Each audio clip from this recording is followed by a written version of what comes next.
Hello friends, I am Gitabo. Welcome all of you to the CADmank channel.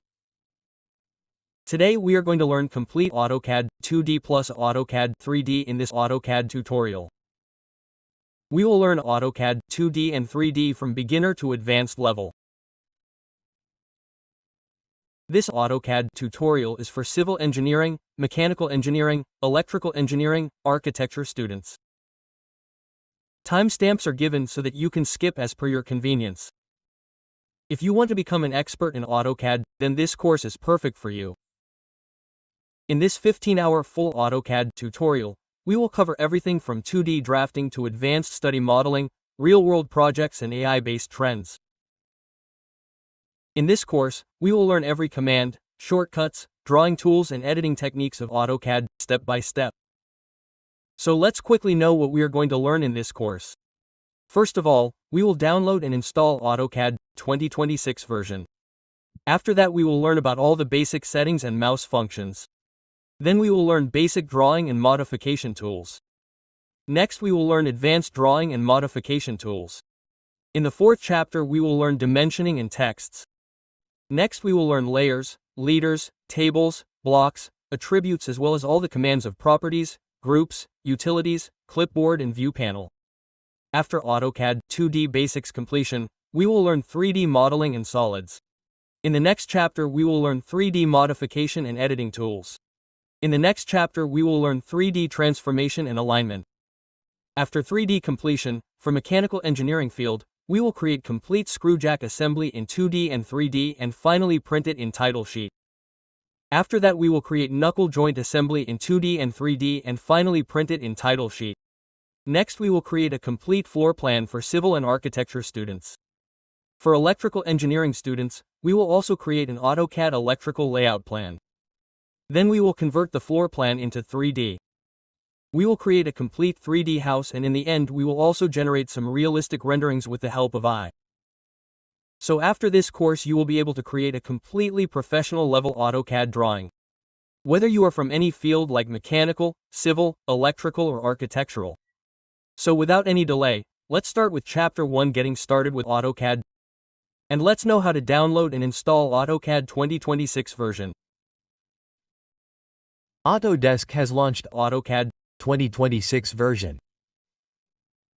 So let's see how we can download and install AutoCAD 2026 version. Click on the link given in the description section to download AutoCAD 2026. If you have a student account, then click on Sign In and sign in by entering your login details. If you do not have an account, then create a new account. Click on Create Account. Enter first name, last name, email and a strong password. Tick on I agree and click on Create Account. Autodesk send a verification mail to your email. Go to your inbox and open Autodesk Mail. Click on Verify Email. Now your account is verified. Click on Done. Click on your profile and sign out. Sign in again. Enter your email address and password. Click on Sign In. Autodesk website has opened. Scroll down and click on Get Started under any software. Enter email address. Click on I agree and then click on Continue. Select educational role. Enter your date of birth or select from the calendar. Then click on Continue. Select country. And enter your school or university address. Enter city and postal code.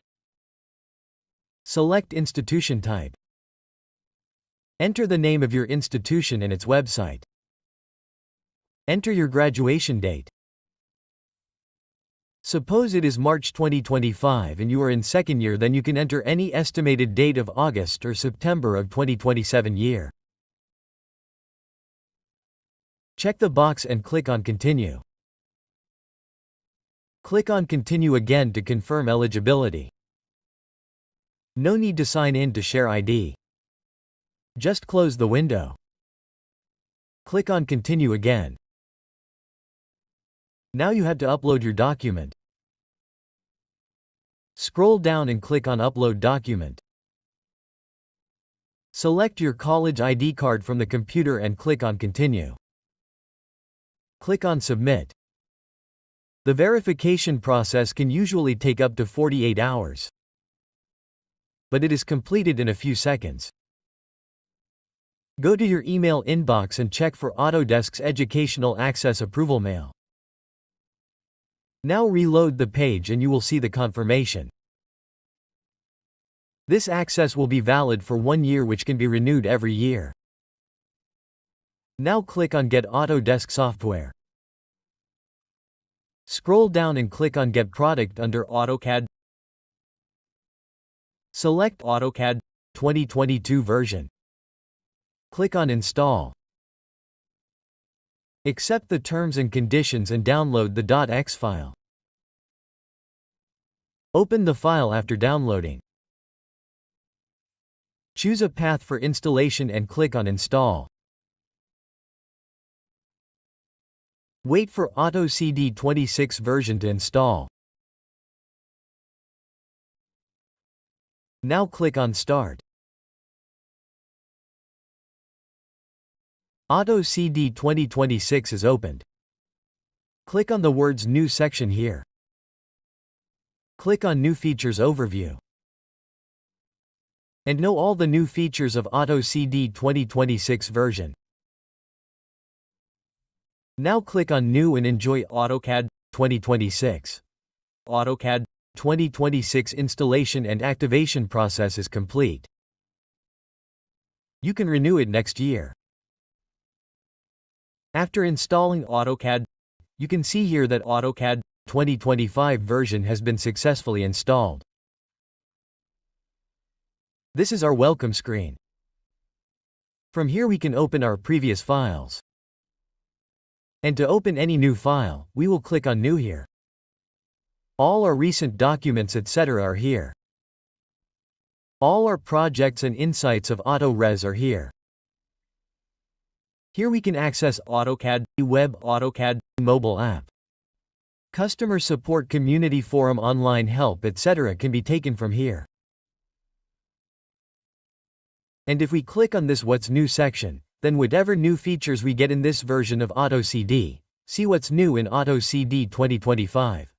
So all the new features in this release, you will find all of them here. You can start and watch these videos. All our recent documents are here. All the documents on which we are working recently, they all come here. And this is our announcement section. So, we are new users. So, for that we have to click on New here. And see, the interface of AutoCAD has opened in front of us. This is AutoCAD 2025 version. Let us know the interface of this AutoCAD. This is our application menu or application bar. If we click on this, then the functions of any basic software like New, Open, Save As etc., all of them are here. There is a quick access toolbar on its right side. We can access these tools quickly from here. That is why it is called Quick Access Toolbar. And if we want to put any tool or command in the Quick Access Toolbar, so we have to click on that tool. Right-click and then Add to Quick Access Toolbar. If we click on this arrow, then see, all these ticked options are available here. If we untick any option here, then it will not be there. And we can add them here by ticking them. Here, to show the menu bar, we will click on Show Menu Bar.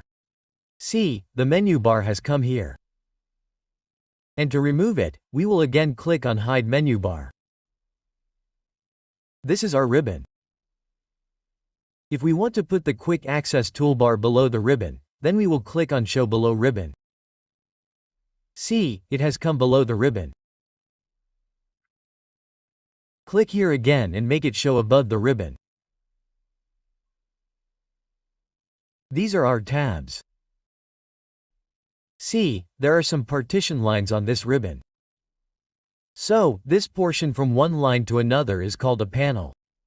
So, each panel has different names. This is our Draw panel, Modify panel, Annotation panel.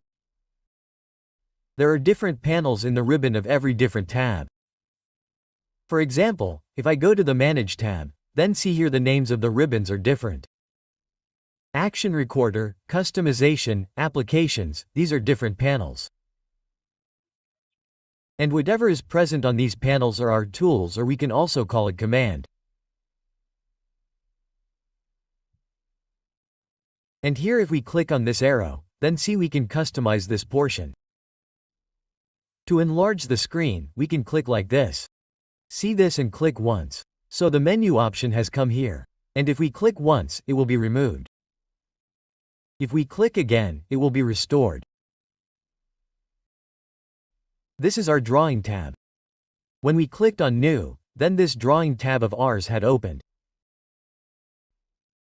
We can work simultaneously in many drawing tabs.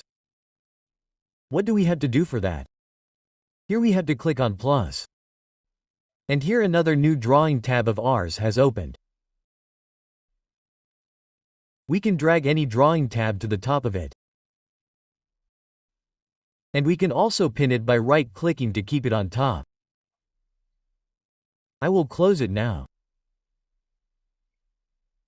This is our drawing area or drawing canvas. We call it UCS. This is the x-axis. This is the y-axis. Where the x-axis and y-axis are meeting, that is our origin 0. And we call this UCS user coordinate system. And this icon that looks like a plus is called crosshair. And there is a box in the middle of it which we call pick box. This is our view control and this is our visual style control. This is called view cube. If we want to control the view of any object, then we can do it with the help of view control, or we can also do it with the help of view cube. For example, if I draw a circle here, we can see this circle in the top view.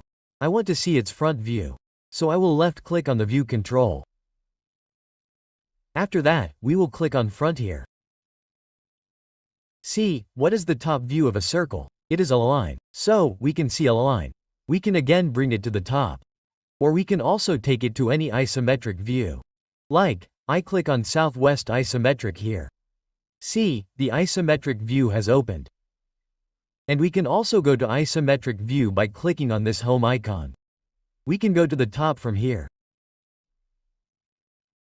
Then, see, from here, go to the top.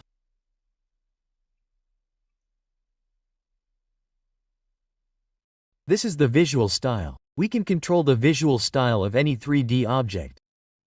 We will learn about this later. This is our navigation bar. These tools can be used to navigate any drawing. But we will use the mouse to navigate our drawing. Like, to zoom in on an object, we will use the scroll. Scroll upwards, this will zoom in. Zoom out downwards. See, this is zooming in. This is zooming out. To delete an object, we will press the scroll button. And look here, a hand-like symbol is coming. We can delete the entire drawing page like this along with the object. This is our pan. And if we double-click the scroll button, it becomes our zoom to fit or zoom to extent. Whatever drawing we have in this window, it will be fully zoomed. Like suppose I am not able to find this drawing of mine. So, as soon as I double-click the scroll button, it will be fully zoomed. This is our command line. Whenever we input any command, we can see its next step from here.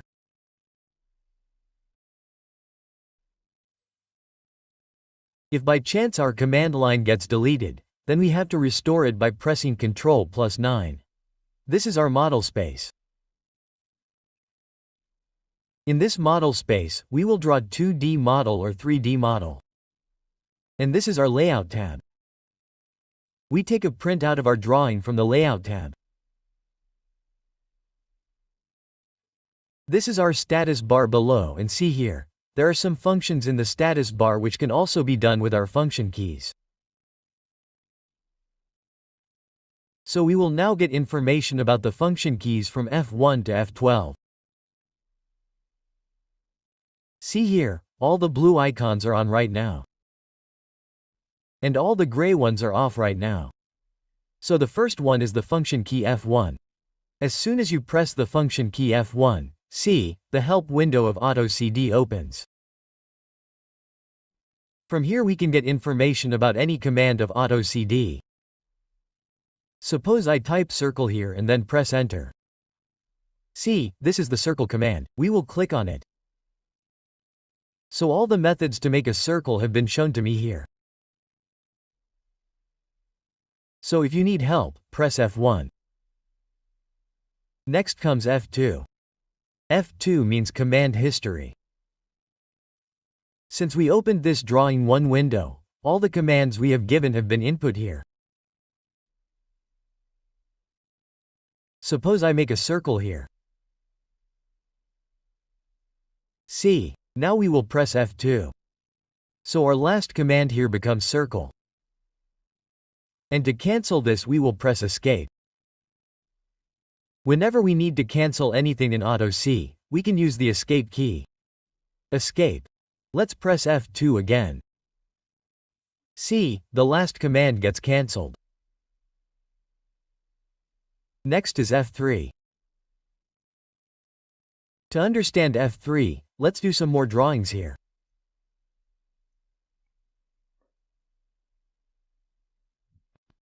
F3 means object snap. This is our object snap. Particular points of any object are called object snaps. Like, to draw a line we need a minimum of 2 points. So those points become our object snaps. To draw a circle, we need a center. So that center becomes the object snap. Suppose I turn off F3 from here. Now I have to draw a circle, which is concentric with this circle. So I take a circle. But I am not able to find the center. See this? If I want to make a circle from this endpoint also, then I am not able to locate this endpoint also. So what do we have to do for this? We have to turn on object snap. To turn on object snap, we will use F3. Use the F3 key. See this? Object snap is turned on. And there is an arrow on its right side.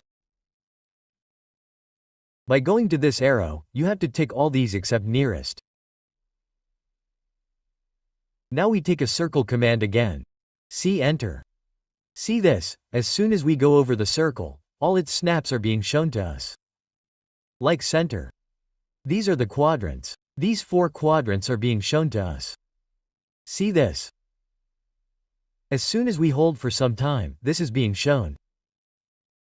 Which snap is this? Now see, this is the endpoint. This is the midpoint of the line. This is the second endpoint. So for this rectangle also we are getting midpoints and endpoints. And this becomes our geometric center. The complete center of this geometry. Let us see what other snaps are there. Endpoint, midpoint. Center is the geometric center. After that comes the node. Node means point point. Suppose I draw some points here. Like this.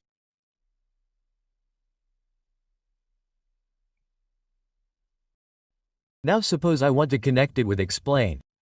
So I take the explain command. See, these nodes are showing. This node is 1, neither 2 nor 3. If we turn off F3 here, then see these nodes. These are not showing for us. Let us turn it on. And even if we turn off this node inside it, then also these nodes will not show for us. So we have to keep F3 on and also keep the node ticked from inside. Only then these snaps will show for us. See this? Next is our quadrant. We have seen the intersection. Now suppose we take a line. Let us intersect it like this. Both the lines have intersected each other. If we want to make a circle from this point, then we will take the circle command. See, we are getting this intersection point. We will click and mention the radius. So this is the intersection. After that comes the extension. Suppose I want to extend this line. So we will enter L. If we click on this point, then our line will start from this point. We want to extend it by 1 distance. See, it has extended by 1 unit.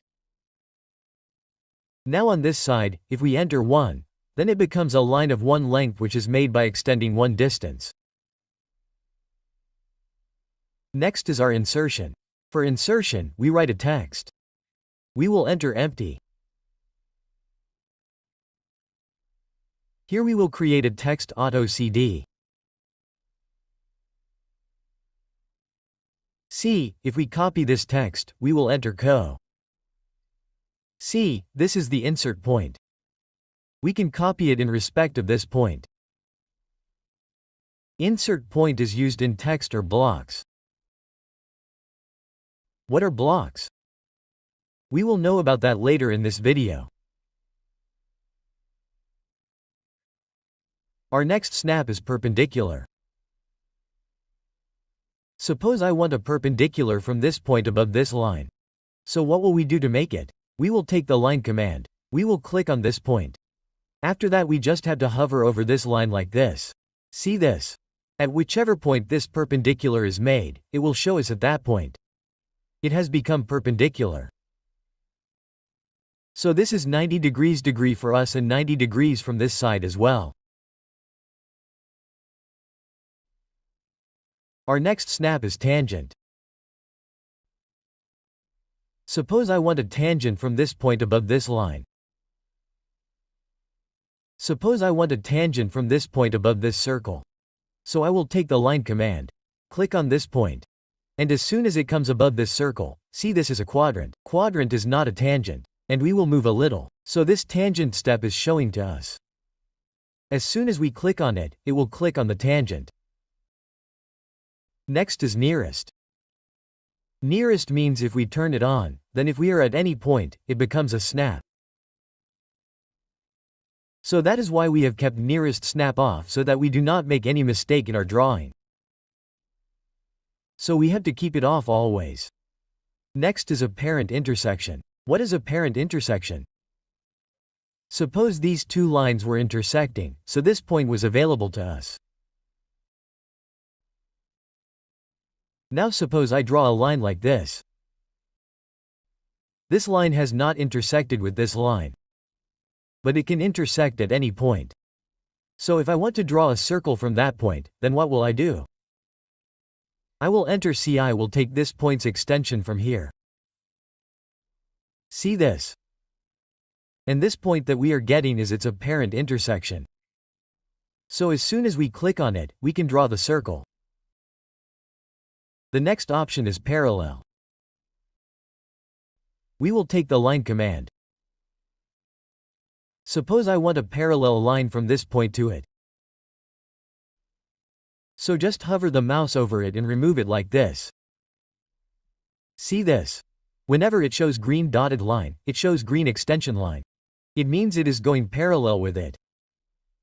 This parallel sign has to be shown. Then it has to be removed. And whenever parallel comes, the symbol of parallel will be given in the upper line as well. So we can click. And both these lines have become parallel for us. So these are all the snaps which we will use in our AutoCAD lecture. So these are all the snaps which we will use in AutoCAD.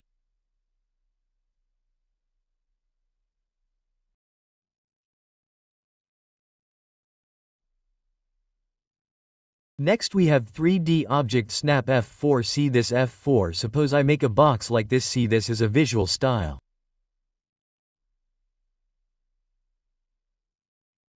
There is 2D wireframe in the visual style right now. That is why it is a 3D object, but still we are showing only 2D wires. So we have to click on the visual style, and from here we can change the visual style. See this, I conceptualize it here. So this is a visual style. From here, if we want, we can also X-ray it. See this. Let's change it again.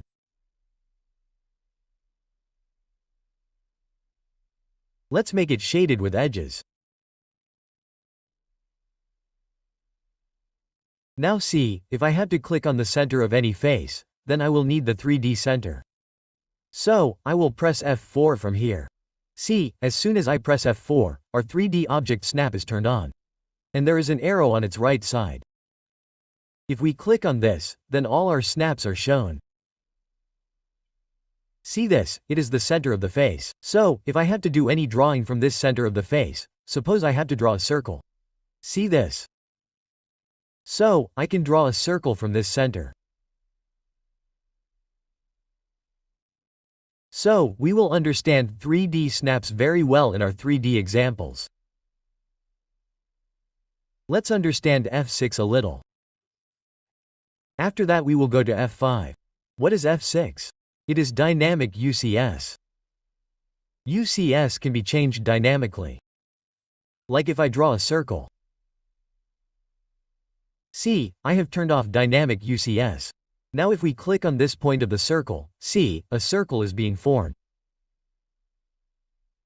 Let us repeat the circle again. If we want to make a circle from this center, click here in this face.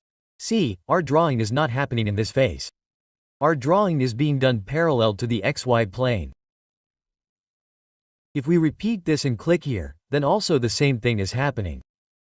Our drawing is being done parallel to the XY plane.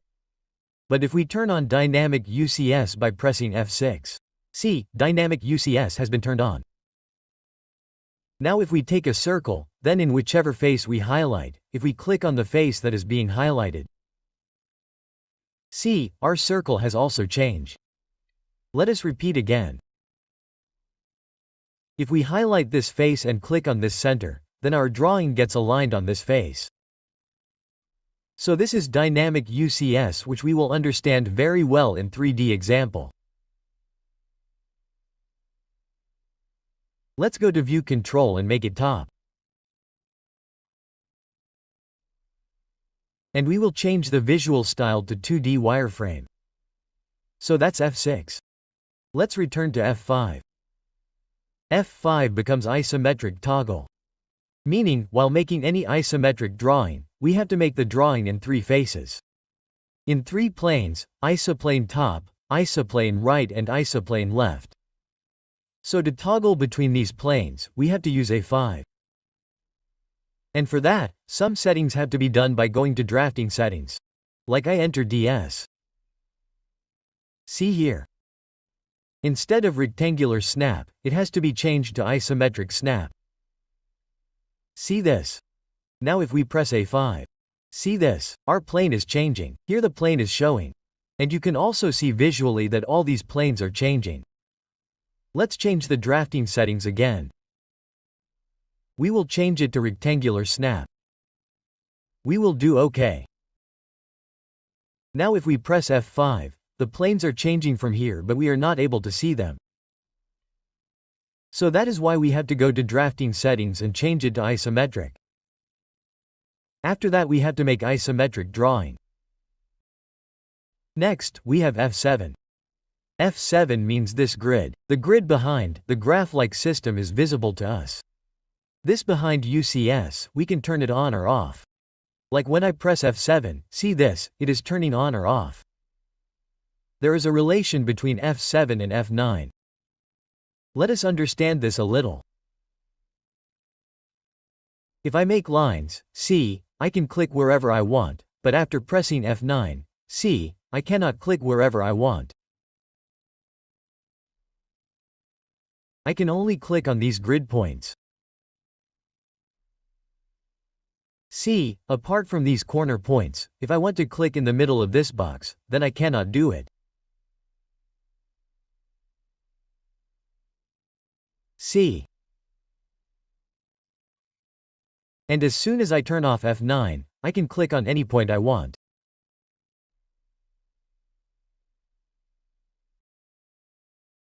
Let's erase it. This is our grid. And this is our snap mode F9. Let's use F8 now. See this?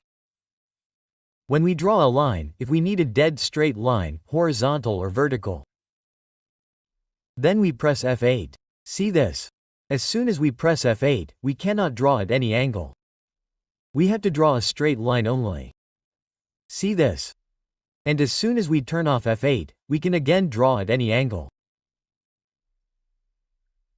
Like this, we can toggle F8 between any other command.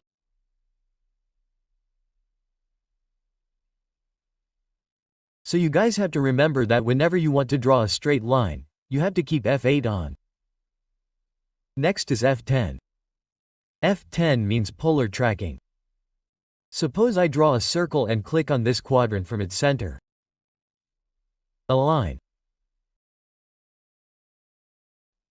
Now if I want to make a line at every 15 degrees angle, I will create a line and press Enter. I will turn on polar tracking by clicking on this point.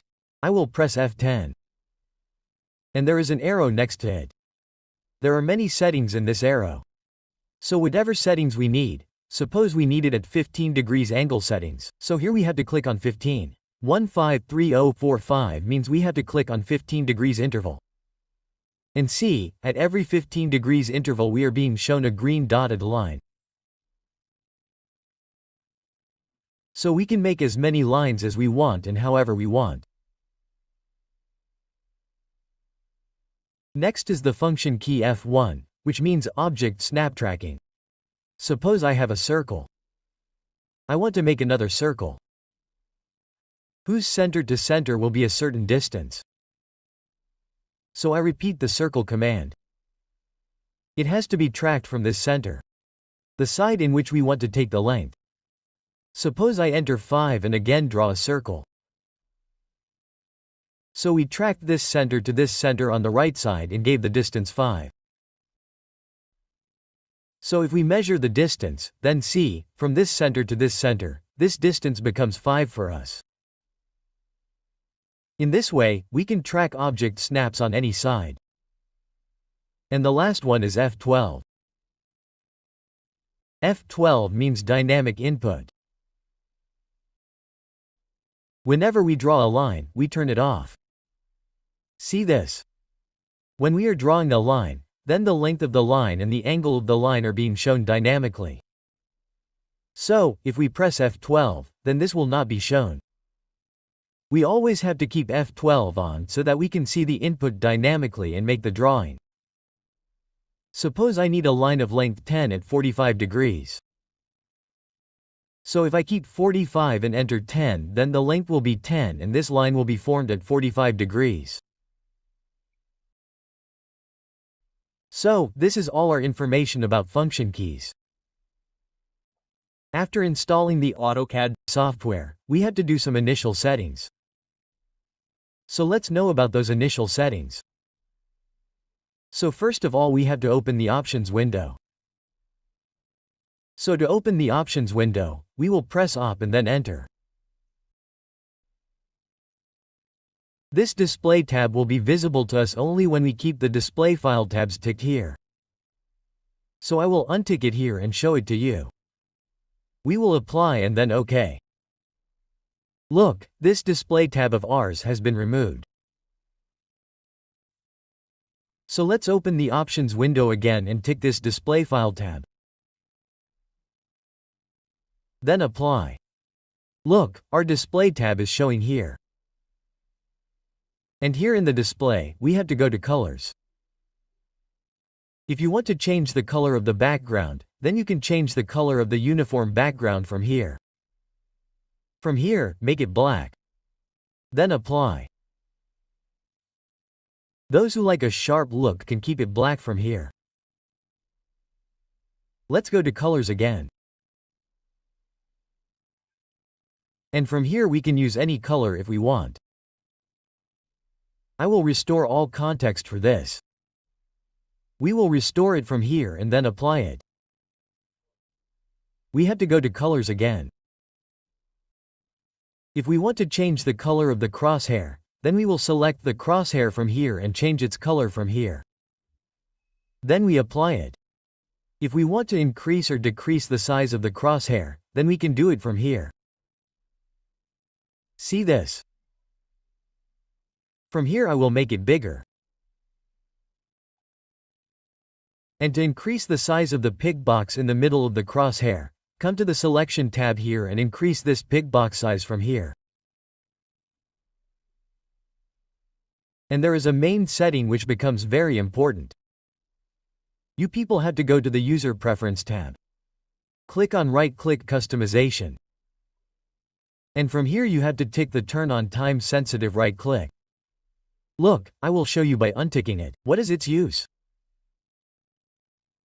We will apply it and then press OK, and whenever we press Enter, our last command gets repeated. So look here, if we press Enter here, our last command was Options. Here the Options window opens, and instead of Enter we can also use right-click. But if we right-click here, look, here the option of Repeat Options is being shown to us. We go to Options again. In the User Preference tab, we will click on Right-click Customization and tick this Turn on Time-Sensitive right-click. We will turn it on. Basically we will apply it and then press OK. Now whenever we right-click, look, as soon as we right-click, our Options window opens. So if we want to use right-click instead of Enter, then we have to keep this time-sensitive right-click always on. And if we keep it on, then it will be very easy for us to work. So, these are some settings of ours in the Options window. Now we will do some settings in Drafting Settings. So to open Drafting Settings we have to enter DS. Here is Pointer Input Settings in Dynamic Input. Click here. And when you install AutoCAD, relative coordinates are kept on in Pointer Input Settings. We will change it to absolute coordinates. What are absolute and relative coordinates? We will learn this later. So just press OK on this. And here all the object snaps have to be selected. And we will turn off this nearest and then press OK. So these are all our basic settings. We always have to do these settings after installing any version of AutoCAD so that it becomes easy for us to draw. Before starting any drawing in AutoCAD, we have to set its unit. So let us now know how to set the unit in AutoCAD. So to set the unit in AutoCAD, we have to press UN and then Enter. Here, many length types have been made available to us in AutoCAD. Architectural, Decimal, Engineering, Fractional and Scientific. We will know all these length types one by one. So first of all, we set the decimal here. We have to set the decimal only when any of our drawings is in metric form. If our drawing unit is meter, millimeter, centimeter, kilometer, then we will have to set the decimal from here. And from here we will have to set the precision. Precision means how many decimal places after the point we have to keep it. See this? So, in this drawing, see, everything is on whole numbers. So, we do not need to set any precision here. We just have to keep it 0 from here. So, on the basis of this drawing, we have to make the precision 0 from here. And the insertion scale means in which unit we have to draw. So, from here we will keep it in millimeters and press OK. Next, let's see another drawing. See, here our drawing is in feet inches. So to set the unit here, we will press on and then Enter. Whenever any of our drawings will be in feet or inches. So from here we can set any length type, architectural or engineering. See what will be the difference here. First we take architectural from here. So see our precision in the case of architectural. 0 feet 0 inches, then what? 0 feet 0.5 inches, 1/4 of an inch. So here the precision of inches is given in fractional system. And in case of engineering, here inches are given in decimal precision. So we will have to see what the precision is. On the basis of that we have to decide whether we want to take engineering or architecture. So look at this drawing here, our feet and inches are neither in decimal system nor in fractional precision. So here we can keep any system. We can keep architectural or engineering also. What do we have to do? Precision here we have to take 0 feet 0 inches. And here we have to see the insertion scale. We always have to convert the insertion scale to smaller units. So here if our drawing is in feet and inches, then we have to take it to inches from here and then click OK. So our unit has been set. Let's see the next drawing. See what do we have to do in the case of this drawing. To set the unit we have to keep the fractional system here. We have already done architectural, engineering and decimal. Here we have to keep fractional. See, this whole drawing of ours is in fractional system. And the precision is 1. What is the maximum? We have to set the precision here. So on this drawing we can see it is 1/8. So that's why we have set the precision to 1/8. And whatever is our inclination scale, we have to set it from there. So here we have set it to millimeters and then click OK. Let's see the next drawing. See what do we do in its case.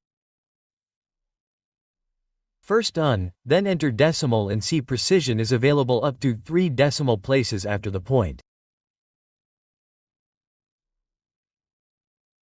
So here we will make precision 3 decimal places and then click OK. Let the insertion scale remain in millimeters. Then OK. In the case of this drawing, right now it is millimeters and all our holes are on number, so enter keep decimal and make precision 0 from here.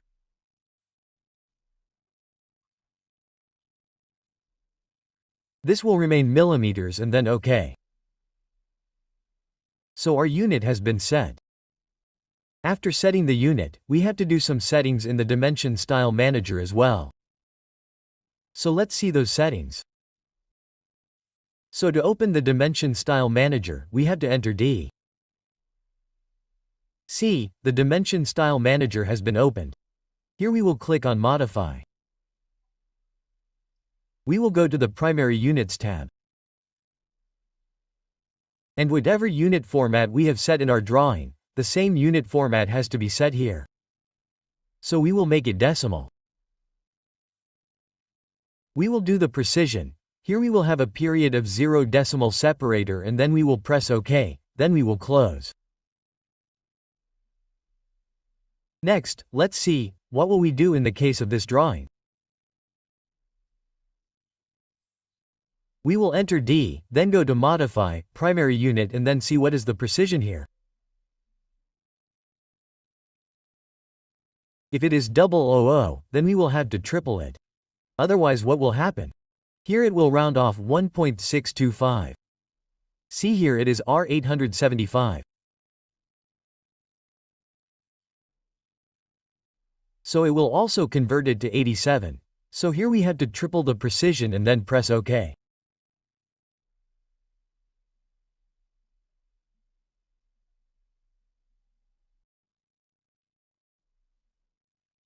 In the case of this drawing, enter D, Modify, C, Primary Units Fractional and Precision 1/8 we have already kept.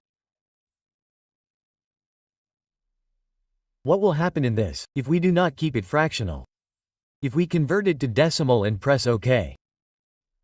Then we will close it, see all these have been converted to decimal. And here the decimal separator is comma. So again right-click and go to Dimension Style Manager, see it has been repeated. Go to Modify. Decimal separator has to be kept as period always. And here we will change the unit format again. We will make it fractional and this will be our 1/8 precision and then we will press OK. Then we will close. See, this has been changed again. Next enter D. In the case of this drawing, we cannot keep it as decimal in modified primary units. We have to convert it in the unit format whichever we had taken, engineering or architectural.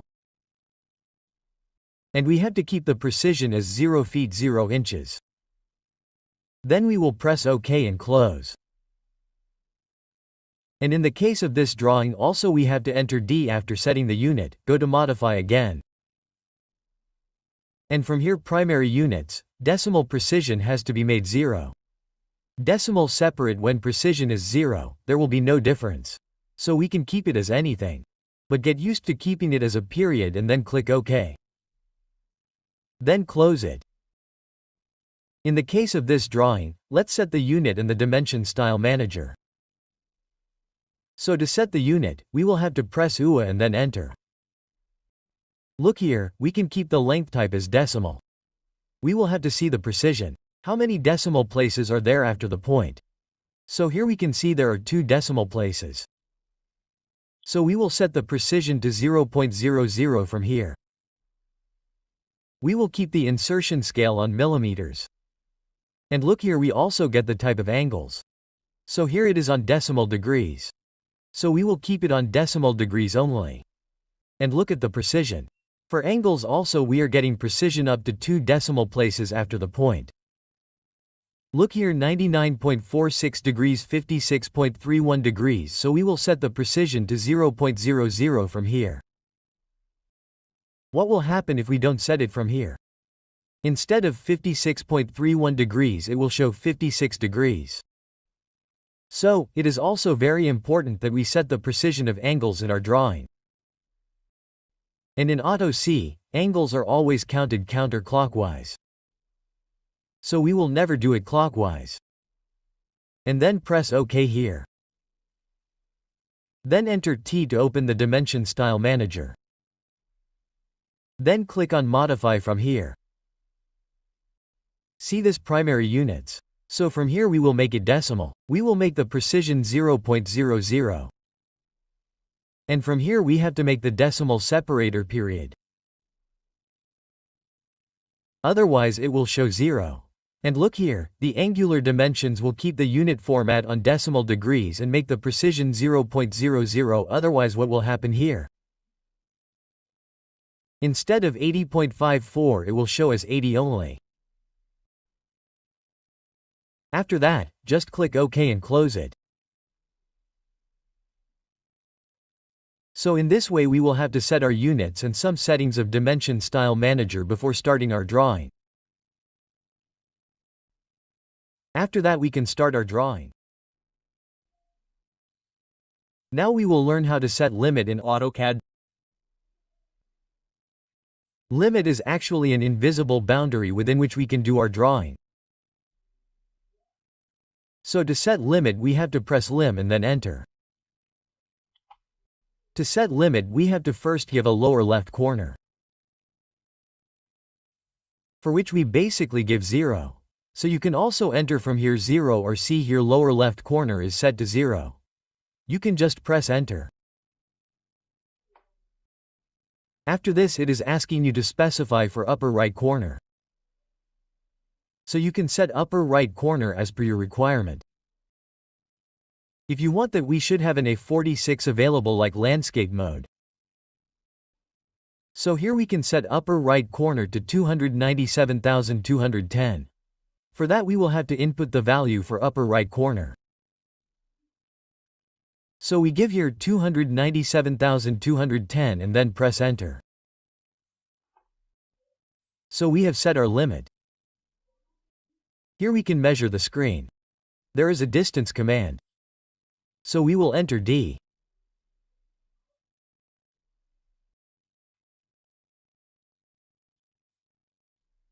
See from here the x distance is approximately around 7,000, and the y distance is around 2,600. But we had set the limit which was x distance 297 and y distance was 21. So actually we have set the limit but have not zoomed the limit.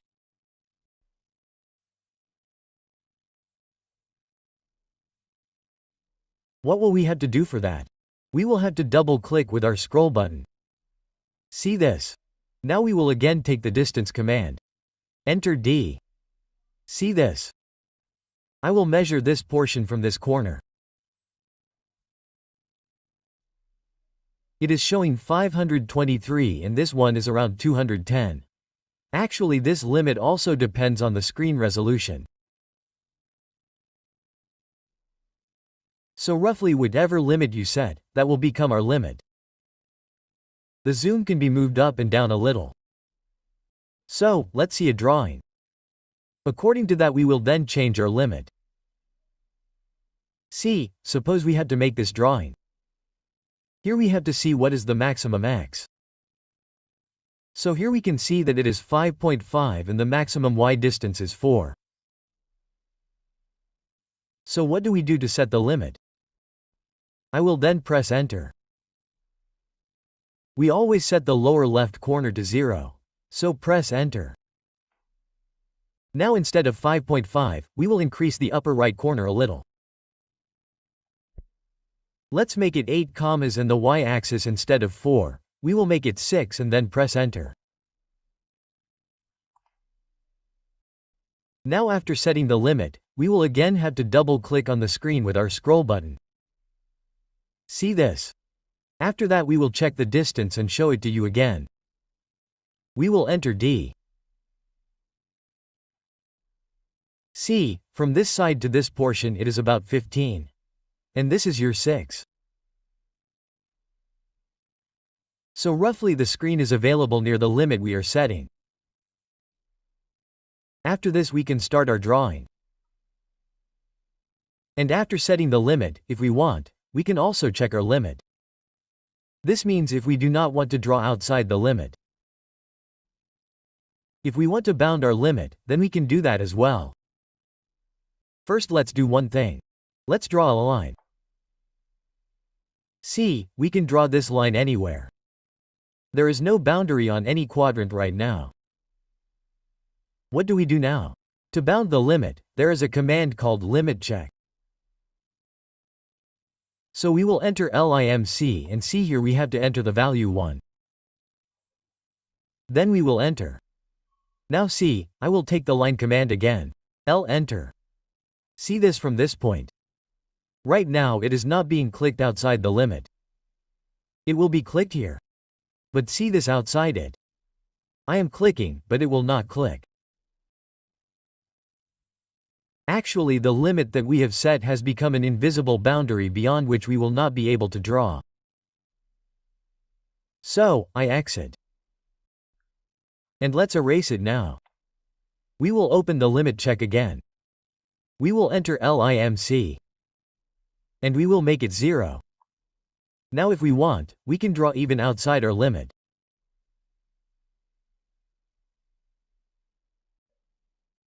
Now we will learn how to use the mouse in AutoCAD. So first of all let us see how to select an object.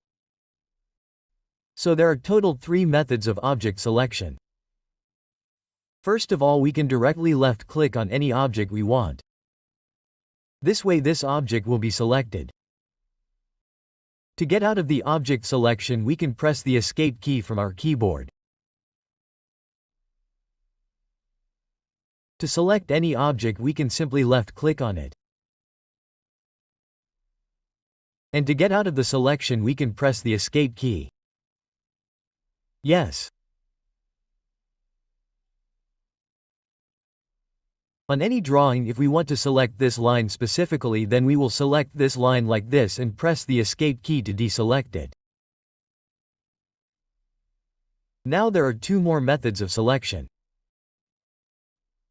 First is the blue window section or window section and the second is the green window selection or crossing selection. So what do we have to do for that? First of all we have to left-click. After left-clicking, we have to release the mouse. Then as soon as we move our mouse from the right side, a blue-colored window form will appear. And if we move it towards the left, it will be a green-colored window form. So let us know the difference between the two. So here I draw a small circle. Now see, I left-clicked on this portion. Then I released my mouse. Now I am making this blue window form. I am taking my mouse to the right side. Unless any object comes completely in this window, it can never be selected. Like if I click on this point, it will not be selected. What do I have to do to select it? I will have to bring the circle completely inside this blue window. If I left-click on this point, then see, it is selected. And what happens in the green window section? I left-clicked. I am taking my mouse to the left. See, a green-colored window form is being formed. Whatever object this window touches even a little, that complete object will be selected in it. See this? We will bring our circle completely inside this green window. It will also be selected in it, or if we touch it even a little, it will be selected. So you must have understood the blue window and green window. So we will use these window selections a lot in our drawing. If I want to select this charger, then I can select it from the green window selection like this. We will press the escape key to get out of the selection in here. If I want to select this window, then I can select it from the blue window like this. See this? What will happen with this? This entire window will be selected and the wall will not be selected. What will happen if we select the same from this side from the green window? The wall and hatches will also be selected along with the window. So you people have to remember the blue window selection. If any object comes completely inside the window, then it will be selected. When we move from left to right, then this is the selection window form, and when we move from right to left, then the green window selection form is ours. So this is our selection methods. Now how do we zoom in and zoom out? Let us learn about it. So whenever you move the scroll upwards with the mouse like this, then it will zoom in. And as soon as we move the scroll downwards, it will zoom out. See this? Let us erase it. So, in whichever portion we place our crosshair, that portion will be our zoom. Like if I have to zoom this right side elevation. So, I will bring my crosshair above it. Then I will zoom it. Scroll upwards. Like this. And to zoom out, we have to move the scroll wheel downwards. Like this. See this zoom in. And this zoom out. And if we have to move any object from left to right or right to left like this, then we can use the pan. To pan, we have to press and hold our scroll button. See, a hand-like symbol has appeared. So now move your mouse left or right. So this whole window will move with us. See this? This is how we can pan. Do not press and release the scroll button. Press and hold the scroll button like this. Then move your mouse. See this? Let's see here. To zoom in, scroll upwards. To zoom out, scroll downwards, and to pan, press and hold the scroll button. Then move your mouse like this. Now if we want to zoom in on a particular object, we can do it by entering Z. So, for that, press Enter. To select an object, we have to enter O from here. And then whatever object we want to zoom in, just select that object and press Enter. So, what will this be? It will select that object specifically and zoom in. See, this is done. Let's zoom out again. And if we want to select any window, then for that also we will enter Z. We will enter W, and whichever window we select, whatever object comes in that window, that object will be zoomed to the maximum extent it can be zoomed. It will be auto-zoomed. CD. So this zoom out, scroll downwards, zoom in. Just keep in mind that in which direction our crosshair is, in the same direction we will zoom in and zoom out. If we want to zoom in on this column footing layout, then we cannot zoom in by keeping our cursor on this side. So what do we have to do? We have to bring the crosshair on it. Then we have to zoom in on it.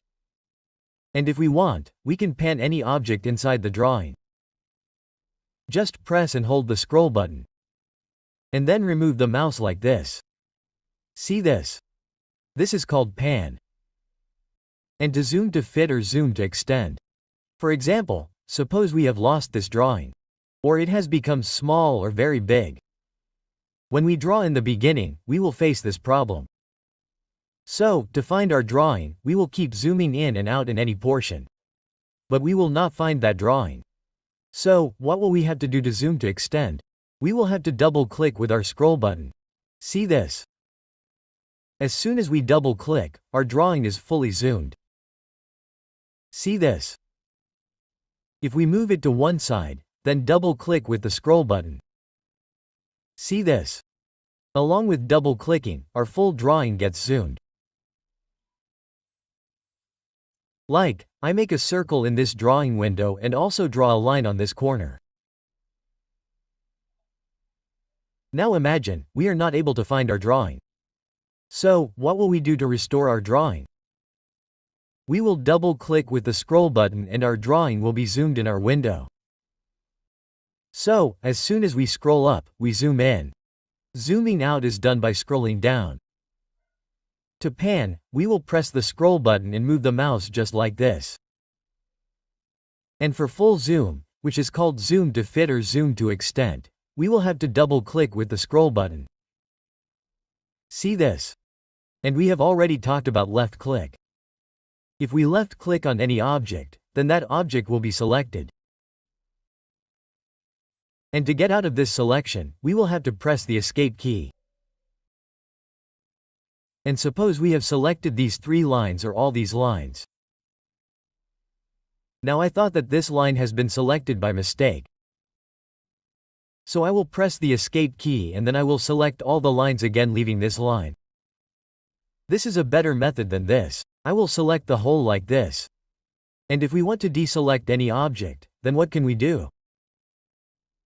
We will press Shift and click on that object again or select it. Look here, this minus symbol is coming. Now if I click on it, then all these lines will remain selected and it will be deselected.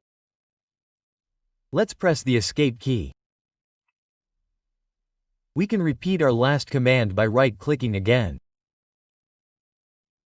Like we took the last zoom command.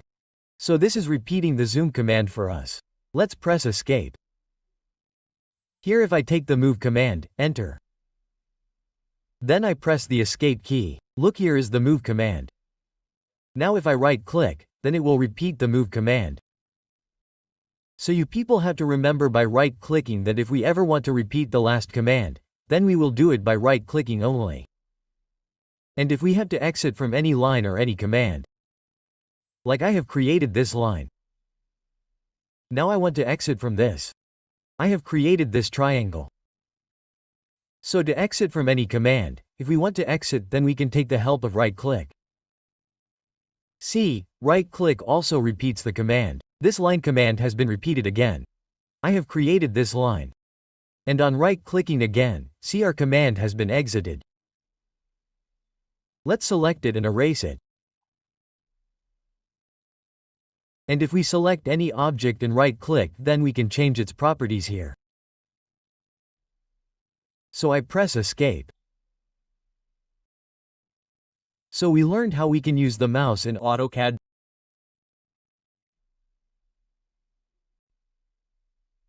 Now let us understand the line command. Here, see, our first command in the draw panel is the line command. So, along with the line command, we will also understand the Cartesian coordinate system, which includes two systems, absolute and relative, as well as the polar coordinate system. So, first of all, let us see how to draw a line. So, the minimum requirement for drawing a line is 2 points. So, to draw a line, we can either click on the line command or enter LC. Here it says specify first point. So, we can click on any point randomly like this. Now see, it says specify next point. So, we can click again randomly like this. So, we can draw a line like this. See this? And to exit the line command, we just have to right-click. Let us see this again. Let us enter L. We will click on any point. If we want to mention the distance. See here, if we want to mention the distance, we can enter 5. See here. We can mention any angle as well. Suppose we want to make a line of 10 distance at 45 degrees, then we can use this dynamic input and keep our cursor at 45 degrees. After that, if we enter 10 units and then press enter. So a line of 10 units has been made at 45 degrees. Let's see it once again. We will enter L, click on any point. If we want a straight line, horizontal or vertical, then we can turn on ortho. For ortho mode, we will have to press F8. As soon as we press F8, see, it will only make horizontal or vertical lines for us.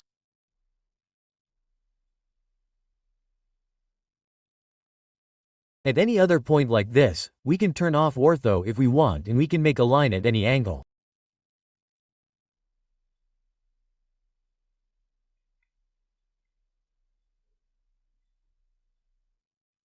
We erased it. Now let's understand absolute and relative coordinate systems a little.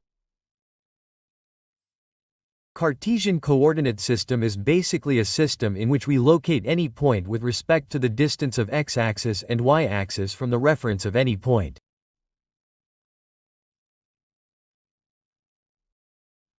In absolute coordinate system, we always locate the next point from a fixed origin.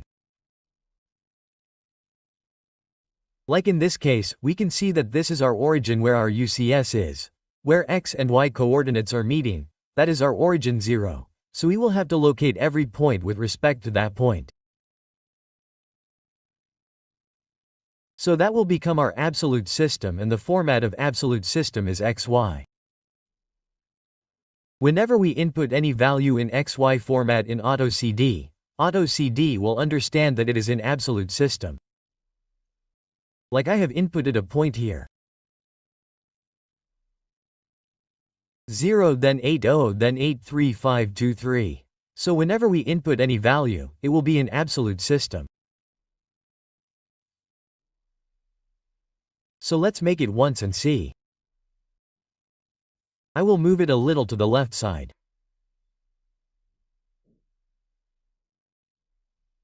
Like this. Now let's take the line command.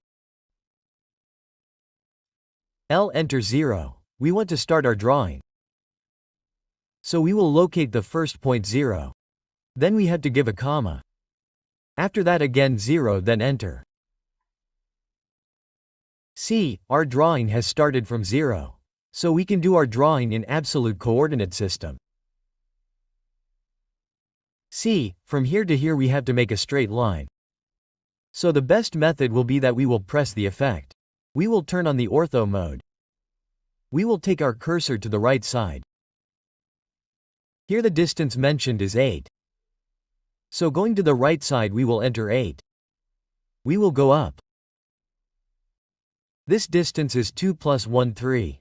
So we will enter 3.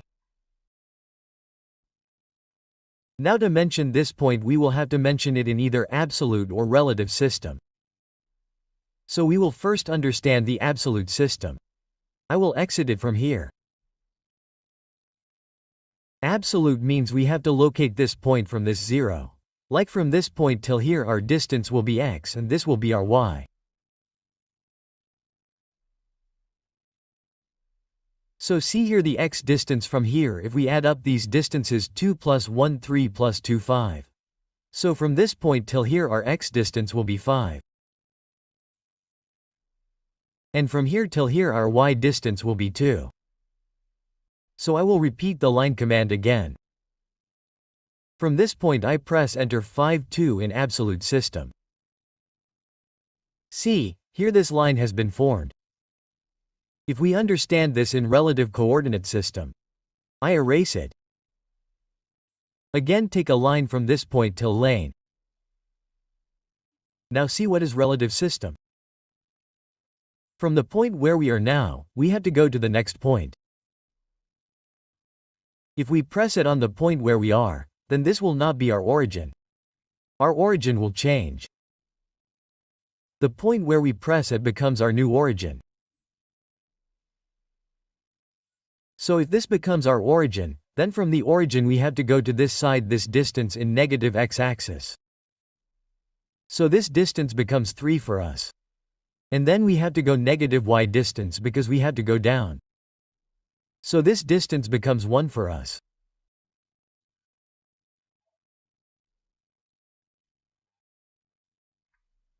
So this value for us becomes at -3 - 1 and we give it once at -3 - 1.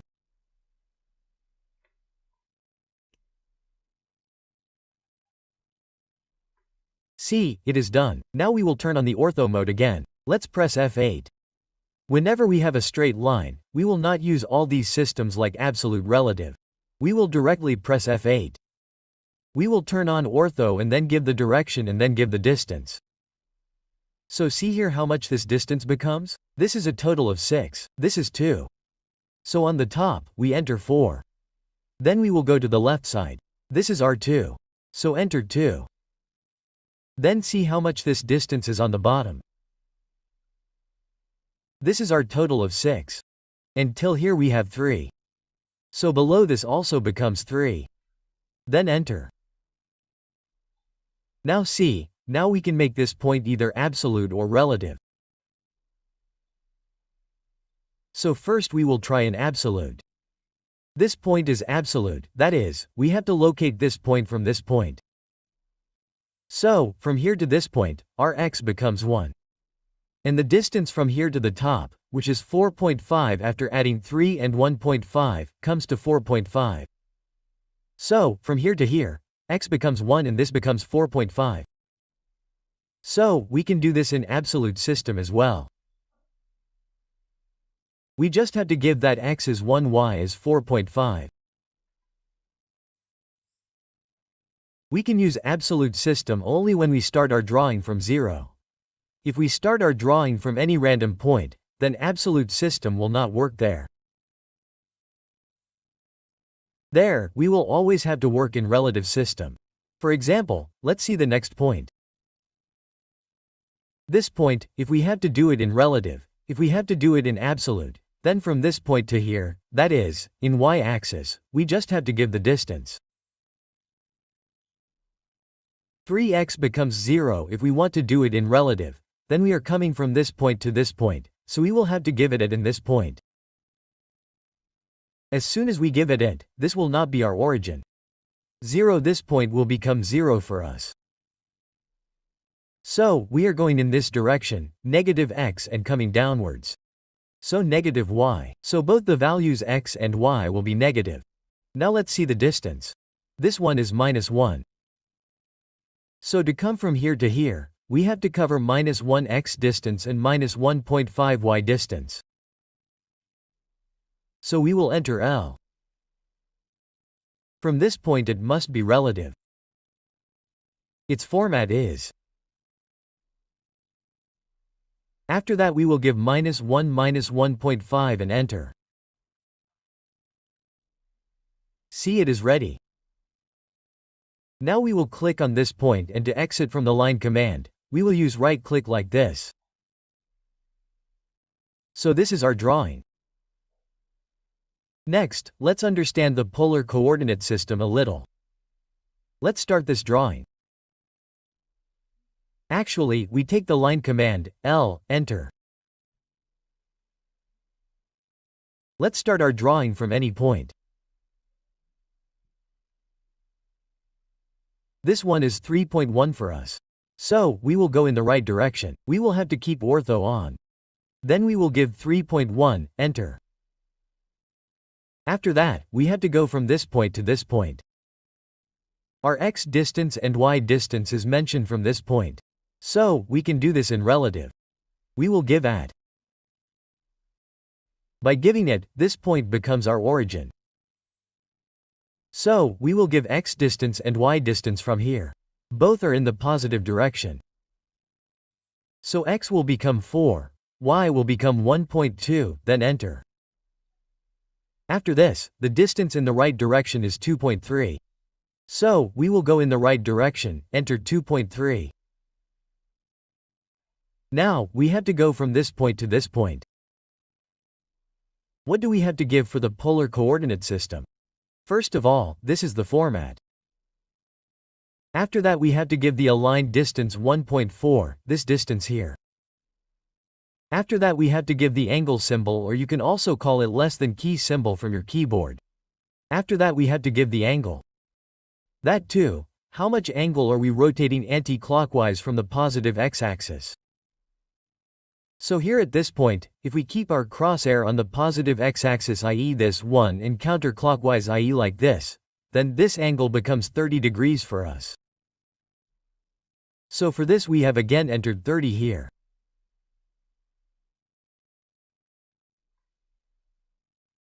Let's enter it first from this point at after that the aligned distance, which is here 1.4, then we will give the angle symbol after that this angle.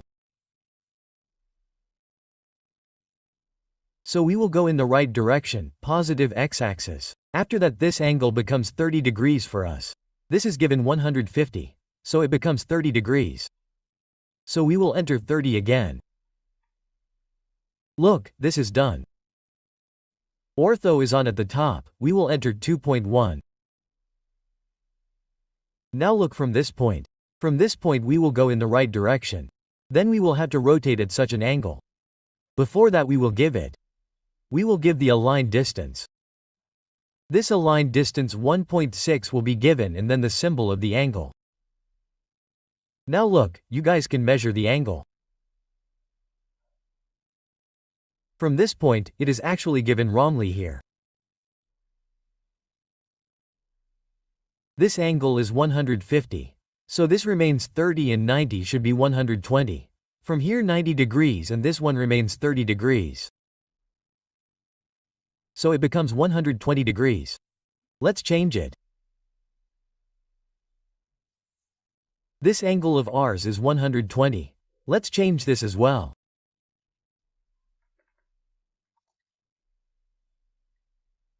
$120. Let's enter. Click on this point at align distance 1.6, then the symbol of the angle. After that if we keep this angle. So, this angle becomes 30 degrees and from this side it is 90 degrees. So 90 plus 30,120, so 120, then we will enter. See, it is done. Then on the left side 1.3 downwards enter 1.4. Now see, we will have to give it from this point. Format wise we will have to give it. So we have given at. After that the aligned distance, see, this is 2.2. So we will give 2.2. We will give the symbol of angle. After that if we keep our cursor on this point and take it to the right side positive x-axis. After that this angle becomes 90 degrees and this one mentioned by us is 45. So this angle becomes 135 for us. Then we will enter. We will go to the left side 1 enter. Now we will go to this point. We will give at. This aligned distance for us is 1.5. After that we will give the symbol of angle. Now if we keep our crosshair here. This becomes our positive x-axis. We have to draw this line from the positive x-axis. So 90 degrees again, 90 degrees means 180 and this angle is 45. So the total angle becomes 225. Then enter. Let's go to the left side. 1 enter. Now again come to this point. Give at. The distance here is 2.3, give the symbol of angle. And from this point the positive x-axis. So this is 360 degrees complete angle. This one is 60, so remaining is 300 degrees. Then enter. And then click on this point. And to exit from the line command, we will use the right click. See this? So to draw a line, it is also very important to understand these coordinate systems. You people will have to remember the formats. Whenever you input XY format in AutoCAD, then it becomes absolute system and it always calculates its next point from 0. Relative is formatted as at XY. If we press it on any point, then that point becomes our origin. In case of absolute, this point remains the fixed origin. It means that our UCS point is our 0 in absolute system, and in relative the point where we give it becomes our origin. From that point we locate the next point. And what do we give in case of polar coordinate system? First of all, after that we have to give a line distance. After that we have to mention the angle which is created counterclockwise from the positive x-axis. And its format becomes at a line distance. After that we have to give the angle symbol or the symbol of less than. After that we have to give the angle. And if we have to make a straight line anywhere, horizontal or vertical, then what do we do for that? Just keep ortho on by pressing the effect. After that we show the direction with our cursor and then enter the distance. So this is our information about the line command. Our next command in the draw panel is the Polyline command. There is a basic difference between line and polyline. Let us understand it. I take the line command, enter and simply create a triangle like this. We will right-click to exit. Now let us take the Polyline command. For the Polyline command, we will have to take the shortcut PL enter. See, similarly, we can create a line with this. I have also created a triangle with the Polyline command, and to exit, we will use the right-click. So, we have created this triangle with the line command, and this triangle has been created with the Polyline command. So, what is the basic difference between these two? See, the triangle that we have created with the line command is defined as a single line. I can select any line singly. We will escape like this, and if I select the Polyline command, it will be selected as a whole triangle. See, this is our polyline and this is a triangle made of single lines. So if we want to convert the line into a polyline, then we have to select it and use the join command, which we get here under the Modify panel. Or we can also enter JC, it has been converted into a polyline command now. And if we want to convert the polyline into a line, then we have to select the polyline and use the explode command. See here, this is the explode command. Its shortcut becomes EK center. See, it is a single line now. We select it again and convert it into a polyline. So to convert it into a polyline, enter J, and to convert the polyline into a line, enter X centerXt. If we want to join these two lines, then we can select both of them and enter J, so it has been converted into a polyline. Let's see what else we can do with polyline. Let's take an example. We will try this example with Polyline command. So let's enter plural. We will start the drawing from this point. We will click on any point. We will go to the right side. We have to turn on ortho. So we will press fit.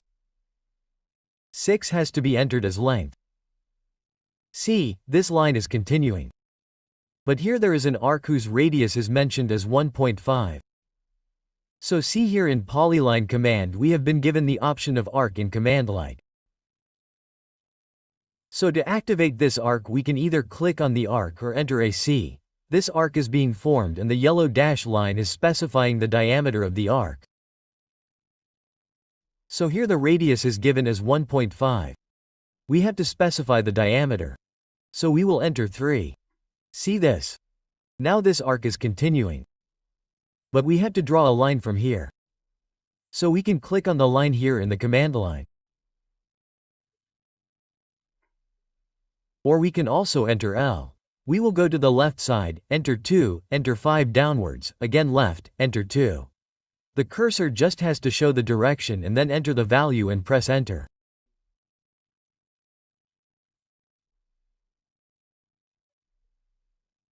Enter 2 on this side, and if we click here, it will become a line, but here again there is an arc. So we can click on the arc here, and then click on this point. Look, this is our drawing. We will right-click to exit. Let's see another example. We will start from this point. So we enter plural. We will click and turn on ortho. F8 upwards. This is 60 plus 40,100. So enter 100. Look here, the radius is given as 20. So our diameter is formed. 40. So to activate the arc we have to click on arc here. Then we will give the diameter and the direction also has to be specified. So going to the left we will mention the diameter 40. Now again to activate the line enter L downwards 140 then enter.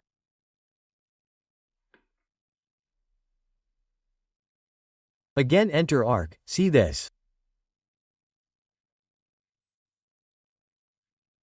The radius here is 18. So, we have to enter 36. Again enter line L then enter 100. This radius is 16, so enter for arc. We will give the diameter 32 then enter. Now to activate the line enter L downwards 60 then enter. Right-click to exit. So in Polyline we can create line plus arc within a single command. Let us see one more use of Polyline. See, we also make this customized arrow with the Polyline command. If we want to show this section line or direction in this staircase, then we can do it using the Polyline command. How do we see? We make it in the ground floor. Our staircase starts from here. From this point, this is the first landing, then here are the steps and this is the second landing. That means this is our second landing. So here we will provide an arrow to show the direction. So we can make that also with the Polyline command. How do we see? We will enter plural.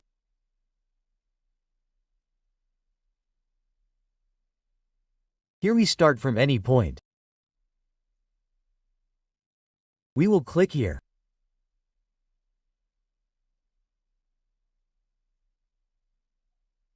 See here there are two options, width and half width. First we take the width. Here we will click on width or enter W. We have to specify the starting width here. Here I specify the starting width as 150. Then enter and we will specify the ending width as 0, then enter.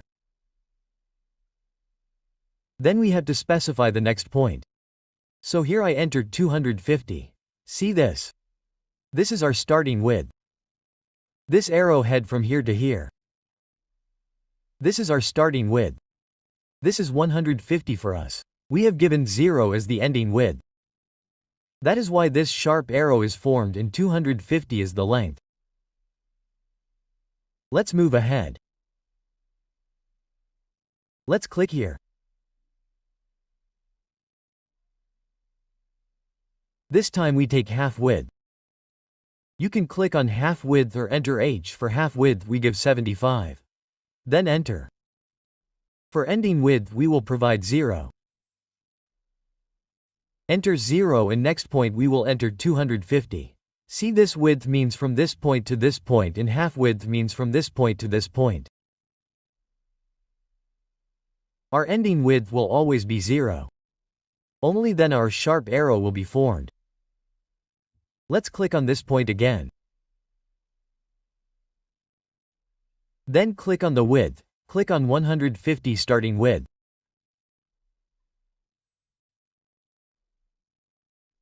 Ending width is 0, then enter and next point we will enter 250.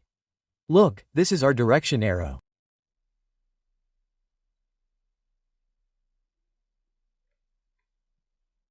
Look. Like this we can also make customized arrows. And we can also make section lines using polylines like this. So I hope you guys have understood the polyline command well. Now we will learn the circle command in the drop panel. See here, this is the circle command in the drop panel. So there is a drop-down arrow below the circle. If we click on this, then there are 6 methods through which we can draw our circle. So the first is center radius. Either you can click on the center radius or we can draw our circle by taking a shortcut. So enter C or C in the command line, space specifies center point for the circle. It is asking to specify the center of the circle. So, we can click anywhere or we can also mention the coordinates. So, I click here randomly. After that it is saying specify radius of the circle.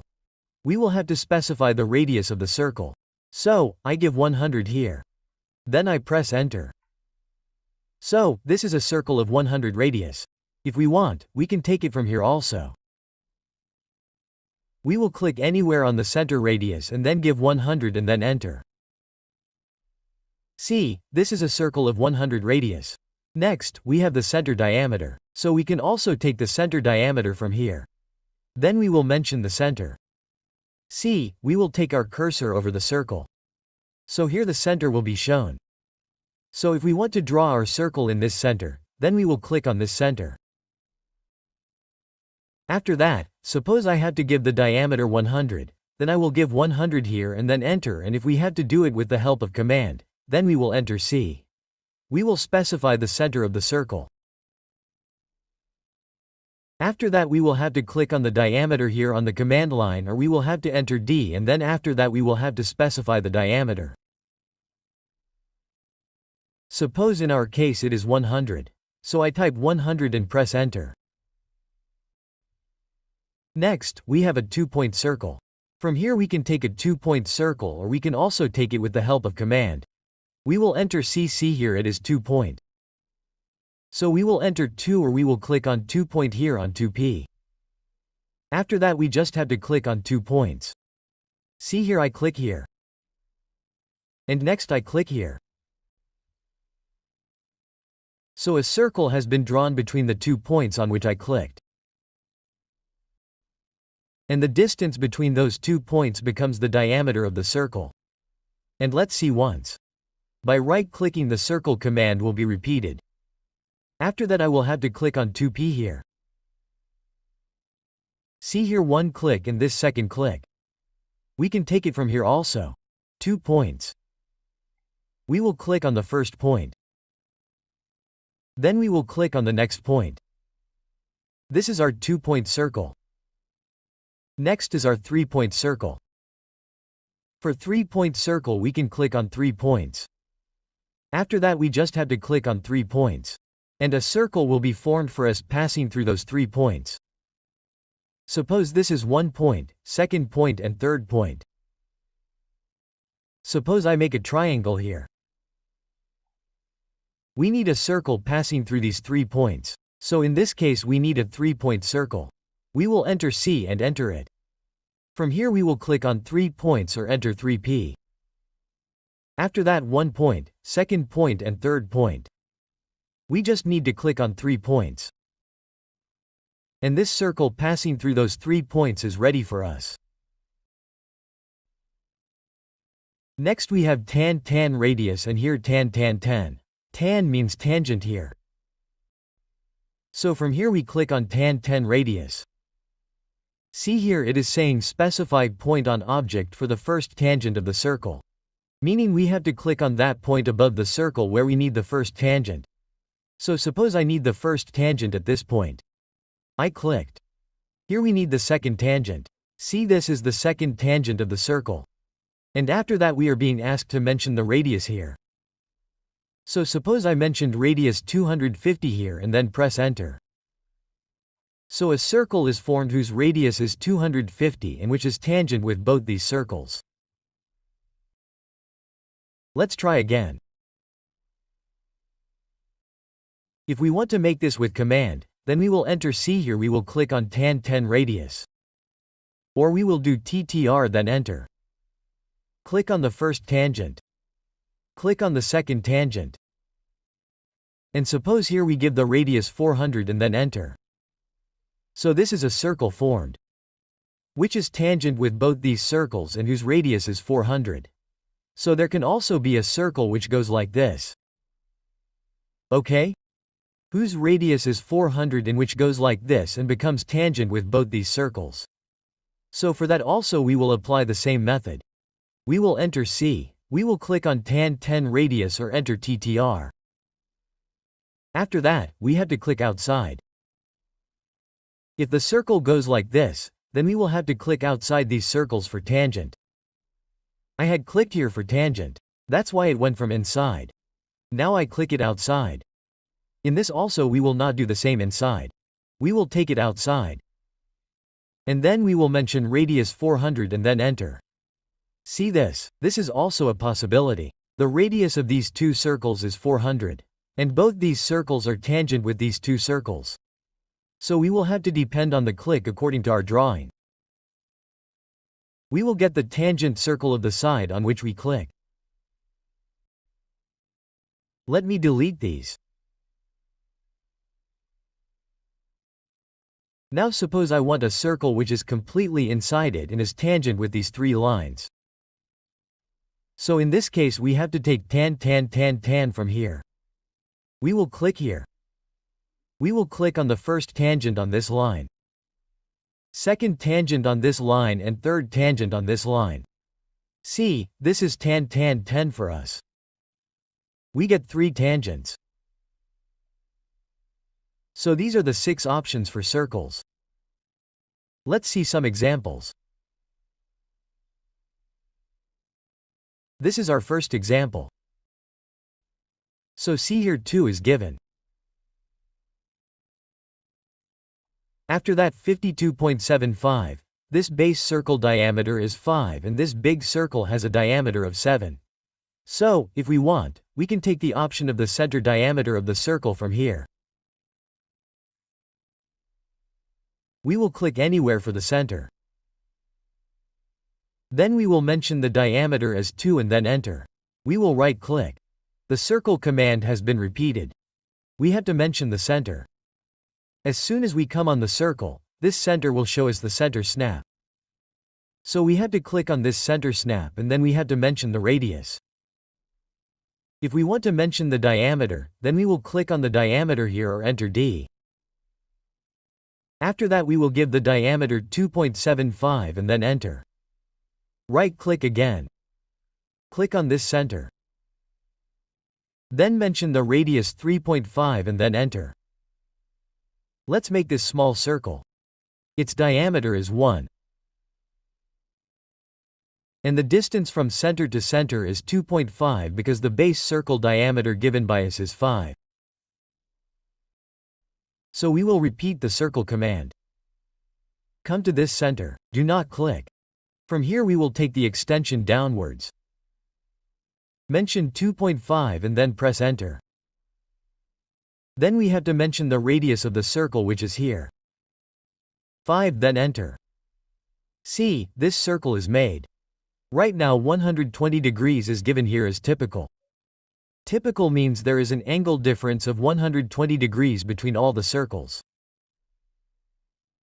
So let's do this with the help of rotate command. We can also do this with the help of polar array. We will learn polar array later. Now let us learn the rotate command. So here in the modify panel we have the rotate command and its shortcut is RO then enter. Then we have to select the object which we want to rotate. So I selected this circle. After object selection we always have to press enter. So I pressed enter. Now it is asking us to select the base point. So this base point will become our center. The center of the base circle. So I clicked on this center. And see, it is rotating. Now we have to enter the rotation angle. So I pressed 120 and pressed enter. See, this circle was here. It has been rotated to 120 degrees. Let us see again. Right click. To repeat the rotate command. Select the object. Then enter. Base point. This point has become our base point. Now to rotate it, we will use the copy command here. What will happen then? Here we will have a circle, and by taking a copy of it we will have to rotate another circle. So in the command line we will click on the copy and then give the angle 120 and then enter. Let's see again. Right-clicked. Rotate command got repeated. Selected the object. Then enter. Then selected the base point. And then clicked on the copy from here. Then 120 and then enter. See, this has done our rotation. So like this we can rotate any object at any angle. If we have a line here, turned on ortho and made a straight line. I selected this object. If I want to rotate it in 30 degrees, so we will enter Oro. We will select the point with respect to which we want to rotate. Suppose this is our point. Then we just have to specify the angle. So here I pressed 30 and then enter. See, it has rotated at 30 degrees. Repeated the rotate command again, selected the object, then pressed enter. Now suppose I gave this as the base point. And from here I gave 45 degrees. So it has rotated 45 degrees with respect to this point. So this is how we have to use the rotate command. Let's see another drawing of the circle command, and let's see an example here. There is a circle here. This circle is R50. So let's create it first. To create a circle, we will enter C. We will specify the center at any point and mention the radius of the circle as 50 and then enter. Look here. Here is a circle of R25. This distance is the x distance from this point, which means it is 70 distance from this center. And from here, our y distance is 40. And below also there is a circle of radius 25. From here also, there is 50 distance to the left and 60 distance down. So, we will do one thing. We will make the circle right here. And then we will copy this circle in both the positions. So, to make the circle, we will enter C, or we can right-click to repeat the last command. We will specify the center. If you are not able to find the center, then you have to bring the cursor just above the circle. Then click on the center and then mention the radius 25 and then enter. Now see, there are two commands here. One is move, one is copy. Both basically do the same work. What happens in move? We will move this circle. Meaning, this circle will move from here to here, and what will happen in the copy? We can take a copy of it and move it here. Meaning, it will remain here as well, and we will move a copy of it here. So, let us first see the move command. We can click on move from here. Or we will enter M. The shortcut of move is M, then enter. We will select the object. We will press enter. Suppose here we have to delete it at a distance of 70 in X. And we have to delete it at a distance of 40 in Y. We have to move it. So I can click anywhere, or I can click on this center. To delete it on the right side, I will bring the mouse to the right side. We will turn on ortho. By pressing F8 and then C, it is moving to the right side. And then we will enter 70. See here, if we measure the distance D, its center has moved 20 from this center. We will again take the move command. We will select the object. We will press enter. We can click on any point. It is not necessary that we have to click on this center only. If we want, we can click anywhere, even outside. And then we have to take it upwards in this upward direction. Then we have to press enter after giving 40. And we have to ensure that our ortho is always on while moving. Otherwise it will move at an angle. So I press enter after giving 40 here. See, it has moved to 70 and 40. If we want, we can move it in relative method as well. Let's see it once. We will select this object. We will enter M to move. Now we will select the base point at this center. See, this is done. Now we have to move 70 in X direction and 40 in Y direction. So if we want to make this point 0, then what will we have to do? We will have to convert it into relative coordinates. What will we do for that? We will mention at. As soon as we give it, this point becomes 0. So from here we will go 70 and upwards 40. So we will mention the coordinates 70, 40 and then enter. See, it has been moved. Now let's take a look at the copy. To copy, you can click on copy from here or select the object and enter CO. Then click on the base point center. From here 70, 40, so at we have to give 70, 40 and then enter. See, it's done. Now let's move it. Enter M, select the object. Press enter. Click on the center. Give at. As soon as we give it, understand that if we give it at this point, then it becomes our origin. We are going in the negative direction from the origin, X and Y are also going in the negative direction. So both X and Y will become negative for us. So see here X is 50. So minus 50 will give minus 60 and then enter. So you must have understood the copy command very well. Now let's complete this drawing. See here R50 is given and here R40. So in such situations we always have to use the 10-10 radius option. So we will enter C. From here we will click on tan-10 radius or enter TTR. This is our tangent. Here again tangent and radius of ours is 50 and then enter. See here the radius is 40. Repeat the circle command. Right click. From here we will click on 10 radius. First tangent of the circle at this point. Second tangent at this point of the circle. And radius of ours is 40 and then enter. Let's trim these portions. So to trim we will enter TR. And just here the portions which we want to trim. We have to select them. Or you can trim from here also. See this, we have selected it.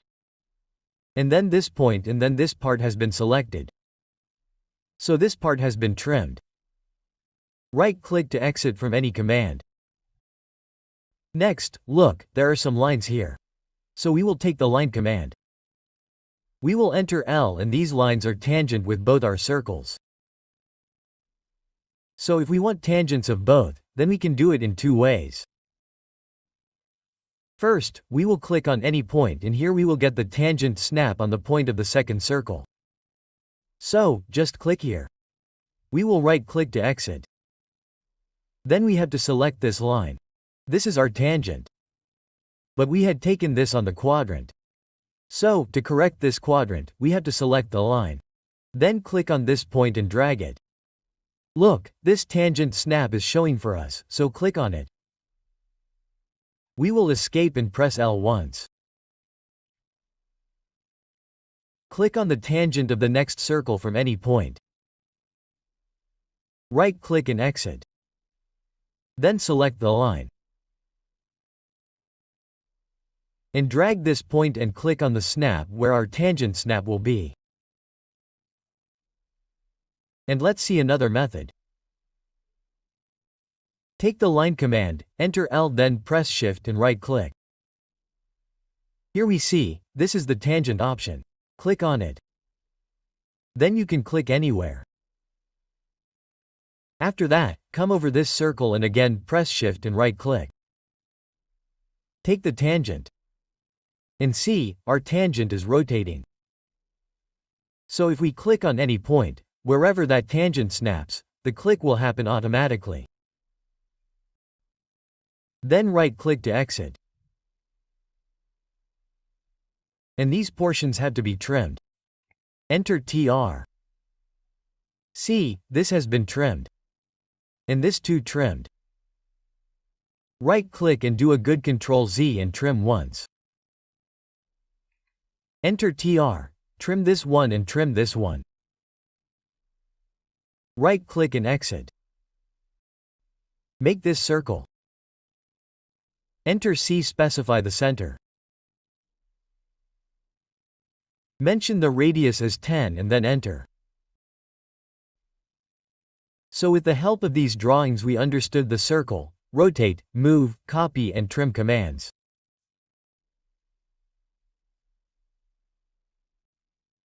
Now we will learn the arc command of the drop panel. There is a drop-down arrow below the arc command. If we click on it, then see there are many methods of arc. So we will learn these methods one by one. To learn arc, we will create a line. Enter L. Click on any point. Turn on ortho. Press Effect and we will create a line of 100 units. Right-click to exit the line. See, we have created a line of 100 units. If we click on this drop-down of arc command, then the first arc we have is a 3-point arc. We can click on the 3-point arc. Or its shortcut is a Enter. See, specify start point of arc. So we will have to specify the first point of the arc. We are clicking on this point. After that we have to click the second point randomly. So now we will turn off ortho. Look, I have given this second point and this third point. This is an arc. When we want to make a random arc, we can make it like this. Let's right-click. The arc will be repeated. First point, second point and this third point. By right-clicking, it is repeated. First, second and this third. Like this we will click on 3 points and we will get an arc passing through those 3 points. Let's erase it. Next is our start center end. We can click on start center end here. This is our start point. We can click anywhere for the center. I specify the center as the midpoint of this line. And look at the end point. Whichever point I click on, our arc will end at that point. So I click here. Look at this. This is our start center end. And here is our center start end. Both are made by the same method, only the sequence is different. Let's take it once. We have to set center start and center first. Then we gave our start point. Now wherever we want to end, we can click on that point. We will turn on ortho. So we will be able to click on this 90 degrees interval. So I click on this point here. See, this arc is formed. Let's erase it. Let's see the next option. Start center angle. Start point given. Center given. And suppose I gave the angle 45 degrees. See this? This was our start point. This end point and this center. If we join the start and end from the center, then this included angle will be formed. We have to mention this angle. So let's see the angle once. See, this angle is 45 degrees for us. Like we had taken 45 degrees. Let's cancel it. This is the start center angle and here is the center start angle. Let's see this also once. Just the sequence is different. It is the same method. Start first, center first. Then start an angle. If we want a semicircle, then we have to mention 180 degrees angle. See, this has become a semicircle for us. Let's erase it. Next is our start center length. I specify the start point, center point and length as 9 and then enter. See this? Now the length that I have given is 9. What is that length? I will measure and show you. We will take the aligned distance from here. Let's click on the start point of R and the end point of R. See, this is our 9. And take the start center once. Now take 90 and then enter.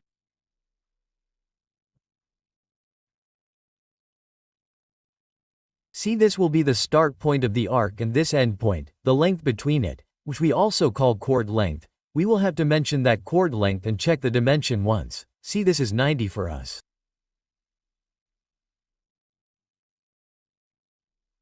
Let's erase it. Let's see the center start length. We have to specify the center, then we have to give the start and then the length. If we have to make a semicircle, then we have to give the length 100, because the length of our line was 100. See, our semicircle is formed. Let's erase it again. Next is our start-end angle. So we specified the start point, then specified the end point. Now suppose we gave the angle 45 degrees. Let's repeat it again. Let's give the start end 90 degrees.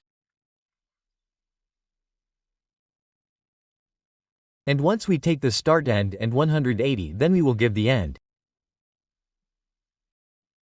So now the question that comes first is which angle?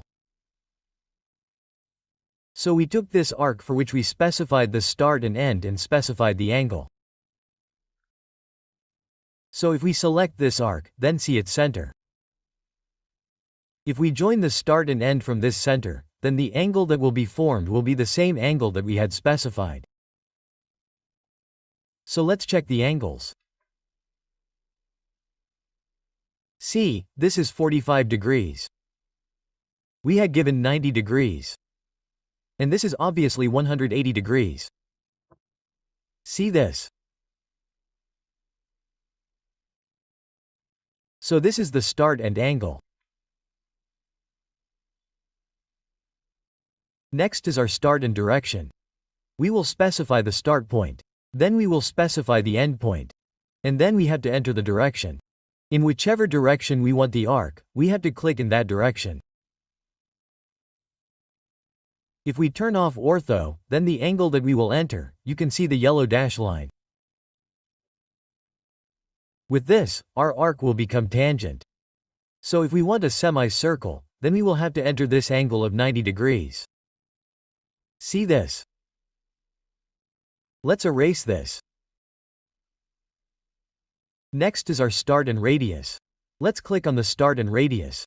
We will mention the start. We will mention end. Here suppose I give radius 40 and then enter. So look here, by giving radius 40, no arc is being formed. Its reason is that the length of this line which we had made, we had taken 100 and we have mentioned the start point and end point of this line. This means if we have 100, then our radius cannot be less than that.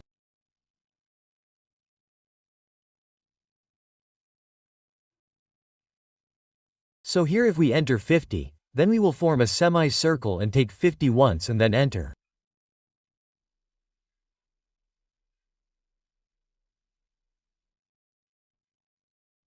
Again take start and radius start point end point and we give radius 50 and then enter. See this?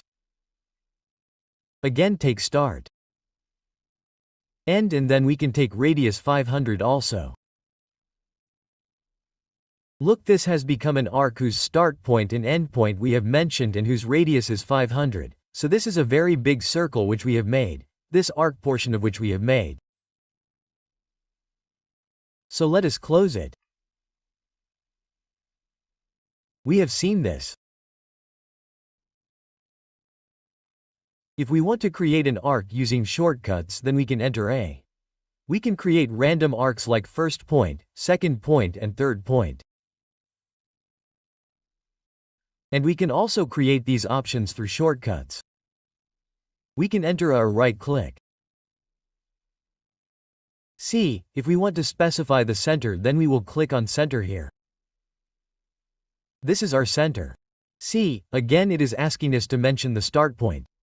So we have specified the start point. Now let us repeat the end point R with the help of right-click. If we want to specify the start point first, then we will click on Start. We can take the center from here. We can click on Center.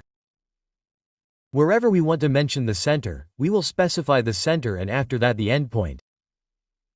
And the last option is Continue. So when we have to create a random arc, then we can click on Continue. From the last point where we left the arc, a random arc is created.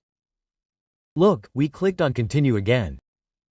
Look, this arc is being created. And there are many options in our arc. So, we can take any arc. When we right-click and repeat, our 3-point arc always gets repeated. This has to be kept in mind. Suppose we have taken start and center or start center end. After that, if we want to repeat by right-clicking, then only our 3-point arc gets repeated. This one does not get repeated. So, we always have to come from here and click on Options. Let us see some examples. Suppose this is the arc of the door, we will make this arc once. I will copy it and take it out. See, this is a block. What is a block? We will know later. Let us explode it. We have already learned to explode. If we want to break any polyline or block, we will explode it. So let us enter X and erase this arc. If we want to make this arc in this door, if we want to show its orientation, how it opens, then we can make it with the help of an arc. So we can take start center end. See, this will become our start point. Our arc or door is opening from this point. So we will click on Start at this point. Wherever it is, that will become our center and this point will become our end point. Let us erase it once more. We can also make it from center start end. First we will have to mention the center. This point, then the start point and then the end point. See, this arc is formed. And let us see an example. Suppose we have to make this drawing. In this the polyline circles will be revised once more. So first we will create this portion. We will create this with the help of Polyline. So enter plural. Click on any point. Turn on ortho. Press F8. Go to the right side and enter 1. Now we need an arc in the polyline. So here we can click on the arc or enter it. We have to specify the diameter of this arc. Radius is given here, so double it. Then enter 874. See, this arc is continuing. We need a line. So again enter L, specify the length of the line inside the polyline. Enter 1. Again we need an arc. So enter A and then click on this point. This polyline has been created for us. Right-click and exit. We can also create the outside one with the same method. But we will know the offset. This is our offset from here. What is offset? We use offset to make multiple copies of any object inwards or outwards. How? Let's see this polyline. If we want to make this polyline by offsetting it outwards, then the offset distance will be this distance in the middle. So this radius is given by us, and this radius is also given. If we minus it, then we will get the middle distance, which becomes 0313. So, we can click on the offset command from here, or its shortcut is 0 enter. After that we have to give the offset distance. Here we mention the distance, 313, and then enter. We have to select the object which we want to offset. So we have just selected it. Now on the side where we want to offset, inwards or outwards, we just have to click on that side. If we want multiple offsets, we can select it again. Or we can click like this. See this? If we want it inside, then we have to select it and click inside. By selecting this, we get the option of multiple here. What will happen with that? We will not have to select the object again and again. If we keep clicking outside after clicking multiple times, then it will keep offsetting. Let's see this one more time. Enter offset distance has to be specified 313 and then enter. The object has to be selected. The object which has to be offset, and after selecting it, whichever side we want to take the offset, just left click on that side. Then to exit from offset, we will right click. See this? Let's see the offset a little more. When we make a staircase, then we use offset. Let's see how. This is our trade, this is 250 for us. So, we have to make multiple offsets of this line at 250. So, we will enter O. We will have to specify the offset distance. So, we will enter 250 again. We have to select it. After selecting it, we have to click upwards. So, this offset will be created for us. See this? And if we have to make multiple offsets at once, then we will select the object and click on multiple here or enter M. After that we just have to keep clicking upwards like this, and this offset will be created for us. When we have to exit the offset, then we can right click and exit. Let us complete this drawing. Now we have to make these circles. So we have to find out this distance, that what is the distance from this point to this center. This total distance is given. If we subtract 2.312 from it, then we get this distance. So, in AutoCAD, there is a quick calculator option. We can enter QC in it.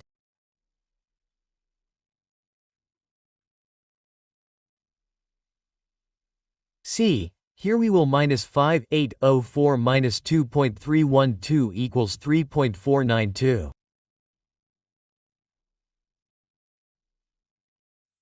This is the distance. Let's close the quick calculator. Now we will take the circle command. Enter CA. From this point, we will use the extension on the right side. Then enter 3492 and we will make these circles. Click on diameter and here the diameter is mentioned. Let's give it 1.125 and then enter. To repeat the circle command, right-click. Click on the center. Again click on the diameter. 175 then enter, and this one is also a circle whose radius is 1.375. We will make this as well. So, right-click, again click on the center and mention the radius, this time 1.375 and then enter. We will make these circles.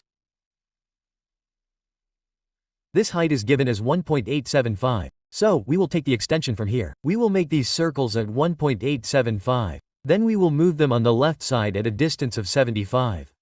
So let's repeat the circle command again. We will take the extension from the center upwards. We will enter 1.875 again. Let's click on the diameter. We will enter 1.625 again. We will right-click to repeat the circle command. We will click on this center and then click on the diameter and mention its diameter as 75 and then enter. Then we have to select both these circles. We will move it to the left side. So we will enter M. We have to click on any point. We have to move it to the left side. Ortho should be on. Otherwise it will be moved wrongly.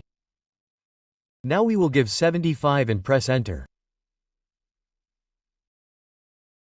Let's complete the left side portion. See here the radius is mentioned as 1.75. So we can make it with the help of tan 10 radius. We will enter C. We will click on tan 10 radius or enter TTR. We will give the first tangent here. We will give the second tangent on the polyline in radius 1.75, then enter. Let's trim it. Enter TR. We will trim this portion. We will right-click to exit. See here, this is a line. So we will enter L. We will click on tangent snap here from the quadrant. See, we are getting a tangent. We will right-click to exit. Now we will select this line. We actually took this from the quadrant. So we have to stretch this point and just click and drag it. And when we see the tangent, we have to click on that point. So this tangent to tangent has become a line.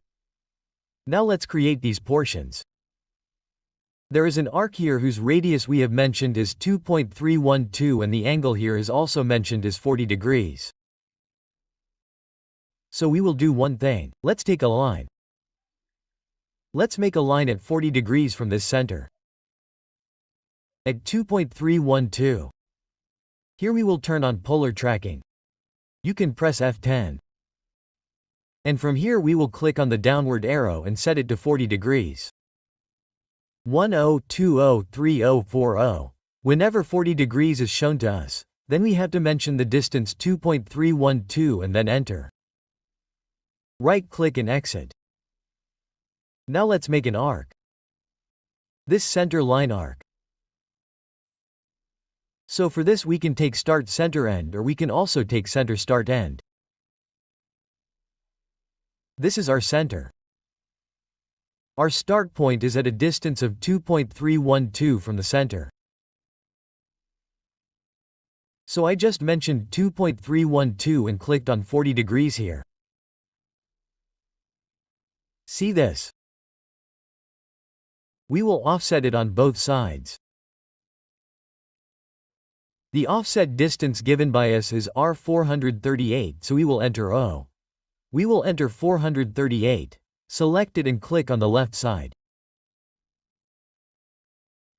Select it again. Click on the right side. Right-click and exit. Now see, we can also create this arc with start and radius. So from here we take start and radius. This will be our start point. Our arc is always created in counterclockwise direction. If we take this start point, then our arc will be created from this side downwards. So our start point will be this, end point will be this and radius will be 438. Then enter. We have to create the radius below again. Let's repeat this arc. Start point will be this one. End point will be this one and radius will be the same, which is 438. Then enter. We can erase this arc if we want.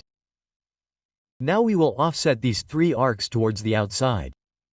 The offset distance will be the larger radius minus the smaller radius, which here becomes 437.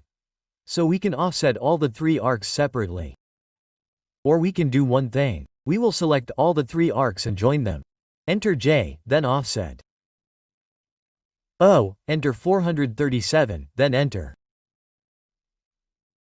After selecting this object, click outside and then right-click and exit.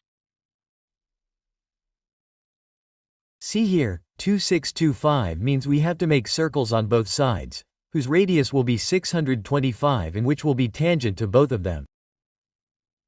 So, enter C. Click on the tangent and radius option. First tangent, second tangent radius will become 625, then enter.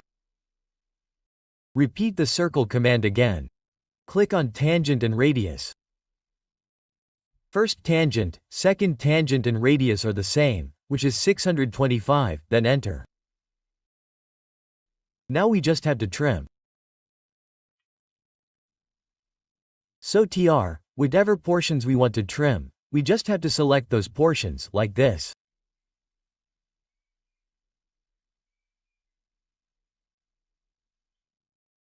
So this is our drawing.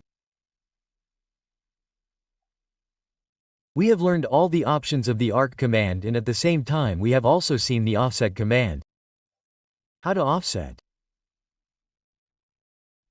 Now we will learn the rectangle command in the draw panel.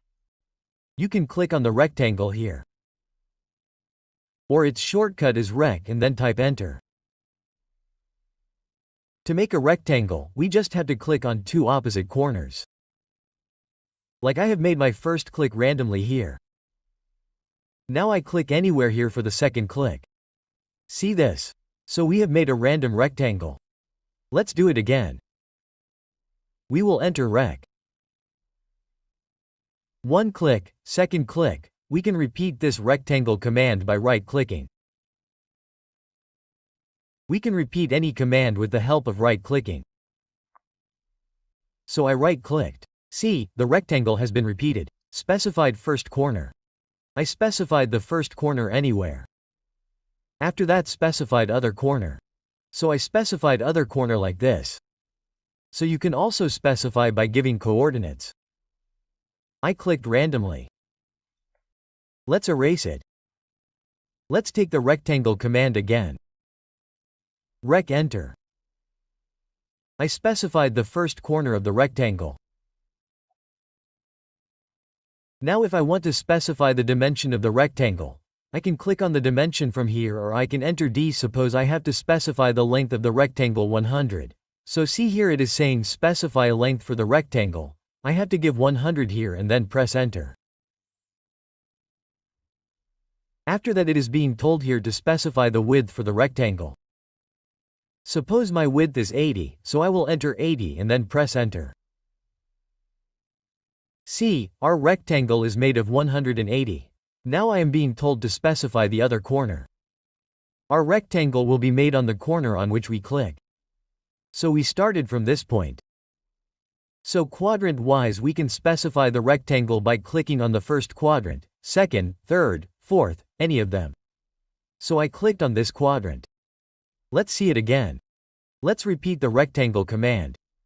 With the help of right-click. I have said specify first corner here, so I clicked here. Let's click on dimension. Suppose my length will be 80, so I will enter 80. Enter. Suppose my width will be 50, so I will type 50 and press enter. After that, whichever quadrant I want to specify my rectangle, I have to click on that corner. So I left-clicked on this side like this. And this is my rectangle. Let's repeat the rectangle command again. I specify the first corner here again. See here there is an area option. So I can click on area here, or I can enter A here. I am being asked to specify the area of the rectangle. So suppose I enter 500 here. Here I will have to mention either length or width. And on that basis a rectangle will be created for me whose area I have specified and either length or width has been specified. So suppose I click on length here or enter L, and after that I specify the length as 25 and then enter. See, we have created a rectangle whose area is 500 and length is 25. So obviously its width will be 20. So we do not have to specify the width. The width will be automatically calculated by auto-calculating it and creating a rectangle. Let's see once. Right-click. Click on any point. Click on area. Suppose this time I give 1000 and then enter. This time I specify the width as 25 and then enter. So we have given this width as 25. Its area is 500. Sorry, its area is 1000. If we want, we can also check it by giving the area command. See, its area is 1000 and this width we had given as 25. So see this width. Here it is 25 and it becomes 40 for us. Our length becomes 40. Let's repeat the rectangle command again. Enter rect. Click on any point. Here there is another option, rotation. Click on rotation. Suppose I want to make a rectangle whose length and width I can specify anytime, and which we also have to rotate at an angle. Suppose that angle is 30 degrees, so I will give the rotation angle here as 30 and then enter. See this? Now I can specify the other corner of my rectangle. And if I want to give dimensions, I will click on dimensions from here. I will specify the length, which is 100, and suppose the width is 50 and then enter. See this? Now see, our quadrant has also been rotated at 30 degrees. So, I will click on the quadrant in which I want my rectangle. Now, whenever we create a rectangle, it will be given to us at 30 degrees rotation only. See this? Now if I do not want a 30 degrees inclined rectangle, then I will right-click and click on any point. Specify first corner point. Suppose click here. Then click on rotation here or enter R and make the rotation angle 0. After that, see, we can create a rectangle. If we have to specify the dimensions, then we will click on the dimension and mention the length and width and then left-click to create a rectangle. Let's take a look. Click on the dimension. Suppose my length is 100. We will enter. Width is 50. We will enter and then left-click at the position we want. See, let's erase these. Let's take the rectangle command again. You can click on the rectangle here, or its shortcut is rec enter. When we specify the first corner, after that we get 3 options: area, dimension and rotation. We have already seen these 3. But when we take the rectangle command, after that we are given 5 options here: chamfer, elevation, fillet, thickness and width. So we will see these options one by one. First is chamfer. Chamfer means if we cut the edge of any rectangle straight, then we will have to mention a chamfer distance there. And it is called fillet. If we round a rectangle by cutting its corner, then it becomes fillet. Let us understand this with the help of examples. Click on chamfer here or enter CA. Suppose I give the first chamfer distance here as 10 and then enter. Let us keep the second chamfer distance same. Enter 10. After that I specify the first corner of the rectangle here. After that click on dimension. Give the length of the rectangle as 100 and the width as 50. See this? So after that we can click on the position in which we want our rectangle. So I left click here. See this? We have given this chamfer distance as 10 and 10. So from here it is a 10 cut. And from here it is a 10 cut. So we have 10 cuts in all the 4 corners. And I will check and show the length. See, this distance is 100 and this distance becomes 50 for us, and I will also show the chamfer distance in this position. See, this is 10 and this also becomes 10 for us. Let us see once again how to make a chamfer rectangle. So I enter rec. I click on chamfer. I had given 10 for the first chamfer distance, so I will continue with 10 only. Press enter. This time suppose I enter 20 for the second chamfer distance. And then click on any point. Click on dimension. Suppose I have to give 100 for the length of the rectangle. I will enter 100. And width 50 and enter. See this? Now at the position where I want to click, I will just left click on the rectangle. See this? So I had given 10 as the first chamfer distance and 20 as the second chamfer distance, so the count starts from this point itself, 10, 20. Then from here 10, 20. Then from here 10, 20, meaning our chamfered distance is always counted counterclockwise. First chamfer distance will always be this one and second chamfer distance will be this one. After that, first this second, first, second, first, second. If we want to delete the chamfer, what will we do? Repeat the rectangle command. Then go to chamfer and enter the first chamfer distance as 0. Make the second chamfer distance also 0 and enter. After that we can make our normal rectangle. See this? Let us repeat the rectangle command again.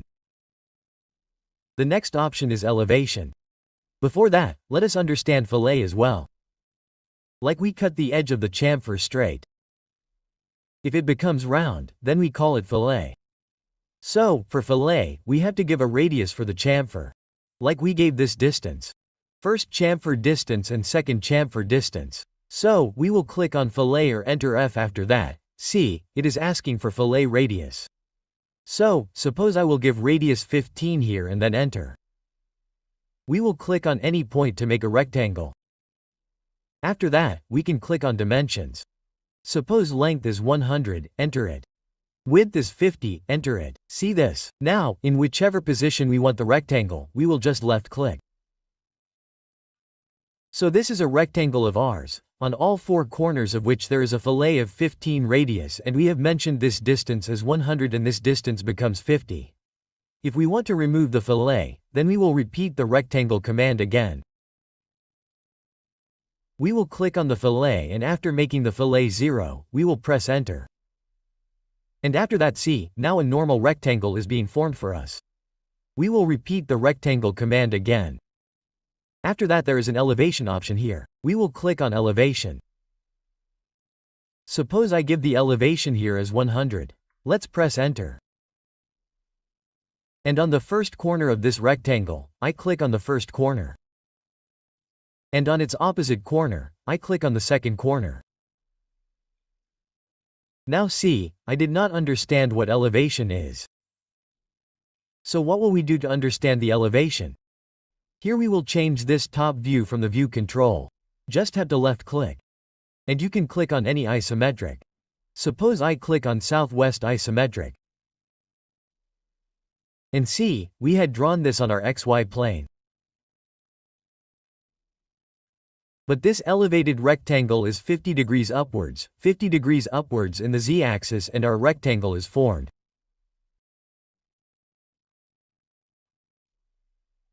If we rotate it a little and see, then we will understand it.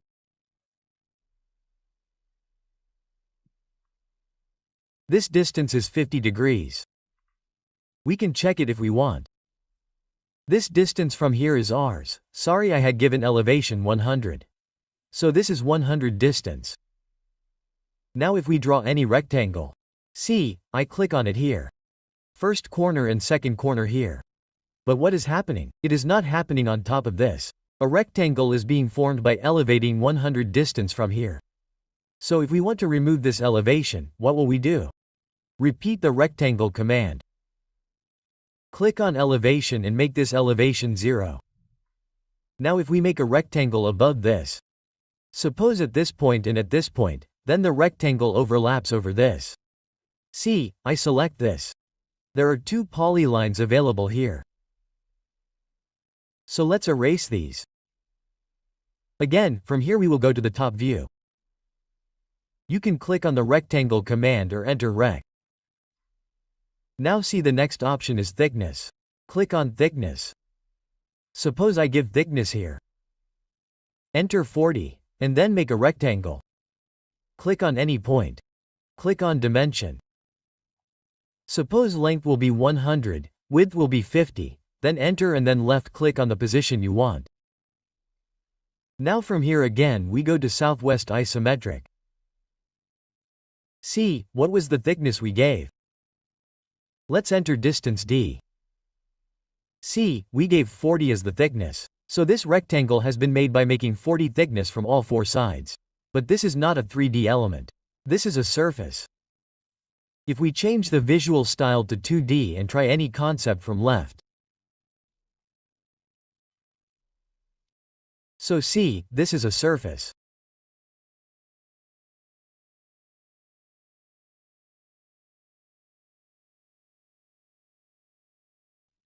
See this? Let's repeat the rectangle command again. From here we will make the thickness 0. After that we will be able to make a normal rectangle. See this? Now take it to the top view. Let's erase it. And we will again make the visual styled 2D frame. Let's repeat the rectangle command. The last one is our width. So we will click on width. Suppose I give width 10 and then enter. Then we have to locate the first corner point. Suppose I randomly clicked anywhere. Then click on the dimension. Suppose the length will be 100, width will be 50, and then see a rectangle is being formed. Whose width is the line width that we have mentioned? So we had mentioned 20. So it became 20. Now just left click. Then right click. Suppose I reduce the width a bit. Let's enter true. Click on this point. Click on the dimension. Length 100, width 50, and then left click. See this? So we had reduced this width. And here we had kept the width 10. So this becomes our line width. So what will we do to make this width 0? We will repeat the rectangle command. Click on the width. Make it 0 and press enter. Now our normal rectangle is made like this. Let's see an example. See this example. This is a rectangle whose length is mentioned as 11.5 and width is mentioned as 9.6.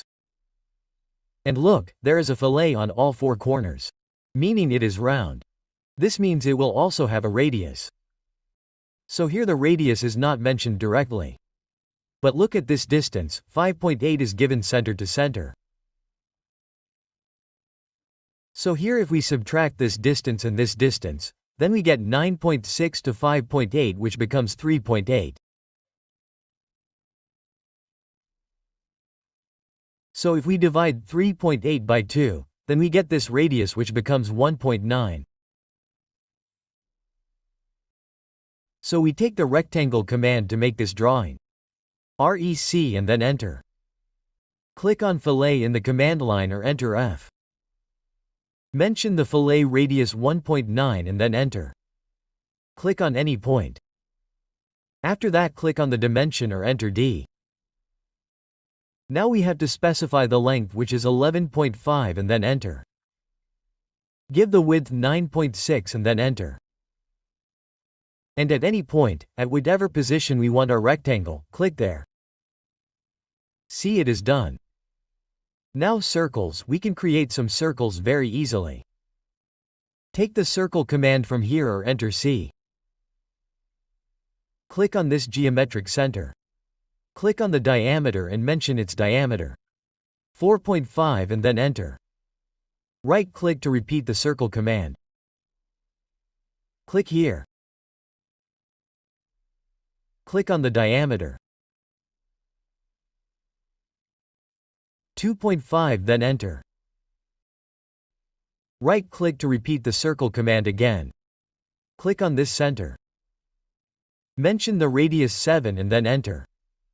Now we can copy it on all 4 corners. So let's select it. Enter CO for copy. Just copy from this center to this center and this center. And right click to exit the copy command. So look, our drawing is ready. And let's see an example.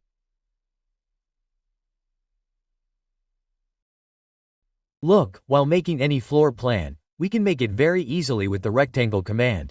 I will show it a little.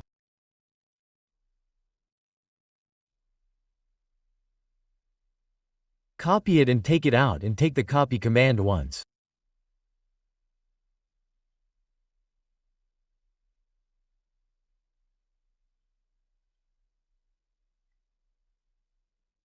Look, kitchen is mentioned here. Its length is 2,500 millimeters and our width is 3,000. So we can make it with the help of rectangle command. Write enter, click on any point. Click on the dimension. Mention the length 2500 and then enter. Mention the width 3000 and then enter and then left click. Look, our rectangle is made. After the kitchen, there is this bedroom on the right side whose length and width is mentioned and the wall in the middle is the wall mentioned 125. So what can we do to maintain this wall? We will repeat the rectangle command. We will not click on this point. If we click on this point, the rectangle will start from here. So what will we do? After taking the rectangle command, we will take the length and extension from this point. 125 and then enter. Then click on the dimension, and after that we will mention the length which is 3625, then enter. We will mention the width 3000 and then enter. After that, we have to place our rectangle in this position, so we will left click here. Then right click again. We can go to this room from this room, so we have to take the extension from here. So we have to take the extension from this point. There is a wall, our interior is 125, then enter. Again click on the dimension. We will mention the length 4800, then enter. We will mention the width 3150, and then enter. See, this is also made. Ours. We will right click again. This is the balcony. We can take its extension from this position. 125 of 125, then enter. We will click on the dimension. We will mention the length 1325, enter. We will mention the width 3150 and then enter. Then we will left click on this position here. So we can make our plan very easily like this. I have made these 4 rectangles and here we will make 3 rectangles and after that we will mirror it to the right side. So we can make our plan very easily by using the rectangle command. So I will erase it now.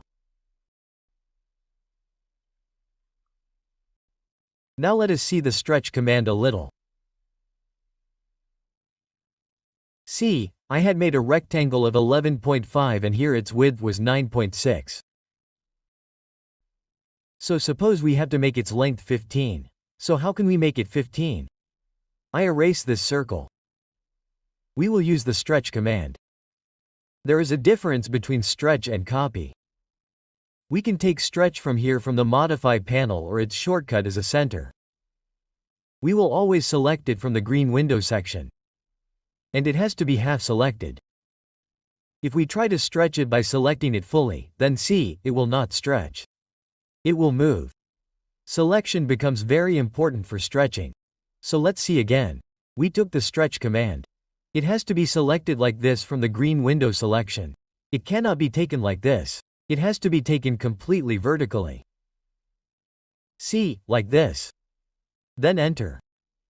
Click on any point and suppose I have to make it 15 from 11.5. So I will have to mention the difference. And the direction has to be specified like this. We will turn on ortho with F8. See this? If you want to make it smaller then you will take it to the left. If you want to make it bigger then you will take it to the right side. So here we will have to mention the distance which becomes 3.5 and then enter. See this? Now if we measure this distance, it becomes 15. Let's see it once more. We will do a center. We have to select like this from the green window selection. We will not do it completely. If we want to make it bigger from top to bottom then we will select the upper half portion like this.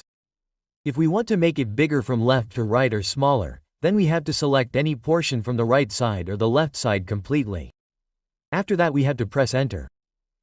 We have to click on any point and then stretch it like this. Enter 3.5 and let's see it once more. Selected stretch, clicked on any point and if I want to make it bigger, suppose I want to make it bigger than 10 length, so I will enter 10 and see, this length of ours was 9.6. Let's check it.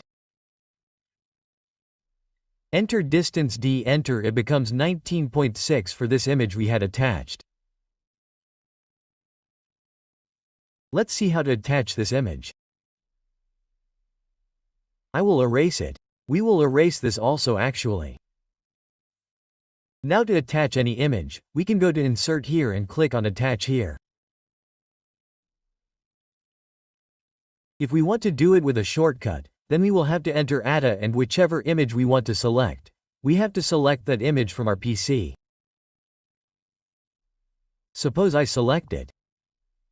We will select and open it.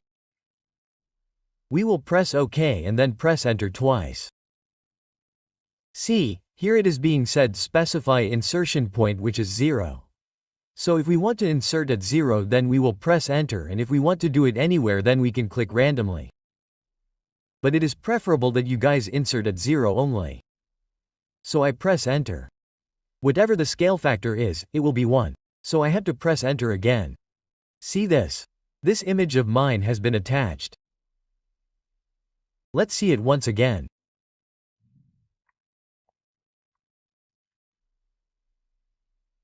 ATA, enter, select any image from here.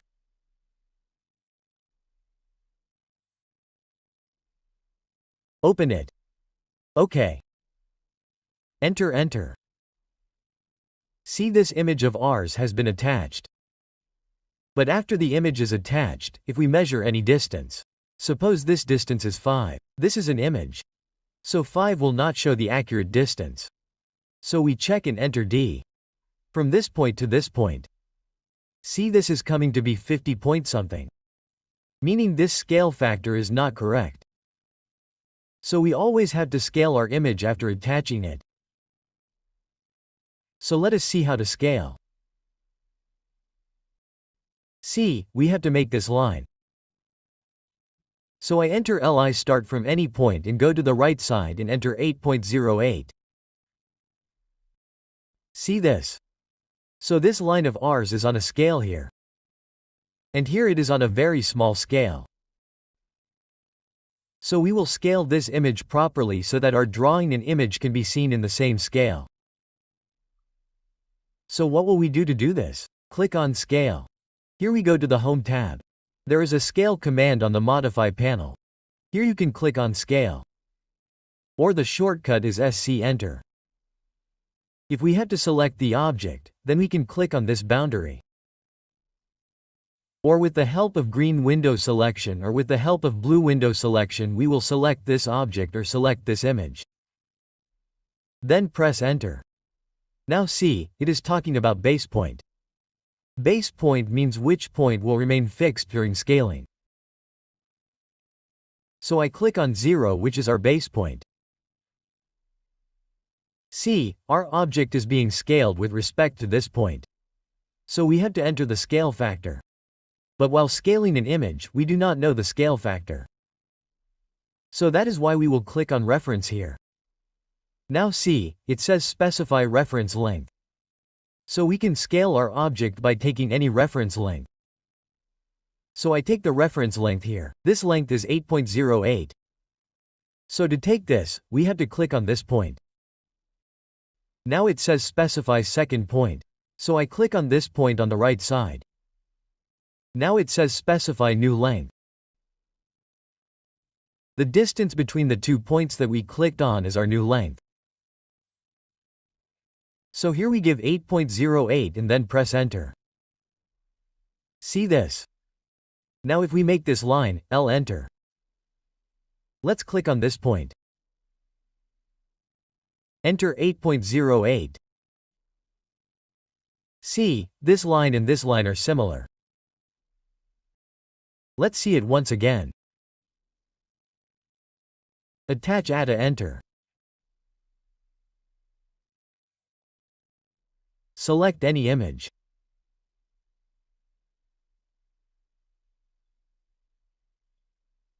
Open it. Press OK and then press Enter twice. See, we have to scale this image again. So to scale it, we can click on Scale here or enter SC. Select the object. Press Enter. We will take the base point at this point. After that, if we do not know the scale factor, then we have to click on Reference.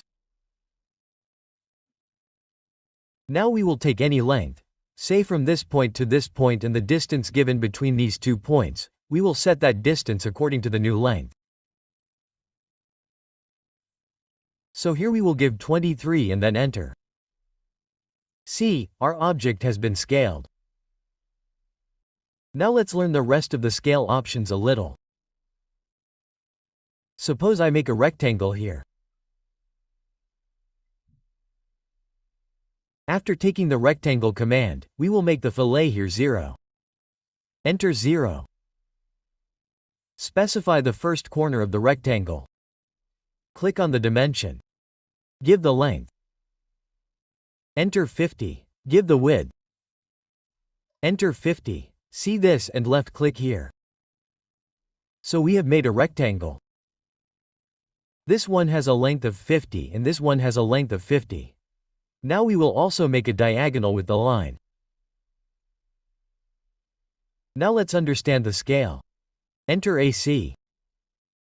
Suppose I have to scale this rectangle. We have to make it twice as big with respect to this point. So we will select it. Press Enter. Base point means the point with respect to which we have to do it. That point will remain fixed and our entire drawing will be scaled with respect to it. So suppose if we have to do it with respect to this point, then we will have to click on this point. Now we have to give the scale factor. If I want to double it, then I have to enter 2. See, if I want to bring it back to the normal scale, to the previous scale, then I have to scale it again. I will enter SC. I will select the object. I will press Enter. This will remain our base point. Now it has become 2 times. So it will have to be halved. So we will give the scale factor 5, enter. See this? Let's scale again. I have to select the object. I have to press Enter. Suppose I give this the base point. That means my scale will be the object with respect to this point. It will get fixed. So I give the base point here. Suppose I have to multiply it by 1.5. So 1.5, then enter. See this? Let's see again. I will enter SC. I will select the object. I will press Enter. If I give the scale factor with respect to this point, I will enter 2. See this? So this point gets fixed. My drawing increases on this side. Base point. If I fix this point, then my object in the third quadrant will become bigger or smaller. And while scaling, we press Enter like this. If I select this as well as all the lines. So I have to select these 3 objects. I have to press Enter. Whichever objects we select, all those objects will be scaled. We were selecting only the rectangle, so only the rectangle was being scaled. If we select the lines as well, if I scale it with respect to this point. If we want to double it or 10 times it, or if we want to halve it, then what can we do? If we want to halve it, then enter 5. See, this rectangle has also been scaled, and at the same time my lines have also been scaled. So we have learned the rectangle command, scale command, attach command and stretch command. Now we will learn about the polygon command. The polygon command is here under the rectangle in the draw panel. So you can click on the polygon tool here. And its shortcut is pull, and you have to press Enter. First of all, we have to enter the number of sides of the polygon. Enter number of sides is given here. Suppose we have to make a hexagon. So we will enter 6. After that we have to locate the center of the polygon. So I click anywhere randomly. After that, see here we get 2 options. One is inscribed and the other is circumscribed. So we will understand both. First we take the inscribed option. We will click here or enter I. After that we will create a polygon whose radius we have to mention. So I mention the radius here as 100 and then press Enter. So this is an inscribed polygon whose radius we have mentioned is 100. Let us change its color. We will select it and go to the Properties panel and change the color from here. Escape. Let us repeat the polygon command. Pol is its shortcut. Then we have to press enter. We will have to mention the number of sides. So last we had entered 6. Let us enter 6 again. After that we have to locate the center of the polygon. So I click on the same center.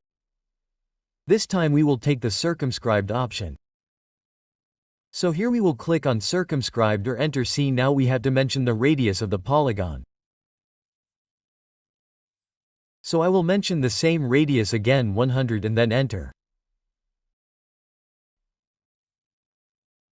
So this is our inscribed polygon whose radius is 100, and this is our circumscribed polygon whose radius is also 100. So let's select the circumscribed one, and from here we will also change its color. We will escape. Now we will make a circle whose radius will be 100. So let's enter C. We will click on the center and give the radius 100 and then enter.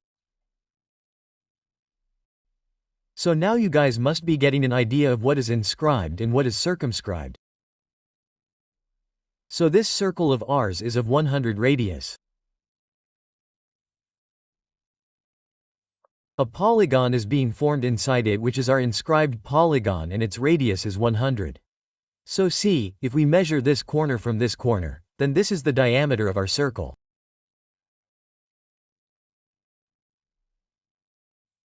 So if we connect one corner to the opposite corner, then it will become the diameter of our circle, and this polygon will be inside our circle. So we will connect both of them. This is 100, sorry, it is 200. We will connect both of them. This is also 200, and if we connect these two, that will also be 200. And what will happen in case of circumscribe? See, if we connect the midpoint of this side and the midpoint of the opposite side, then this will become the diameter of our circle. If we connect corner to corner here, then it will not be the diameter of the circle. So wherever we get such a dimension where corner to corner is connected and the dimension is given, then we will have to inscribe it, and wherever we are given a polygon with such a dimension from one side to the other opposite side, then we will have to take the circle scribe. From this point to this point, as I will show you guys.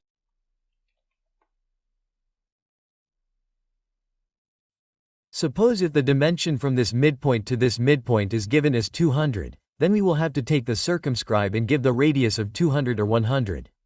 And if we are given that from this corner to this corner is 200, then we will have to take inscribed. Inscribed means inside the circle and circumscribed means outside the circle. Let us understand this with the help of an example. See, here a polygon has been made, where here a dimension of 75 is given. See this. The dimension of one side to the side is given as 75.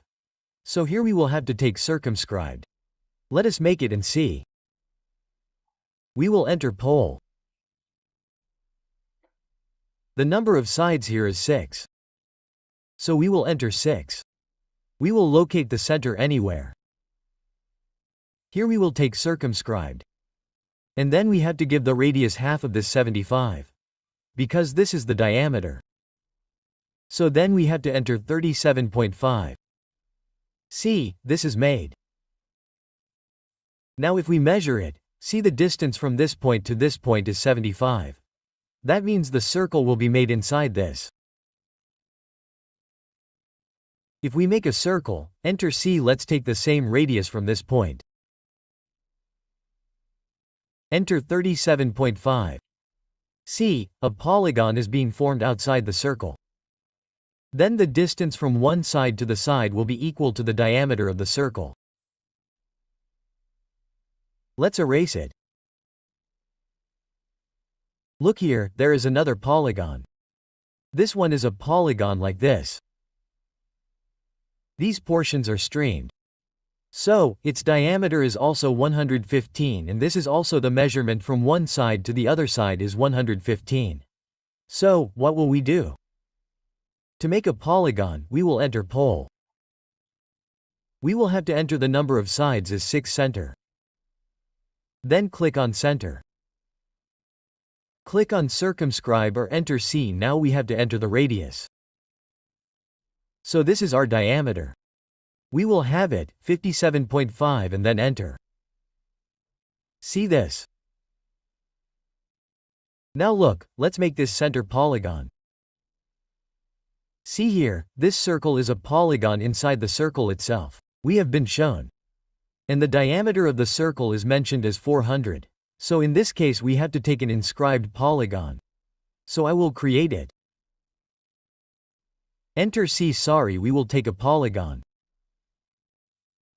Enter pole. The number of sides of this is also 6. So enter 6. Mention the center. Then click on inscribe, or you can enter I and then mention the radius, which is 200, and then enter. See, it is ready. If we want, we can also create this circle. Enter C. The radius from this point is 200 and then enter. See, this is a polygon inside the circle. Meaning from one corner to the other corner, that is, the distance between the opposite two corners will become the diameter of the circle. Okay, I hope you guys have understood the polygon. Now let's try to complete this drawing, and along with this we will also learn the polar array command. So see, there are many circles here. So I will first create these two circles. The diameter of the circle is mentioned. So we will enter C. I will click on this point center and then give its radius 25 and then enter. Again we will repeat the circle command with the help of right click. We will mention center. We will give radius 50 and then enter. Now see, if we want, we can copy these two circles from this point to this point and the rest of these 3 points. But here there are 6 objects. If we had 60 objects, it would take us a lot of time to copy them one by one. So what will we do?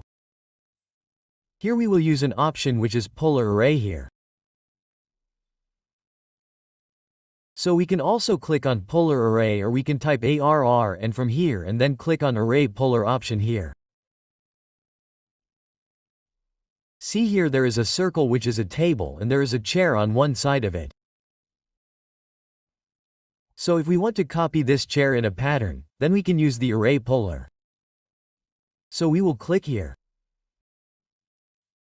First, we have to select the object which we want to array. Like I select these two circles. After selecting, we will have to press enter. After that, look here, we have to mention the center. That means this base circle, the center of that base circle, which is this point. So I click on this point. And look here, an array creation tab has opened. Here we have to give the items that how many items we want. Here it is 6. If we wanted 60, then we would have entered 60 here. See this? So in this case we need 6 items. So I press 6 here and then enter. And here the associative option is 1. Associative means if we keep it on, then all these will be created in a group. Like this is on right now.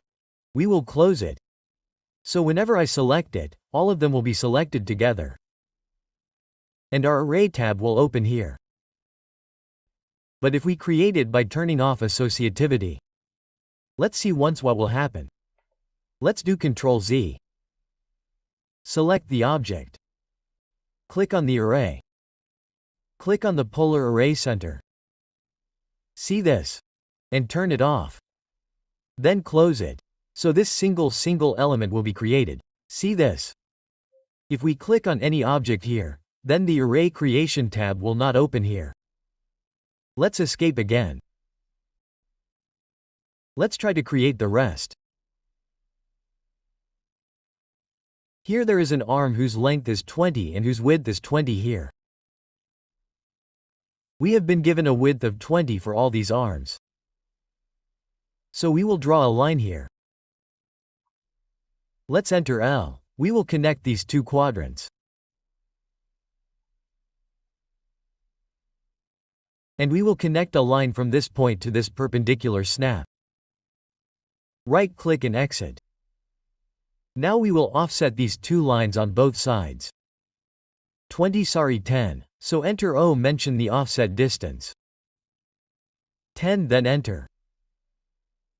Select the line. Click on the top. Select it again. Click below to offset it on both sides and then right-click. Select it and erase it. Erase this as well. See, the gap is being maintained here. Because we clicked quadrant to quadrant. So it will always be offset upwards. Here there are circles on both sides. So this gap will be created. See, here there is a fillet. Here the radius of the fillet is also mentioned as 20. So now we use the fillet command.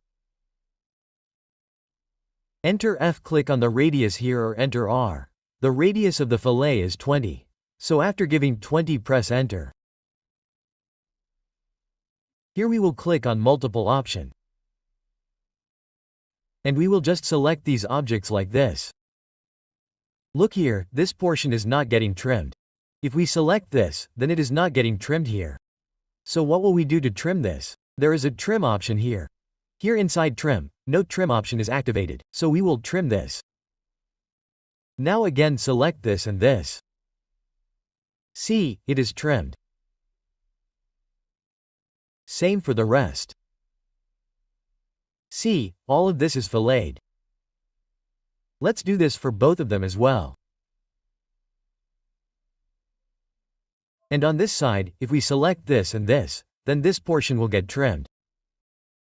So on the command line, click on Trim. And here the trim option is not to be activated. No trim has to be activated. Then we will select both these objects. These as well and then right-click and exit and we will trim these portions individually. So we will enter TR. We will trim them like this.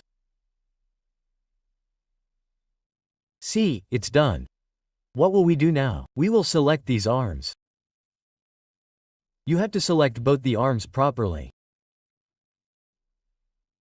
And after selecting both these arms, we will again use the polar array. So here we will click on the polar array or ARR and click on the polar array here. After that we have to specify the center. So we will click on this center. See, our array creation tab has opened. We have to keep the items 6 only and then close it here. Then we will trim these portions. So we will enter TR and we will trim these portions.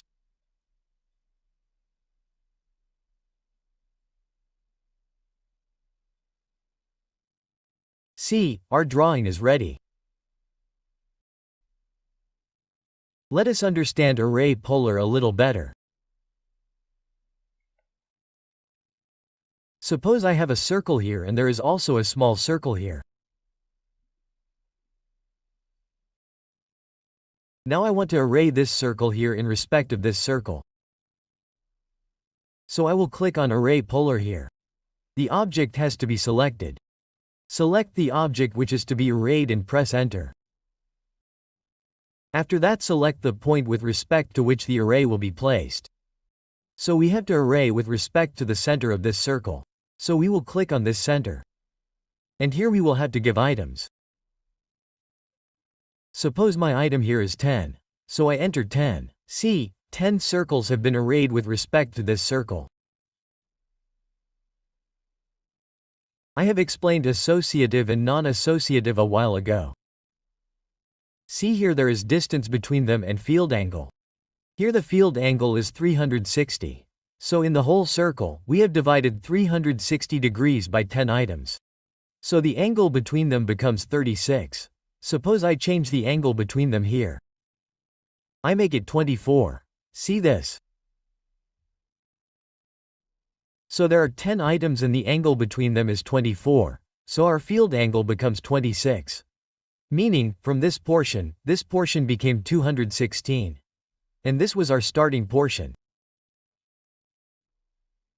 So, from here, our array was created in anti-clockwise direction. If we want, we can change its direction from here. See this? We can change the direction by clicking on the direction. I will make it 360 again.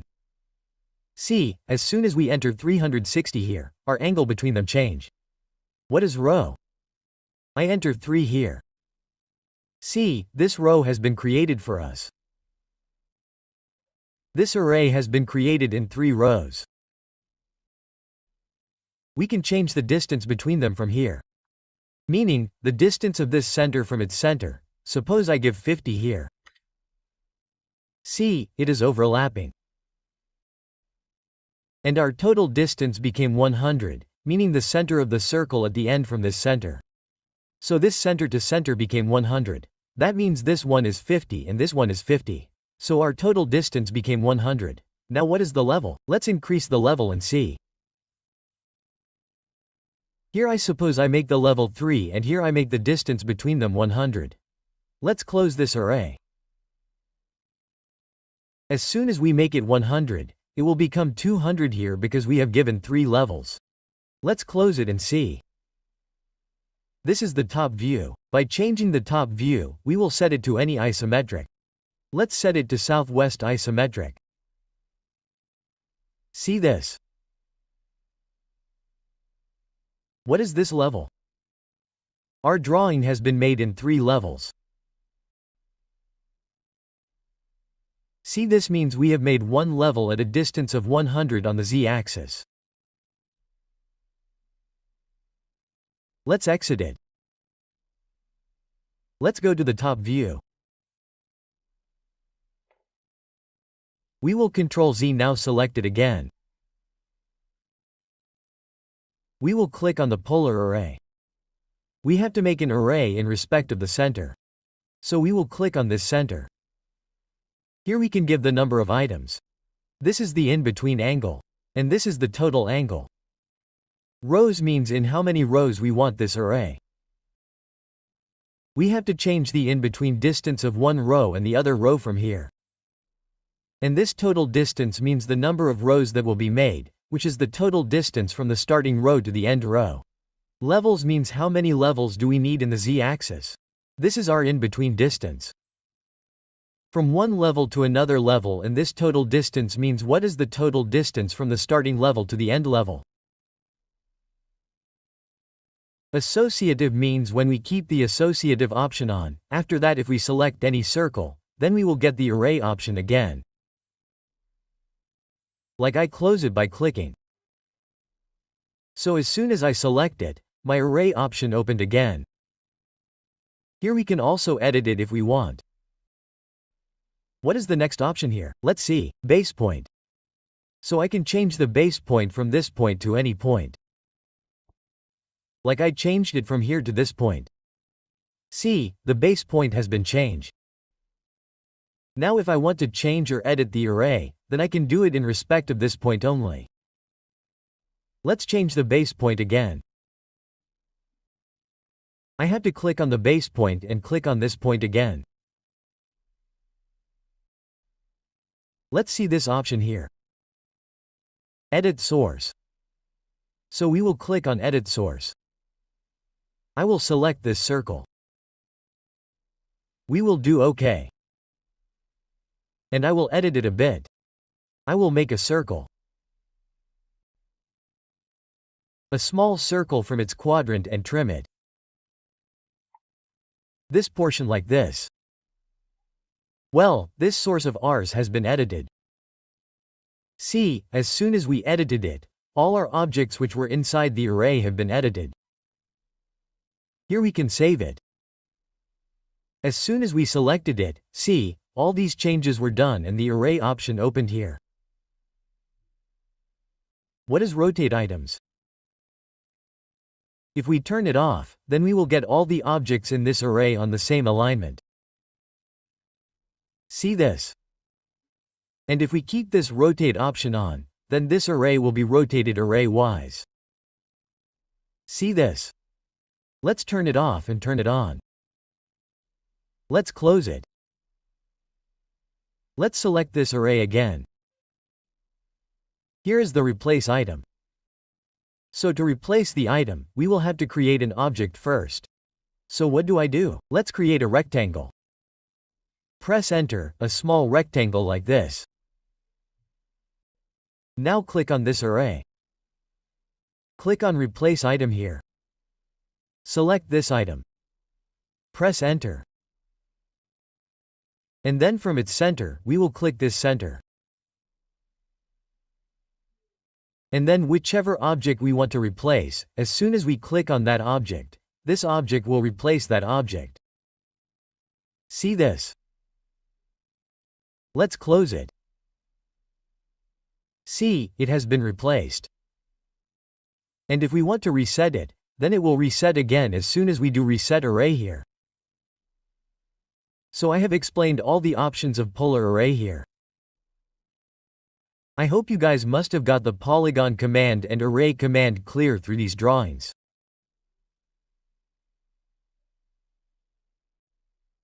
Now we will learn to create the ellipse command. The ellipse tool is available in the draw panel here. If you want, you can click on it or its shortcut is Enter. We get 3 options here to create an ellipse. One is center ellipse, one is axis and one is elliptical arc.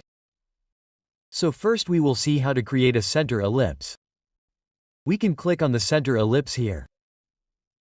Or after taking the ellipse command and entering L, we can also click on the center here if we want. After that we will have to mention the center. So I click anywhere randomly. After that, see here it is saying specify endpoint of the axis. So we have to turn on ortho here. We will press F8. Now I will mention its radius towards the x-axis. Suppose I want to create this ellipse. So see how much this radius will be. The major radius is here the diameter at. So I will give 4 then enter. And see, now we have to mention the minor radius. Specify distance to other axis. So I will mention minor radius here. See here the diameter is 5. So I will give 2.5 here and then enter. See, our ellipse is formed. Let's see it once again. Let's erase it. If we want, we can also take the center ellipse option from here. First we have to mention the center. After that we have to mention the major radius, which here becomes 4. Then enter. After that we have to mention the minor radius, which here is 2.5 then enter. See, the ellipse is formed. Let's erase it. Now let's do it by another method. See here axis end is available. You can click on it or enter L. Click on any point. Now we will have to mention its axis end. See, specify another point of axis, meaning we started from this point. Now we have to mention the distance till here, which is 8, and what did we do in the case of center? We mentioned the center. After that this radius 4 and after that minor radius 2.5, but here we have to mention end to end, which is the major radius. So we will give 8 here. Then enter. Now for minor we always have to mention the radius. In whichever method we draw, whether it is center method or axis end, major radius is different. For minor we always have to mention the radius. So here we will give 2.5 and then enter. Let's repeat both the methods once and see. Let's erase this. Enter L. Give starting point, axis end 8 and then enter. Upwards 2.5 and then enter. Let's erase this. Enter L again. Click on Center or enter C. After that we will mention the center. After that the major radius which is here, enter 4. After that the minor radius which is 2.5. See, it is made. Now if we had to make an arc of this ellipse, how would we make it? Let's see. We will erase it. See here, there is an option of elliptical arc. Let's click on it. What will we have to do first? We will have to make an ellipse using axis and method. So I click here. We will come to the left side. We will always make the ellipse from right to left. So we will come to the left side. We will enter 8. Enter 2.5 upwards. First of all, our ellipse is made. Now see, to make an elliptical arc, what is an elliptical arc? An ellipse has a part. Like if we cut a part of a circle, then it becomes an arc. Similarly, if we cut a part of an ellipse, then it will become an elliptical arc. So see, here it is saying specify start angle. So I will specify the start angle here as 0 degrees. So I can also click here. See this? Now we will turn off ortho. Press effect. And see, I am creating an arc from this side counterclockwise. Now we can click on any point randomly. Or we can also mention the angle. Suppose I want a half arc. If I want the same arc, then I will press 180 enter. See, our arc is formed. Let's see once more. Here we will click on the elliptical arc. Axis end will be given on this side. We will turn on ortho. Affected enter 2.5 upwards. Now we can also change the start angle if we want. Suppose I give the start angle at 90 degrees. We will keep orth on. So see, this arc is being formed counterclockwise. So if I click on this point, then it is a semi-arc for us.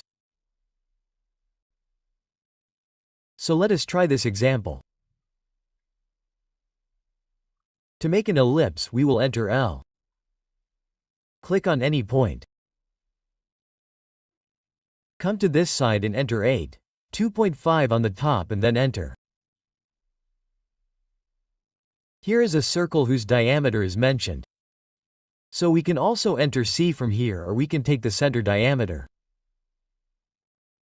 So I will click on the center here and will mention its diameter 1.5 and then enter. Now see there are two polygons and here the distance of one side from the other side of the polygon is mentioned. So we will have to take the circumscribed polygon. So what will we do for the polygon? The shortcut is enter POL. The number of sides has to be given first. So here the number of sides is 6. So we will enter 6. Here see the distance of this polygon from this center is 3. So we will go to this center. Do not click. We will use the extension.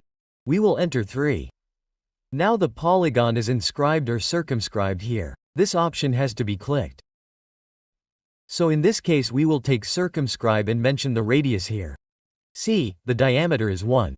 So we will enter 0.5. See, we have made a polygon. If we want, we can also make a polygon on this side. But now we will learn a little about the mirror command. So what can we do here? We can select it in a vertical line which will be near its center. We can mirror it to the right side in respect of that line. So what do we have to do to mirror? First we have to select the object. After that we can click on mirror here. And its shortcut is MI enter.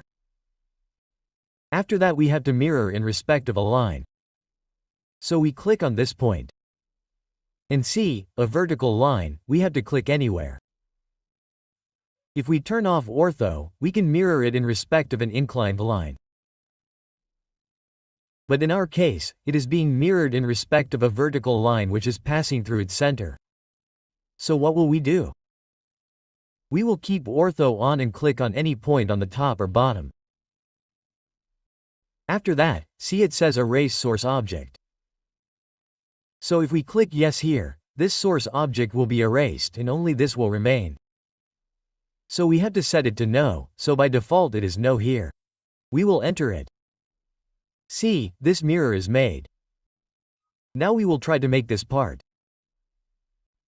This center arc, its radius is mentioned as 75. If we see the radius of this circle, it is also 75. The diameter is 1.5. So we will do one thing. From here, take the option of an arc starting from center. Take center starting. From here, we will make this arc on this circle.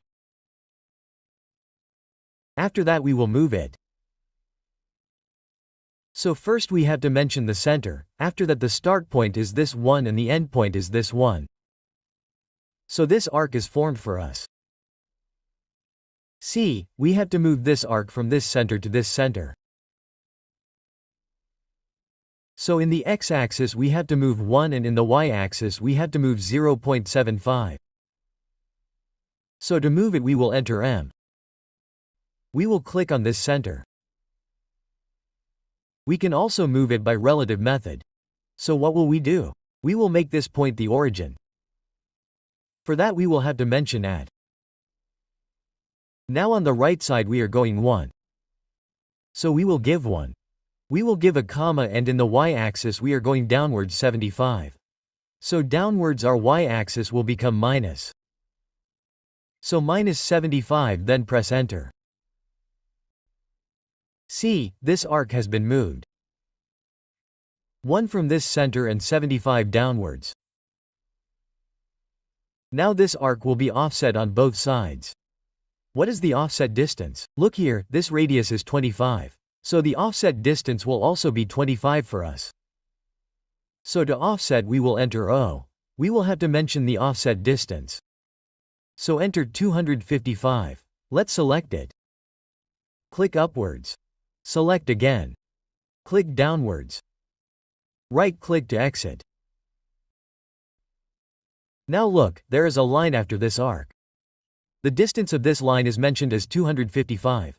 There is also a line of 255 on this side, so we will take the line command.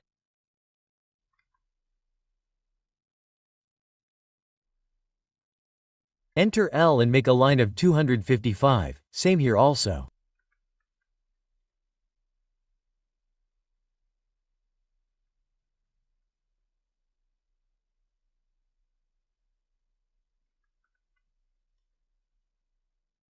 It is done.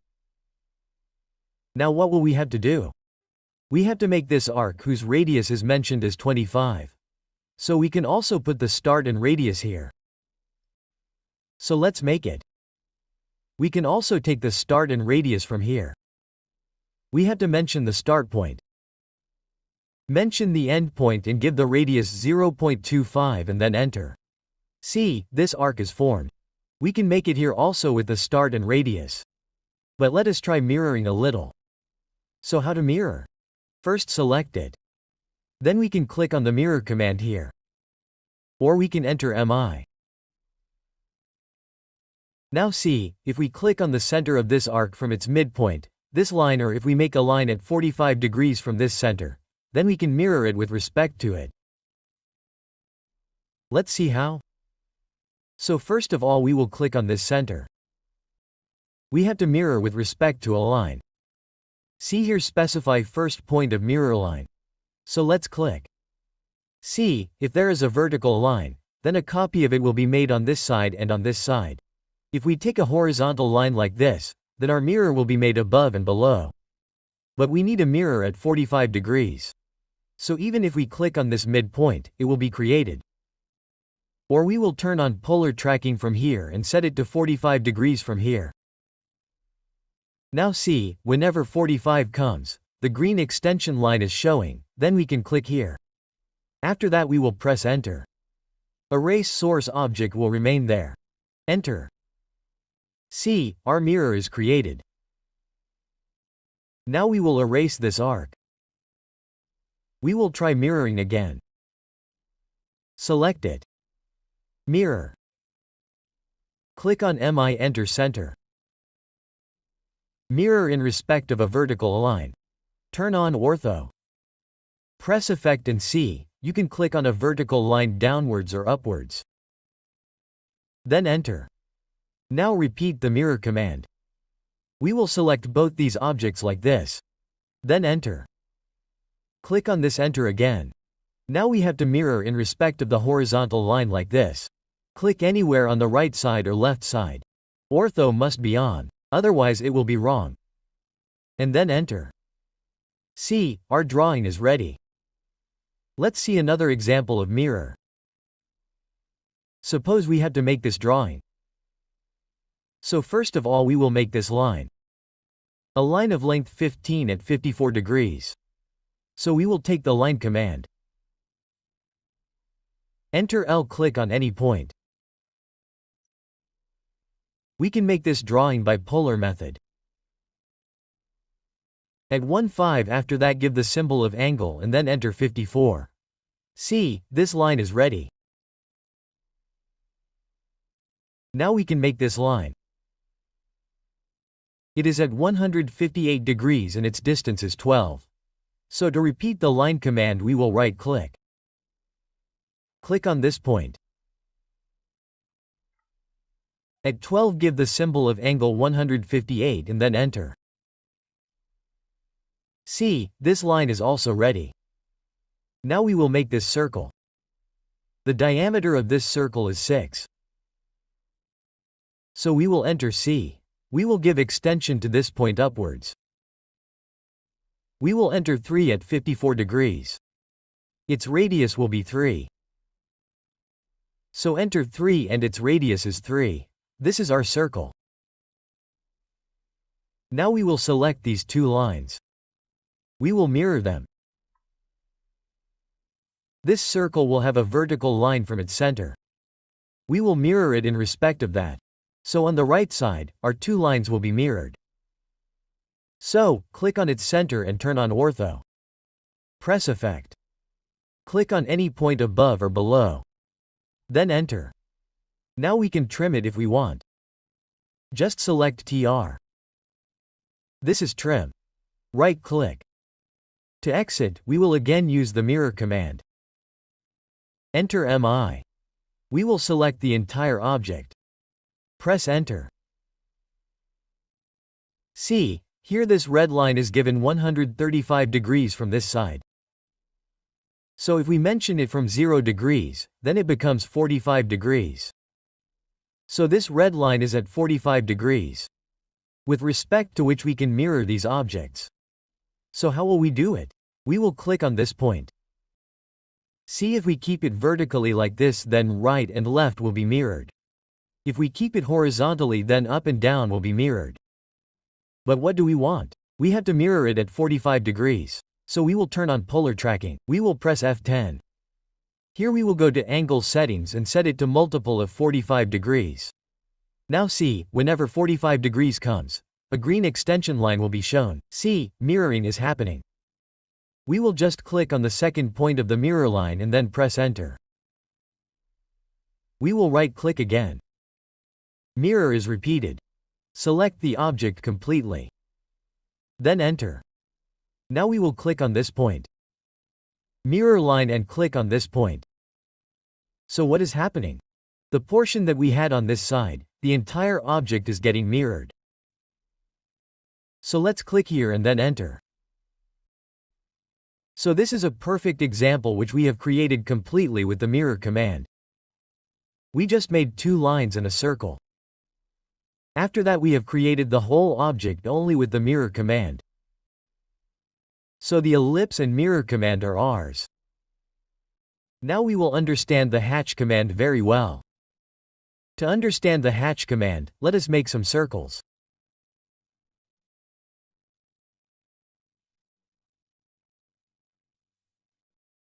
First of all, I enter C and make some circles randomly.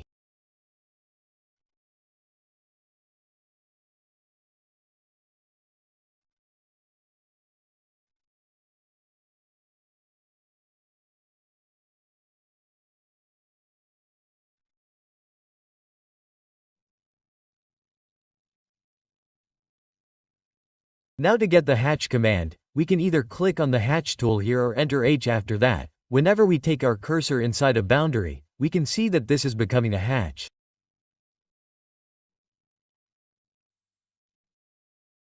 So suppose I click here. So this is our hatch. Now see, the scale is very high.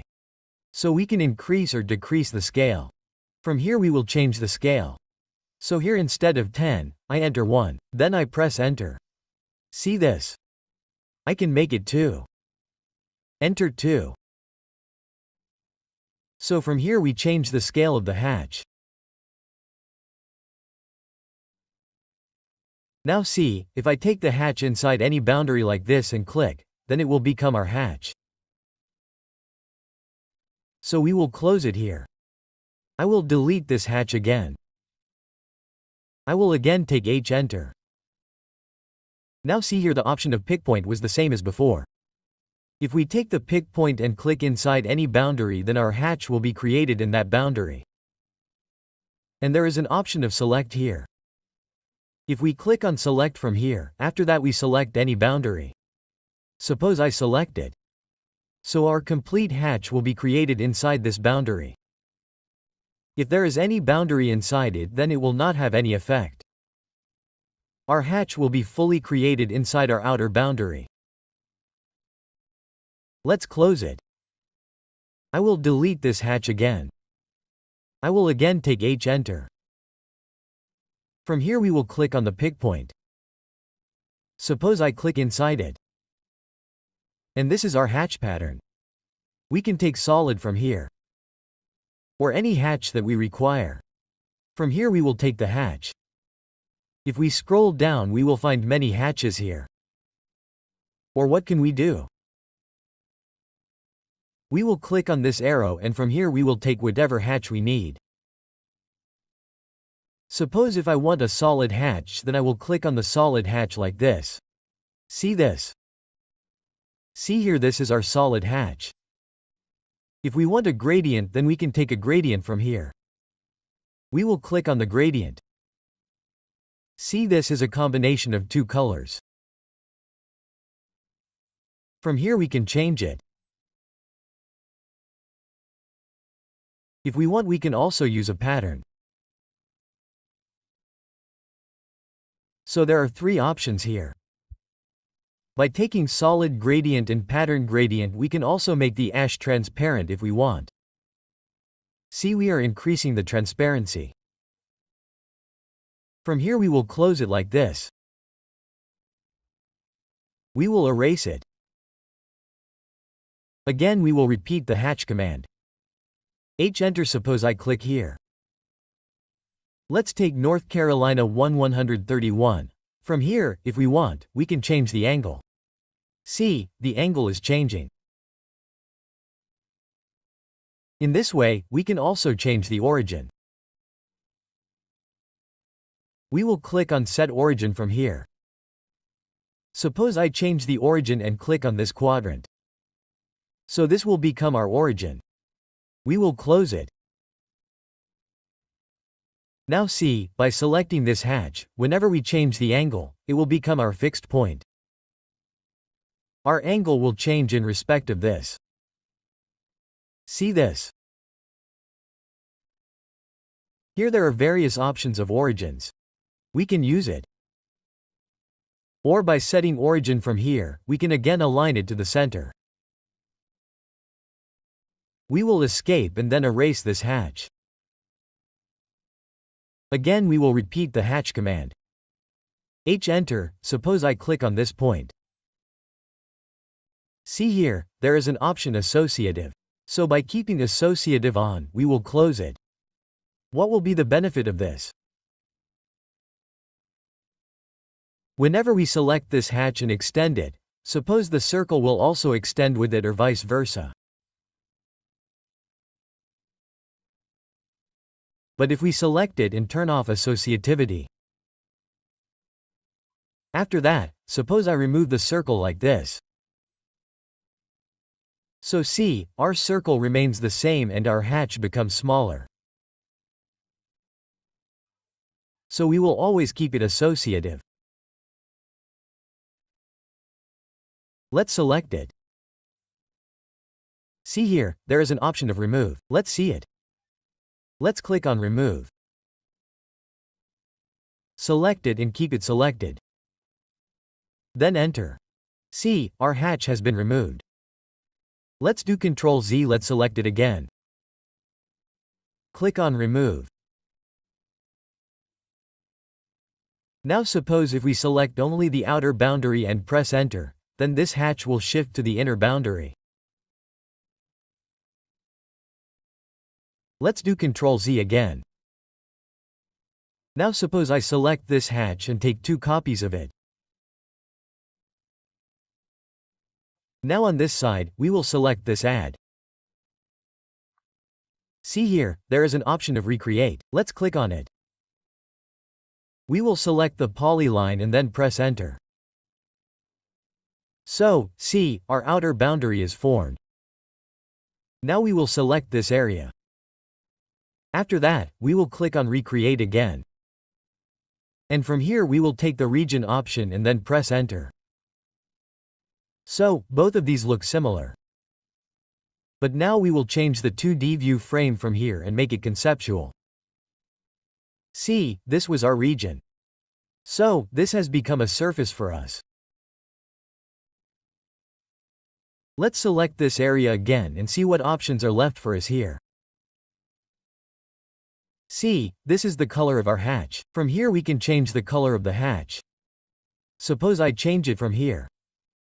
And this is the background color of our hatch. From here we can change the background color like this. And we have already told you that this is the transparency of the hatch. We can change it. Select it and see. It is becoming transparent for us. There are some options here. See this normal island with outer island. Outer island detection. We can change it like this. See this? These are separate hatches. Let's see it once. Suppose I enter H and I have made 3 such hatches and then closed it. Now suppose I have to move this circle. I select it and move it by entering M, so with this both these hatches also moved. So what can we do to solve this problem? We will enter H after that. See from here, we will get the option of create separate hatches. Click on it and then we can make such hatches. Close it. Now suppose I select it and move it. So this will be our single move and they will remain intact. Let's see what other options are there. I will select the hatch from here. And there is an option of match properties. Suppose I want to match this hatch property with these. So what will I do? We will select this. We will do match properties and match like this. Let's do it again. Let's select this. With whom do we want to match the match properties? We can match like this with this. Even if we want to make a hatch, then also we can do match properties.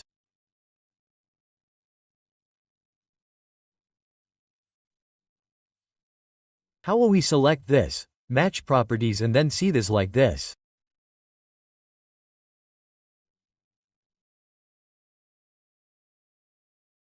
We will press enter and close. So this is our hatch. So we have learned all the options of hatches here. Now we will understand the spline command. Spline control vertices and spline fit. So in the draw panel we get the spline command here. This is spline fit and this is spline CV. CV means control vertices. Or we can also activate this line with the command. We have to enter SPL. And here we get the methods. If we click on both the methods here, Then see this spline fit and spline CV means control vertices. So first of all let's understand spline fit. This is the map of our country. So we want to trace our map with the help of spline. So we can do this. We mainly use spline for pressing. It is used to make logos. So let's zoom it.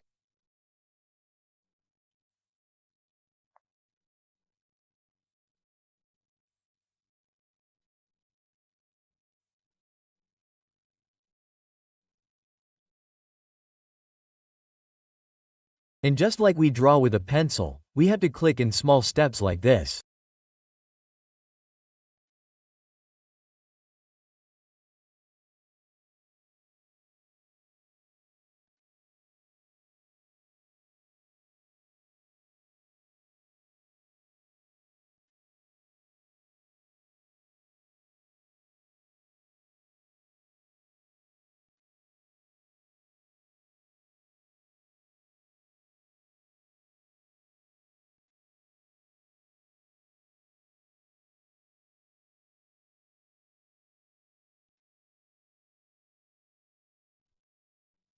Let me right-click on it and exit. We have created this much. It is not visible. So, we select this plane and change its color. And assign it a thickness as well. 3 mm we will escape. If your thickness is not showing like this, then you have to turn on the line weight here, and if you are not able to see the line weight here, then you have to go to customization here, and from here you have to turn on the line weight.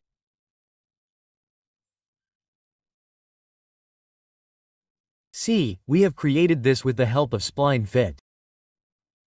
So if we click on it, then these are our points. We can stretch these points. Suppose if I feel that I have made some mistake, then I can stretch these points by clicking like this. In this way, if we have to add points anywhere else, then we can do that as well. Suppose I come here and add fit point. And here we will turn on nearest snap.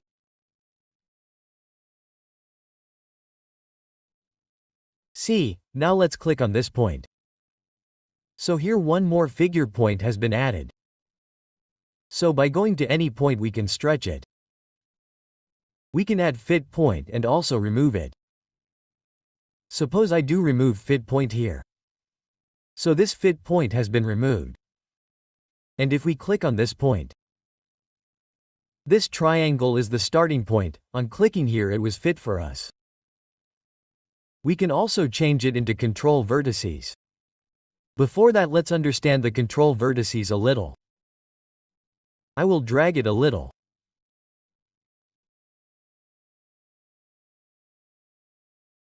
Like this. Let's repeat the spline command.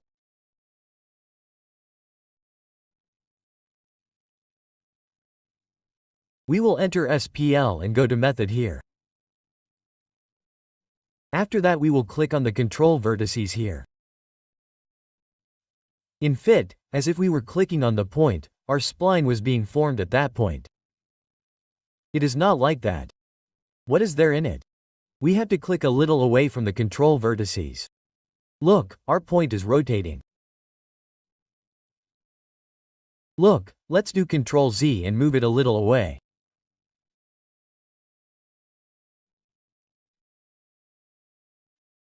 This means we have to click a little away from the point where we want this line.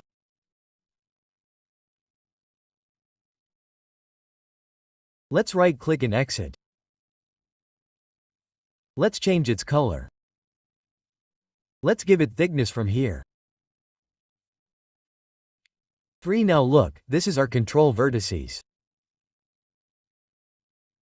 With the help of this we have to edit it.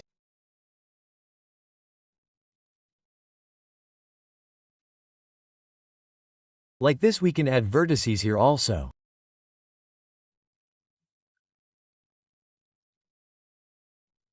Suppose I add a vertex at this point.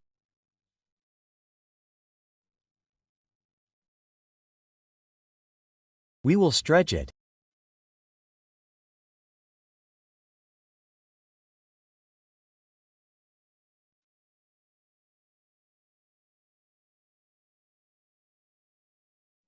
Here we can add fit point. Like this we can blend curve with it. We have already learnt blend curve.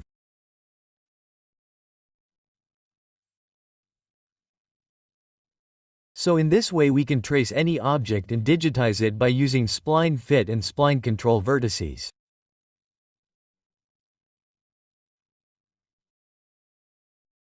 And suppose this is made up of our control vertices. We will select it and click on this point on the starting point and can convert it into fit. See, we converted it to fit and all these points came on top of it. Similarly, we escape. Select it. Click on it and if we want, we can convert it into control vertices. So this is our spline command. Now we will understand the construction line. We will click here in the draw panel. This is our construction line. We can click here. Or we can use the shortcut. XL enter. After that we will click on any point. And see, a construction line is being formed. This is an infinite line. We will click on any point. So this infinite line will be formed. And if we want it to be horizontal or vertical, then we will turn on the ortho mode F8 and see, this has become horizontal and this is vertical. We will right-click to exit. See, this has become our construction line. Let's erase it. We will repeat the construction line again. XL enter. Here we can take horizontal or vertical from here as well. If we click on horizontal, then see, on a single click we are getting a horizontal construction line. We will right-click and exit. We will repeat the construction line again. We will take the vertical. And see, our vertical lines are also being made like this. Let's right-click and exit. Let's repeat the construction line again. See here there is offset, angle and bisect option. So first let's understand the angle option.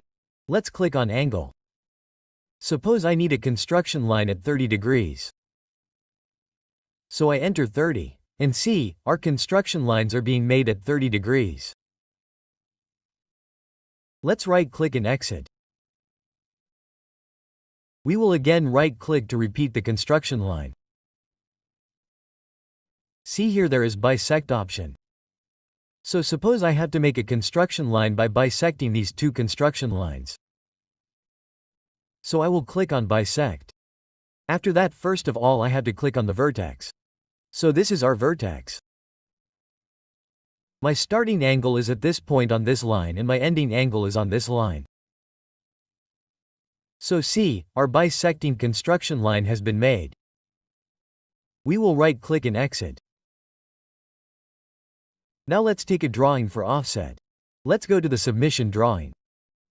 On this submission drawing, suppose we take a construction line. Excel will enter a horizontal line. So from here we will click on horizontal. See, this is our construction line being made, horizontal. We will right-click and exit. Suppose this is my ground level. I have to make a plinth level on it. With the help of construction line, we will offset 600 mm. So to get the construction line, we will enter Excel. Here we will click on offset. We will give the offset distance 600 and then enter. We will select this line and click upwards. See, this is made for us. We will right-click to exit. Again we will repeat the right-click on the construction line. Suppose if we have to take elevation here, front elevation, then what can we do? We can take vertical from here.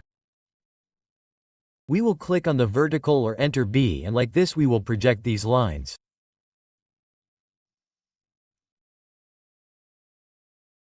Like this we will right-click to exit.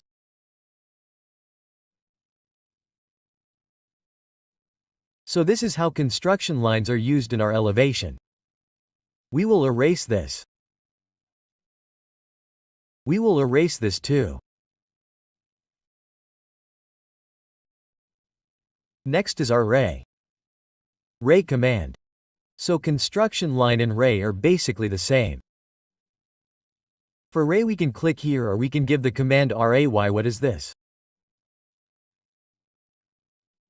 There is a starting point and from that point in one direction, or we can say unidirectional, a line is formed infinitely.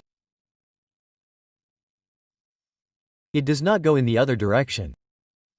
We will press F8 and turn off ortho. See what is a construction line like this? Infinite line goes on both sides and it becomes an infinite line from a particular point to the other side. So we use this to make the top view in case of a round staircase. We will erase this. Next is our multiple point. First of all, let us understand point. What do we do for point? We enter PO. After that, we create a point with just one click. To repeat the point command, we have to right-click. We take point again. Then right-click, then point. Then right-click, then point. Then right-click, then point. So, to create a point, we always have to repeat the command. This does not happen in multiple points. Here we will click on multiple points. And we will keep creating points until we want to stop it. So, as soon as we right-click, it exits or we escape. So this is the basic difference between point and multiple points. If we want to change the point style, we will enter type P-type. And from here we can change this style. Suppose I convert it to this style from here and click OK. See this? And to change the size, we will again do point Y. Suppose I change the point size from here to 2 and then enter. See this? Let's erase this. Next is our divide. For divide we will take a line. Turn on ortho. Press F8.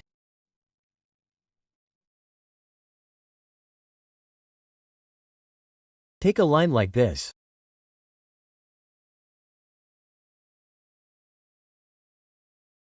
And also create an explain. Turn off SL, enter ortho.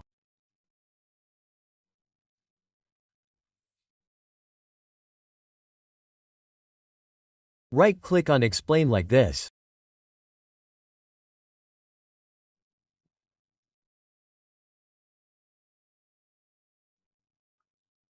Now suppose I have to divide this line into 5 equal parts. So for that we will use divide command. From here we will take divide command or enter D versus and then select this line, and suppose I have to divide it into 5 parts. So enter 5. See this? So this will divide this line into 5 equal parts. Let's try this line. Enter DB. We have to select this plane. Suppose I have to divide it into 15 parts. So I enter 15 here. And see, this divide option has divided this plane into 15 equal parts. So if you want you can measure it and see. Let's erase it. Our next command is major.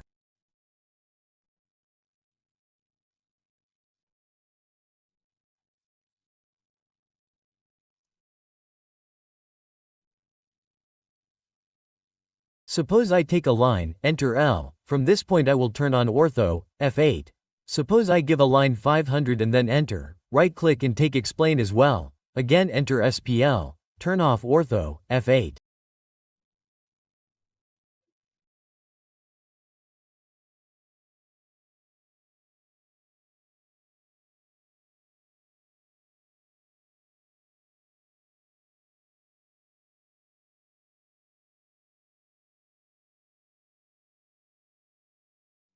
Let's do this one line and this one line. Now what do we have to measure? Suppose I have to measure this line 75 units. Suppose I have to measure this line in every 75 units. So for this we can use the major command from here. Or we will give the command ME. We will select this line. After that I will give 75 and then enter. So what will be this? From this side I had clicked on this side. So from this side it will give me 75 equal distance by measuring it like this. And the remaining distance will remain as it is. We can do this as well. We will repeat the measure command. Right-click.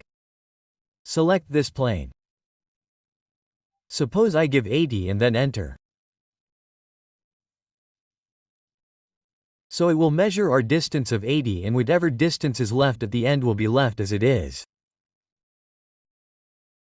Let us check it one more time. We will enter M. This time I will click on this side. And the distance I have to measure. Suppose 90 and then enter. So see, leaving this 90 distance, we have inserted one point at a time. And whatever distance is remaining, we have left that as it is. If we want, we can measure the distance. Enter D, see this 90 and all this is 90 equal distance for us. So this is our divide command. Now we will understand the region command. So to understand the region command, we will do one thing. We will create two rectangles. So enter rec and create two random rectangles like this.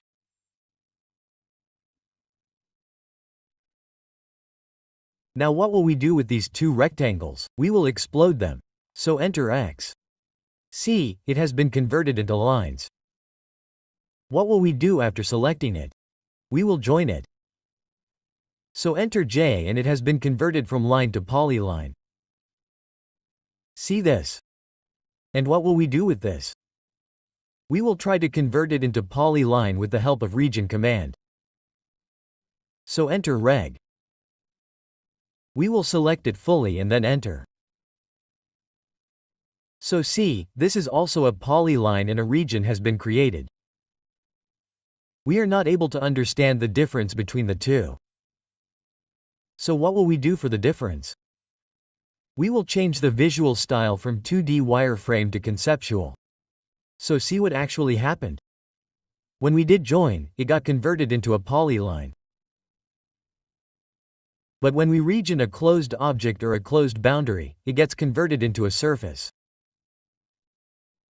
Like I am showing again. Suppose I made a circle. Now let's region it. We will select reg enter and then press enter. See, this circle has also been converted into a surface. If we want, we can convert this polyline into a surface. We will select reg enter and then press enter. See this? So let's erase all three of these. Next is our wipeout command. For wipeout, we go to this submission sheet. Suppose I want to print this drawing. But I don't want this section. So what can we do for this? We can wipe it out in the drawing. For wipeout, we will click here or press WI enter. And we will create a closed boundary across it like this. See this? And then press enter. As soon as we enter, see, it has been wiped out. This section is just showing its boundary. So if we go to the layout, see, our boundary is showing. But our section has been wiped out. Again, we will repeat the wipeout command. From here we will take wipeout. We will click on frames. Look here, we will turn it off. So what has happened? Our boundary is also not visible. When we go to our layout, look, this boundary is also not showing. Again, we will take wipeout. We will go to frames. If we keep it on, it will remain on. It will be visible here. What is display but not plot? Let us click on it. Look, this is being displayed. We went to layout. This is being displayed here also. But when we will plot this, suppose I do Ctrl P. Let us continue. And here we will do DWG to PDF. We will just preview it. We will not go to settings. Let us preview now. Look at this. Here our boundary is not showing.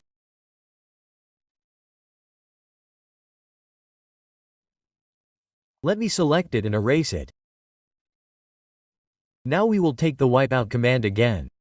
Click on the polyline. From here I have to select this polyline so that whatever drawing is inside it gets wiped out.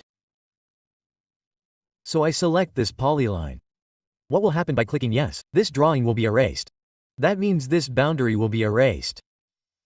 So we have to change it to no.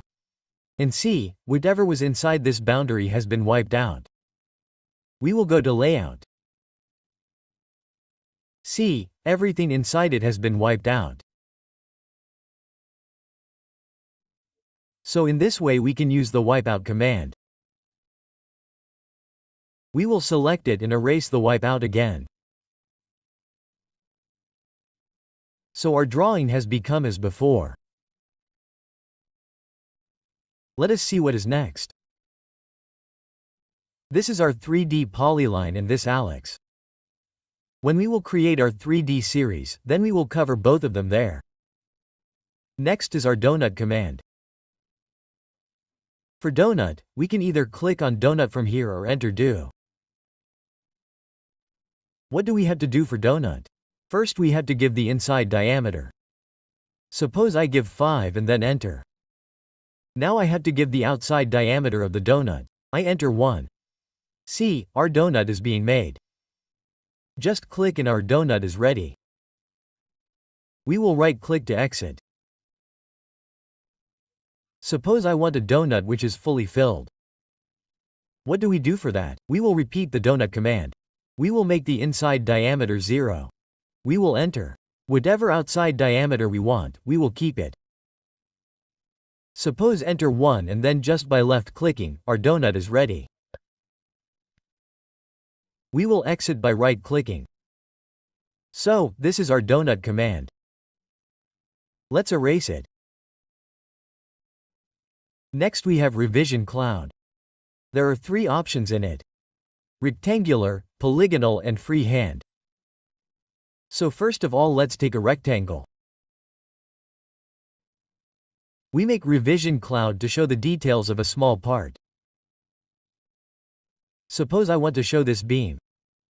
I want to show its details. So I make a revision cloud around it. Just like this I have to take a rectangle.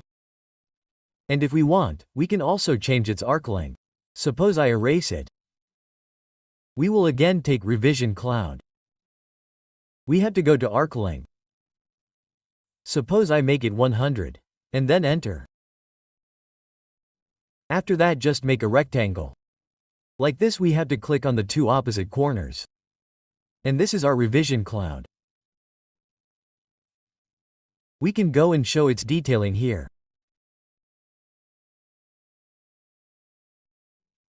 Let's erase it.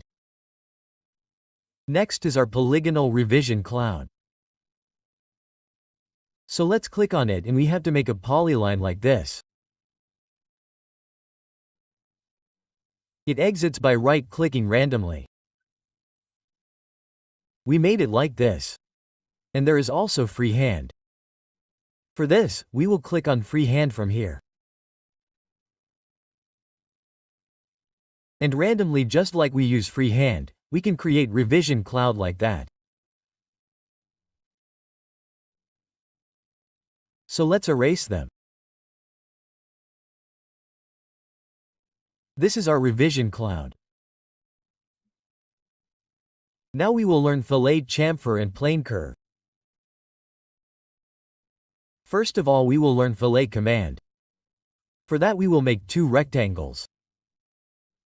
So we will enter REC. And we will make two random rectangles like this.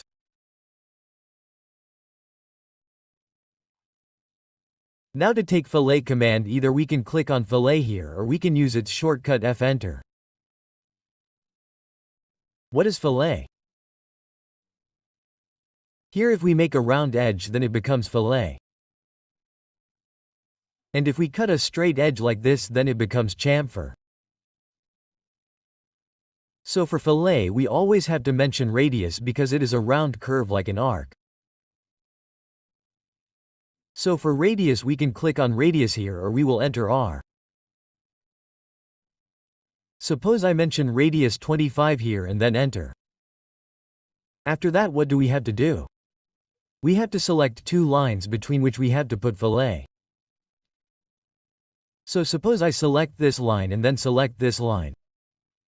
See this, and as soon as I selected it, a fillet was applied here. Let's see again. Let's repeat the fillet command. Right-click. Click on the radius. Suppose I make the radius 100 and then enter. Now select this line. And then look at this line. This is our fillet. We had given its radius 25 and this one we gave the radius 100. If we had to apply the same fillet multiple times, then what will we do? Repeat the fillet command. Suppose its radius will be 150. So I will click on the radius here. Enter 150. After that, click on multiple here. And see this, and if we select this, even then our fillet command will continue. After that, select it again. Now if we do not want to continue the fillet further, then we will right-click and exit. Let's repeat the fillet command again. Here there is an option of Polyline. If we have a polyline, then we can fillet all its corners at once. How can we see? First of all, we have to mention the radius. Suppose I will click on radius and mention 100 here. Enter. After that we have to click on Polyline. And see, this is our polyline. So as soon as we select it, fillets of 100 radius will be automatically applied on all our corners. Let's do Ctrl Z for this. We will repeat the fillet command again. F enter here and see, there is an option of trim. If we click on trim, then there will be two options, trim and no trim. By default ours is trimmed. Whenever we select a corner, that corner is automatically trimmed. If we want it not to be trimmed, then we will take no trim here, and after that our process is the same. We can click on the radius. We will enter 100. And after that, suppose we want to take a polyline or multiple or anything. So here I take the polyline and select it. So see, all the four corners have a radius of 100. Fillets have been applied. But none of our corners have been trimmed. So this is our fillet option. After this, we will understand the chamfer. Let's do Ctrl Z for this. For chamfer, we will click on chamfer from here. See, this straight edge is being cut. Or its shortcut is CH. After that, see here, the option is the same. We have to mention the distance of the chamfer. Just like in fillet, we had to mention the radius. In chamfer, we have to mention the distance. So here we have to click on distance. Suppose I give the first distance as 100. If the second distance is also to be given the same, then enter 100. We will press enter again. And just by clicking on two lines, see, 100 from here and 100 from here got cut, and this became our chamfer. If we want to give different distance, we can do that as well. We will repeat the chamfer. We will click on distance. We have to give 50 as the first chamfer distance. Suppose enter. We have to give 100 as the second chamfer. Enter after that. See here, we will select the line for the first chamfer distance. This line for the second chamfer distance. So our first chamfer is 50 and our second chamfer is 100. Let us repeat the chamfer command again. Here we will keep the distance as given. First chamfer distance 50, second chamfer distance 100. After that, if we click on the polyline here and select this line. See here, if we select like this, then this will be our chamfer. 10050, 1000, 1000, 1000 like this. Let's again Ctrl Z it. We will repeat the chamfer again. CHA enter. There is also an option of multiple here. We can give the distance as well, or we can do it by angle method as well. Click on angle. First aim for distance. Suppose I need to enter 100. After that we have to enter the angle. If we give 45 degrees, then tan 45 means perpendicular by base will become equals 1. Meaning both the distances will be same. So in the case of 45, both the distances will be same, so it will become 100 only. Suppose I give 30 here and then enter, and here we can take multiple. Click on multiple. See, click on this point and click here. Then it became 100 and this angle became 30 for us. We can do it like this also. This became 100 and this angle became 30 for us. Right-click to exit. Repeat the chamfer command again. There is a trim option here. Same. Trim no trim. If you want to do no trim, then click on no trim here and then select like this. So see, this fillet is set to 100 and this angle is 30, but it is not trimmed. Right-click. If you want to trim again, then go to trim and trim here. Select again. So this will be our trim by becoming chamfer. Let's repeat the chamfer again. And here is the method. What will happen by clicking on the method? Here distance and angle methods will be shown, both these methods. So in this we can use any of them. Let's escape. This is our chamfer command. We erase these rectangles. Next is our blend curve. What will we do for that? We will make two splines. So let's enter SL. Randomly make two such splines.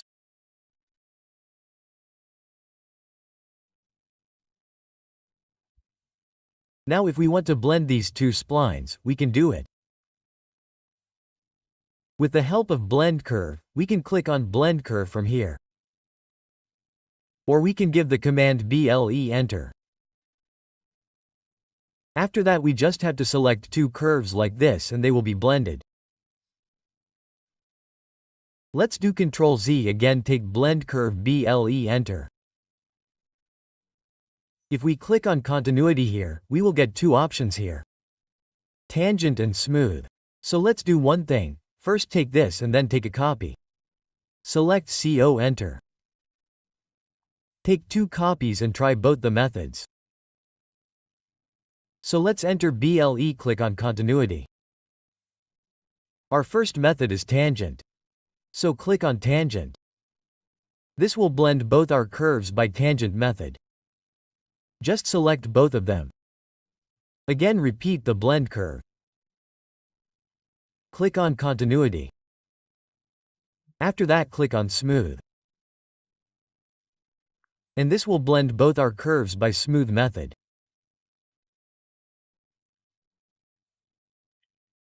Now to see if there is any difference between these two, let us copy all the three curves and move enter from this point to this point. So see, the curves blended by tangent method and smooth curve method are different. So this is our blended curve. Now we will understand rectangular array. So what do we do for this? Let's make some rectangles. REC enter.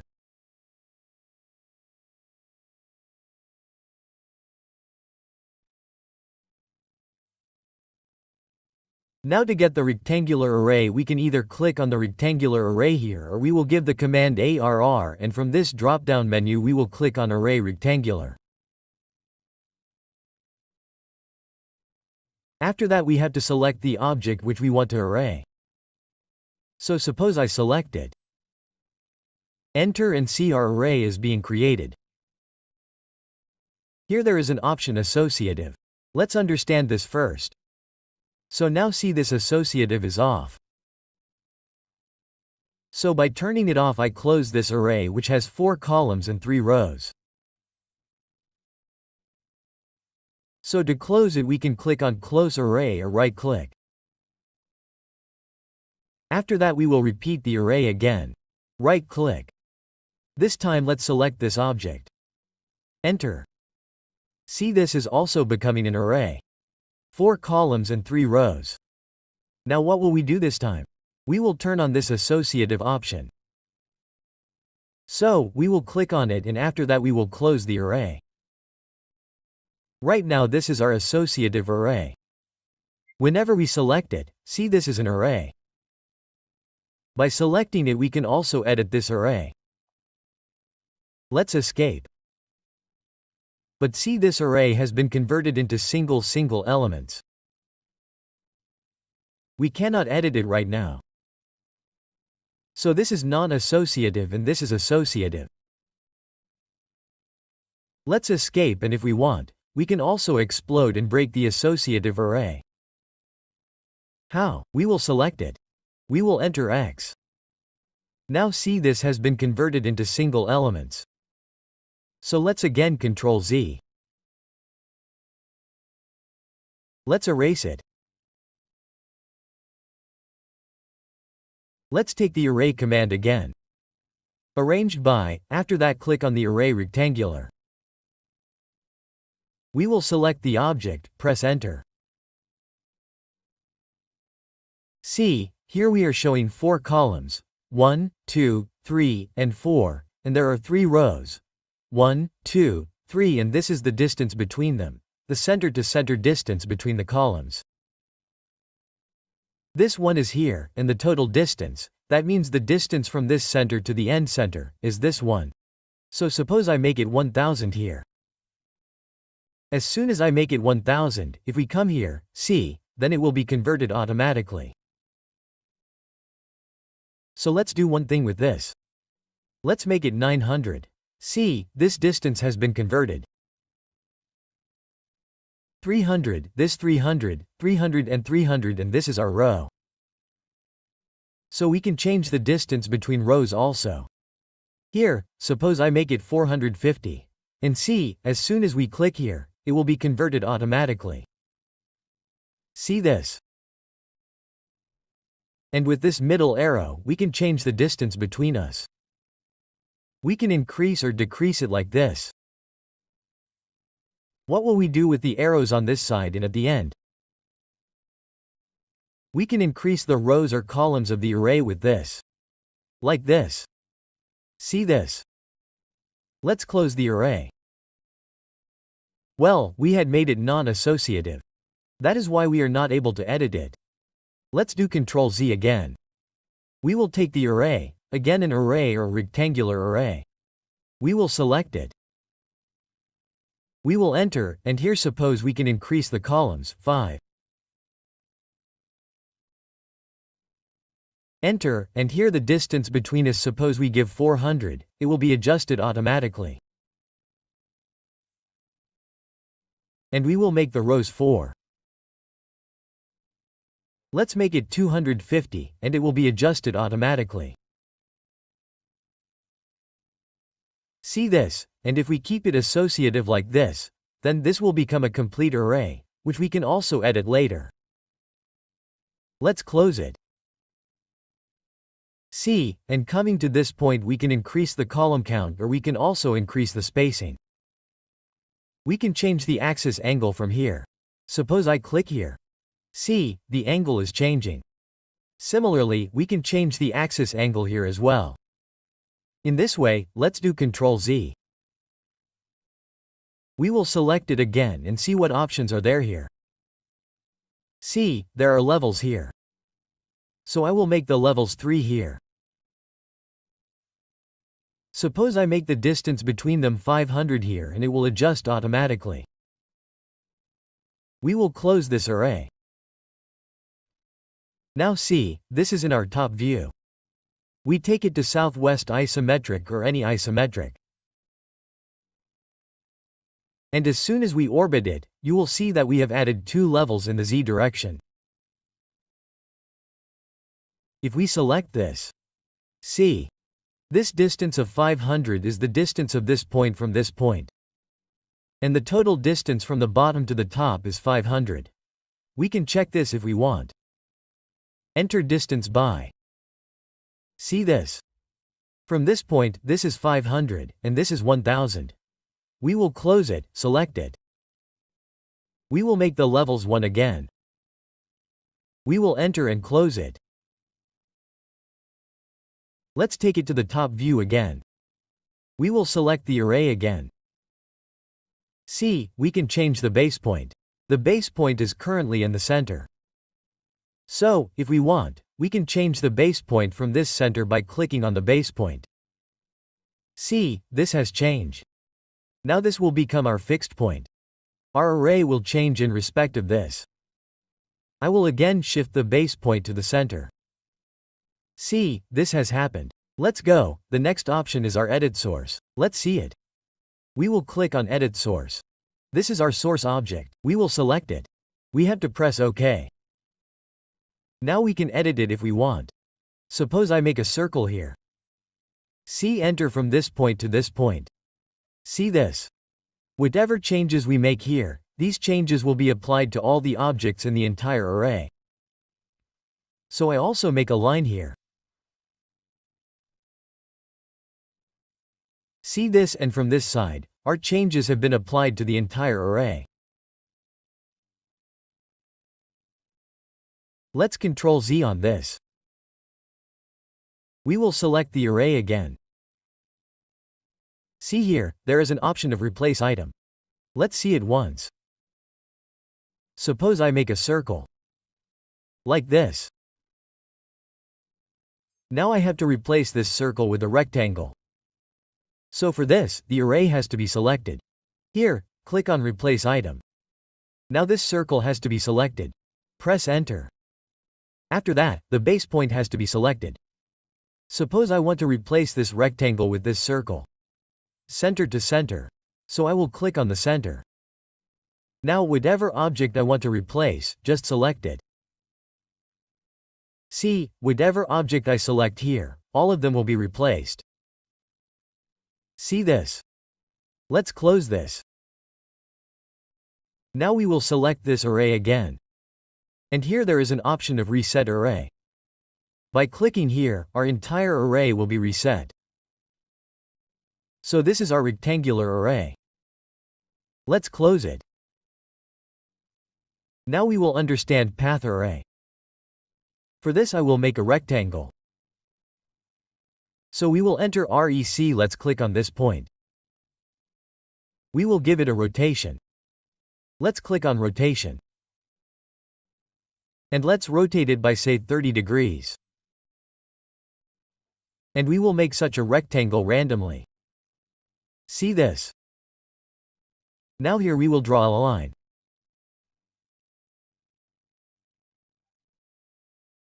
So let's enter SPL. From this point we will make such a line.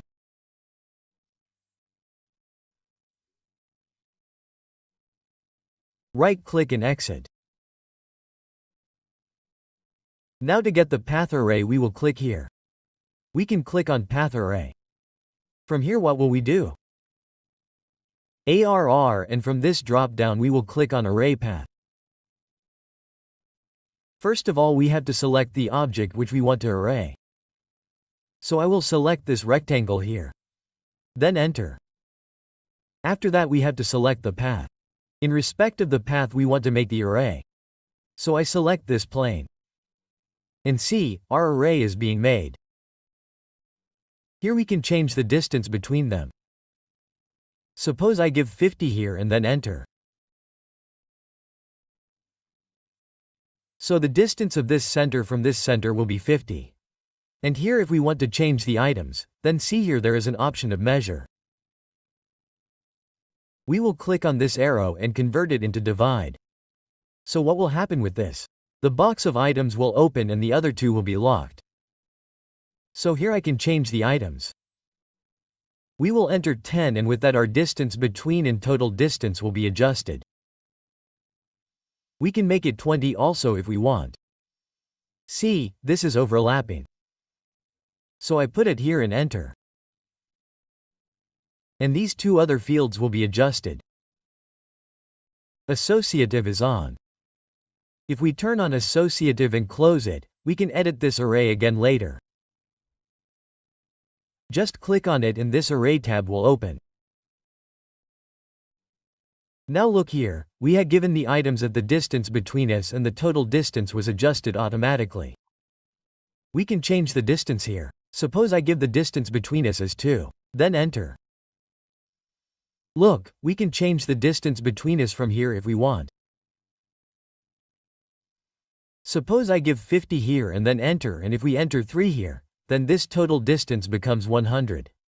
Here center to center is 50 and this 50 total distance will become 100. We can also change the levels.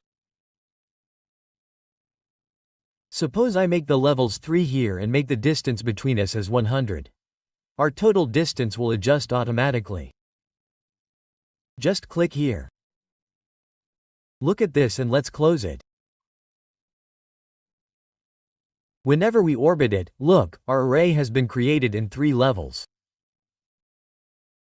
Let's take it to the top view again. We will select this array and we will make the levels 1. Enter. We will also change the rows. We will make it 1. Enter. Now look, there is an option of align items here. If we turn it off, then our entire rectangle will be adjusted in the same orientation in the array as the first rectangle we created. But if we keep the align items on, then what will happen to us? Our rectangle will be aligned in respect of the spline we have created. Let's see here the option of base point. We can change the base point if we want. Look here, the base point is at this corner. We can shift it to the center if we want. Look, we have changed the base point. So our array is adjusted with the center of this plane. Again we will set the base point on this corner. See, we have told the measure and divide. Whenever we keep the measure, then only we have to put the distance between them, and when we keep it divided, then we will put the items. Z direction tells us whether we have to maintain our original Z direction or we have to align the items with respect to the 3D path. Our next option is Edit Source. So let's click on it. We can edit this source. We have to click OK. Now whatever we will edit on this, suppose I make a circle here, simply from this point to this point. So see, this circle of ours has been added in the whole array. So let's Ctrl Z again. We will select the array again. Next is our replace item. So for this, let's close it first. Suppose I make a circle like this. Now select the array. See here there is an option of replace item. Click on it. This circle has to be selected. Press enter. Now we have to give the base point. Suppose I specify the base point of its quadrant to the lower quadrant. And after that, whichever rectangle we want to replace, we have to select that rectangle with this circle like this. See, let's close it. We will select this array again. And let's make a circle. See enter, let's select the array like this. We will do replace item again. We will select this item. Press enter, and this time we will not take this quadrant. We will take its center, and after that we will replace these rectangles. So what is happening this time? Our rectangle is being replaced with its center. See this? Let's close it.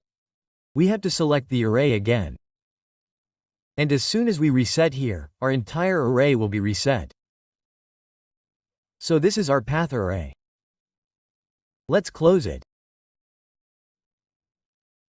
And here there is an option: reverse this one. What happens with this? When we select this array, see, this is its starting point. We can reverse it anytime after selecting the array. Let's do it. Reverse, from here, or we can give the command REBE enter. We will select this spline. See this? Our entire spline has been reversed. And this starting point has come here. Let's do it again. We will repeat the reverse command. See this? Now let's select it again. This starting point has changed again. And there are some options here. See this? Edit polyline. We can edit the polyline like this also. There is no need to do it from here. This is done. Edit spline. We can also select the spline and stretch these points. We can add fit points or remove these fit points. We just have to select the spline, and we can stretch and remove these points, or even set the direction tangent-wise. So there is no need to edit the spline from here as well. And this is the edit hatch, and here is the edit array. So whenever we simply select the array, see here, as soon as we select it, this array tab opens completely. So it is easier to edit from here. So we will not edit from here. In the case of hatch also, whenever we enter the edge, suppose I put a hatch here. This will close it. Whenever we select this hatch, our hatch editor will open. We can change it from here. If we want to edit anything here, we can do it from this editor, or we can do it from here as well. We will have to select the hash again. And a pop-up will open for us. We can do it from here as well. We will erase this. We will erase this as well. Now we will learn the trim and extend command. So for this I will make a rectangle. Make its rotation 0. Like this we have made a rectangle. And we will make 2 lines. This is done. Now what do we do for trim? Let's enter TR.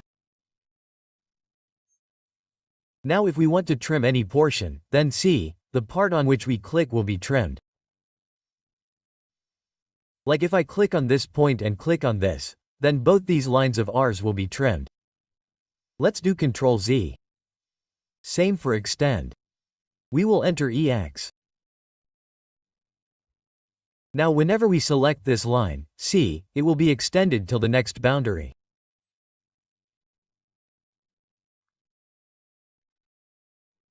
See, if something happens on its beyond, like I take the offset of this rectangle at a certain distance, see this? What is there in this? If I have to extend it beyond this rectangle, then I will do X. See, if I keep clicking, it will keep on extending.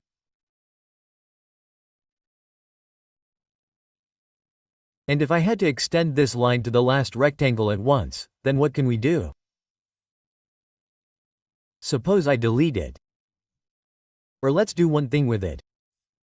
Let's trim it. This is done. What will we do while extending? Enter X. See here, there is a boundary edge. We will select this boundary edge and we will select this rectangle. Then enter, and after that whenever we select this line will be extended to that rectangle. See this? It can be on this side as well. It can be here as well. Let's erase it like this. Now I take some construction lines. Enter a cell. Enter H for horizontal. Suppose I have some extension lines. And suppose I have a circle. Suppose I have to trim this part and this part. Now suppose I have to trim this part and this part. So what can we do to trim? Enter TR.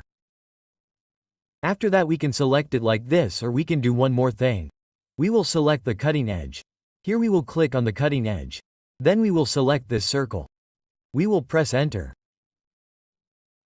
After that we can trim it like this. Whatever we want to do with this part and side. Just selected the cutting edge. Whatever we want to trim in respect of that cutting edge, we can do like this. See this? So this is our trim and extend. Next is our length command. For the length command, we will create a line. We will enter L. We will turn on ortho. We will press effect. Suppose I have given its length 100 and then enter. We will right-click to exit. Now to take the length command, we can click on the transaction tool here. Or we will use its command. We will enter line. Now whenever we select a line here, its current length will be shown to us here. And there are some options here. The first option is delta. If we click on delta, then this is the delta length. The length by which we want to extend or shorten this line. Suppose I enter 20 here and then enter. After that, whichever side of the line we select, the line will be extended by 20 on that side. Like if I click here, it will extend by 20. If we do this again, it will extend by another 20. So I right-click here and exit. Again we will repeat the length by command by right-clicking. Now see, if we select this, then it will become 100 plus 20,120. After this, our option is percentage. Let's click on percentage. Now suppose I want to increase or shorten it percentage-wise. Suppose I want to make it 50% whatever the length is. So what will I do here? I will enter 50. After that, the length will be shortened by 50% from the side we select. So I click here. Enter. Repeat the length command again and then select it. So see this 120 halves 50% of 120, this becomes 60. Now the option here is total. Click on total. Suppose whatever total length we want, we have to give it to us. Suppose I want 100 again, so I enter 100. And as soon as we select this line, the total length will be extended from the portion from which we select and will become 100. Right-click to exit. Now repeat the length command again. As soon as we select it here, see it has again become 100. And the last option here is dynamic. Click on dynamic. And select this line. So from this point we can dynamically make it bigger or smaller. See, I click here. If we select it again, then see, it increases or decreases dynamically. We will right-click to exit. Let's erase this line.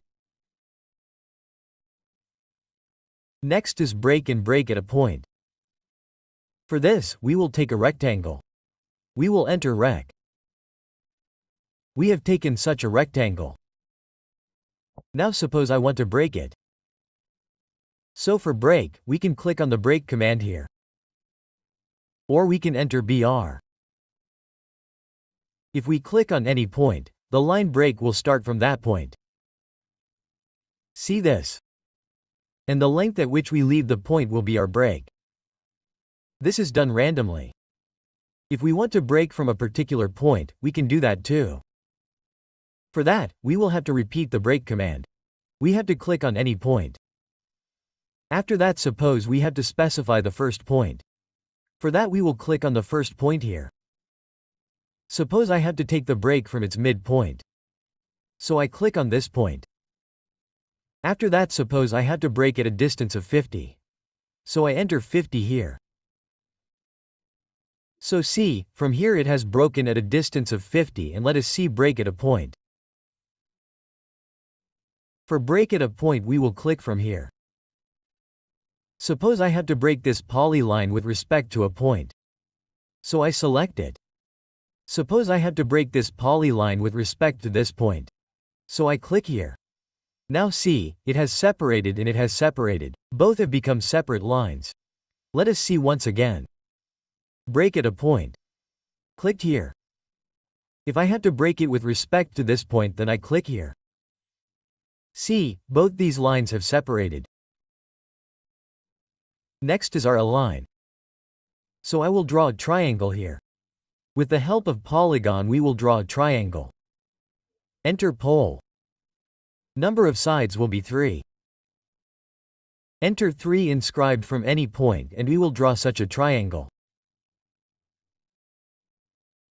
Now suppose I have to align this triangle with this length or with this line. This base has to be aligned with this line. So for aligning we can click on the Align tool from here. Or we will enter L. First we have to select the object. With which object do we have to align? So we selected it. We will enter. We have to give the first source point. This is our first source point. And now the destination point is our first destination point, meaning this point will be found from this point. And this second source and this second destination. We will enter this again.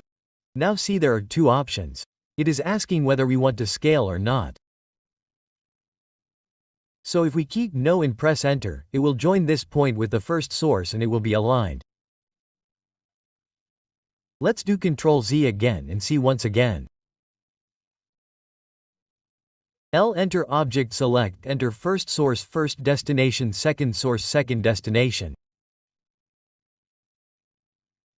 This time let's do scale. Yes, so what will happen? It will scale the triangle and align it with this line. Now next is our overkill option. Suppose this is my line. We have drawn many lines above this line by mistake. Suppose there are many lines here. So whenever I click here, see there are various lines. So, if I want this line to be converted into one line, then we have an option here. Overkill, we can take it from here, or we will give the command OVE, R enter, and select it fully and then press enter. There is a tolerance here, let's leave it as it is and click OK here. Now see, whenever we select this line, there is a single line here and all the rest are overkilled. So let's erase it right now.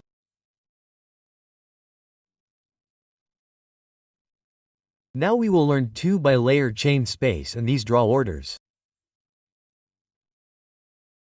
So for this I will make some circles. Enter C from here.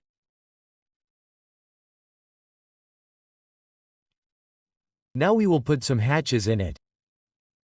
Enter H, solid hatch.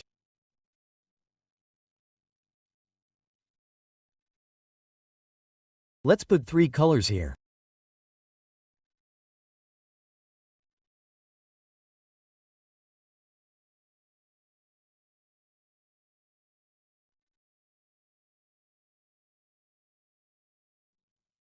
Close it.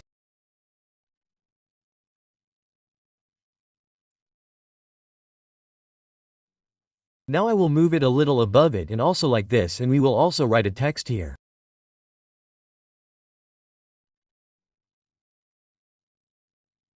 So for the text I use multi-line text. H empty, enter. Suppose I write here CAD Mank.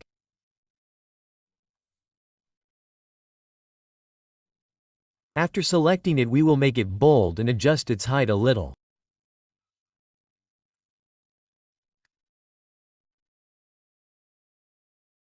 Enter, select it.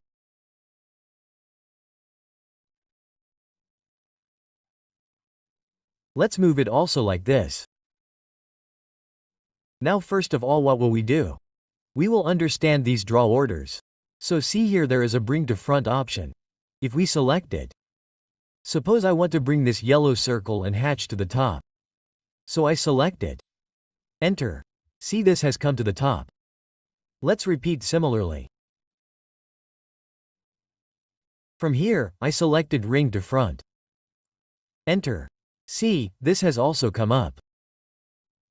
Now next is our send to back. Suppose I want to send this yellow circle to the back or just this hatch. So I will select this hatch. First I take send to back from here. Select the hatch. And then enter. See, the yellow hatch has gone to the back. But our circle is just below the green one. And let's see what options are there here.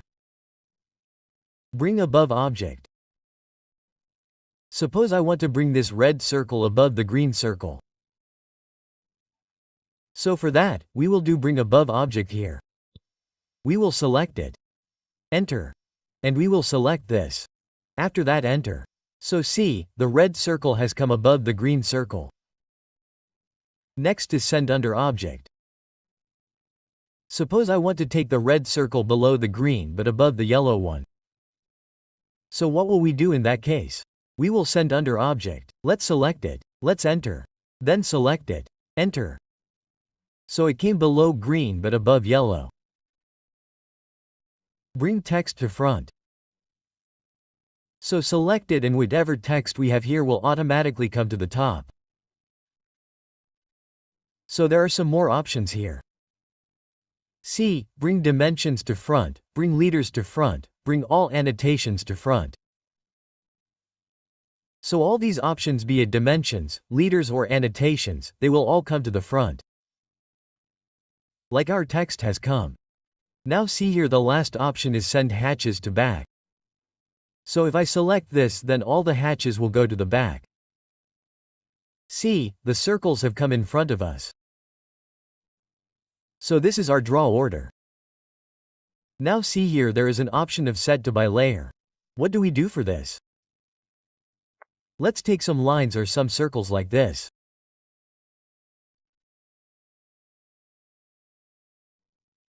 Now I assign a thickness to this circle. 3 mm escape. I will make it dotted. And suppose I assign a color to it. Now see, here there is a bilayer, and if we want to bring the properties of the bilayer on top of any object, then what we can do is, we can take the set to bilayer option here.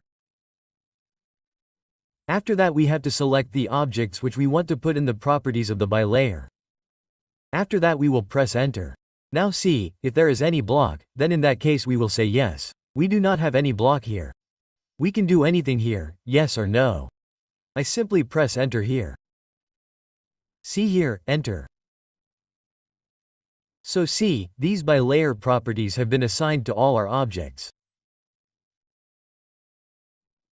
Let me do Ctrl Z once for this. Our last option is here. Our next option is change space here. So for this we do one thing. I go to the Layout tab here. See this? So, here I cannot change anything here. If I want to change something in these drawings, I cannot change it here. So, suppose I want to edit only this green circle or green hatch or the text. So, what can we do to do this separately? Here we can use the option of change space. Or we can give the command CHS and then enter and select all the objects that we want to edit and then enter. Now see, we can edit these parts. But we cannot edit them right now. That means if we click outside also, even after that, we can edit it. If we want to do anything, move it, etc. Or if we want to extend this circle, we can do it. But if I want to do it with the yellow circle or the red circle, then we will not be able to do it. Similarly, we can also move the text like this. So this is our change space. Let's erase it. Today we will learn how to give all these dimensions. Along with this, we will also learn how to do smart dimensioning. So, to learn this, I will make a triangle. So, I will use the Polygon command to make a triangle. So, enter pole. The number of sides will be 3. Click on any point. Inscribe and make a random triangle like this. Along with this, we will make an arc. So, enter A and turn off a random arc ortho. Press Add. This will make an arc and a circle as well. So, enter C. This is the circle. So see here, the shortcut for this dimensioning is, first we have to put D for dimension and we have to take its 2 initial letters.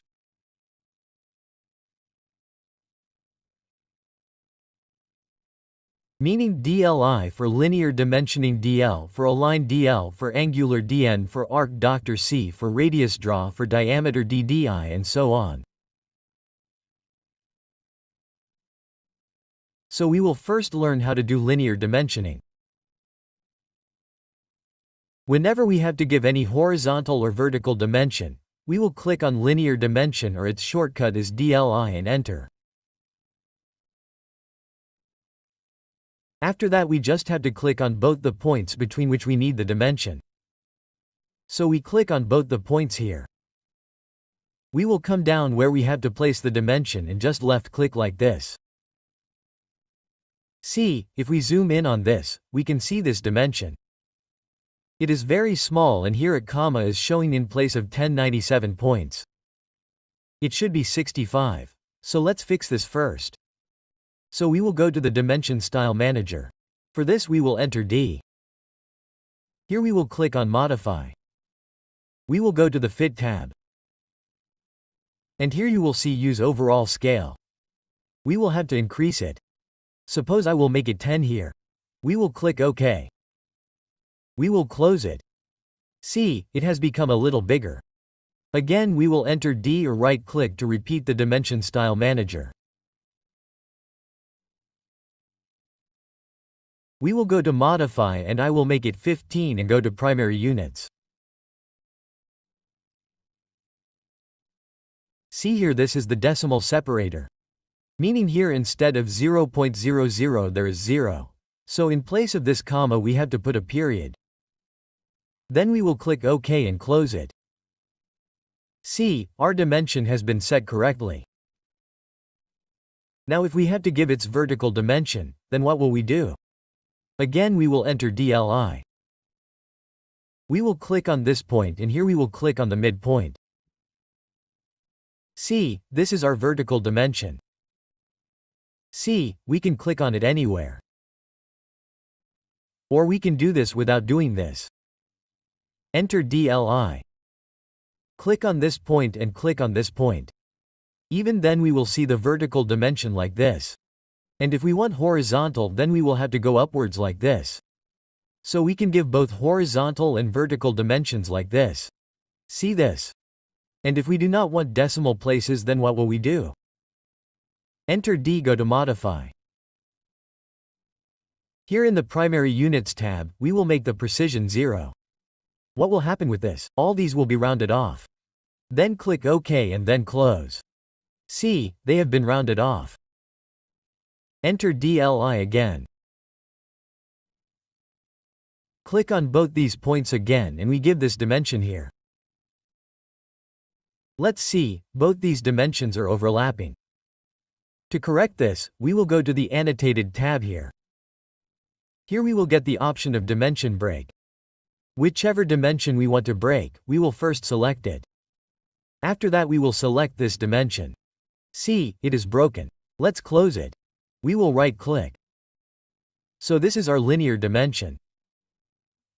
Whenever we have to give vertical or horizontal dimension, we will enter DLI.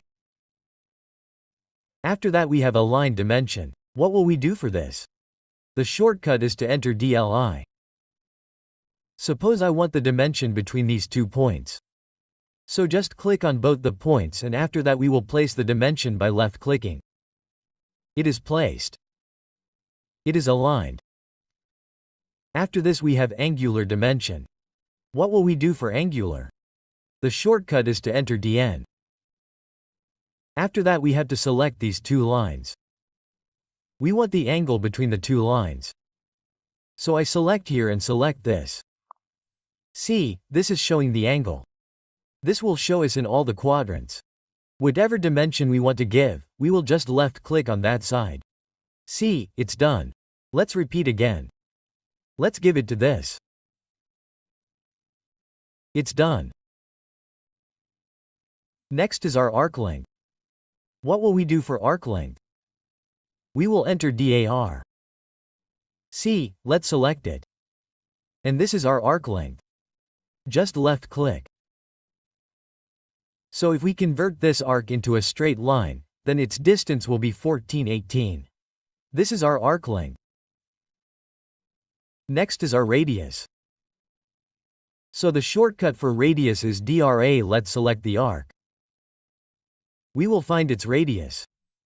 See, the radius we are seeing is 10,017. If we want, we can also give the radius of the circle. But for a circle, we will always specify the diameter. And if there is any arc, then its radius. So for this we will take the diameter. So we will enter D.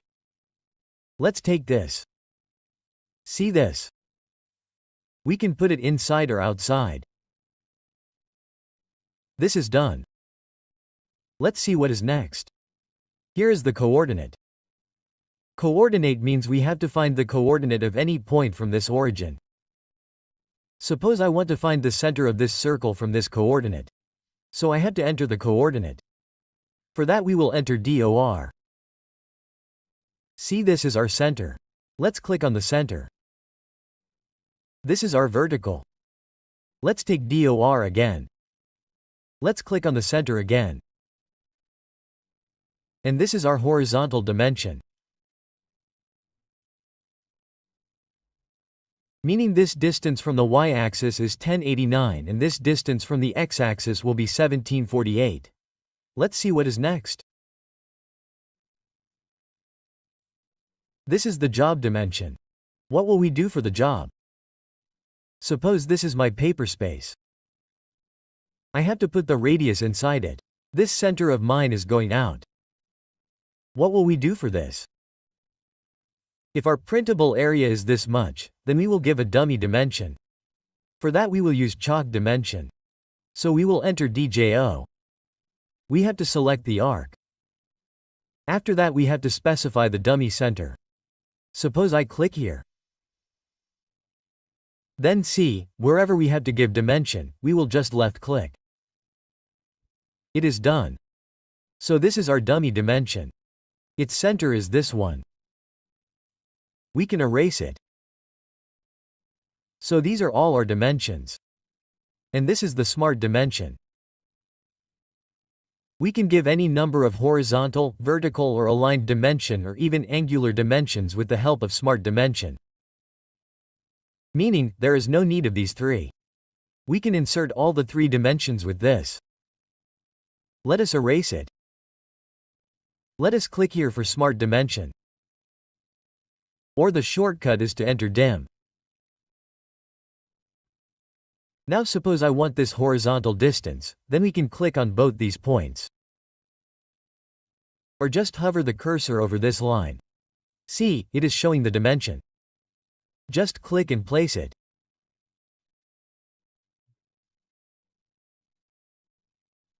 Just hover click place, it is done.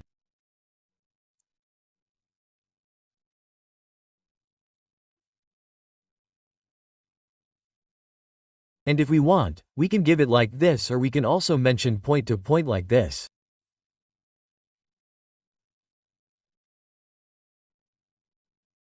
Now if we want to give the angle, then what will we do for it? Again we will enter dim. We will hover over it. We will click. Next we will come over it. See, it is showing the angle. We will click and just left click. So with the help of this we can give horizontal, vertical, align, angular all dimensions together.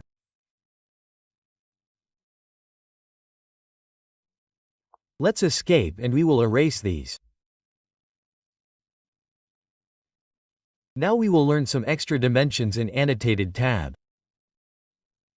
Like quick dimension, continue dimension, baseline dimension, adjust dimension, dimension, jog line, etc.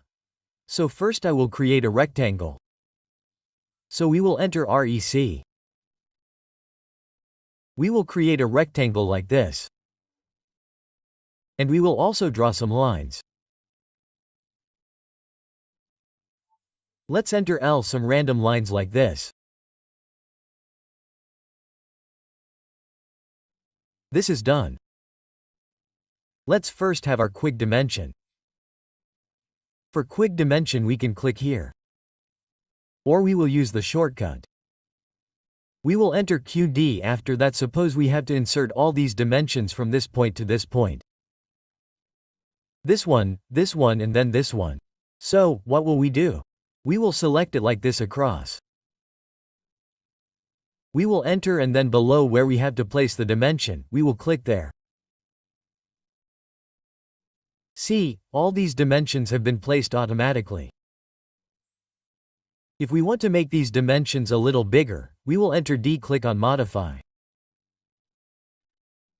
Go to the Fit tab and make the overall scale a little bigger. Suppose I will put 3 here. And go to Primary Units. This precision, we will make the precision 0 and say OK. We will close it. See, our dimension is proper. So let's see it once again. This is horizontal. If we had vertical lines, suppose I would have made some lines here as well.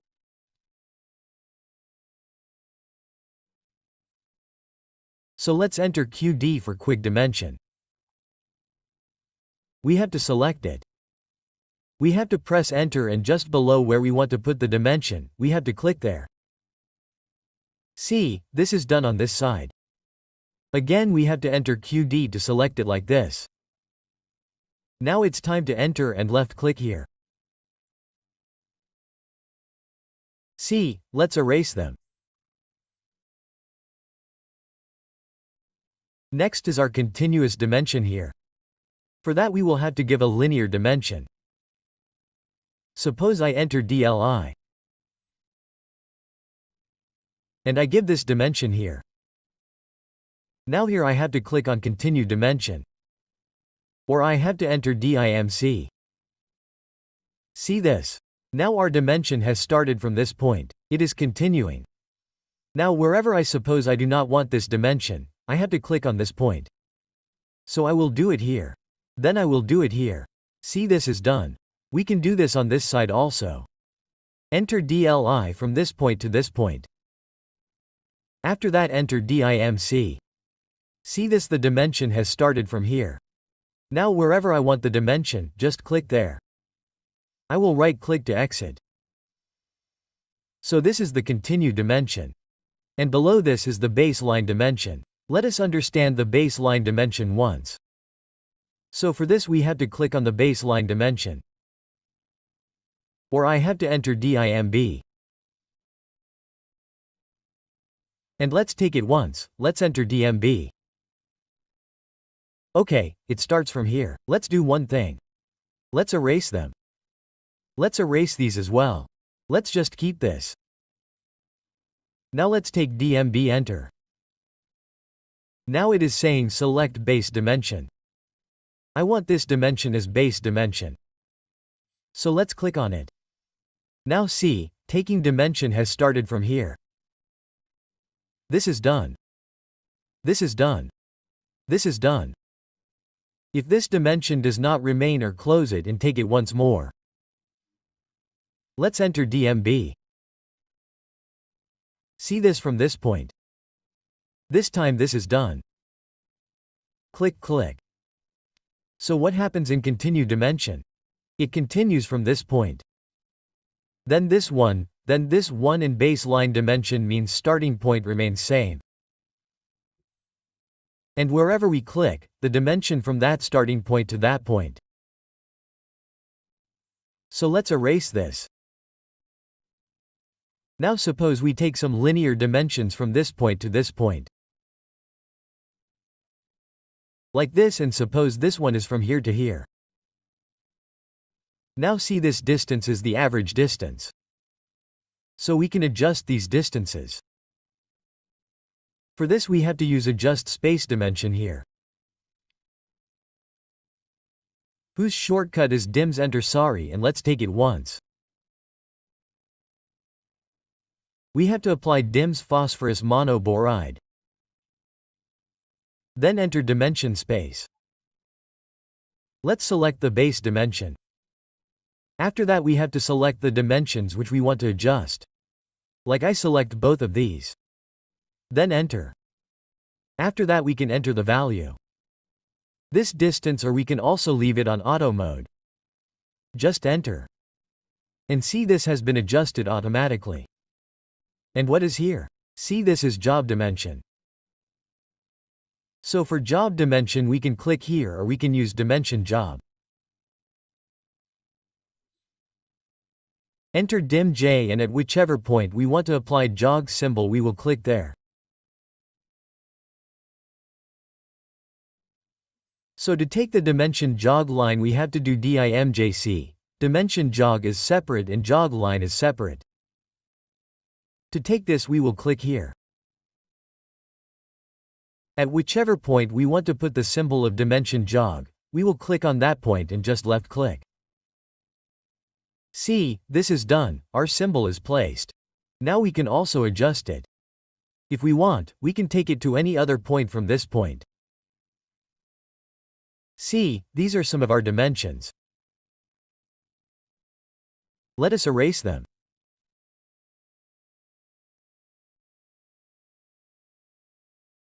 Now we will understand inspect, reassociate, and there are some commands like tolerance, oblique, text angle, and justify and overwrite. Along with this, we will understand center mark and centerline commands very well. So to understand these, I will first make a triangle with the help of Polygon. So we will enter pole. We will enter number of sides 3. Click on any point. We will inscribe. And let's assume its radius to be 50 and then enter. Here we will enter some dimensions. So I enter dim. We will also enter this linear dimension, this align, and this angle.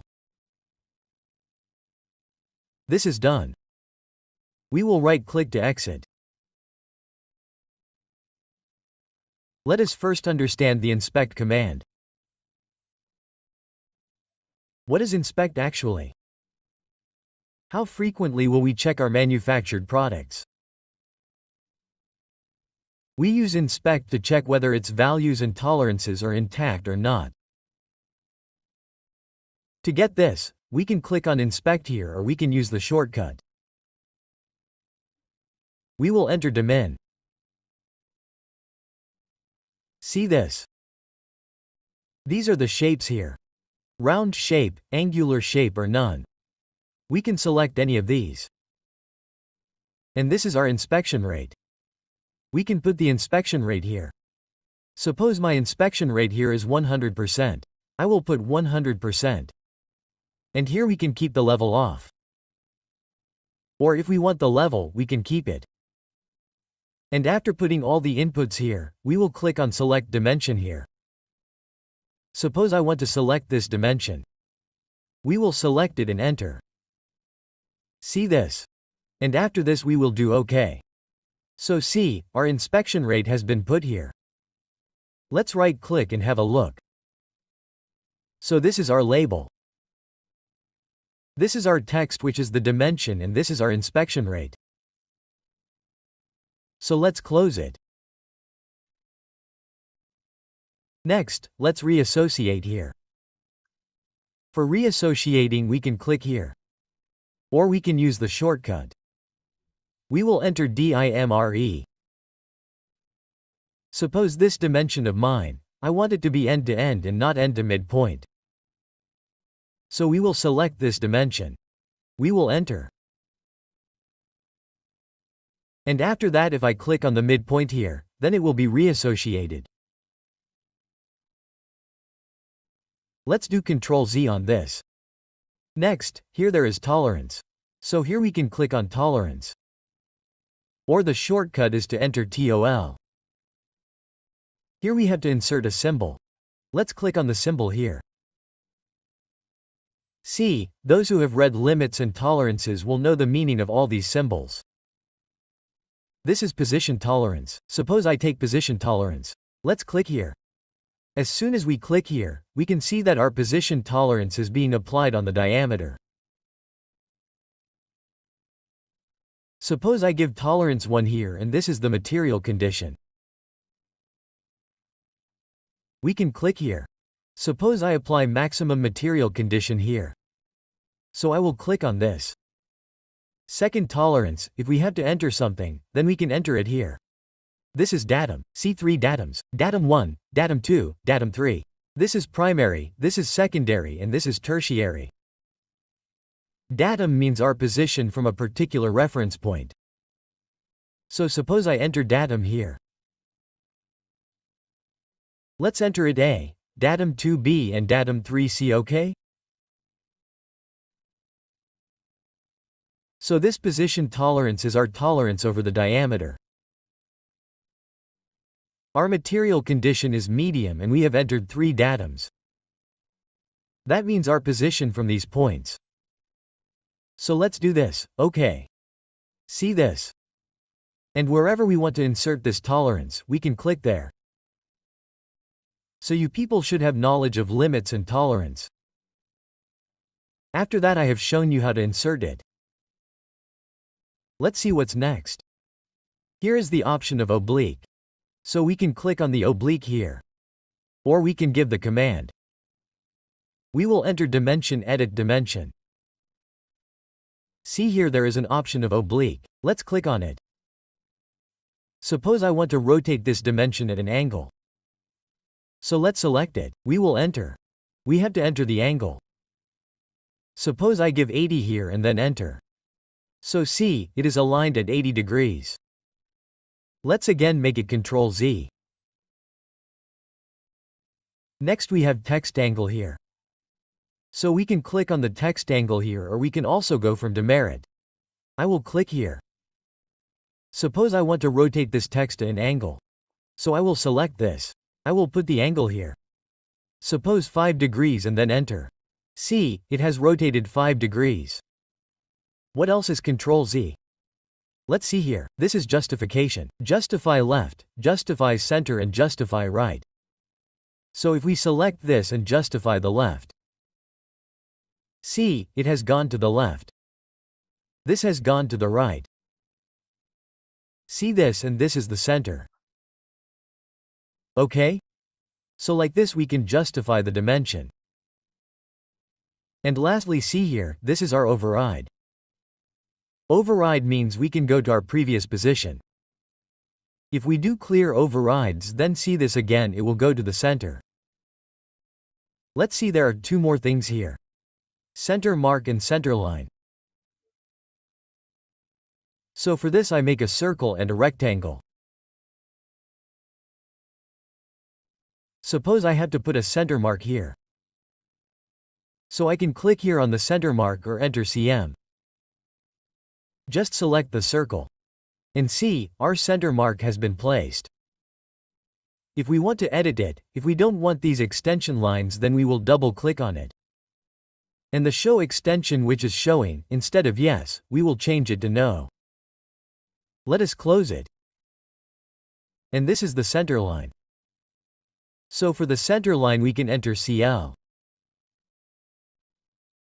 Suppose I need a center line like this in between these 2 lines. So I will just select these 2 lines. And see, our center line has been placed. If we want to edit it, we just have to double-click and we have to edit it here. Let us close it. And we will erase these. Now we will understand the Dimension Style Manager. So for that I will first create a rectangle. We will enter RECA random rectangle like this.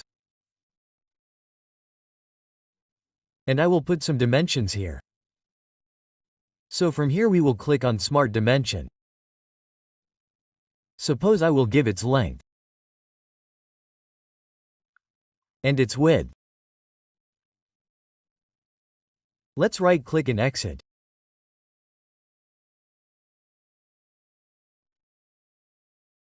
Now see, this dimension is very small and there is a comma here. So let's correct it first. So to correct this we will have to open the Dimension Style Manager. For that we will enter D, go to Modify. Here is the Primary Units tab. We will come in it. See, this decimal separator is a comma. This comma should not be there. It should always be a period. This is our unit format. Whatever unit format we will keep while setting the unit, the same will have to be kept here. So for now let's keep it decimal. And this is the precision.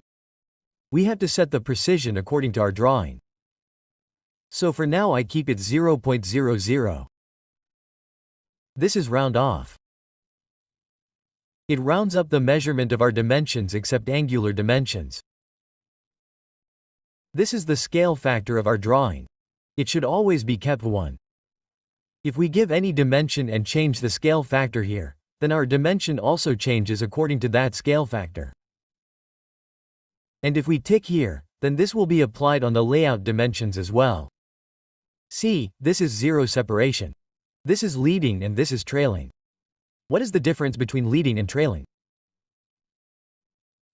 Leading, that is decimal, means if there is a 0 before the point, that is something like 0.500, then the 0 before the point, that 0 gets eliminated in trailing, that is if we have any dimension, like 12.500, then that 000 has no value, so it becomes 12.5. This applies in case of angular dimensions. From here we can change the unit format. From here we can change the precision of angular dimensions. And this 0 suppression leading and trailing, which was in its case, is applicable here. So here I go to the Feed tab. See, in the Feed tab, there is an option of Use Overall Scale. This scale is overall scale, which means the text and then the arrows will scale everything at once. That is why it is called overall scale. So here I make it 10 instead of 1 and then click OK from here and then close it. See, this effect has been done in the dimension. Again, open the Dimension Style Manager. Right-click. Click on Modify. Here again, see what other options are there in the tab. It should always remain either text or arrows because it always gives the best fit. If there is no adjustment anywhere, then this text and arrows will be the best fit, and if we suppress it, what will happen by suppressing it? See this. If no dimension is appearing here, then the arrows will be automatically suppressed. We can change the text placement from here. Next, we go to the lines here. This dimension line, we can change the color of this line. Suppose I make it red from here. We can also change the line type. Suppose I do not keep it continuous and go to Other. I will load it from here and apply this dot. OK. We will select it and OK it. And suppose I will also increase the line weight from here by 3 mm and OK it. Then close it. See, this dimension has become effective. If we turn on the line weight from here, then see, are you able to understand this? And if this dot is not visible properly, then we have to scale the line type. What will we do for that? We will enter LTS. Here in place of 1, I will put 10 and then enter. See this. Then again we will enter D. We will go to Modify. I will make it by layer. Line type also by layer and line weight also by layer. See this dimension line, this is a dimension line. And this is an extension line. We can also suppress the dimension line on both sides. Suppose I suppress the dimension line 1 here. I will click OK. Close it. See, this has been suppressed on the right side.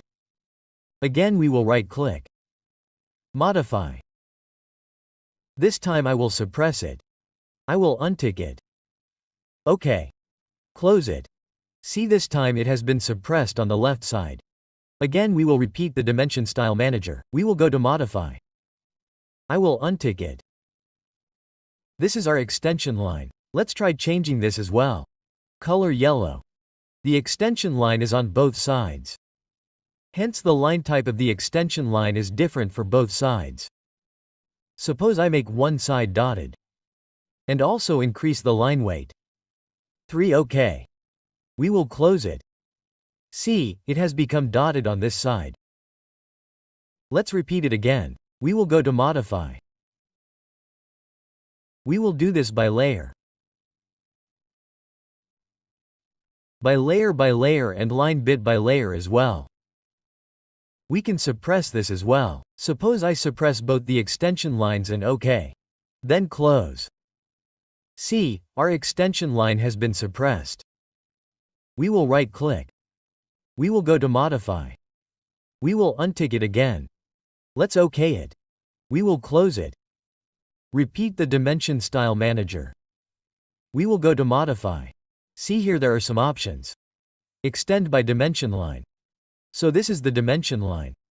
How much extension will be there outside this? This is its value. 1.25 means it will extend 1.25 from here. Offset from origin means how much distance from the origin the line will start. This is 625 and we can keep it as fixed length also. If we tick this, suppose I make the length same here. Let me make it 1.5. And what will happen if I press OK? This will become 1.25 on both sides. Let's see after pressing OK. See this? Whenever we give any dimension here, suppose I enter DLI. I click on these 2 points. We can place it anywhere. This will become 1.25 on both sides. Let's enter D. We will go to Modify. We will make it 1 again and untick it. And this is the baseline spacing. Let's do one thing for this. I will erase it. Let's take linear dimension. And suppose I give a similar dummy dimension here. Let's go to the Annotated tab. We will take the baseline dimension from here. Let me give some dimensions randomly. This is done. Now we have given the baseline dimension. Now we will enter D. We will go to Modify. See, what is the baseline spacing? What will be the spacing from here to here? This is 3.75 for us. If we increase it, suppose I will make it 15 here and then click OK. We will close it. Its effect will not be visible right now. I will erase it. We will again take the baseline dimension. Let's click on it. Select it and see, wherever we click on this dimension, the distance will be 15. So again we will enter D, go to Modify and we will make this baseline spacing 3.75.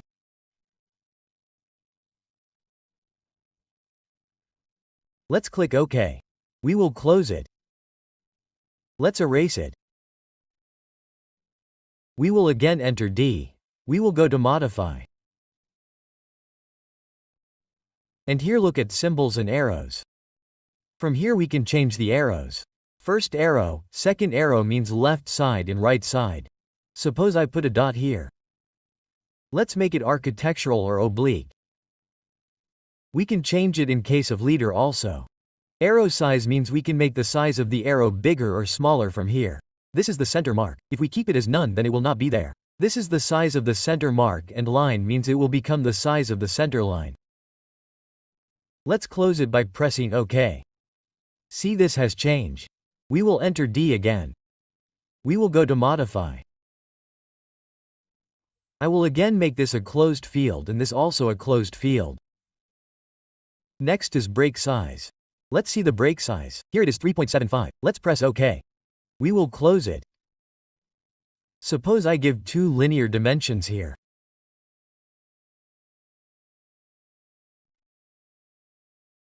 Like this.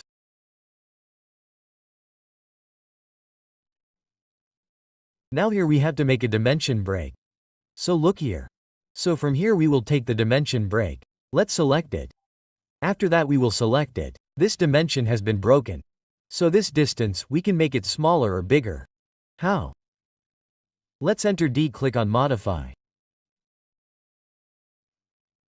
And here the break size, suppose I make it 375. Let's click OK. Close it. See, it has become very small.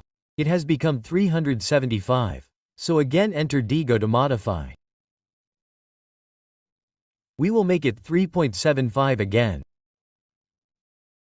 See here, there is a symbol of arc length. For this we will make an arc. Enter A. We will take a 3-point arc. Like this and give its dimension here. Enter DAR. Select it and like this. Now enter D, click on Modify. See this? What is here? Preceding dimension text, meaning it will be placed in front of the text. If we click OK after above, then see it has been placed above. If we keep it as none, then only this text will be visible. Let's make it preceding again. And if there is a jog dimension, then we can change its jog angle and the height factor of the jog from here. Like we enter DJO. See this? Suppose this is such a dimension. So this angle is probably given as 45 degrees here. Let's see. Enter D, Modify. See, this jog angle is 45 and the height factor of the jog is 1.5. So by changing both of these we can bring change from here. Next we will go to text. Let's cancel this. We will enter D again. We will go to Modify. We will go to the Text tab. Here the text style is standard or annotative. We will see this later. We can change the color of the text. Suppose I make it red here. And we can give fill color, i.e. background color. Suppose I make it yellow. We can change the height of the text from here. Let's press OK and see. See, this has become the background color. We have given the text colors yellow and red. Again enter D to modify. Now if we draw the frame around the text, it will not be effective. Let's do this. OK, close. Sorry, it will be effective, but after this a text boundary will also be applied. Meaning, these colors will be applied inside the text box. Let's enter D again. We will modify it. We will do this layer by layer. Non-OK, close. See this? Let's enter D again. We will go to modify. Here, see, there are text placements. The vertical text, we have put it above the center, it has come in the center. Outside has come above.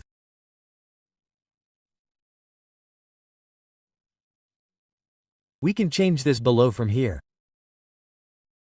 This is for horizontal. It will come on extension line 1. It can come on 2. We can keep it like over extension line 1 over extension line 2. We keep it in the center only. This is the view direction. It should be left to right. If we make it right to left, then all this will be reversed. So it has to be always kept left to right. Offset from dimension line. Its value is how much offset it will be from the dimension line. And here there are 3 standard processes of text alignment. We can keep it in any of them and see. By keeping it horizontal, see, all these texts have become horizontal. By keeping it aligned, it has its own style, and by keeping it ISO standard, its style is different. So we can use any of these. So this is our complete dimension style manager. Let's erase them. Now we will learn the text command. There are 2 types of text here: multi-line text and single-line text. So in most cases we will use multi-line text. So let's learn this first. To take this we can left-click here. Or its shortcut is Empty Enter. After that you simply have to make a rectangle inside which our text will be. We have made it like this. Now here you simply have to write your text.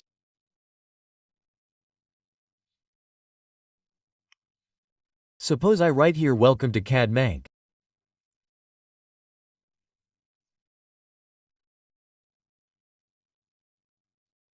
And one thing you must have noticed that whenever we took multiple text, a text editor has opened here, and here we have all the properties which we can change.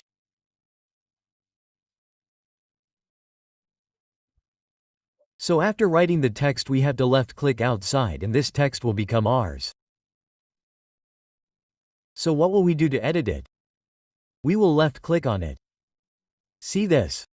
So here are the options. This one is our text height. If we want to change the text height, we have to do it from here.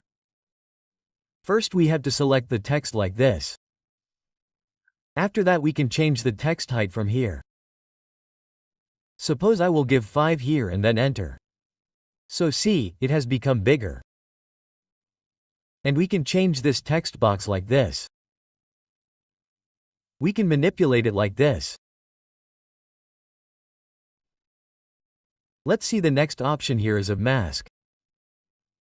So we can give background color from here by clicking on the mask. See, we will tick Use Background Mask. This is border offset, meaning how much offset it will be from the border. And here is the fill color. If we use drawing background color, we will do OK. We will left-click here.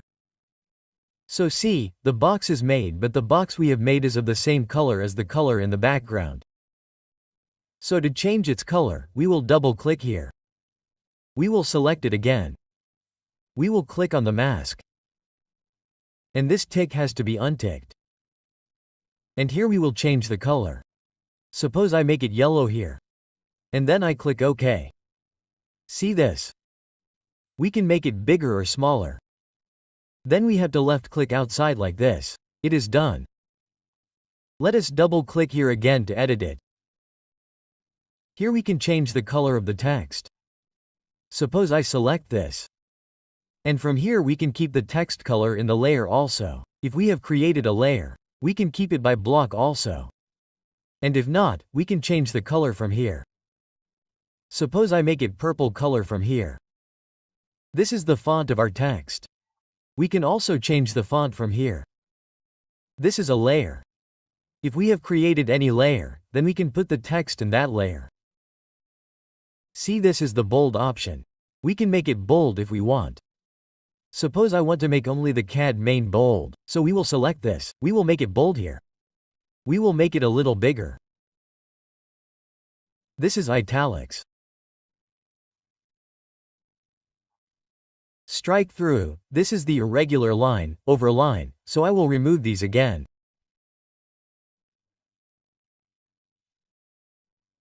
We keep bold and italic in it, and there are some options. Look here. This is superscript, and this is subscript. Suppose I want to make it superscript, so I will select it and click here. See, it has become superscript. And by selecting this, suppose I want to subscript, so I can subscript here, like this. Okay? Let us change it for now. Select it again and remove it. And see what are the options here. This is uppercase.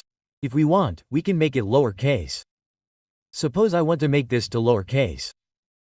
So from here we will make it lowercase.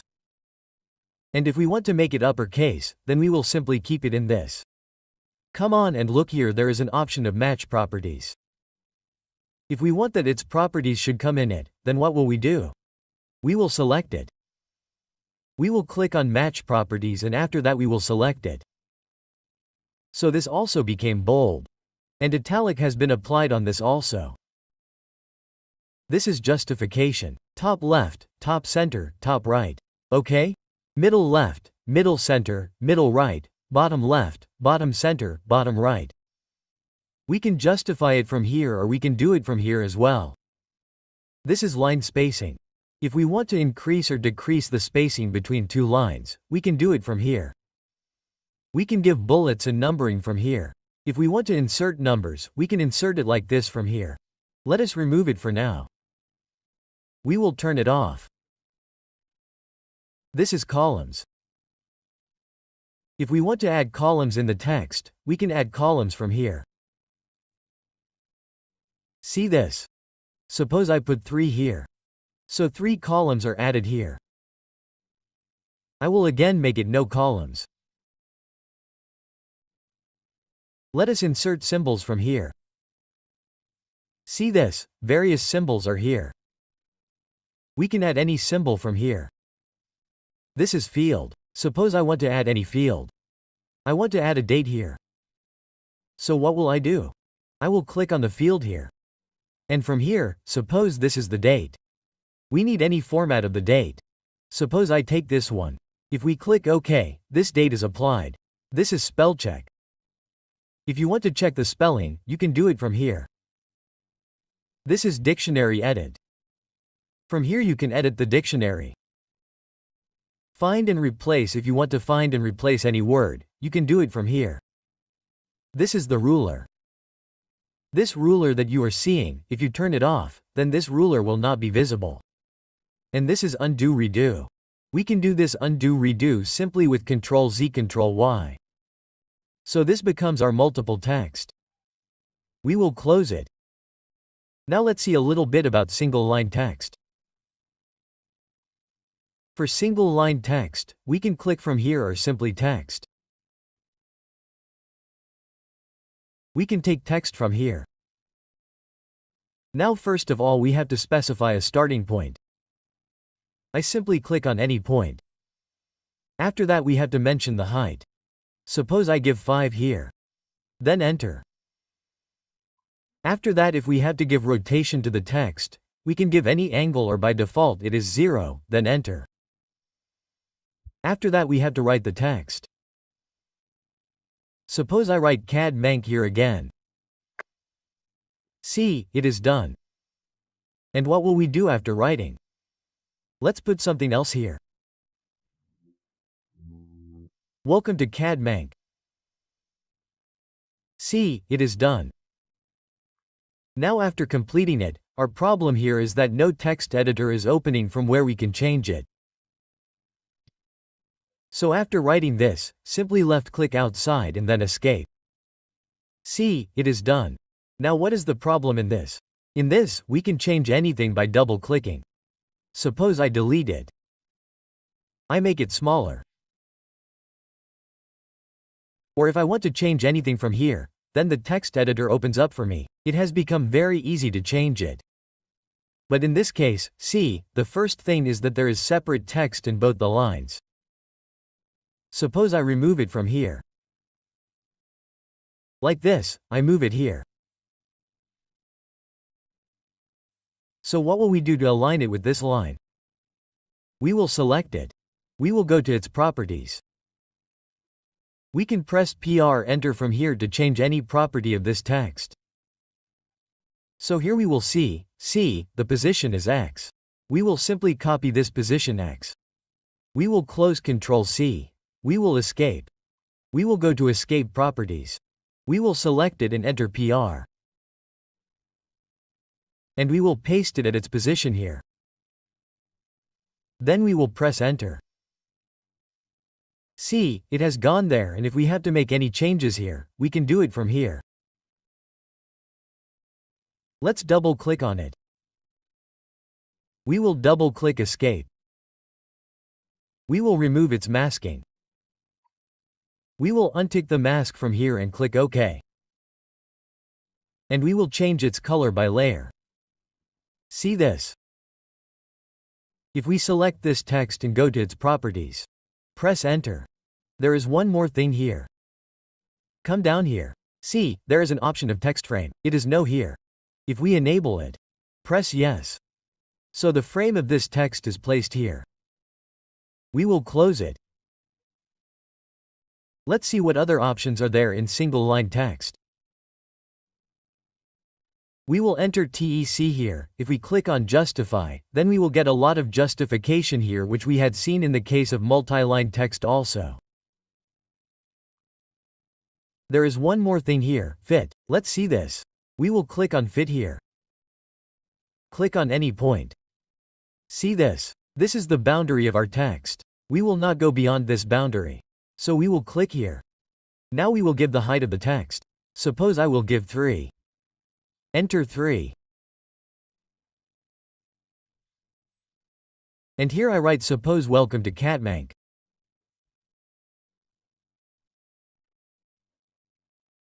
So you must have noticed that our text is automatically fitting in the length we had given. We are not changing its size. Still its size is changing while fitting automatically. So we can use this option also. Left-click outside and then Escape. There is another option here. Click on Annotation here. See, this is text style. Let's click here. Here we can create our own text style if we want. We will create new here. Suppose I write here my style. Let's create a text style. Named it my style. Clicked OK. Here suppose I give the height 5. Or give it 3. If we have to give any oblique angle, then we will give, suppose I give 5 degrees here. From here we can take any text style, i.e. font of the text, and do not change much here. Simply apply it and close it. So we have created a new text style with the name My Style. Here we will go to Annotation. See, Annotative Standard was already there and we have created this as My Style. So suppose I want to select it and put it in that style. So by selecting it from here, we can put it in My Style. See, it has changed. We can also select this and put it in My Style. See, this is our text. Let us erase it. Now we will understand this leader. So for this I will make 2 circles. Enter CI will give the radius 100. Similarly, one more circle. This is done. Now to take the leader we can click on the leader here. Or we can use the shortcut of multi-leader. Enter MLD. We will click like this on the point where we have to place the arrowhead. After that we will click on the landing location of the leader where we have to put it and we will write our text here.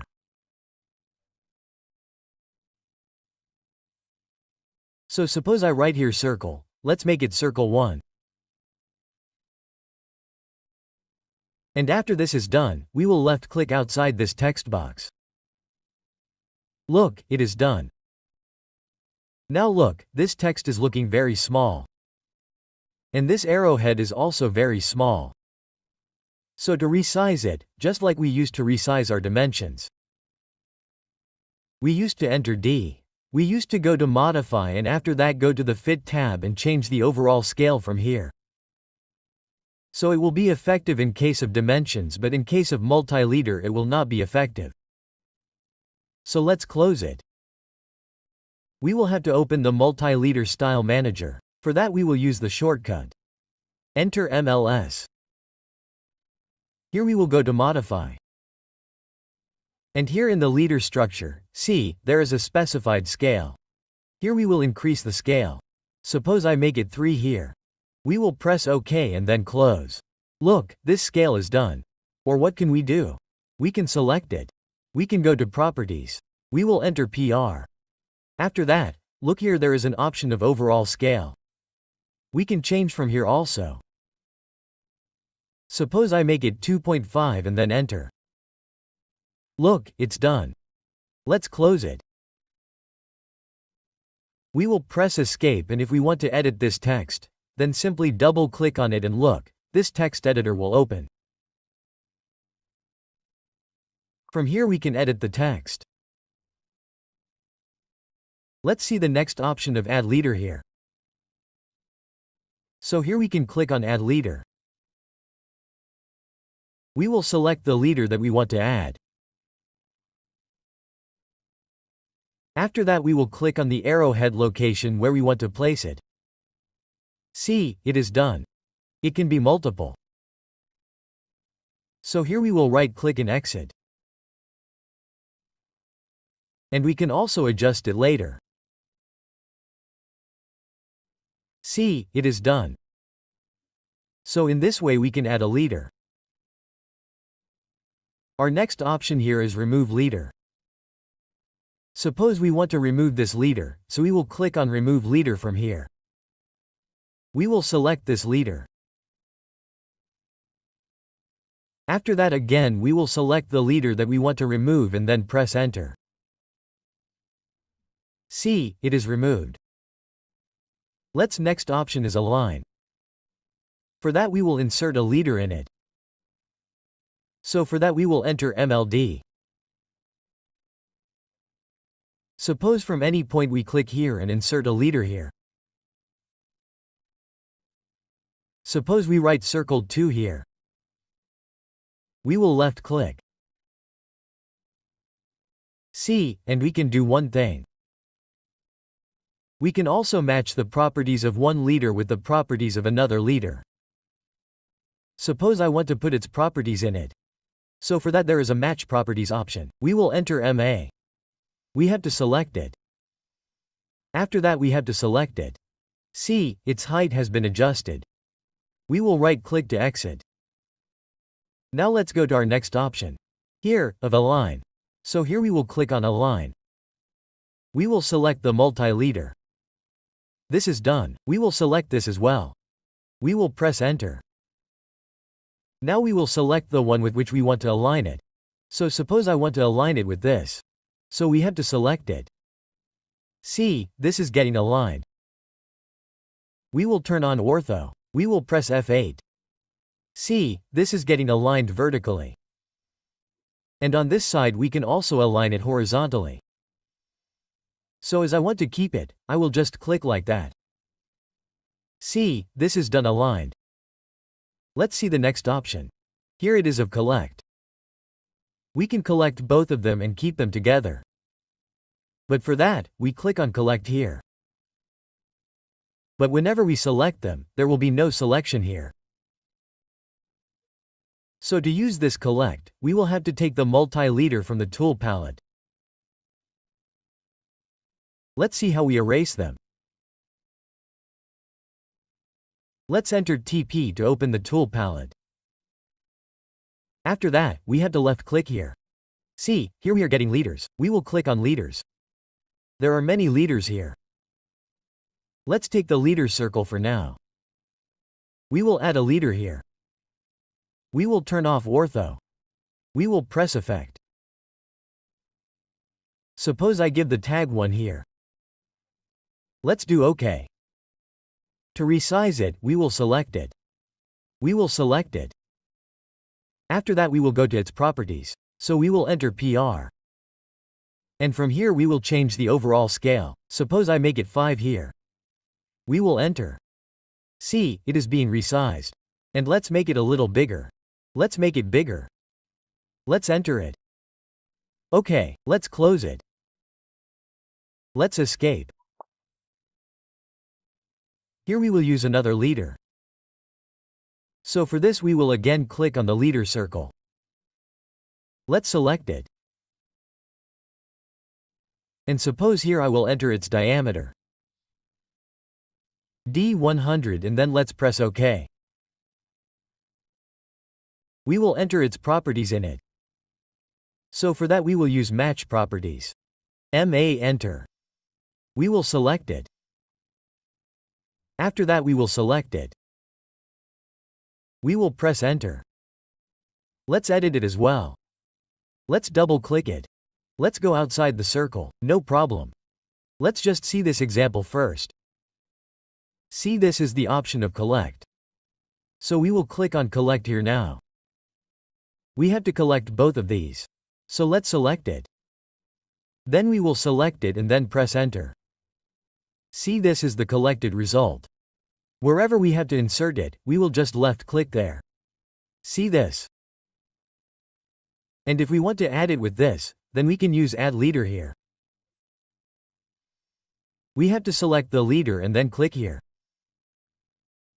Right click and exit.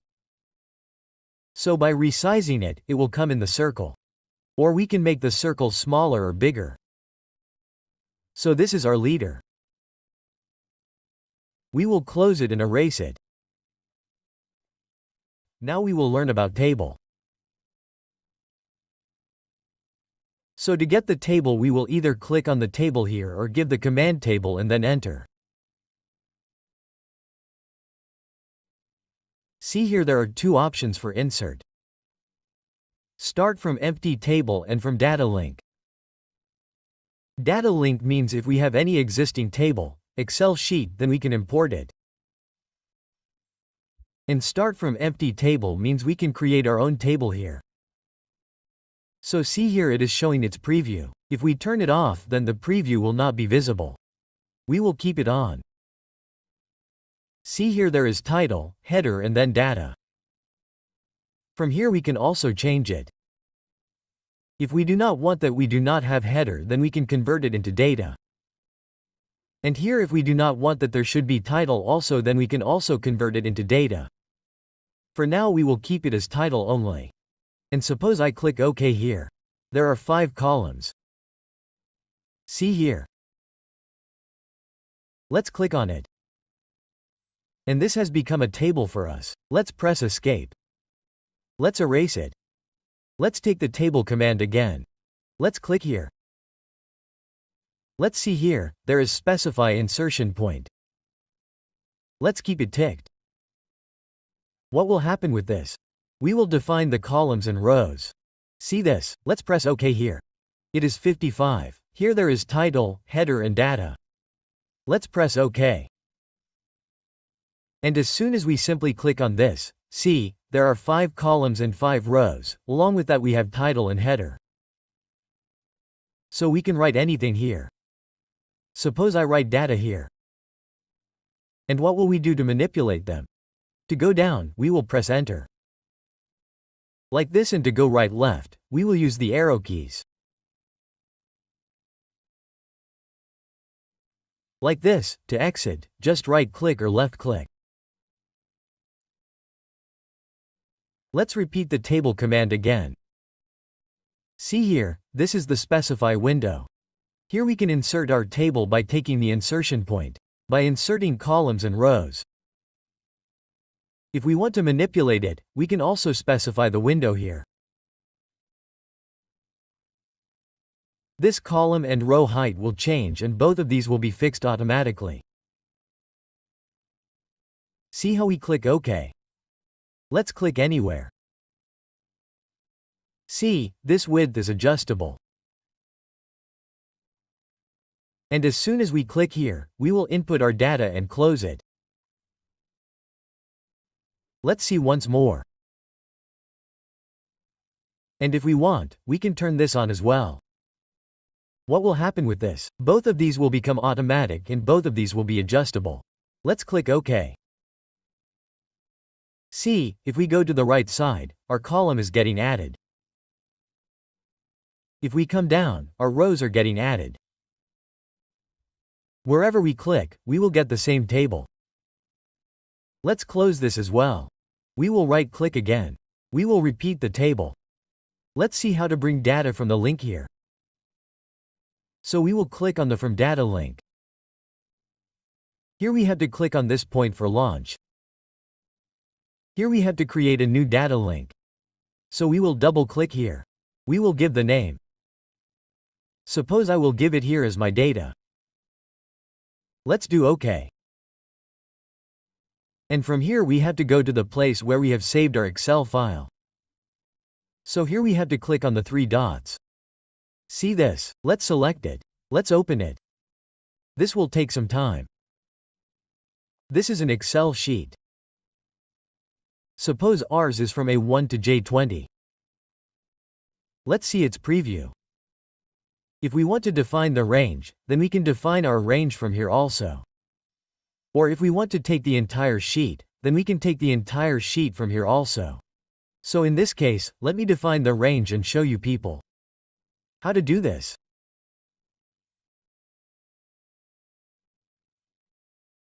A1 A1 to J20. Let's do this OK.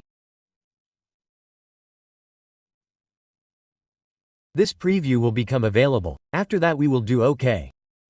Let's do this OK. Then OK once again. See this? Our table has come. Let's click here. So this sheet of ours has been inserted by us. See this? And if we make some changes in this Excel sheet. Suppose I erase these brands here. And save it. See this? It has not been erased here. So, to update it, we will simply select this table. Right-click and from here we will update data links and see it has been updated. Let's press Escape. Now if we want to edit the table, then we can select it. And here we will get many options. This Table Cell tab will open for us.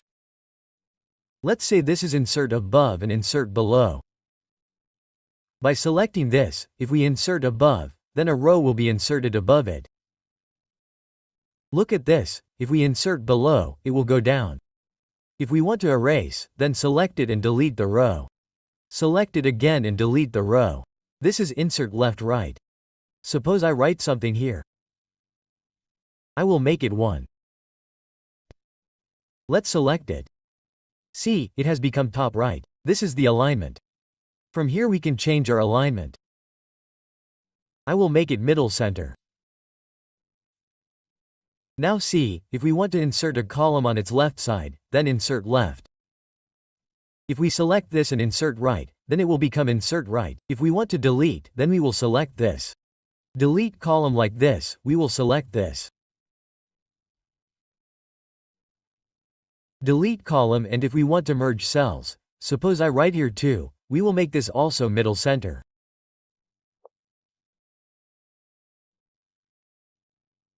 If we merge both of these, here merge cells merge all yes, so see, both of these are merged. Let's select it again. If we want to unmerge, we can unmerge here. And from here we can give background color. Suppose I will give some color here. This is the option of Edit Borders. By clicking on it, we can edit our borders. There are many properties here which we can access. We will close it. There is Data Format. From here we can enter date, currency, etc. Cell unlocking is there. Suppose we can select any cell and lock it. Content locked, see this? It is locked. If we want to unlock it now, we will unlock it. See from here, it is unlocked. From here we can insert any block. We can insert fields. We can apply formulas, etc. from here. And if we want to link the cells here, we can link the cells from here. Let's escape. And there are some options here. See this. This is the text style editor. This is the dimension style editor. This is our multi-leader style editor. Similarly, table style has also been made available to us here. Let's click on this. We will select new. So here we can add our own style. Suppose I will write my style here. Let's continue. And here we will put any properties. Suppose I will do anything. Let's keep it like this here. Let's give some color to the header. Let's do this, and the title also needs to be done. OK. Let's close it. Now if we select any table, and from here we can change its style. See this. If we want to do this, we can change its style from here also. So, this is the information about the table. Let's erase all of these. Now we will understand layers. Here we have a floor plan, and here you can see that everything is made on different layers. See here, there are many layers. Walls, doors, chargers, windows, staircase, furniture, all are made on our different layers. So that we can differentiate each thing. That is why layers are created. So let us understand layer properties. To create layers, either we can click on layer properties here or enter LA. See this. If we click here, then we can create a new layer. See, let's click here. We will give a name to the layer. Suppose I give X here. And here there are many properties. We will understand these.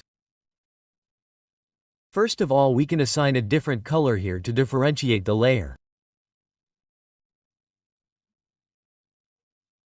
So for that we will click on color here, and we can select any color from here and click OK. After that, look here, there is an option of line type. We can change the line type here. If we want a continuous line, then we will keep it continuous. Otherwise, we will click here, and whatever line type we want, we will click on load from here, and we will take it from here.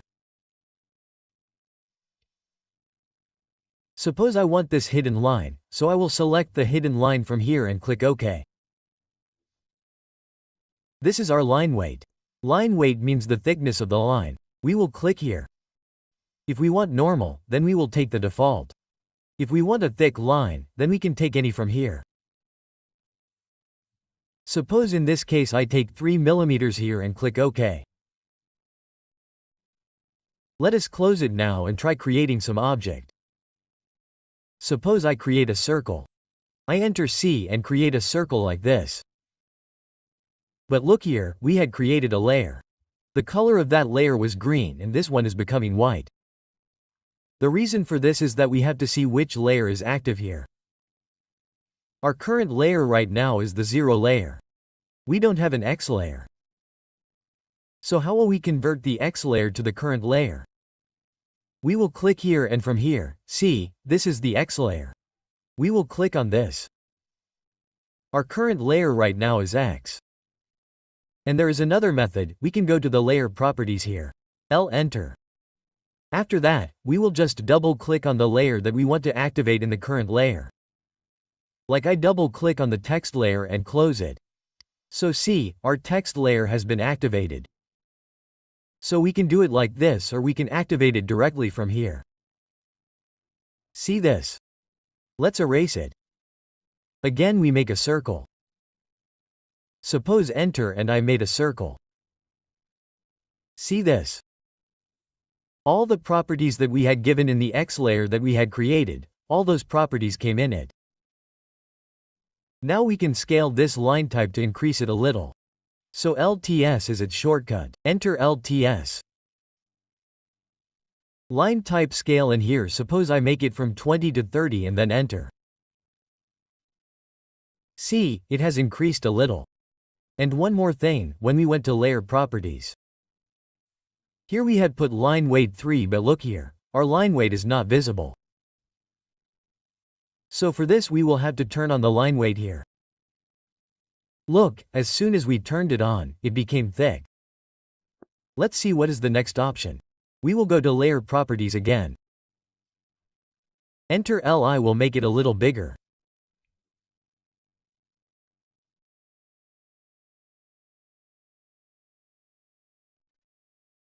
Drag it and see here, the first option is on.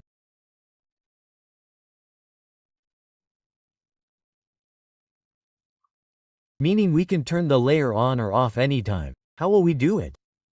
Click on this bulb-like icon. Whichever layer we have to turn off, look, this layer has turned off. If we want all our furniture to turn off, then we will go to the furniture layer here. See, this is the furniture layer. So, from here we will click on this bulb. See, all of it has turned off. All our furniture has turned off. To turn it on, we can do it from here also. We will click and see this furniture will turn it on. Let us also turn on the X layer from here. So this is used to turn the layer on and off. Let us turn it on again from here. Let us go to layer properties again. Let us enter LA. Let us enter LA. See the next option. Here is freeze. So let us understand freeze. Suppose we freeze the layer that we had created, the X layer. As soon as we do this from here, it will freeze. Now what is the difference between freeze and on-off? See, after freezing, if we want to zoom to extend, meaning whatever drawing we have in this window, it should be completely zoomed. So how do we do it for that? Let's double-click the scroll button. See this? When we freeze and double-click, then our circle did not zoom. Okay, it is invisible. But despite that it did not zoom. But we go to layer properties again. From here let's turn freeze on.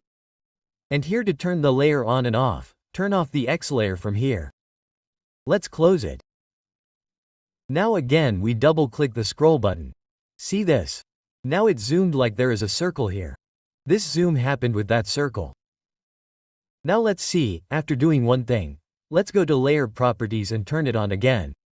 So see, this zoom happened with the circle.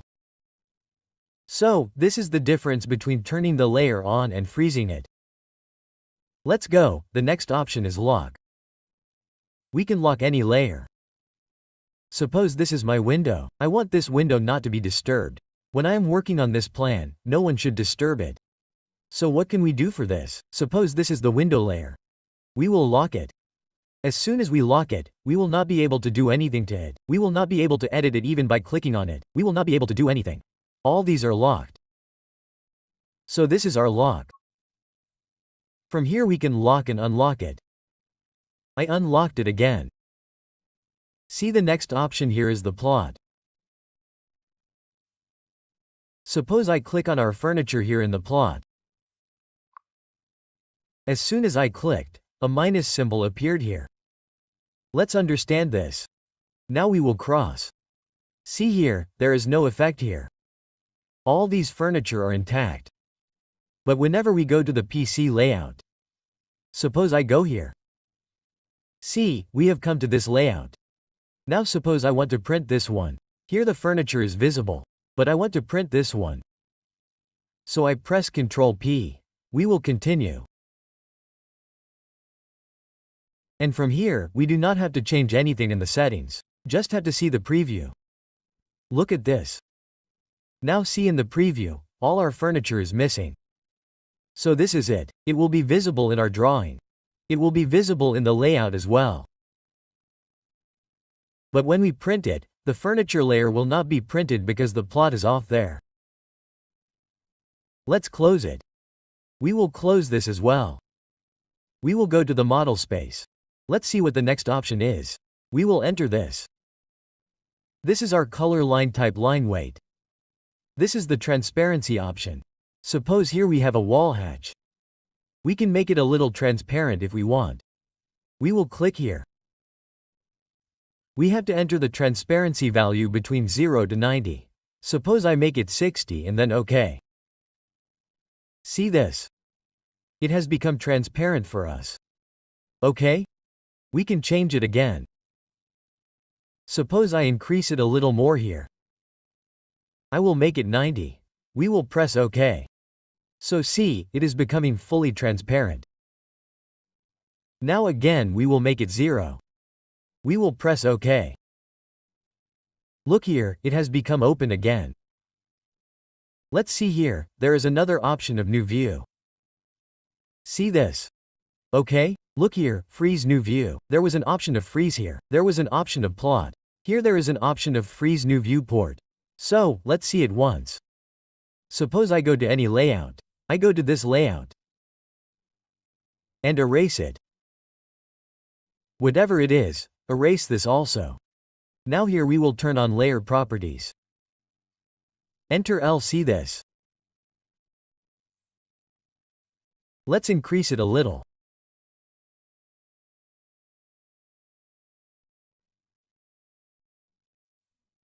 Suppose from here, all the doors get frozen in the new viewport. So what will I do for that? I will go to doors here. And click on it. This is done. Let's close it. Now we will go to the Layout tab. From here we will take rectangular. Click on it like this. See, here in the new viewport that we have created, our doors are absent. We do not have doors there. So this is the new view freeze. Now we will see the rest of these commands of the Layers panel. So first of all, look here, there is an option of Layer Off. If we want, we can turn off the layer from here. But when there are a lot of layers in our drawing, then it becomes a little difficult for us to find them. What can we do for this? We can turn off the layers from here. How? Let's see. Click here. After that, whichever layer we want to turn off, we just have to select it. Suppose I want to turn off the furniture layer here. So we will select it and see, this layer got turned off as soon as we selected it. And if we want to turn off any other layer. Suppose I also want to turn off this sanitary. So we will select this as well. And see, this also got turned off. Right-click to exit. Again, to restore these layers together, we will click on Turn All Layers On from here. Look, all these layers which we had turned off have been turned on again. Next is Isolate here. Isolate means that all the layers except the layer which we select will be turned off. Let's see. Suppose I have to keep the wall layer on and turn off all the other layers. So what can I do instead of doing it one by one from here? Here we will click on Isolate Layer. After that I will select any wall. Like this, sorry, let's escape. And let's take Isolate once. Zoom and select the line of this wall. Then enter. So see, instead of the wall, all the other layers have been turned off. To unlay out, we can click on Unisolate here. See, all these have come back again. And let's see the isolate layers once again. Suppose I have to keep the hatch on as well. So I will select both of them like this and enter. And see, all the other layers have been turned off. And to unisolate, we will click here. We can also freeze from here. We have already learned freezing. We will freeze from here. We can freeze any layer by selecting it like this. We will right-click. And to unfreeze, we will click on Unfreeze here. This is Lock Unlock. Let us see this now. Suppose I want to lock the door layer. So, we will click on Lock from here. We will select the door. And see, all these doors of ours have been locked. They have become a little dull. Now to unlock them, we will click on Unlock here. And we will select this. See, they have become unlocked again. The next option here is Make Current. Suppose our current layer is currently the current layer column. We want to make the wall layer the current layer. So we will click on Make Current, and just by selecting any line of the wall, see, the wall layer has become our current layer. Here is another option of Match Layer. Suppose I have this circle. I want to match it with the furniture layer. So I will click on the Match layer here. I will select it. After that I will press Enter. Then I will select the furniture. And see, the property of the furniture has come in the circle. Let's erase it. There are many more options here. See here, there is an unsaved layer state. Let's understand this. We will turn off some layers here. Text, furniture, sanitary, and also dimensions. Let's right-click and exit. Now we will click here, click on the unsaved layer state which is here. We will create a new layer state here. Here, suppose I name it Plan. Then I will press OK. And this has been saved with the name Plan. What will we do now? We will turn on all the layers. From here, all these have been turned on. Now suppose I want to take a copy of my plan, so what can I do?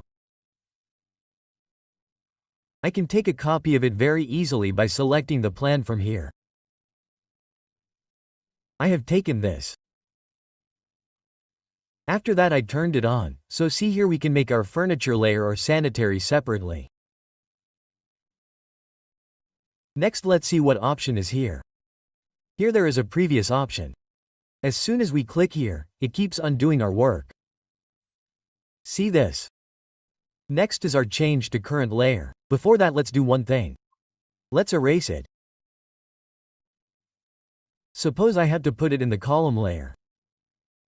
So what can I do? See here what is the current layer right now? Column. So we will click here. We have to select it and change to current layer. As soon as we select it and press Enter, we can see that it has been put in the column layer. So let's press Ctrl Z. The next option is Copy Objects to New Layer. Let's click on it. Suppose I select this furniture. Press Enter. After that I select this chair. Select the base point and copy it and bring it here. Now see what happens when we select it. This has been copied to our Chara layer. Let's erase it. Next is Layer Walk here. Let's click on it and from here we can check our drawing.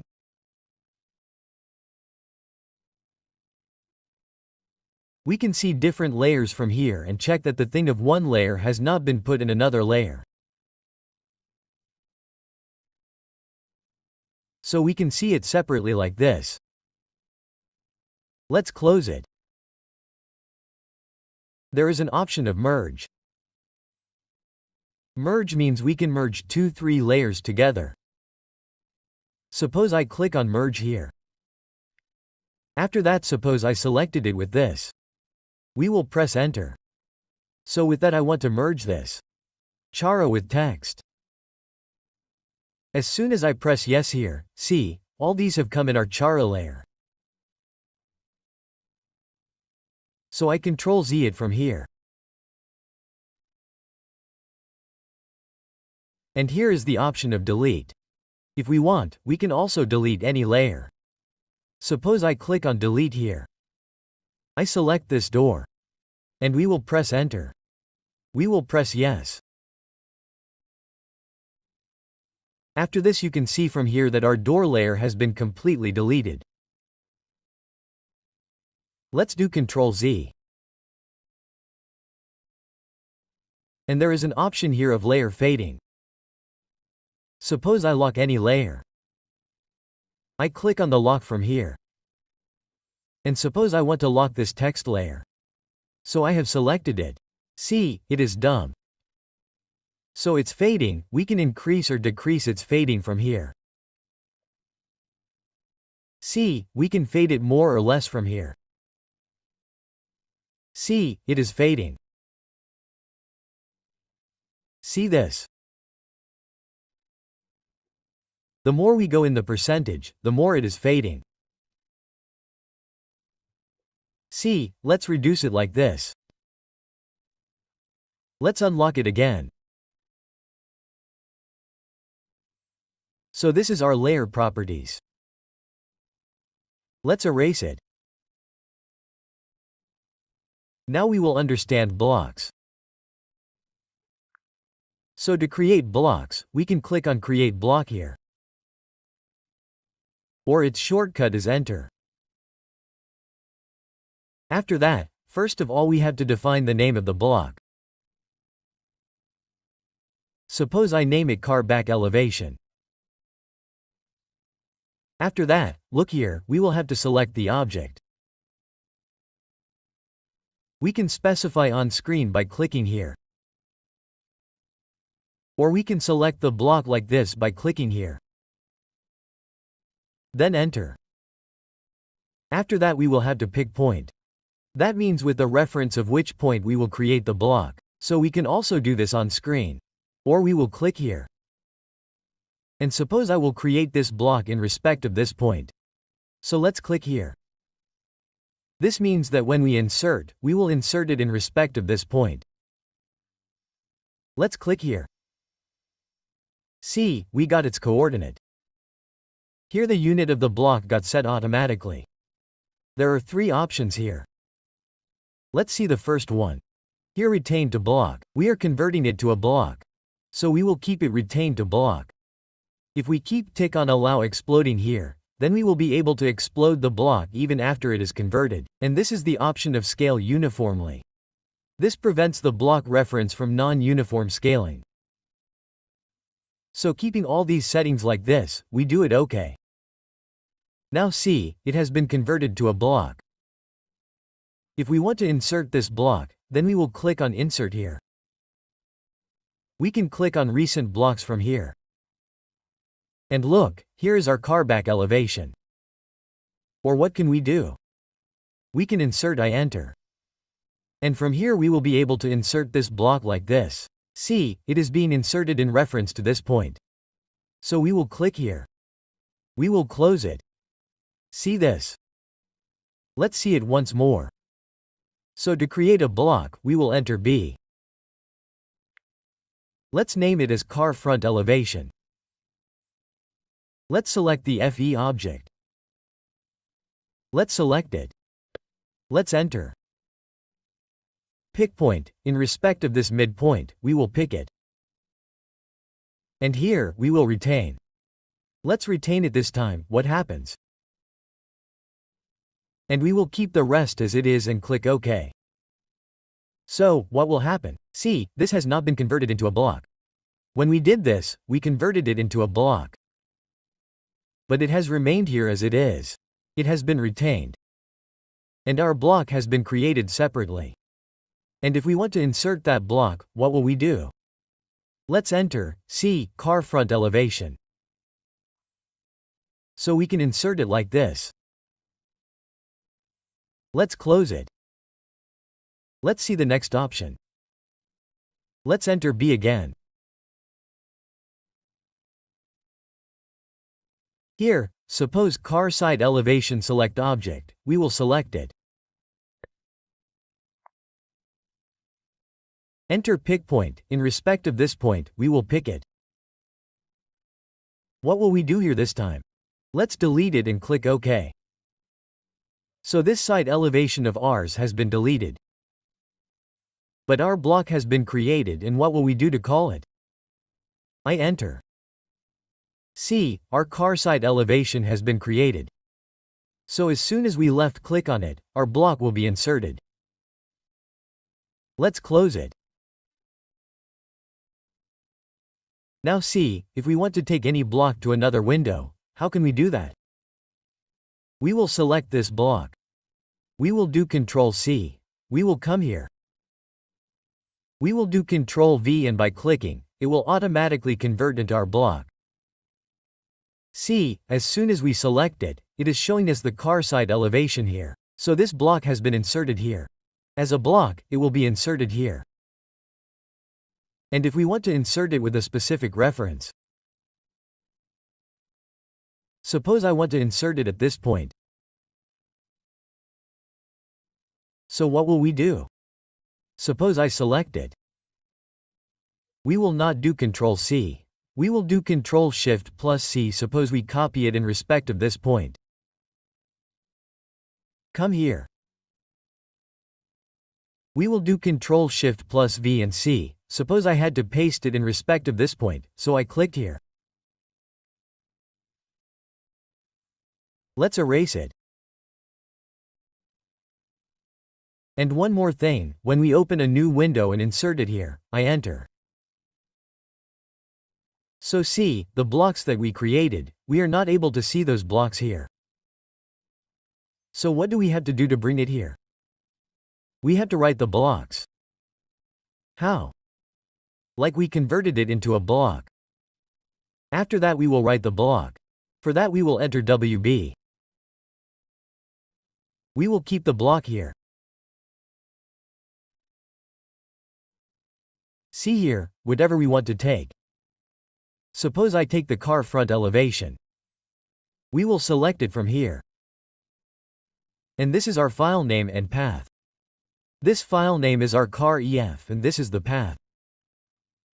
If we want to change the directory, we will do it from here and then click OK.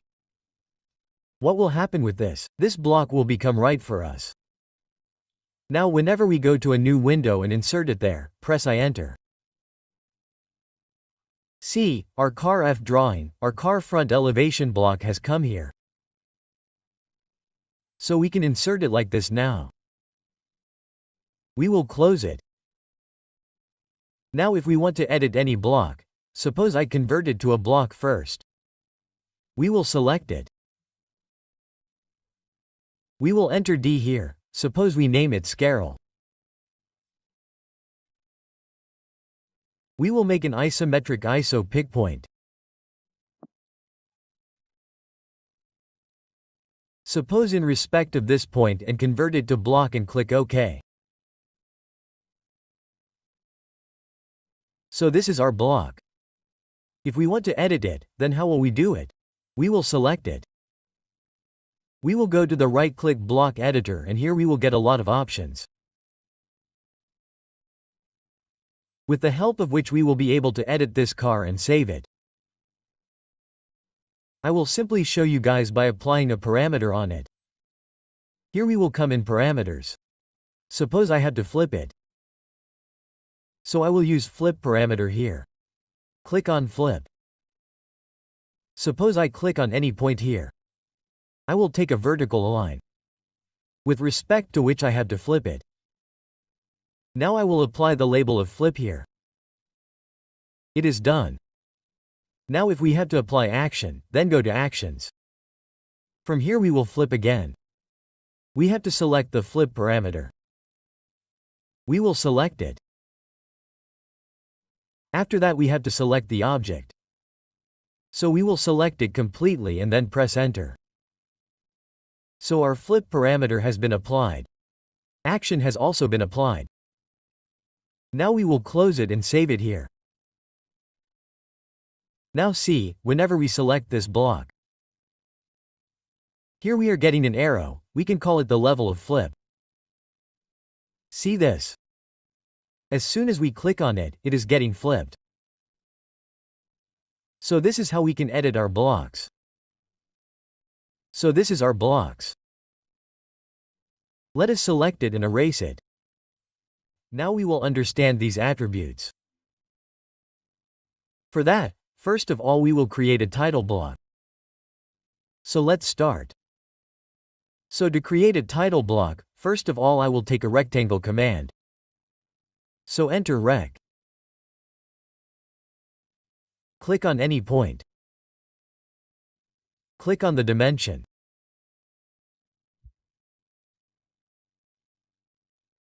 Give its length, enter 29,700 and give its width, enter 2100 and click on this point. Let's do one thing with this. Let's put it on the 0 layer. Escape. And we will convert the 0 layer to the current layer. From here, I turn off the lineway display. Let's take a line after this. Enter L. Take the extension upwards from this point. Click 4500, right-click. Repeat the line command again. From this point to the right side, the extension 4500. Enter right-click.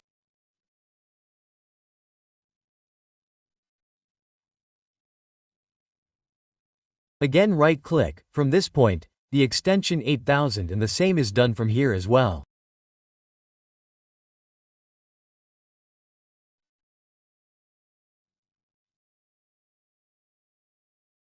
Let's right-click again. Repeat the line. This is a line from midpoint to midpoint. And we need a line between these two. So let's repeat the line command. Press Shift and right-click. There is a mid between 2 points option. Click here. Click on these 2 points. See this first point, second point. So our line started from the point between them. Now right-click on the perpendicular snap here.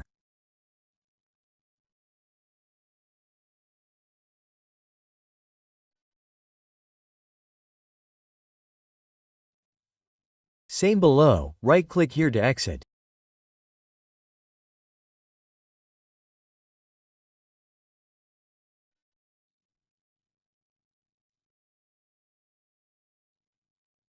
Now what do we do? Okay, here one line is left to be taken. L. Enter made to made, right-click exit. Here we will add some text. So I take multi-line text. Enter empty. Like this here I will write project.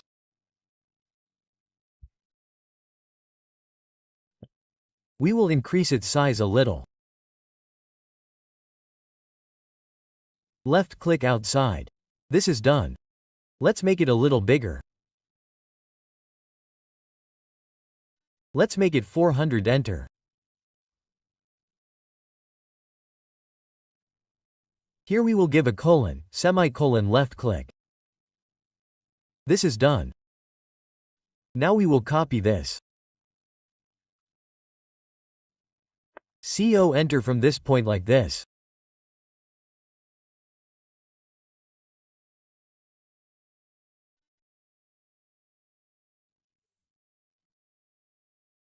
Let's right-click and edit it.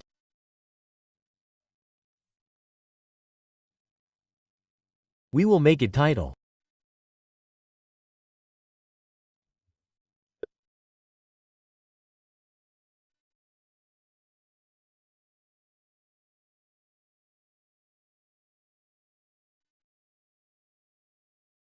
This is our node. This scale will become date.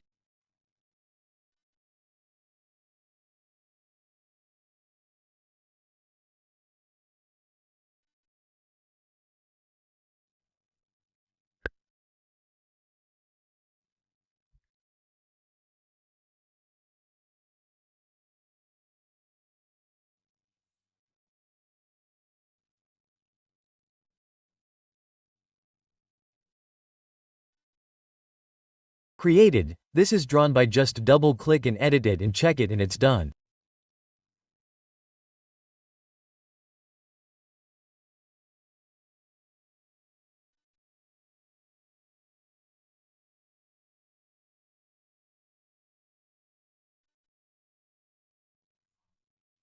Now we can add attributes from here. But we will add attributes with the help of command. So what will we do to add attribute definition? We will enter at. See, this is our first project. So we put the suppose tag here. Make it capital.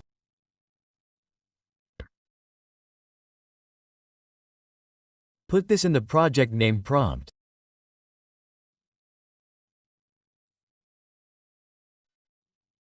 And in default also we make the text height 500 from here.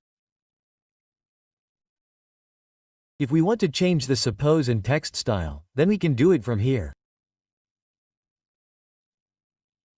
Keeping the rest as it is, we will OK it and set it here. Like this. Let's repeat the attribute definition again. Here we will give the title. We will copy this and put it here. Just like we copied the multi-line text and pasted it, we cannot copy the attribute. We will have to define it separately. Let's put the title here. Let's leave the note. Let's repeat.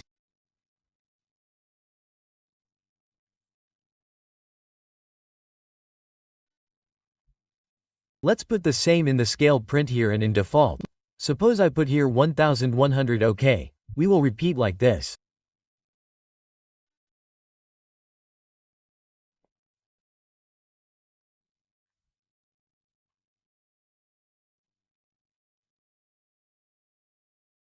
The attribute definition, date created copy paste. We will put a random date here.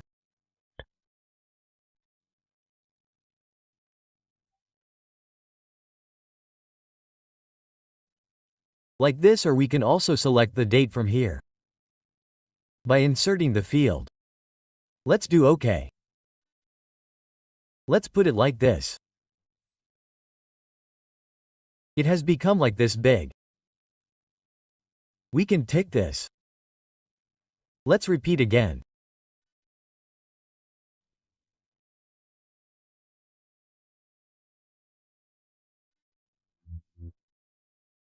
Run by, we will also paste this here, and by default suppose I write Gitabo here.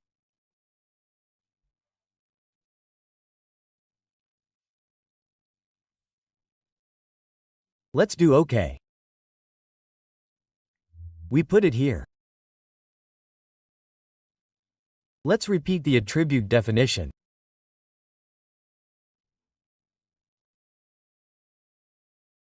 Here we will put check by. We will copy it.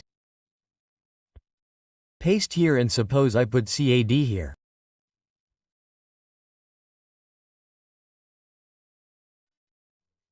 I will click OK menu and place it here like this.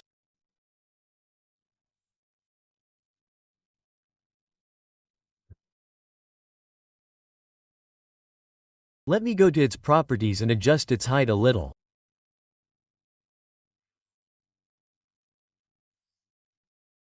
I will escape these values. I will select it, or else I will make it 350. It will be fine.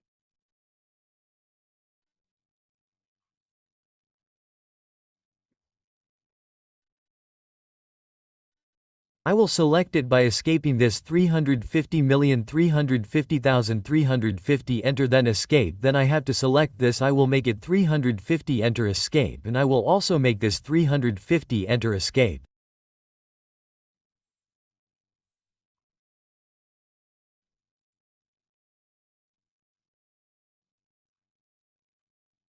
I will also make this title 350, enter. Let's go right. Let's close it. What will we do now? We will convert it into a block.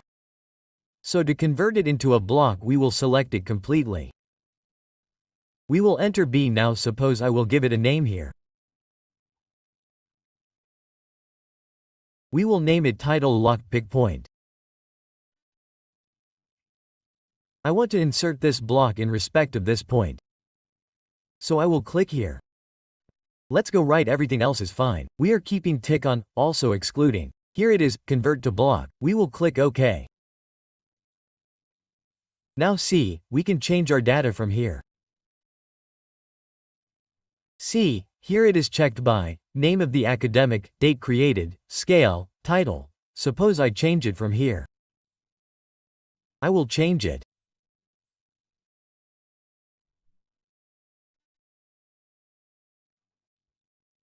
Floor plan and project name, suppose to storage building.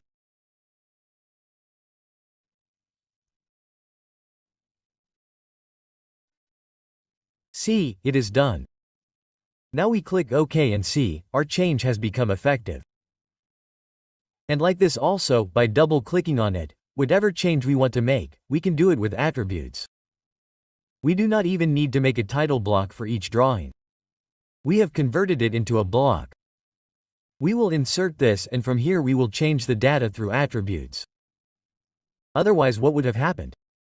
Even if we had made it a block and done it with text, then every time we would have to change it by adding text. But now it has become easy. Just by double-clicking on it, we can change any data from here. Let's close it. Suppose I have opened a new window. If I want to insert the title block here, then I can enter I.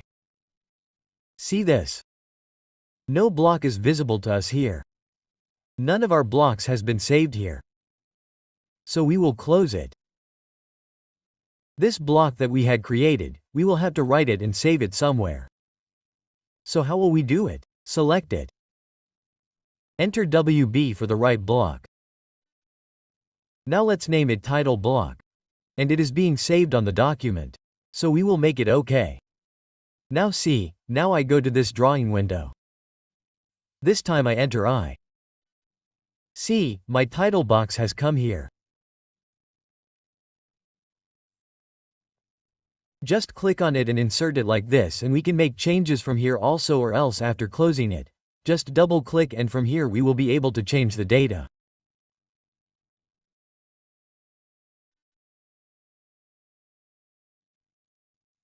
Let's copy it now. Let's enter CO and bring it inside it. See, it's done. We will move it a little. It's done.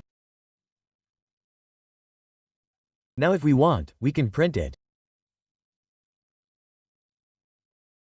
To print, we will continue to hold Ctrl P. From here we will convert it to PDF. We can select the size from here. Suppose I take ISO here. I will take a one sheet from here. And here we take the window without keeping the display. This is my window, and here we will keep fit to paper only. Here we will not go to the scale right now. We will discuss it later. This will become landscape. From here we will enter the plot. And from here if we keep monochrome, then it will convert to black and white. Like this, we keep it as none, and from here we can see the preview. See, this sheet of ours is getting printed. It has been dimmed. It has to be seen. It has been dimmed. We will have to set its layer. And if we want, we can add our company logo here, and we can give notes here. We can also add an attribute here for the note. What will happen with that? We can add our different notes in different sheets. So let me erase this. Now we will learn the Properties panel and Groups panel. So here the first command is Match Properties. Match Properties means we can match the properties of one object with the properties of another object. So for that we have to click here. Or its shortcut is Enter MA. Suppose I select this pan here. Or let's do one thing. I select this yellow wire. And after this I select this blue wire. So see, all these blue lines have become yellow now. See this? Let's right-click. Let's see once again. Let's enter MA. Now let's select this. Now see, we have converted all the yellow lines into red. See, let's right-click and exit. So let's change it to Ctrl Z. Next is the color option here. We can give color to any object. Suppose I make a circle here. And after selecting it, I assign any color here. See this? This is done. Next, here we can change the line weight, that is, the thickness of the line. For that, we will select any object and whatever line thickness we want from here, just select it from here. We just have to keep in mind that the line weight display should be on from here. Next, see, here we have the line type. From here we can select various line types. Just select the object. After that, suppose from here I want to convert it into a center line. So I will click on the center from here. And then we will escape. So we have already learned these things in the layer. And here see, there is an option of transparency. Suppose I put a color inside it. Or put a hatch. Let us put a hatch inside it. We will enter H here. Suppose I select a solid hatch. Here we saw transparency. So we can change the same transparency from here as well. Let's close this. Next is our group. Group means suppose I want to put this bed and this furniture together in a group. So I will simply select it. After that we have to select it and then we can click on group here or the shortcut is GRO and C. As soon as we select it, both of them are put together in a group and they are getting selected simultaneously.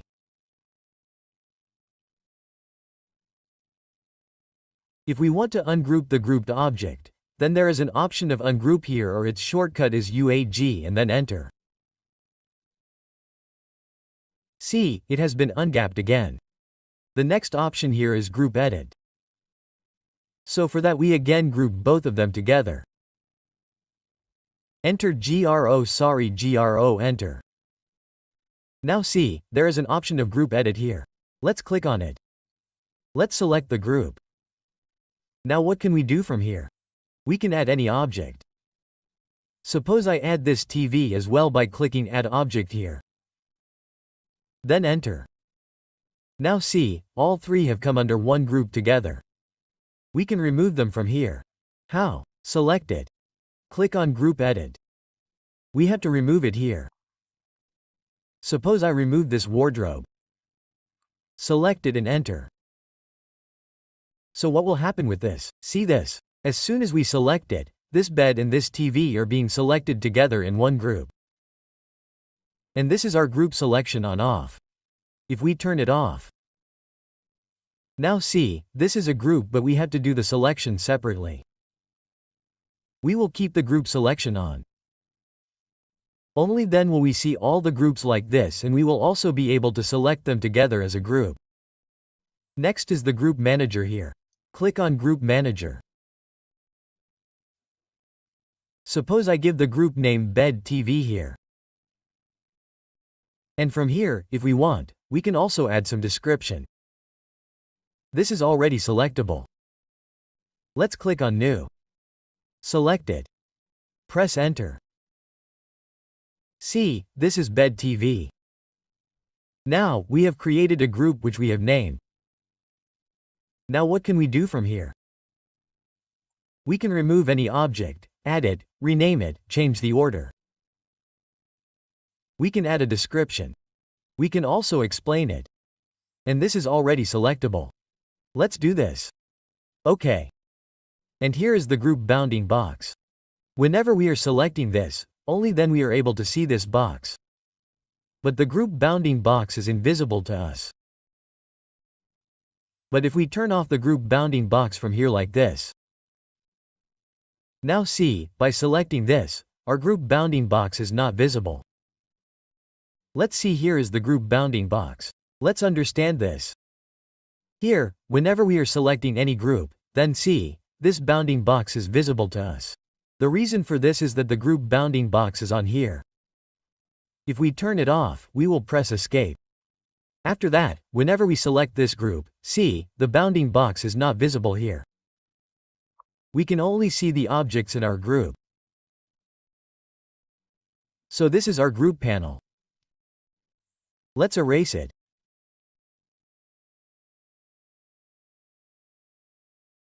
Now we will learn about the Utilities panel, Clipboard panel and View panel.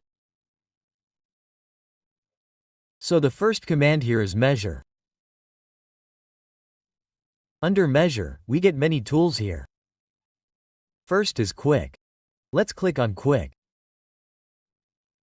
And see, wherever we keep it, it will show us its dimension. It is showing our vertical length. If we come here, it will show the horizontal length. If we pick inside a box like this, see, it is showing the length and width. So we can use it to measure any object or to check it. Let's escape. Next is our distance command. We can enter D. Suppose to measure any distance, I enter D to measure this distance. And then as soon as we click on these 2 points, there is no need to click. See, above 8,400, our distance is being shown. Let's press Escape. This is actually a scale, that's why it is not showing the actual length. Next, see, here is the radius. So we can find the radius of any arc. So let's click on the radius here. And suppose I want to find its radius. So as soon as I click on it, see, its radius is showing to me as 32 and diameter as 64. Next, here is the angle. Suppose I want to find out the angle whether I have done it right or not. So as soon as I click on these 2 lines like this, the angle is showing here. There is also area here. Let's click on area. And there are shortcuts for this. If you type the first 2 or 3 alphabets here, then it becomes a shortcut for us. Let's click on area. And suppose I want to find out the area of a room here. So I just have to select this room properly. I will click on all 4 corners like this. See this? It's done. Let's enter now. So this is showing our area. This is in millimeters. So obviously our area is showing in square m. And this is the perimeter. Let's escape. If we want to find out the area of the whole house, then we can do that as well. We just have to click on the corners properly. And if there is any polyline, suppose this is a rectangle, then it becomes easier for us. Let's take the area command. Enter. After that, we will get the object option here. We do not need to click on all the 4 corners. If we click on the object and select this polyline, then its area is being shown to us. If we extend it like this, then see, all the commands that we have given are shown to us. Let's make it smaller again. We will erase it. Next is our volume. Suppose I have a cylinder here. I draw a cylinder.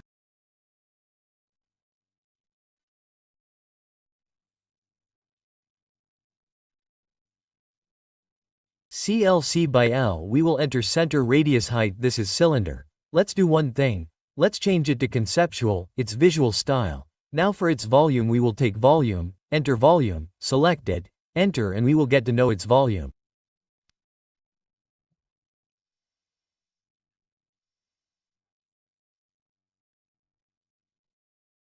See this? Sorry, here this is our volume. Look, let's escape. Next is our quick select here. This is a very useful command. Let's see this. Suppose I want a set of columns. So I can completely select this layer with the help of quick select. How do we see? QA is its shortcut. We will enter. After that, see here on which it will be applied. So here is the entire drawing. It will be applied on the entire drawing. It is an object type. Here you can select all the object types. We will keep it multiple. So it will find our object among those. So we will keep it multiple only. Properties, which property-wise do we want to find it? So here I want to find it layer-wise. So we will do this layer. Next is this operator. Now we can do layer equals to or not equals to. Suppose if we enter columns by doing not equals to, then all the layers except the columns will be selected. If we do equals 2, all the layers that we have created here will be shown here. Suppose I do column here and press OK. So see, all the sets of columns are being shown. Now we do not need so many columns. We do not need 5 sets, so we need 1 set. What will we do for that? We will select it again to deselect it. But how? We will select it again by pressing Shift. What happened by this? It will be deselected. Suppose we do this also. It is done. Now suppose we have to copy 1 set. We can copy from any point to any point. Some mistake has happened. These few lines have been inserted in our columns. This needs to be corrected. Let us erase it. Next option, see what is here. It is select all. This is easy. If we want to select the whole thing, then we can select all with Ctrl A, or we can do it from here as well. And the last option here is Quick Calculator, whose shortcut is C Enter. Simply a calculator opens in front of you. From here you can use the calculator. You will also get scientific options here. So let us close it. Next we go to the clipboard panel. Here there are some options for cut, copy, paste. Let us see them. Both cut and copy are the same. What will happen in case of cut? The object which we select will be cut and pasted. What will happen in case of copy? Our object will remain as it is. And a copy of that object will be pasted wherever we paste it. So here we get 2 options for copy. Copy clip and copy with base point. Let me show you simply here. Suppose I want to copy it. So I will select it and do Ctrl-Shift-C like this. So this will be copy with base point. See this? We want to copy it with respect to this point. Suppose I can click on this point. And going to any window, do Ctrl-Shift-V here. Only then we will get the insertion point, that in which point we have to insert it. So suppose I put 0 here and then enter.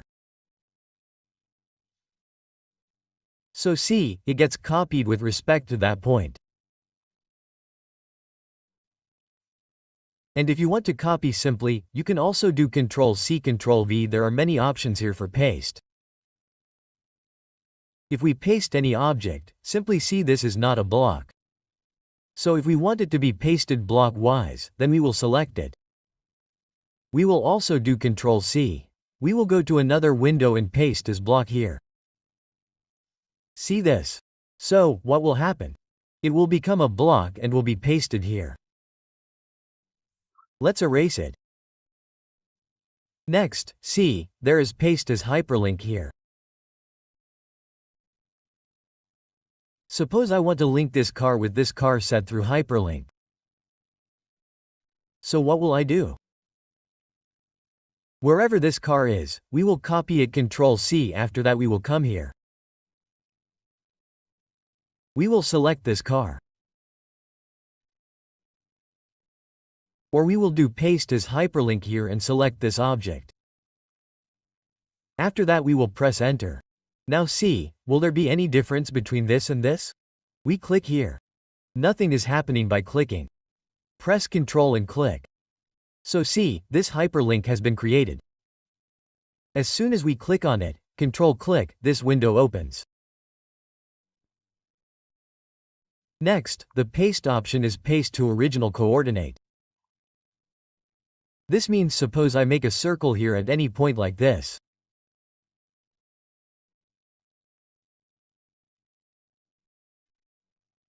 Now if I copy this circle, Ctrl-C and come here and paste it, paste to original coordinates, and after that double click on the scroll button. See this? It exactly matches the UCS, meaning 0, 0 to X coordinate and Y coordinate with the previous model.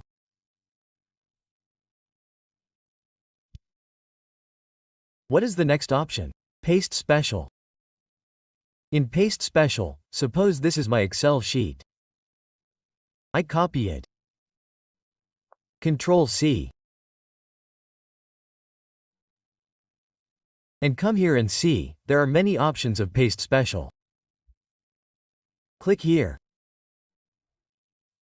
And here whatever we want picture, image entity, AutoCAD entity, whatever we can paste it like that. Suppose I make picture, meta file. I will do OK. I click this. It's done.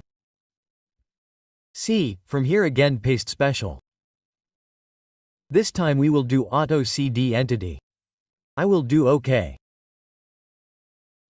So look, our AutoCAD entity is listed. So we can use this too. Let's erase it. We will delete these windows. That means we will close them. Next is our view panel. Look here, there is a base option. Its shortcut is view base. Or from here we can click on from model space. If we want to convert any 3D model into 2D, then we use this. Let's see how. Either you guys click on from model space here or give its command view base and then enter. We will do this from model space. And the 3D model from which we want to convert into 2D, we will select it simply like this. After that we will enter. Now look, in the layout in which we want to take this drawing, you guys type that layout here or let it be layout 1. By default we enter. Sorry, we will enter layout 1. Look, this is getting printed. Before this, let's do one thing. Let's go to layout 1. I will erase this. Let's do it here. Let's take the view base command again. View base, enter from model space, select it. Press enter. Enter layout 1 again. Now see, this is our side view, left click. Then enter. See, all the views we need will be generated like this. See this?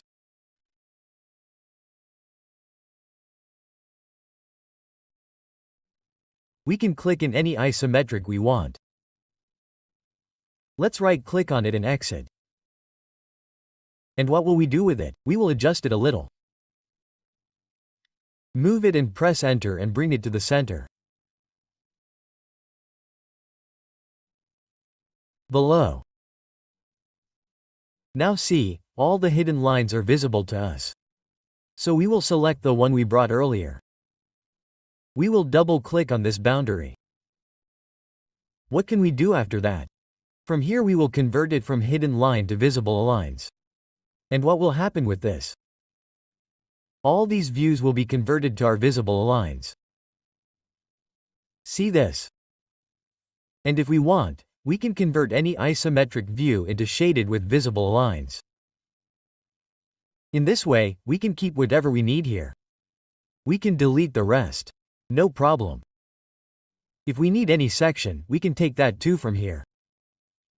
Like I will simply take a section and show it to you. Like this section from this point. See this? Right click. We got our section to exit. Whatever section you need, you can take that section from here. Now if we want to take it to the model space, we can do that too. The command for that is export layout. Let me type the command here. This is export layout. Click on it. Here we will select the name of our choice. Save it. See this? Let us open it. So, this drawing of ours has come in the model space. Now if we want, we can copy it and bring it to this model space. See this? We can click on it here. The rotation is done. We can change it. So in this way we can extract a 2D view from any 3D view. So let's erase these.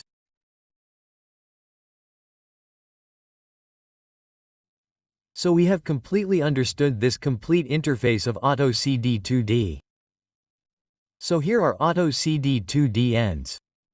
After this we will bring many examples of 2D.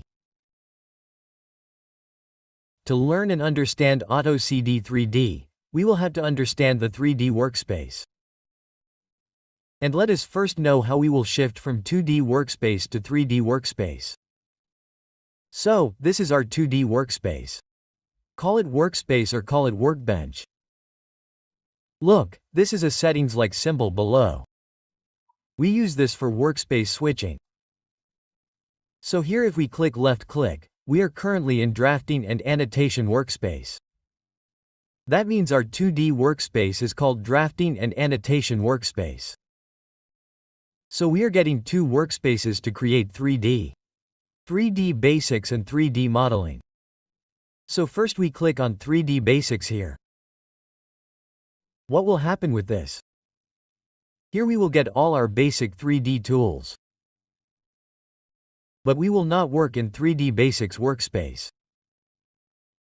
We click here again and click on 3D modeling here. What will happen with this? All our 3D tools will come here. And along with that, we will also get the drafting tools that we require here. For example, look at the Draw panel, Modify panel. Here there are layers, groups, views. All these are available with our 3D. And right now we are in the top view. We can change the view from here with the view control. We can go to any isometric view to create 3D. Be it southwest, southeast, northeast or northwest. We can click from here or we can go to any view from the view cube. But we will always prefer to go from the view control. So suppose I have to go to southwest isometric. So I will click on SW isometric here. And see, this is our isometric view, southwest isometric view. This is our UCS. When we learnt 2D, we could see X and Y axis. Now we can see Z axis also. So this is our UCS. And here I will show you something. Actually I draw a cylinder. We will learn these commands later. I drew just such a cylinder. So to see this we will use different visual styles. And we will get visual styles from here. See this. So this is 2D wireframe. See conceptual. Let's click on conceptual. This is a visual style. So in conceptual our model looks like this. And there are various styles here. Suppose it is hidden. This is realistic. Realistic means if we apply any material on our 3D model. Suppose I apply stainless steel or any wooden texture, then it will be shown to us in realistic mode. There are many more options here. Shaded is shaded with edges. We will see the edges in this. See this, and the shades of gray are sketchy. There is also wireframe and 2D wireframe in X-ray mode. Meaning we can see through this.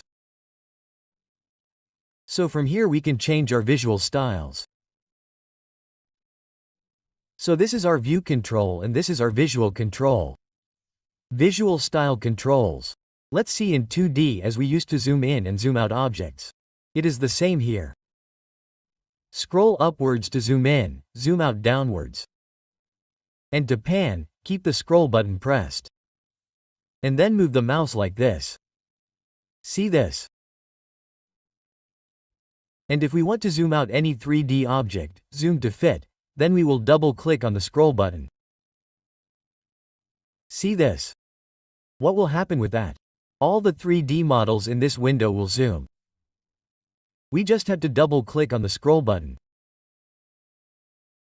And one more thing here is orbit. If we want to rotate any 3D model and see it, what will we do for that? Keep the Shift key pressed on the keyboard.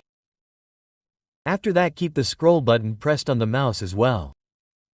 Keep both of them pressed and then move the mouse like this. This will orbit our 3D object. See this? Press the Shift, keep it pressed and kept, do not leave it. Keep the scroll button pressed as well. And then move the mouse like this. This is our orbit. We can rotate any 3D object and see it orbit like this. And just like we had learnt 2D object snap, here also we have 3D object snaps. From where will we get all the snaps of these 3D objects? 3D object snap. So the shortcut for that is F4. See this? This is our 3D object snap. Right now it is off. Whenever we press the function key F4, it will turn on. It got turned off again. It got turned on again. These are all our snaps. We can keep them on. And if this 3D object snap is not available here below, then click on the 3 lines here, Customization. And from here, tick the 3D object snap. Let's erase it. And let's understand planes a little. Suppose I create a box here. We will learn the box command box enter box later. Let's start from 0, 0. And I create a cube. Suppose we will do this one more time with length 1.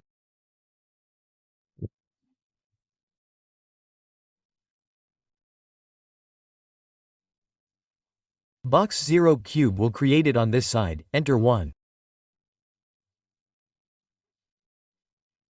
See this? So understand these planes a little. This is the x-axis. This is the y-axis and this is the z-axis. See, the face with which x and z are aligned becomes our xz plane or zx plane. So this can be called our xz or zx. And its parallel face, that is, all its parallel faces, we can call them xz plane. I mean this one too, so according to that, which is our yz plane? This face is this and this one is yz or its parallel in xy plane. See, this x and this y, so this becomes our xy plane. Or we can also call this as xy plane or plane parallel to xy plane. And whenever we draw any object, suppose I take a circle. I enter C, circle is formed, rectangle is formed, line is formed, anything is formed. If we have to take any command, suppose I click anywhere, it will always be formed with respect to the xy plane.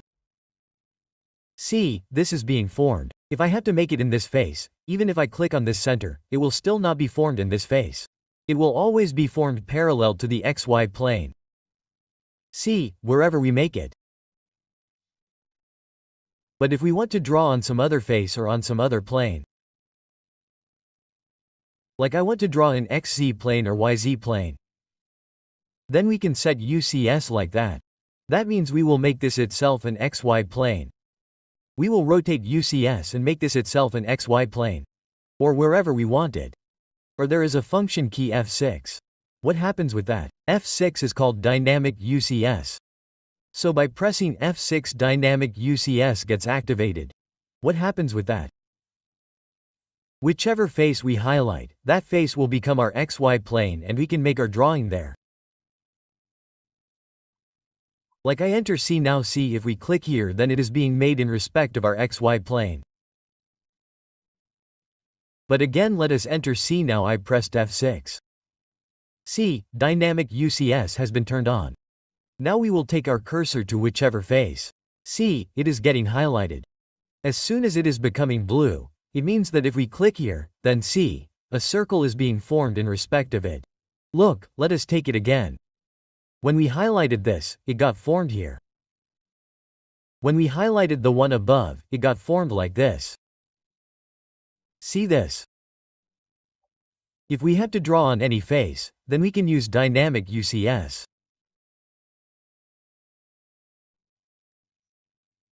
Look again, here, if we turn off dynamic UCS by F6, this time if we click on the 3D center here, then it will again make the drawing aligned to the XY plane.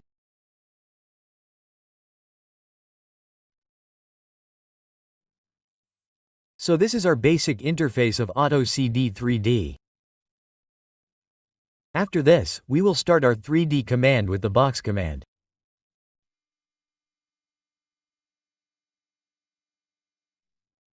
For the box command, we can click on the box tool here. Or we can enter box. After that, see here specify first corner. So we will click on any point randomly. After that here it is being said specify other corner. So we again specify the other corner randomly. Click on any point. And when we move it upwards or downwards, see, a box is being formed here.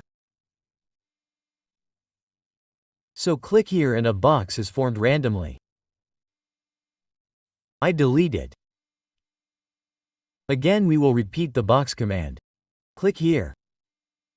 We will click on any point. After that if we have to specify the dimension, then there are 3 methods for it. First, we have to mention the x-axis. Suppose I give 250 here. After that do not press enter. Press tab. As soon as we press tab, see, 250 is locked. Now we have to give the y length. So I will give 250 here again. Then enter. After that we have to specify the height here. So suppose I give 150 here and then enter. See, this has become a box for us. Again we will repeat the box command. Click on any point. After that there is another method. See here there is cube and length. So first we understand the length. Here we can click on the length or enter L. After that we have to turn on ortho. If it is off then we have to turn it on. Now see we can specify either x or y axis, either x length or y length. So whichever direction I move the cursor, first specify it. Here I will give 250 and then enter. Now let's take the cursor in the other direction. Let's enter 250 again and then on the z-axis we will give the length, say 200 and then enter. So this is our second method. Again we will repeat the box command. Right-click. Click on any point. After that see here is a cube. We can click on the cube or enter C ortho should remain on. After that we have to specify just one length. Suppose I give 250 here and then enter. So see, in all 3 directions we have specified 250 length and this box or cube has been made. Again we will repeat the box command. Right-click. See here the center box is also available to us. So we can click on the center. Suppose I click on the 3D center here. If you people are not able to see this 3D center. So from here you have to turn on 3D object snap or press the function key F4. After that, suppose I click on this center. Now you can make the box using whichever method you want from among the 3 methods that we learned for making the box. Suppose I take the length here. I will specify this length as 500. Enter. Suppose I will give this length as 100 and then enter. And for the Z length, suppose I will specify 800 and enter. So see, this is our box and it is made. So these are the methods to make a box. You can use any of these methods. To create a cylinder, we can click on the cylinder tool from here or we can press CYL enter. After that, we first have to specify the center of the cylinder. So I randomly click on any point. After that, its radius has to be mentioned. Suppose I give 150 and then enter. And after this, its height has to be specified. Suppose I give 300 and then enter. So this becomes a cylinder whose radius is 150 and height becomes 300. Let's repeat the cylinder command again. Right-click. Specify the center. Now if we have to give the diameter, then we can click on the diameter here or enter D. Suppose I specify the diameter here as 100 and then enter. After that we will specify the length, that is, the height. Here, suppose I give 250 and then enter. Let's repeat the cylinder command again. And here see there are some options 3 points. Suppose let's do one thing. I take some lines here.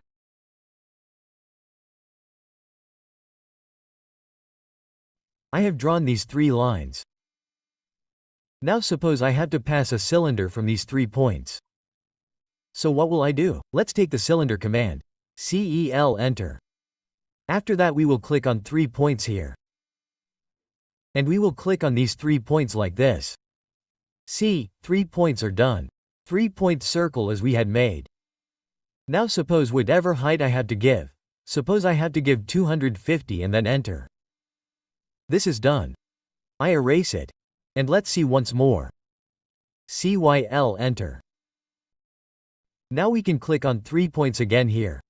Or we will enter 3. See, let's take the 3 points outside now. This is done 3 points and then height.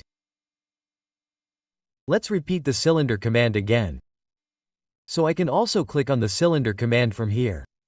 After that there is a 2-point option here, so we will click on 2 points. After that, it will just specify the diameter. Suppose I want a cylinder with a diameter of this length.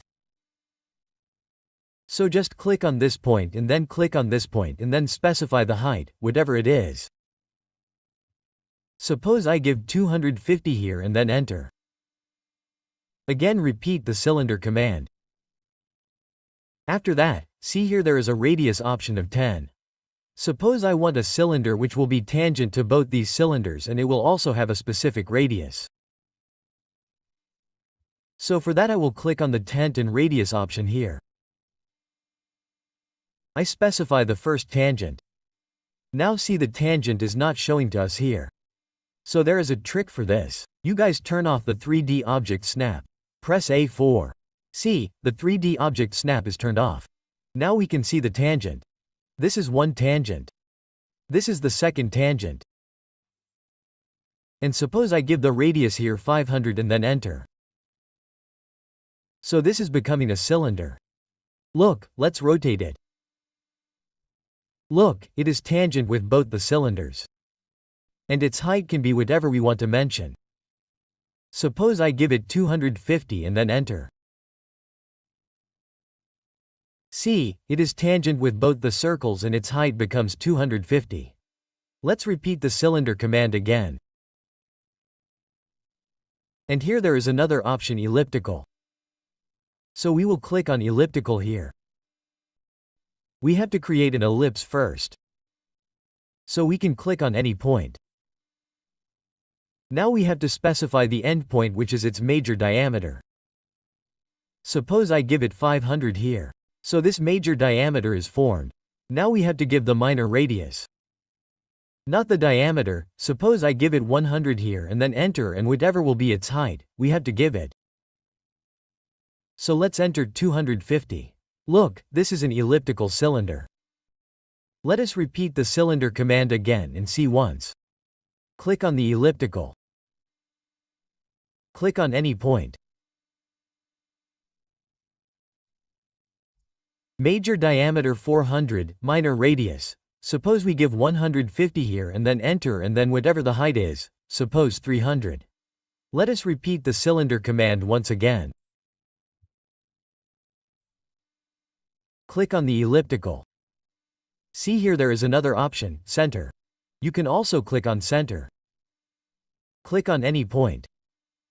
Here we will have to give both the radius. Suppose I give 150 here. The major radius is 150. Now for the minor radius, suppose I give 100. Then enter.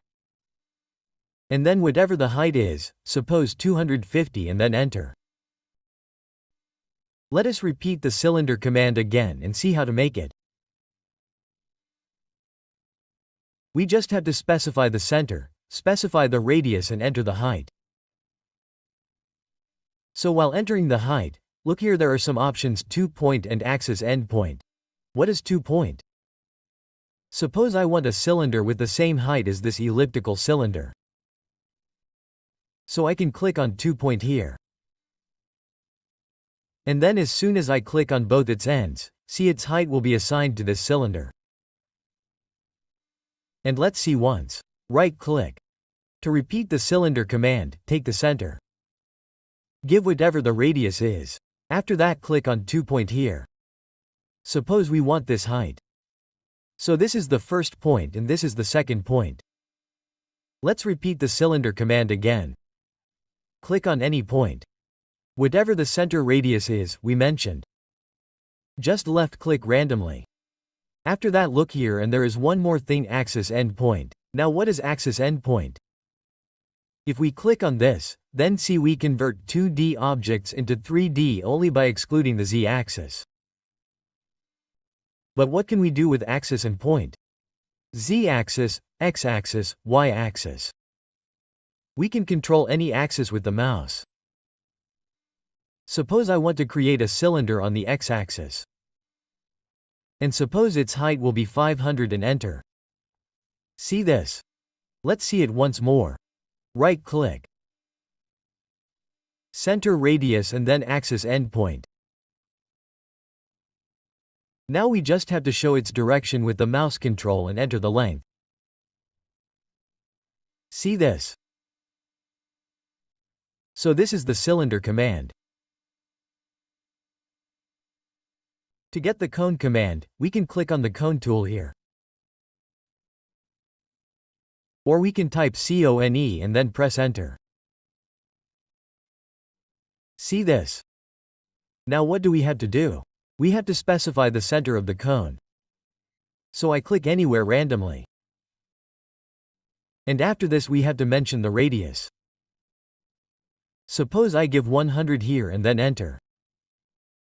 Now see, we have to specify the height of the cone. Suppose I give 150 here and then enter. See, this is a cone. Let's see again. To repeat the cone command, we will right-click. We will specify the center. After that, if we want to give the diameter, we can click on the diameter here or enter D. Now suppose we give the diameter 100 and then enter. Now give the height 150 and then enter. So its diameter becomes 100 and its height becomes 150. Let's repeat the cone tool again. Right-click. Now see here there are some options 3 to 0.10 radius and elliptical. So let's understand them. For 3 points we do one thing. Let's make some lines. Enter L and suppose I have made some line like this.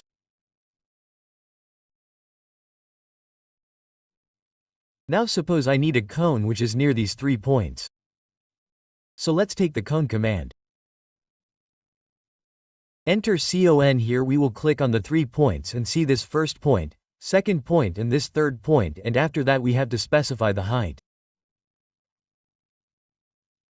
Suppose I gave 150 and then enter. And let's see once again. Right-click. Click on the 3 points. This first point, this second point and this third point. Height. Suppose this time I gave 100 and then enter. So this is our cone. So I delete these corners. Now again let's repeat the cone command. Enter CON. Let's see 2 points here. Click on 2 points. 2 points is just to specify the diameter of the cone. Just click on 2 points and the distance between those 2 points will be the diameter of the cone. Suppose I clicked on this point and the second point and gave the height 100 and then enter. So this is the 2-point cone. Right-click again. See here there is a tan 10 radius option. Suppose I want a cone which will be tangent to both these cosines and it will have a specific radius. So I click on tan 10 radius here. This is our first tangent. This is our second tangent, and suppose I gave the radius 250 here and then enter. See, this cone that is being formed is tangent to both these cosines. We have specified the radius. Now we give the height. Suppose 250 and then enter. So look at it as soon as we orbit it. This is our cone, which is tangent to both these angles. Repeat the cone command. Right-click. Here there is another option, elliptical. Click on elliptical. Mention the first point at any point randomly. Click like this. Now we have to specify its diameter. Suppose I gave it. That means the major diameter. Suppose I gave 200 and then enter. Now we have to mention the minor radius of the cone. 1 diameter and 1 radius. Radius, suppose I gave 75 here and then enter. See, this is an elliptical cone being formed. We can give any height to it.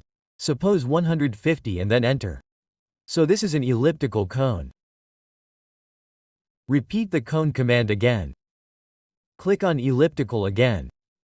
See, here there is another option, center ellipse. Click on center. What will happen with this? We will have to give the major radius as well as the minor radius. We have to give the radius of both. Let's see the center radius of the cone.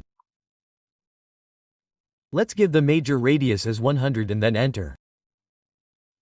Let's give the minor radius as 75 and then enter. See this? And we specify the height as 250 and then enter. See this? This is our cone. And there are some more options under cone. So let's repeat the cone command. Right-click. Specify the center. After that, specify the radius. Suppose I give 100 here and then enter. See, here there is a 2-point option. Axis endpoint and top radius. First let's see what is 2-point. Let's click on 2-point. Suppose the height I want should be equal to this line. So what will we do? We will specify this line. First point and second point. So the length of this line becomes the height of the cone. Let's repeat the cone command again. Specify the center. Enter radius 100, and after that look at the axis endpoint. Axis endpoint means we turn on the z-axis ortho by using the F8 function. See, we can align the cone on any axis, be it z-axis, x-axis or y-axis. Suppose I align it to the y-axis and give it 250 here and then enter. So it is aligned on the y-axis. Let's repeat the cone command again. Right-click. Specify the center, enter radius 100. After that look at the top radius. Click on the top radius. Suppose I give its top radius 50 and then enter. See this? So the bottom radius becomes 100 and the top radius we have mentioned 50 in its height. Suppose we give it 250 and then enter. So this radius is 50 for us. The radius below is 100 for us, so this is our cone command. To get the sphere command, we can click on the sphere tool from here.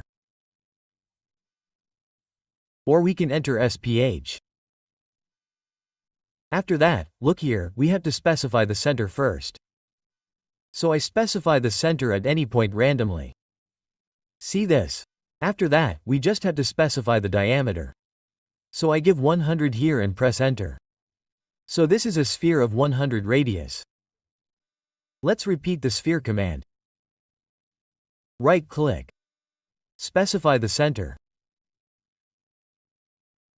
After that, if we want to give the diameter, we can click on the diameter here or enter D. Now suppose I gave the diameter here 100 and then enter. So this is a sphere of 100 diameter and this is of 100 radius. Let's repeat the sphere command again. Right-click. There are some more options here. 3 points, 2 points and 10 radius. Let's do one thing. Let's make a triangle like this.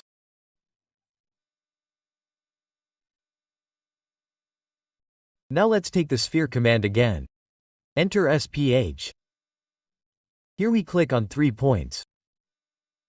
Suppose I have to make the sphere pass through these 3 points. So what will I do? Here the first point. This is our second point and this is our third point. See this? This is the 3-point sphere. Let's erase this. Let's take SPH, enter again. 2-point sphere. 2-point means suppose I click on these 2 points. So the distance between these 2 points will become the diameter of the sphere. See, this is the 2-point sphere. Let's erase this. Let's take the sphere command again, enter SPH. Next is our tangent and radius. Suppose I click on TTR here. First tangent, suppose this is the second tangent. And we have to give the radius. Suppose I give the radius here 150 and then enter. Look, let us orbit it. Look, this sphere is tangent to these 2 lines and we have given its radius as 150. So 10 radius. So this is our sphere command. To get the pyramid command, we can click on the pyramid tool from here or use the shortcut PYR and then enter. First of all, we have to specify the center of the pyramid. So I randomly click on any point. See this? There are 2 types of pyramids. One is circumscribed and the other is inscribed. So we will learn both of them one by one. The first one is circumscribed. So what do we have to do here now? We have to give the base radius. Suppose I give 50 here and then enter. And after that we have to mention the height of the pyramid. So suppose I give 50 here and then enter. So this is our pyramid whose radius we have given 50 and this is a circumscribed pyramid. I change the visual style from conceptual to X-ray from here. Now I will create a circle whose radius will be 50. So I will take a 2-point circle from here and this midpoint and this midpoint. See, its diameter is 100, so this circle has a pyramid outside it, so this is a circumscribed pyramid. Now we will repeat the pyramid command again, PYR and then enter. We have to specify the center. I click on the same center again. Now see, if we want to take inscribe, by default it is circumscribed. If we want to take inscribe, then we will have to click here or enter I click here and inscribe. Now I again give its radius 50 and then enter. See this?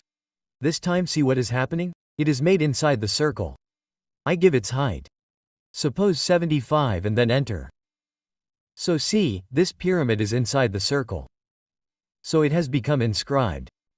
So whenever we take the distance between the 2 corners, that will be the diameter of the circle. And in case of circumscribed, whenever we take the distance from the midpoint of one edge to the midpoint of the other edge, that will be the diameter of the circle. This is the basic difference. When we learned polygons in 2D, we learned both inscribed and circumscribed with examples. So, now I will delete this. Again repeat the pyramid command. PR and then enter. Give the center. Give the radius. Right now only inscribed is being created. If you want to take circumscribed, then you will have to click here or enter C, so I suppose here 50. Now see, there are 3 options here. So the first is 2-point. 2-point means if we click on 2-point here and if I click on any 2 points here, then the distance between those 2 points will be the height of the pyramid. See this? So this is a pyramid. Let's repeat the pyramid command again. Give the center. I will again enter the radius. Enter 50. See here there is an axis and point option. Let's click on it. What will happen with this? Let's turn on ortho. We will press the function key F8. What will happen with this? We can align the pyramid not only in the z-axis but also in the x-axis and y-axis. Like now I give the direction towards the x-axis as 100. So, what happened? It got aligned in the x-axis. Let's conceptualize the visual style again.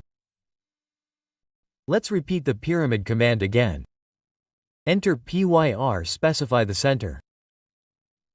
Specify the base radius indicated as 50. And the next point is the top radius, see here. Let's click on the top radius. Suppose I give the top radius 30 here and then enter. And now we have to enter the height. Suppose I give it 50 here and then enter.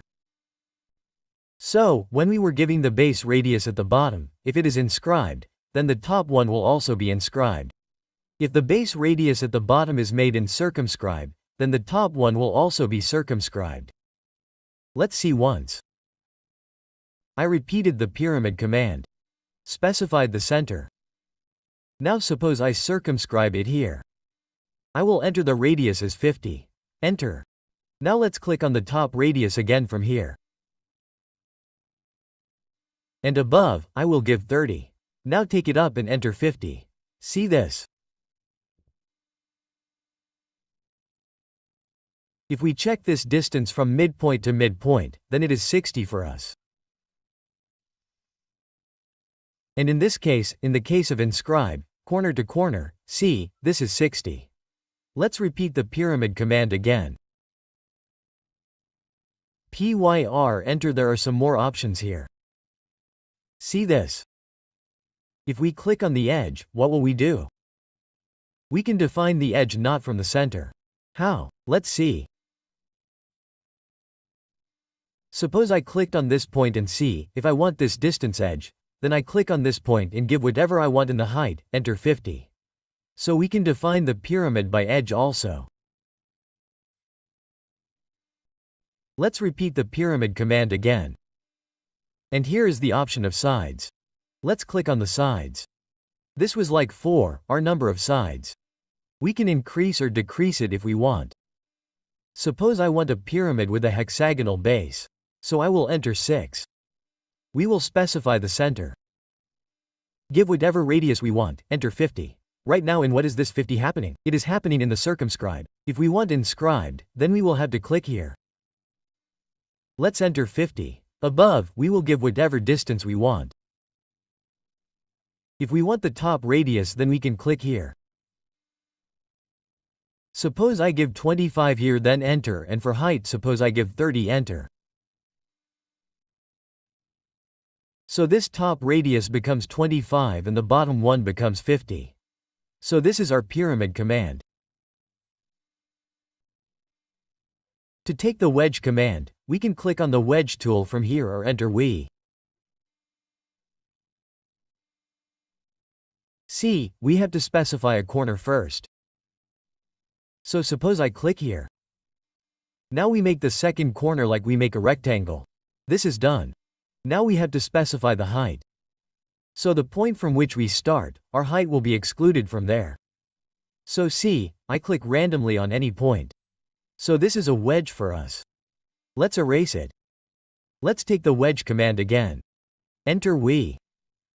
Now suppose I click on this side and come to this side. Now see the height is increasing from that side.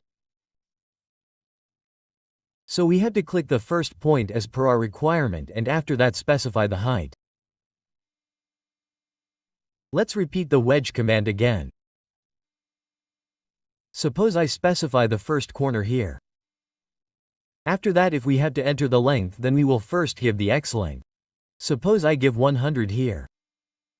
We will press tab. After that we have to specify the y length. So here I give 50 and then enter, and here we need the height, suppose 50 and enter. See, this is a wedge for us. Let's repeat the wedge command again.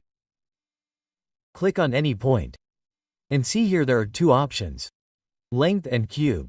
What will happen in the cube? In the cube, all three lengths x, y and z will be the same. Let's see how. We will click on the cube here or enter C. After that we have to give only one distance. Suppose I give 50 here and then enter. So what will happen? This length of ours will also be 50, z will also be 50 and y distance will also be 50. Let's repeat the wedge command again. We will click on any point. After that there is another option of length here. So we will click on length. Now see, we can also specify the length here. Suppose I give this length 150 and then enter. Now suppose I give this distance 50 and then enter. And I specify the height 100 and then enter. So this is also a method. Let's repeat the wedge command again. See here there is an option called center. So what will happen with this? I click on center here. Or we can also enter C to enable it. Now suppose I click on this point. This is our center. Now we can create our wedge by any method. Like I gave X distance. After that I placed a tab. Then Y distance and then Z distance. If we want a cube then we can take a cube here or we can also make it here using the length. So I take the length here. Suppose I give the X length as 200 then enter. Suppose for Y length I give it as 20 here then enter. And look at the height. If I go upwards then the wedge will be like this. If I go downwards then the wedge will be like this. So I take it upwards and suppose I give the height as 250 and then enter. So what will this be? All the four sides will be aligned from this center. So this is our wedge command.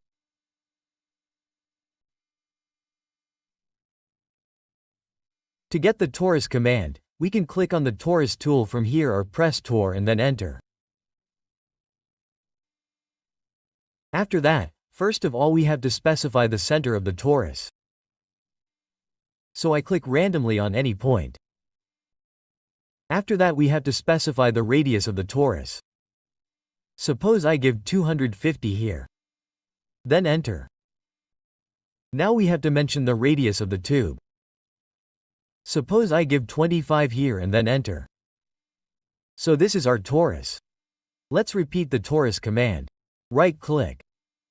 Again I specify the center. Now if I have to take the diameter, then I will click on diameter here or enter D. Now suppose I give the diameter of the torus 250 and then enter. If we have to mention the tube radius, then suppose I give 25 here and then enter. So we took the radius and we took the diameter. Let's repeat the torus command. Right click. Let's choose the center again. I will give the radius here as 250 and then enter. Now see here there are two options. 2 point and diameter. So let's click on 2 point. Now the distance between the 2 points on which I click will become its diameter. Like I click here randomly. So this becomes its radius. Let's repeat this again. Specified the center. Entered radius 250. Then let's choose the diameter here and we can also mention the diameter here. Suppose I give 30 and then enter. So here our diameter gets specified. Let's repeat this again. There are some more options here. 3 points, 2 points and 10 radius. Let's do one thing for this. Let's take some triangles. With the help of Polygon I will make 2 triangles. Enter number of sides 3. Let's make it center inspired randomly. See, it's done. Let's make one more. We have made these 2 triangles. Now let's repeat the torus command again. We will enter TOR here. Let's click on 3.3 point. I just click on all 3 points of this triangle. First point, second point and our third point.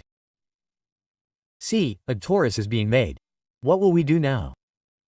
We will enter its radius, say 15 and then enter. So this is our 3-point torus. Now let's take 2 points. Suppose from this midpoint to this midpoint. So again we will repeat the torus command. From here we will take 2 points. This is our first point and this is our second point and its radius. Suppose I give it 30 here and then enter. So its radius became 30. Let's repeat the torus command again. See, here there is tent and radius option. So let's click on tent and radius. Suppose let's take this first tangent. Second tangent this one. And let's give the radius here 300 and then enter.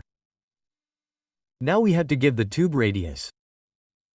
So let's give 30 again for the tube radius and then enter. So after orbiting it, let's do one thing here. Let's X-ray it conceptually. See this? This is the center of the torus. From this center, this line of ours is made tangent to these two lines. Not from the outer line. Because we are specifying the radius of the torus later. First we are making a tangent with these two lines. So, it will always be tangent with the center and not with the outer or inner radius. So, this is our torus command. To understand the extrude command, let's first create some circles. So let's enter C and I will create 4 circles here. And I will also create some triangles here. Let's enter So L and I will create some basic triangles here. Let's copy this like this. CO enter. It's done. Now to get the extrude command, we can either click on the extrude tool from here, or we can use the shortcut key which is X and then press enter. After that we will have to select the object. Whichever object we want to convert into 3D from 2D, we will select it. So suppose I simply select a circle here.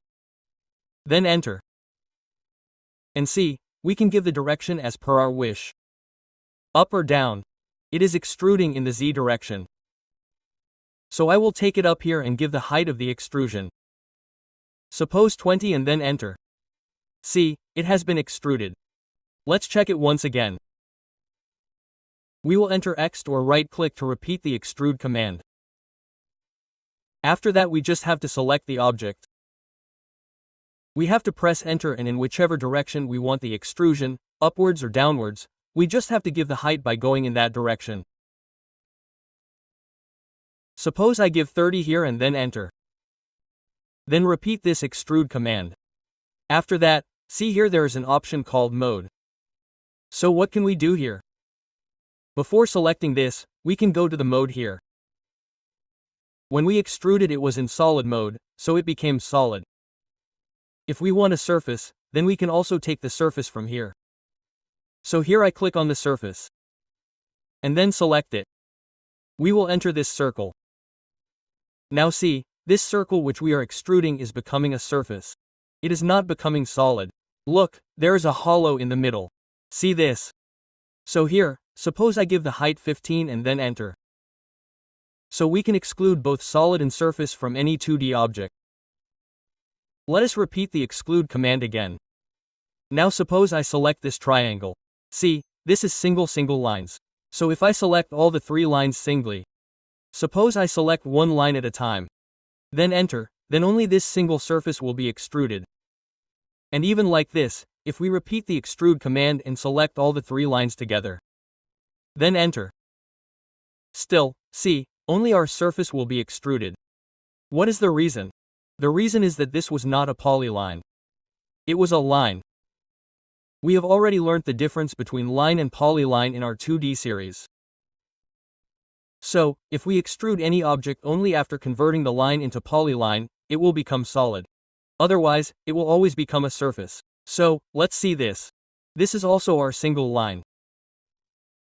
3 lines, so if I select it and join it here, enter J, or what would happen if we had made this triangle from this polyline. So, as soon as we exclude it, it will convert into solid. So, I select it and enter J, I join it. Now see, this is a single entity. This is a polyline. Now, if I select it and extrude it, enter X or click on the Extrude tool, then see, this is becoming a solid object. So, we give the height. Suppose, I give it 10 here and then enter. Let's see some more examples. What else is there in Extrude? So let's click on the Extrude tool again, or we can enter X. After that we will select any object. After selecting we will press enter. After pressing enter, see here there are some options. So the first one is direction. We can give direction with the help of our cursor. So this is basically the same thing. We can give positive or negative Z direction by clicking on direction here. Suppose I click on this point or anywhere and go downwards from that point. We will turn on ortho. We will press the function key F8. Now see, I go downwards and give 20 and then enter. So what will happen? It will extend it by 20 in negative Z direction. Let's repeat the extrude command again. Select the circle. Enter and see what is there here. There is a path, so for the path we will have to do one thing. Let's take a line. Enter L. Suppose I take a random line upwards from this point. Like this. Now I want that this circle of ours should be extruded in respect of this line. Let's take it here also like this. Now let's extrude X. Suppose I select this circle. Enter. After that click on path here. And I want this circle to be extruded in respect of this line. And this triangle should be extruded in respect of this line. So my extrusion path will be this one. I will select this one here. See this? Let's take exclude command again. We will select these three lines. These are lines, not polylines, so it will be converted into surface only. Enter after selecting. After that click on path here. And as soon as we select this path, see, this object has been extruded to the height of this path. Now let us join it. J enter. Let us repeat the extrude command again. X enter. Let us select this object. Press enter. Now see here there is a taper angle.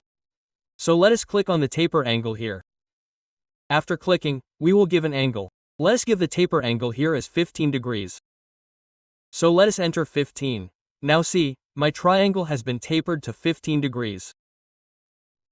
So after a certain point, it will be converted into a vertex. After that, it will not be able to go any higher, up or down. So I cannot make its height go beyond that. So let us assume here I give the height as 20 and then enter. So it has tapered upwards at 20 degrees. Let us see what else is there. We will repeat the extrude command again. Let's select it. Press enter on this circle. See here there is an expression. So if we want, we can use any mathematical expression. Let's see how. Let's click on expression here. After that, suppose I want to give its height. Suppose its height will be the 8th part of 150. So how can I give it? 150 edge by 8. I don't need to calculate it. I will enter it in the equation as 158ths. So this actual length will be automatically calculated and it will exclude it in that height. So let's check the distance once. Let's enter D. See this 158ths means 18.75. So this is our extrude command.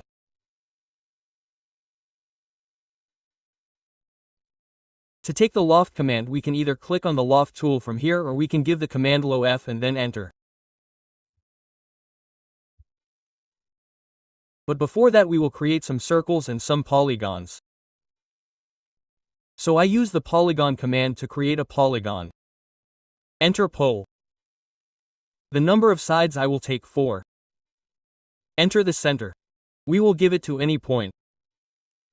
Let's take inscribe and randomly I will create a polygon here. This is done. Now we will create a circle on top of it. So let's enter C. We have to go towards the Z-axis from its center. We have to use the extension. Let's click on any point and create a random circle. A small one. This is done. Now we will create a triangle above it. So a triangle is also a polygon. So we will enter pole. The number of sides will be 3. Enter. We will take an extension upwards from this center. Let's give the center. Let's take inscribe and randomly we will create a triangle like this.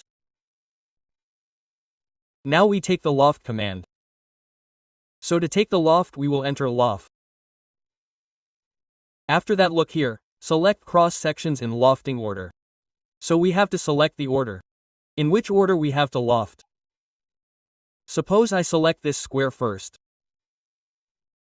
After that I select this circle and lastly I select this triangle. So see, this is a shape being formed. Right click. It is cross sections only. We will know the rest of the options in a while. I enter this. I want to loft it through the cross section. So press enter. See, this has become a shape. Now I again press Ctrl Z. Undo. Now we will change the lofting order. So again we will take the lock command, enter loft. Now look, suppose I take this first, then the triangle and lastly I take this circle. So see, let us enter. Let the cross section remain the same, enter again. So see, this has become a shape. Let's take Ctrl Z lock command again. Enter loft. Now suppose I select this first. Then enter this and then the circle. Enter again. Now see it has been formed like this at the bottom. So the lofting order will decide what kind of shape we will have or vice versa. We will have to select the lofting order as per the shape we want. We can skip any portion if we want. Suppose I want to loft both of these. So what will I do? Enter loft. We have to select this. We will skip this. We will select this and then enter. Now there are many options here. Let's know these options a little. Before that let's understand these settings a little. If we click on settings here, there are many options here. We can access these options from here also. Or close it. We can also use these options by clicking on this arrow. Like I click here. See this? There are many options here. Let's do one thing. I will take all 3 cross sections. Then it will be a little easier for us to understand. Let's escape. Escape. Now let's take loft. Enter loft. First select this. Then this and then this. See, this is being made for us. Let's enter or we will click on settings. What will we do? Here we will click on the downward arrow. See, this is our smooth fit. It is fitting smoothly. If we take the rule, then see, this smoothness is gone. Let's click here again. Normal to all sections will be normal to all 3 sections. So let's click here. See, the shape has become different. What is here? Normal to the start section. The start section was the one below us. So it became normal to this. Normal to end section became normal to this. Now here the normal to start and end section will become normal to both. See this? Let's click here again. This is the draft angle. We can change the draft angle. Suppose I click here. See here, I got an arrow. Here as well as here. Whichever draft angle we want to change, we will click on it. And here we can change it with this pointer. See, the draft angle is changing. See, it is increasing or decreasing. So this is done. Let's press escape. What other options are there here? See, close surface and solid. So this is our close surface and solid option as well. So we can use any option as per our requirement. Let's press escape. Let's repeat the loft command again. Before that we will create some guides. Suppose I take explain, SPL enter from this point here and then click on this point. Press enter. Now see, suppose I want to loft this triangle with this square with respect to this curve. So what will we do for that? Take loft, enter loft. Select it. After that select this. Erase it because we have to do only these two. Select it. Enter. See here, there is an option of path. So we will use path here.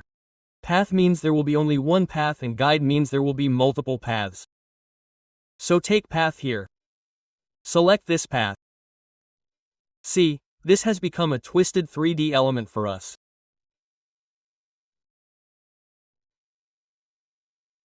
Ctrl Z now if we want to take all three, we can do it.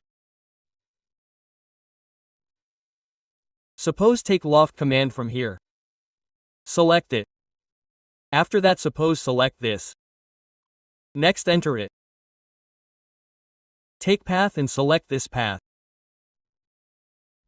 So in respect of this path, all our three 2D elements will create this structure with the help of 3D loft.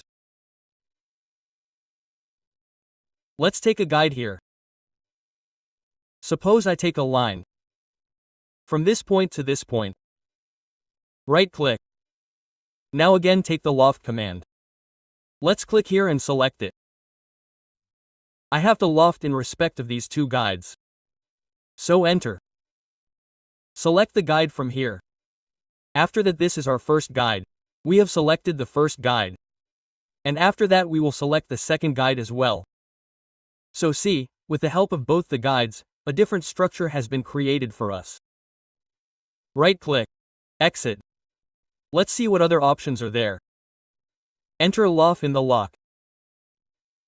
Look here, there is an option of point. Let's first understand the option of mode. Mode means it can be solid or surface as well. So here we click on mode. By default it is solid. If we want a surface, then we will have to click on the surface.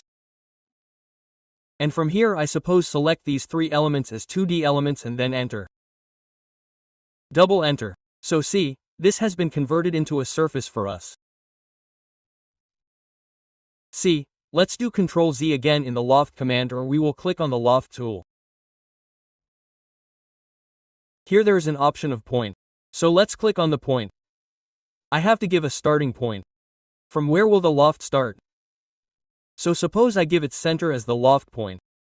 My starting point. Now I have to select the section.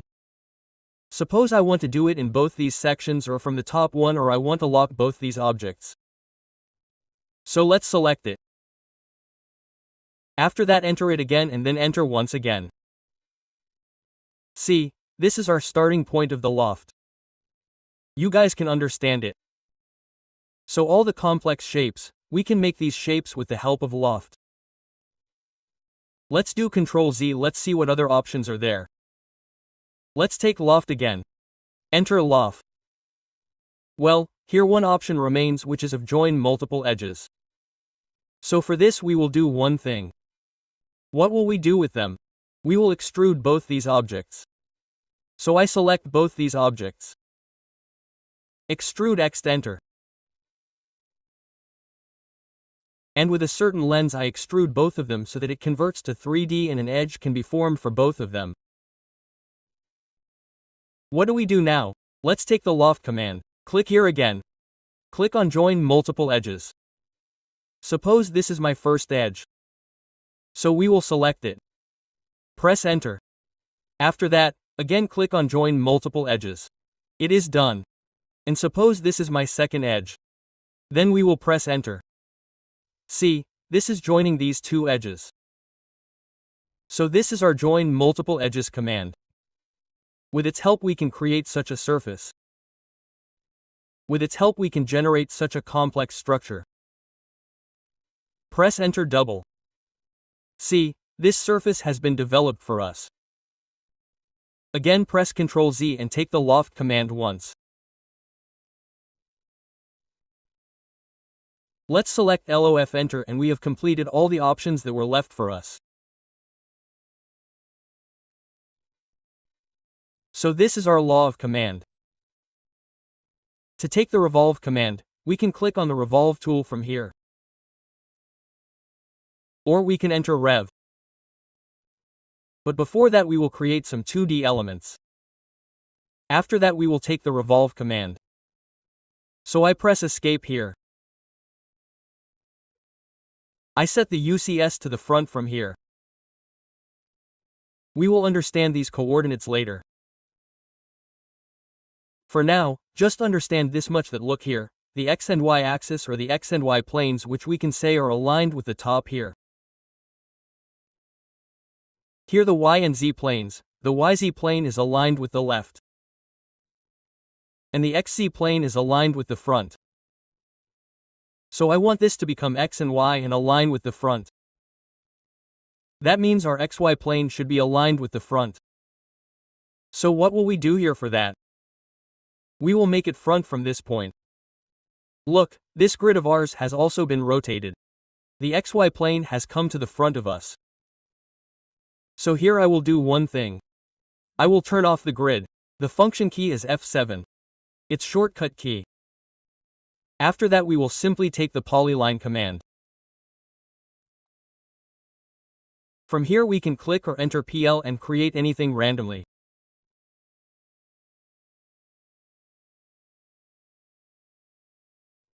We have created something like this. Right-click. Exit. Here we will take Fillet. Enter F, enter R for radius. And randomly I will give a radius here. We will take multiple from here or M. After that I will put plates in these corners. See, like this. So we have created some structure like this. Now let's do one thing. This is our polyline. I will select this. And take a copy of it. Enter CO. And I will bring it to this side. And what do I do with it? I will explode it. By selecting a center, what will happen to it? It will be converted into lines and arcs. It will no longer be a polyline. This is our poly. Line is a complete element and it has been divided into single line and arc. See, now we will revolve both these shapes and see what output we are getting. So to get the revolve command we can also enter Re. After that we will have to select the object. So first I select this polyline. So we will select it. We will enter. After entering, see here it is saying to give the axis start point. Whenever we revolve, we do it in respect of any one axis. It can be our user-defined or from here it can be any axis like X, Y or Z. From here we can take the axis. So basically we do user-defined only. So what do I do? This line, I make this line my axis. I have to revolve this object in respect of it. So what do I do? I click on any point. Ortho is on. So we can click on any point upwards or downwards. Or we can click on this point as well. See this? As soon as we click, it is revolving in our cross-section. See this? And let's escape once. Let's take the Rev command again. Rev enter. See here there is an option called Mode. Here if we click on Mode, then we get both solid and surface options on Mode. So if we keep surface then surface will be created. If we take solid from here. So we will select any object and enter. After that we will define the axis. By clicking on two such points, see, solid is being created for us. See, solid is being created for us right now. So we can define it. We can give our angle of rotation or the revolution angle. So if we press enter by default, then see it is 360. So this will become our complete element. I will enter 90 for now just to show. So see, from this point we have revolved clockwise 90 degrees. Now let's again Ctrl Z on it. Again we will take the revolve command Rev enter. We will select it again. We will enter. We will define the axis again. Suppose I will again click on the same 2 points. See, like this. This is rotating for us. If we want to reverse this direction, see, this is how we are being defined. If we go towards y from 0, then see, it is rotating like this. 360 is completed again, but if we want to come in this direction, then it is getting cut. See, this object is getting cut. So if I want to reverse it, then I will have to take reverse from here. Or we will enter R. Now see, this direction of ours has been reversed. Now if we come to this point, look, this is being created on this side. If we go there, it is being cut. Look at this. Okay? So we can reverse it again. And whatever angle we want, if we simply press enter, then it will be defined as 360 degrees. Look, this is our object. Let's do Ctrl Z again. Again we will take Rev enter. Now look, we can define the mode from here. Click on mode or enter M. After that we can take any option from here, solid or surface. By default our solid will be created. If we want to make the polyline a surface, then we will take surface from here. And then select it. Press enter and then define the axis. Like this, we can click on both these points. Or if ortho is on, then click anywhere above or below. It does not matter. And look, this time our surface is being created. And if we want to rotate its angle, if we want to reverse it, we will click on reverse here. And see, it is being made from the reverse side. So again, here, let us assume that I give it 180 and then enter. So, see, this has become a surface for us. Now, let us assume that this is not a polyline for us. If we select it and revolve it. If I click on both these revolve points from here. See, this will become a surface for us only. It will never become a solid structure for us. See, if I enter this. Here, if I delete the upper one, it is a surface. The entire surface is there. If I delete any surface here, this upper cover gets deleted.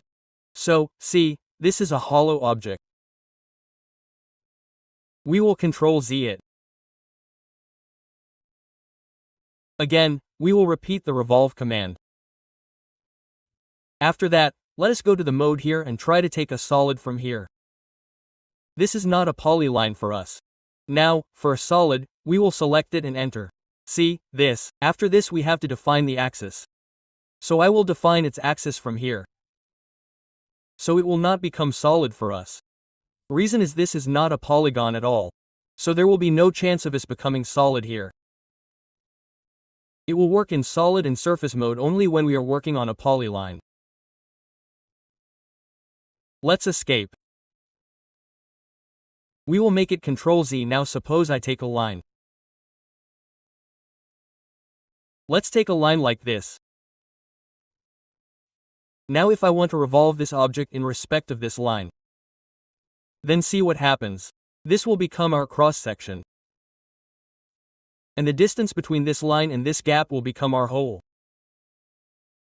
Let's see, we will click on the revolve tool. We will select the object. We will enter. After that see, here we will select this line. Our axis is this one. So you can click here and click anywhere up or down because ortho is on. So I will click on this point. See this? What is happening this time? Let's reverse this cross. Actually then you will understand. See, our cross section is correct. But the gap that we have given in the middle, the distance of the cross section from the line is the radius of the circle that is being formed in the middle, the hole that is being formed. See this? So I enter 180 here. See this? This is an object. Let's Ctrl Z for the same thing. If we want, we can also revolve it with respect to the y-axis. So we will repeat the revolve command. Reb enter, let's select it. Enter, see, we can also take the object here. Let's explain this first. We will click on the object and we can also select this line object wise. Suppose I selected it like this. So see, this is revolving with respect to it. Let's escape. We will again take revolve reb enter. We will select it. We will enter. So as we were saying, if we want to revolve this object in respect of y-axis, then this cap will become our hole. So look here, there is y-axis. We will select it. See, if I orbit it a little, then see, it is revolving in respect of y-axis. So here we can define the angle. Or if we press enter, then it will revolve in 360 degrees by default. See this? Let's do Ctrl Z. Let's see what other options are there. We will take revolve again. We will select it. We will enter. After that, see here there are more options. Let's do it in respect of x-axis. So here we will select the x-axis. See, this cross-section is becoming like this. See this? Now we are revolving it in respect of x-axis.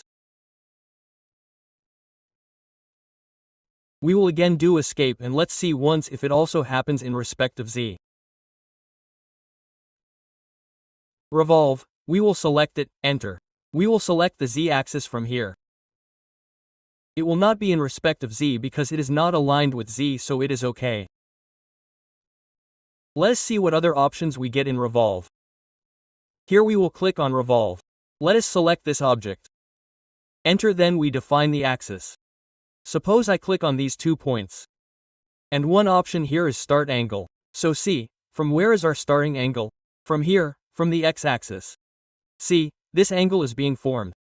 So if I want the angle to start from 30 degrees or 45 degrees and not from 0. So I can change the start angle from here. We will click on the start angle. Then suppose I give 45 and then enter. Now see, my object has started getting formed from 45 degrees. From here I give 90 and then enter. So I will rotate it a little and show it. See, this is our x-axis. From here we left 45 degrees and gave the starting angle, and this became 90 degrees for us. Let's do Ctrl Z. And let's see what other options are there. We will select. We will click on revolve. Again we will define axis for these 2 points. And there is an option of expression here. Suppose I have to make 1/7 part of this object, 1/7 part. So one rotation gets completed at 360. So I have to calculate and enter 367ths. So I can enter the angle here without calculation also. Suppose I give here 360 divided by 7, then enter, that angle will be defined automatically. So whatever 367ths is, it gets defined and becomes our revolve. So this is our revolve command. To take the sweep command, we can click on the sweep tool from here, or we can give the command SWE. Before taking the sweep command, we will create some 2-dimensional elements. So, I will create a helix here. We will read about the helix later. For now, I will create it.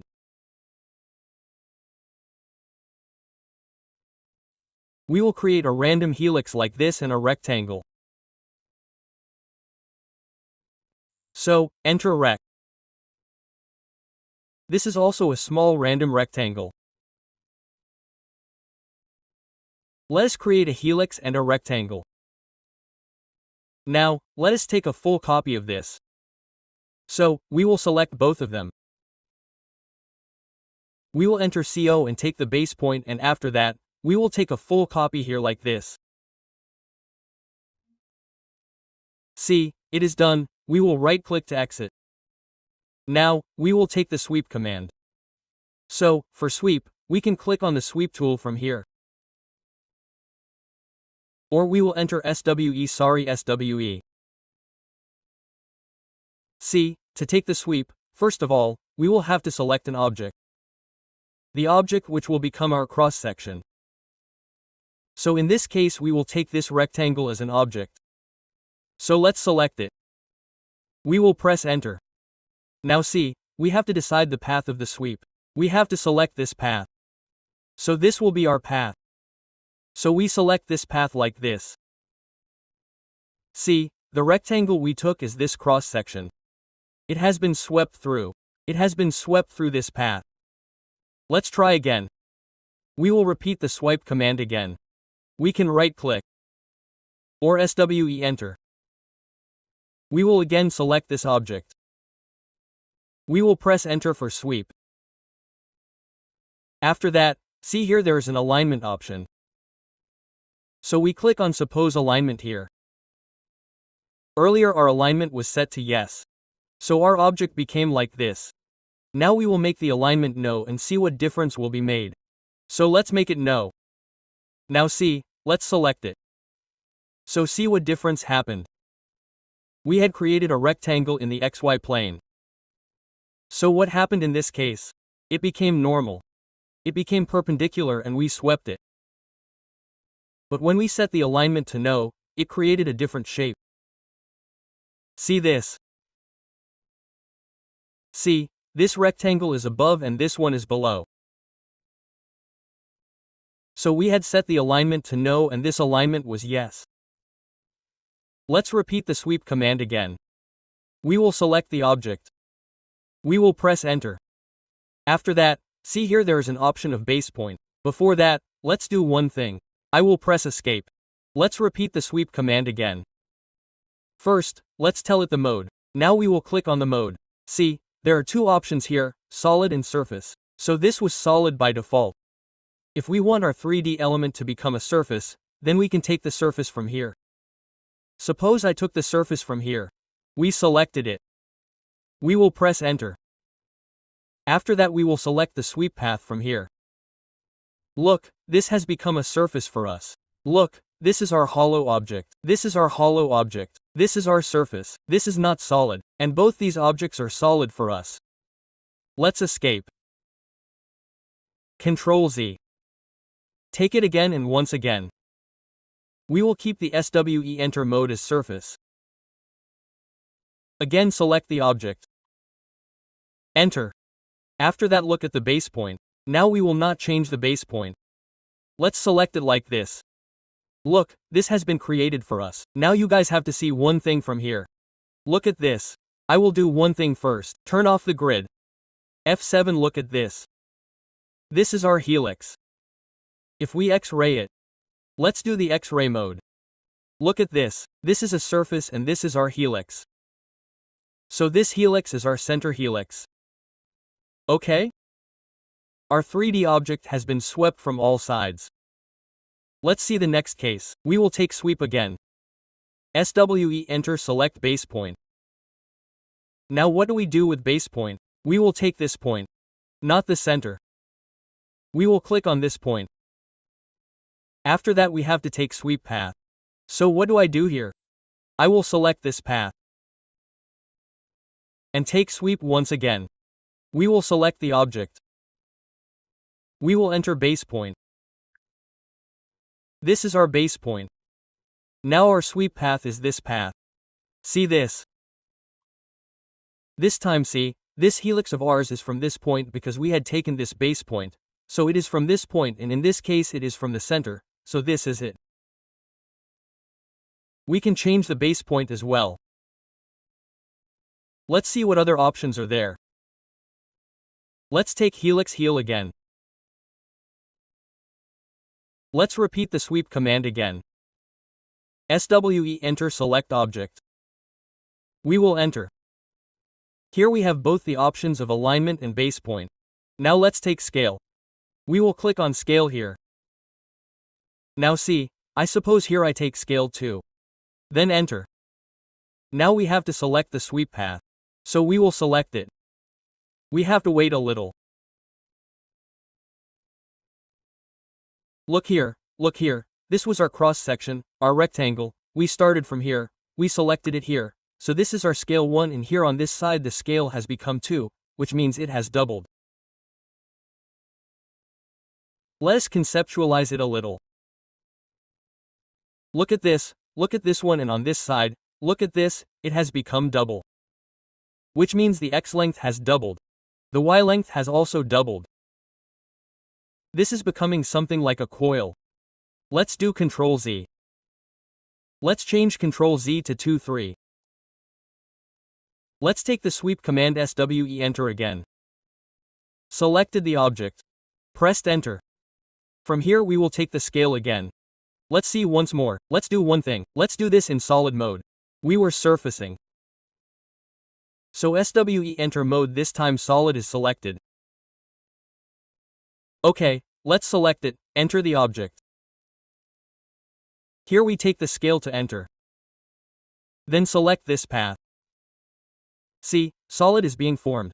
And take the sweep command once again. This is our object. We will take enter scale. This time we take enter 5. Let's select this path again. So see, you must be able to understand the basic difference. This got doubled by going to that side and this got halved by going to that side. So this is the basic difference.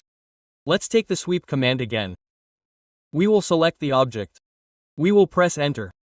Now see, there is an option of twist here. So let's take a twist. We can give any twist angle to the twist. Suppose I give 90 degrees here, then we will enter and select this path. See this? Let's see some basic difference in 90 degrees, we are not able to understand. So let's change the angle, only then we will understand. SWE select enter. Then from here click on twist. Now suppose we take 45, then enter and select it. See, now we are understanding it. See, basically all this was happening in 90 degrees only. So when we did it 45 degrees, then its end got aligned in 45 degrees. So we can twist like this. And let's take some more examples. Suppose I have a line like this. There is a rectangle. This is done. We will sweep it. We will give some more angle in respect of it. Meaning we will twist it. So let's take the sweep command. Select the sweep object from here. Press enter. Twisted. Suppose I give the twisting angle 360 here. Then enter and select this object. See, this is happening to us. It has been twisted in 360 degrees. So whenever we want to make a twisted object, suppose there is a drill bit, then we can use the twist option in sweep here. And if we want to make any 3D polyline like this, suppose there is a pipeline. If there is a pipeline like this, then in these cases also we can use sweep. Suppose my pipe has an outer diameter of this kind and an inner diameter of this kind. Randomly I took a drawing. Now I have to sweep both these parts in respect of this. So we can take sweep from here. We will select both these objects. We will enter. Here we can go to twist and take the option of bank here. After that, if we want to sweep any 3D polyline or spline, then we take the option of bank. Then just select it and insert it. See this? We can make a pipeline like this. See this? There is an option here. We will learn later by saying subtract. Meaning we have to minus the inner pipe from the outer pipe. I will show you how to do it here. Sub enter, select the outer pipe, then enter the inner pipe. See, the pipe is completely cut. Meaning this has been done from the inside. So we can make such a pipeline with the help of sweep command. And there is another one, expression. Let's see this as well. Suppose I want to twist it. I want to use any expression. So I will take the sweep command from here. Select the object. Enter. Go to twist. Click on expression. Suppose I want to sweep it in 367ths of a degree. So I will give the expression here, 367ths, and then enter. After that just select the path and our calculation will be done automatically. So this is our sweep command. Now we will learn the Polysolid command. So for that we will do one thing. Let's copy this ground floor plan. Enter CO and bring it to this side. Right-click to exit. And we will orbit it. Press Shift. Keep the mouse control button pressed and then move the mouse like this. Look, this is the orbit. Let's now understand the Polysolid command. What does the Polysolid command do? It creates a 3D wall for us. Just like we draw a line by clicking on it, we just have to keep clicking and our 3D wall will be created. So we can take it by clicking here. Or its shortcut is Polys, enter Polys. And look, I keep clicking like this. So this is becoming a Polysolid. Right-click and exit. It is in 2D wireframe mode. So we will change it. We will change the visual style to conceptual. See, this is a wall that we have created. It has a thickness and a height. Now let us erase it. Again, let us take the Polysolid command from here. We can click. Now see, we can adjust the height from here. So we will click on height or enter H. Suppose I give the height 3150. This is our plan in M. So I gave 3150. Then we will enter. And here we can adjust the width. Let us click on width or enter W. See here, this outer wall of ours is 250 millimeters. And the inner wall is 125 millimeters. So I will enter 250 here. Now let us just click. See, a wall of ours is being created. Just click like this and wherever we want to leave it, just right-click and our wall will be created. Let's erase it. Now suppose I take a rectangle. Like this, we will also take some copies of it. Enter CO like this. And let's also take a circle. Let's repeat the Polysolid command again. Enter Polys. See here, there is an object option here. After clicking on the object, we have to select the polyline. Suppose I select it. See this. So what happened? That rectangle has been converted into a wall. Let's see again. Clicked on the Polysolid object and this circle. And see, with the thickness and height that we had given, we are getting a wall created. Let's do Ctrl Z. Let's see what other options are there. Click on Polysolid again. See here, and there is an option of Justify. If we click on Justify, here 3 justifications are made available to us. Left, center and right. First of all, let us see the left. So here we will click on left or enter L after that. See, from here, if we start drawing and create the wall, we click here. So see our line, we are going anti-clockwise and our line is on the left. See, by keeping the line always on the left, our wall is being created. See, we started from this point. This is our rectangle, so if we want to create it outside this rectangle, then we can take the left. Let us repeat the Polysolid command again. We will click on Justify. This time we will take center. See, center means see, it is starting from the center. Meaning, we are getting divided on both sides. The thickness is 250 on the left side of the line, 125 on the right side, 125. Let's click here again. Then on this point and then on this point. See this? Whenever we come here, you must be seeing it. It is passing through the center. Let's click. We will right-click to exit. We will know only after selecting it. See, we have started from the midpoint, on both sides. Let's escape. We will repeat the Polysolid command again. We will click on Justify. We will click on Right. This time see, as soon as we click on this point, our rectangle is taking this line to the right side of the wall and our drawing starts. What does this mean? Our wall will be created inside our polyline.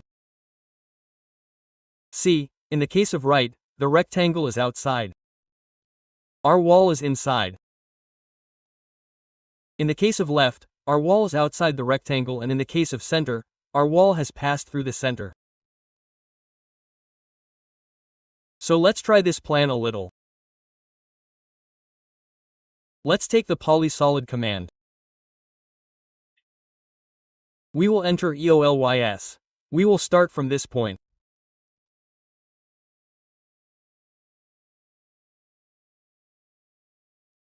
This will become the next point.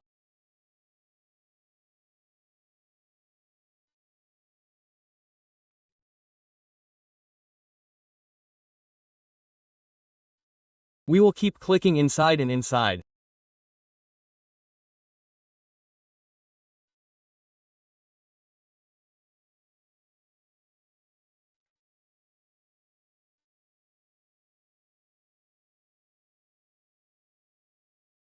Well, it did not happen here.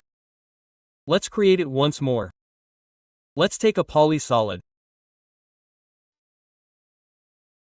We will click like this. Let's take it here. Again, we will repeat the Polysolid command. We will start from this point. We will go till here. This is done. We have to do it here as well.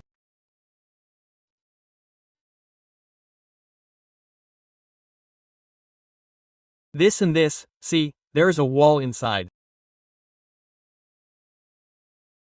Let's do this. We will repeat the Polysolid command again. Here we will have to adjust the width.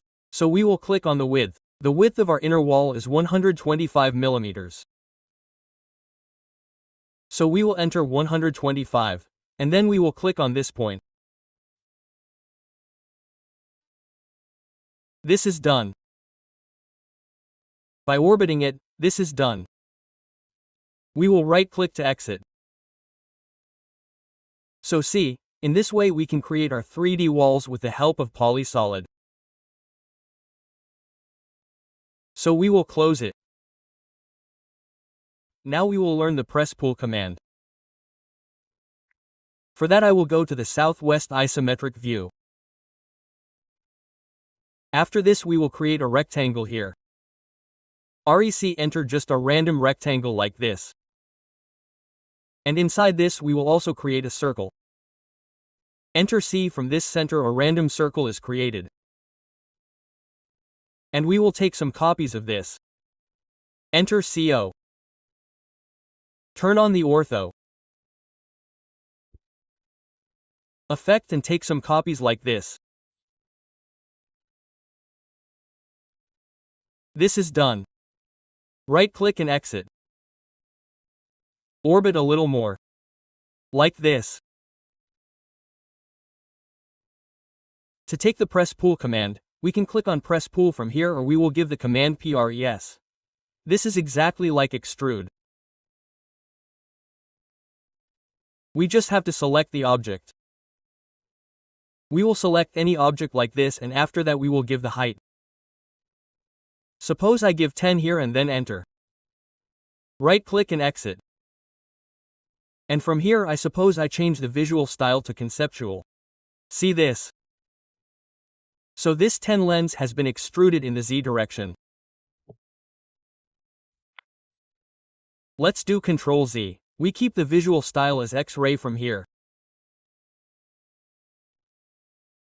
Let's take the Presspull command again. We can take both the objects if we want. First I will show the extrude once. By taking extrude from here, we can select both these objects. Then we will enter and give it height. Suppose I give 20 and then enter. We can do the same thing with the help of Presspull command also. We will take Presspull from here. We have to select one. After that, here we will get the option of multiple. Click on multiple or enter M. After that, we will also select the circle and then enter.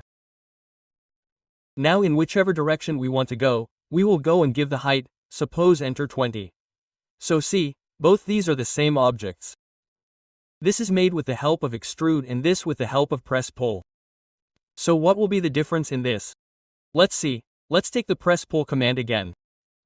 If we want, we can give height to this rectangle by pressing pull. We can give height to this circle also. But apart from this, if we want, we can select both the objects here or the bounded area. What does it mean? If we select the bounded area between this circle and this rectangle, suppose we click here, then see, it is excluding the rectangle and creating a hole in the middle, which was made from the center of the circle. Let's give its height, say 20, and then enter. See, a hole has been created in the middle of it. Let's take the Presspull command again. Now suppose I select it. I take it downwards. 20, and if we click in the middle of this circle and take it downwards as well. Look, it is getting cut. If we take it downwards, then this hole will be formed. If we take it upwards. Suppose I enter 20 here. So look, a cylindrical object has been created. Let's see it again. I selected this rectangle and pressed 20 on the bottom. Now we will take the bounded area between the circle and the rectangle. Press 20 on the top. So the bottom one has become a solid cuboid. And the top one, look, we have a hole.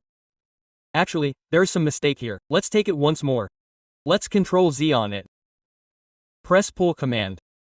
See this? We will select only this. Press 20 on the bottom, and click on this bounded area. Press 20 on the top. Right-click. Exit. See this? What we wanted to show last time has just been created. Let's Presspull command again. Let's create it again. Selected it, press 20 on the bottom, selected it, took 20 again, Presspull command.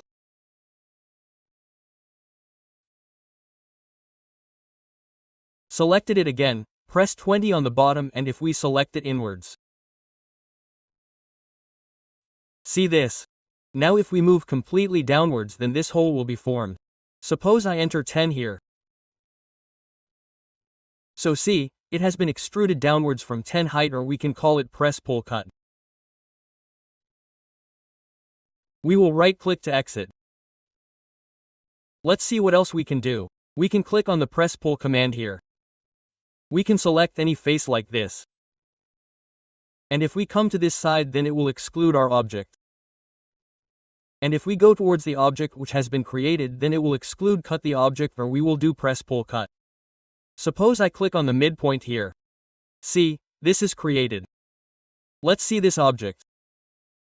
Again, select this face and click on this point.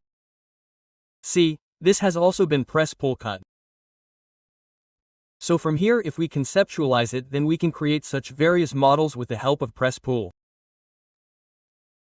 When we extrude any object, suppose I select it and extrude it. I did this up to a certain height. Now when we delete these objects, then see, our 2D elements get converted into 3D elements. They do not remain.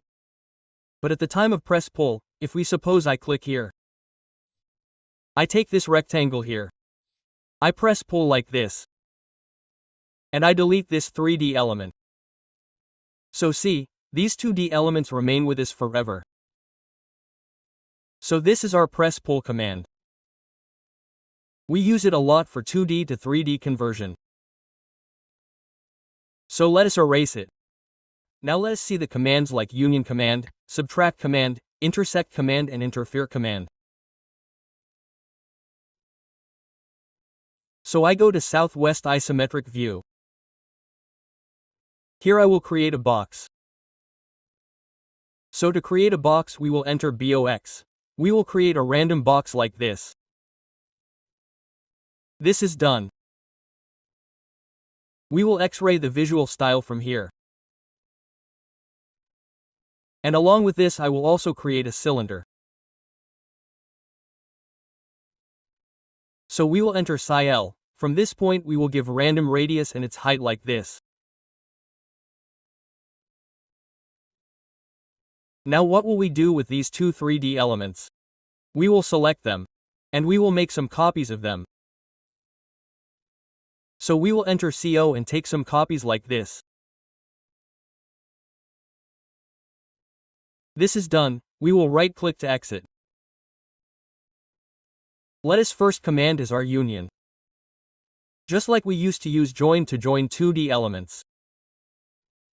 Similarly, we will use union to join 3D elements. Suppose see here this is a different part. This is a different part. If we union both of them, then it will be converted into a single part. So to union, we can click on union here. Or its shortcut is to enter uni.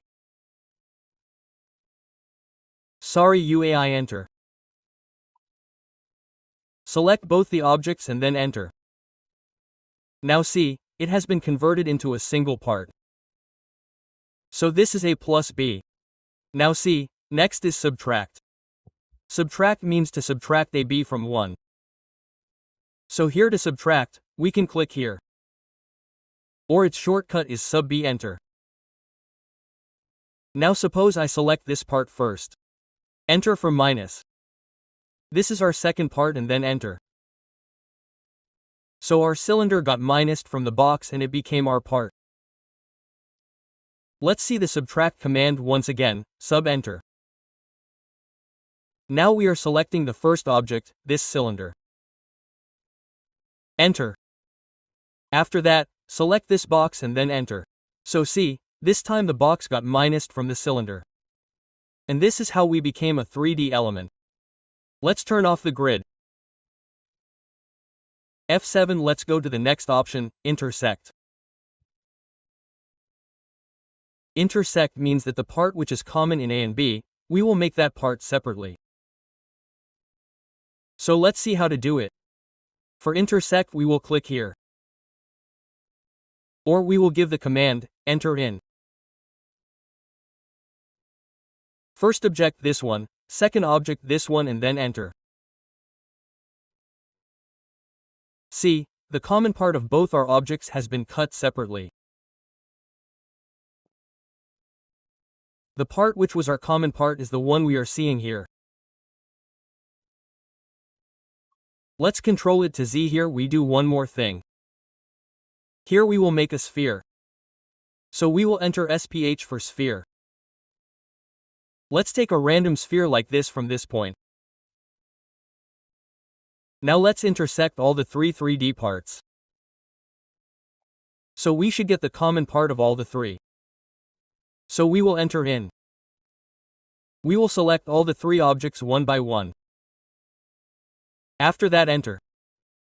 Look, we have got the intersection of these three parts. Let's go to our next command, interfere. Intersect and interfere are almost similar. The difference is what do we do in intersect? We will get the intersection of two or more objects, the common part.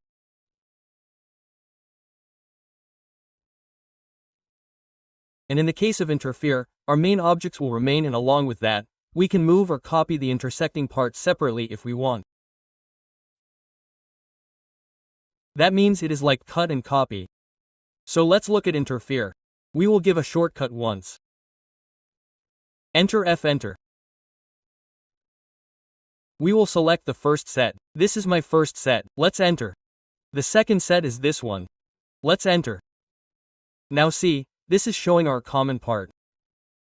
If we click here, then from here we can zoom in and zoom out. Right-click exit. From here we can pan the object. Again exit right-click and from here we can orbit the object. Again right-click and exit.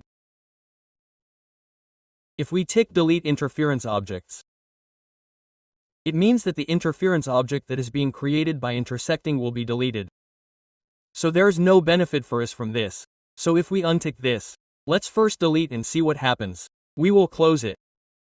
So see, our intersecting object or the interfering object is no more there. It has been deleted. Now let's take interference again. First set enter, second set enter. This time see, if we untick delete here and then close it. Now see, we can select it and move or copy it separately. So this is like our cut and copy. So these are our union, subtract, intersect, and interfere commands. Let's erase them. Now we will learn the slice command. For that we will go to southwest isometric. Now here we will make some cubes. So I will take the box command. Enter POX, whether it is a cube or a cuboid, it does not matter. Just randomly we will make it like this. We will give a height. We will conceptualize the visual style with a 2D wireframe. And let's do one more thing. Let's also make a sphere here. We will enter SPA from this point. Suppose we have also made a sphere like this. And we will do one thing with these two parts. We will union them. So we will enter UNI. We will select both of them and then enter. So what will happen? It will be converted into a single part. Now we will take multiple copies of it. So we will select it. We will enter CO and turn on some of its copies to ortho. We will take it like this.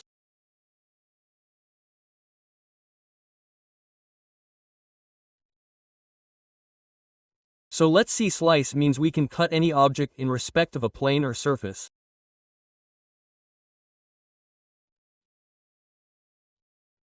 So for slicing we can click on slice from here. Or its shortcut is enter SHLI. Whatever object we want to slice, we will select that object like this. After that we will press enter and see here there are many options.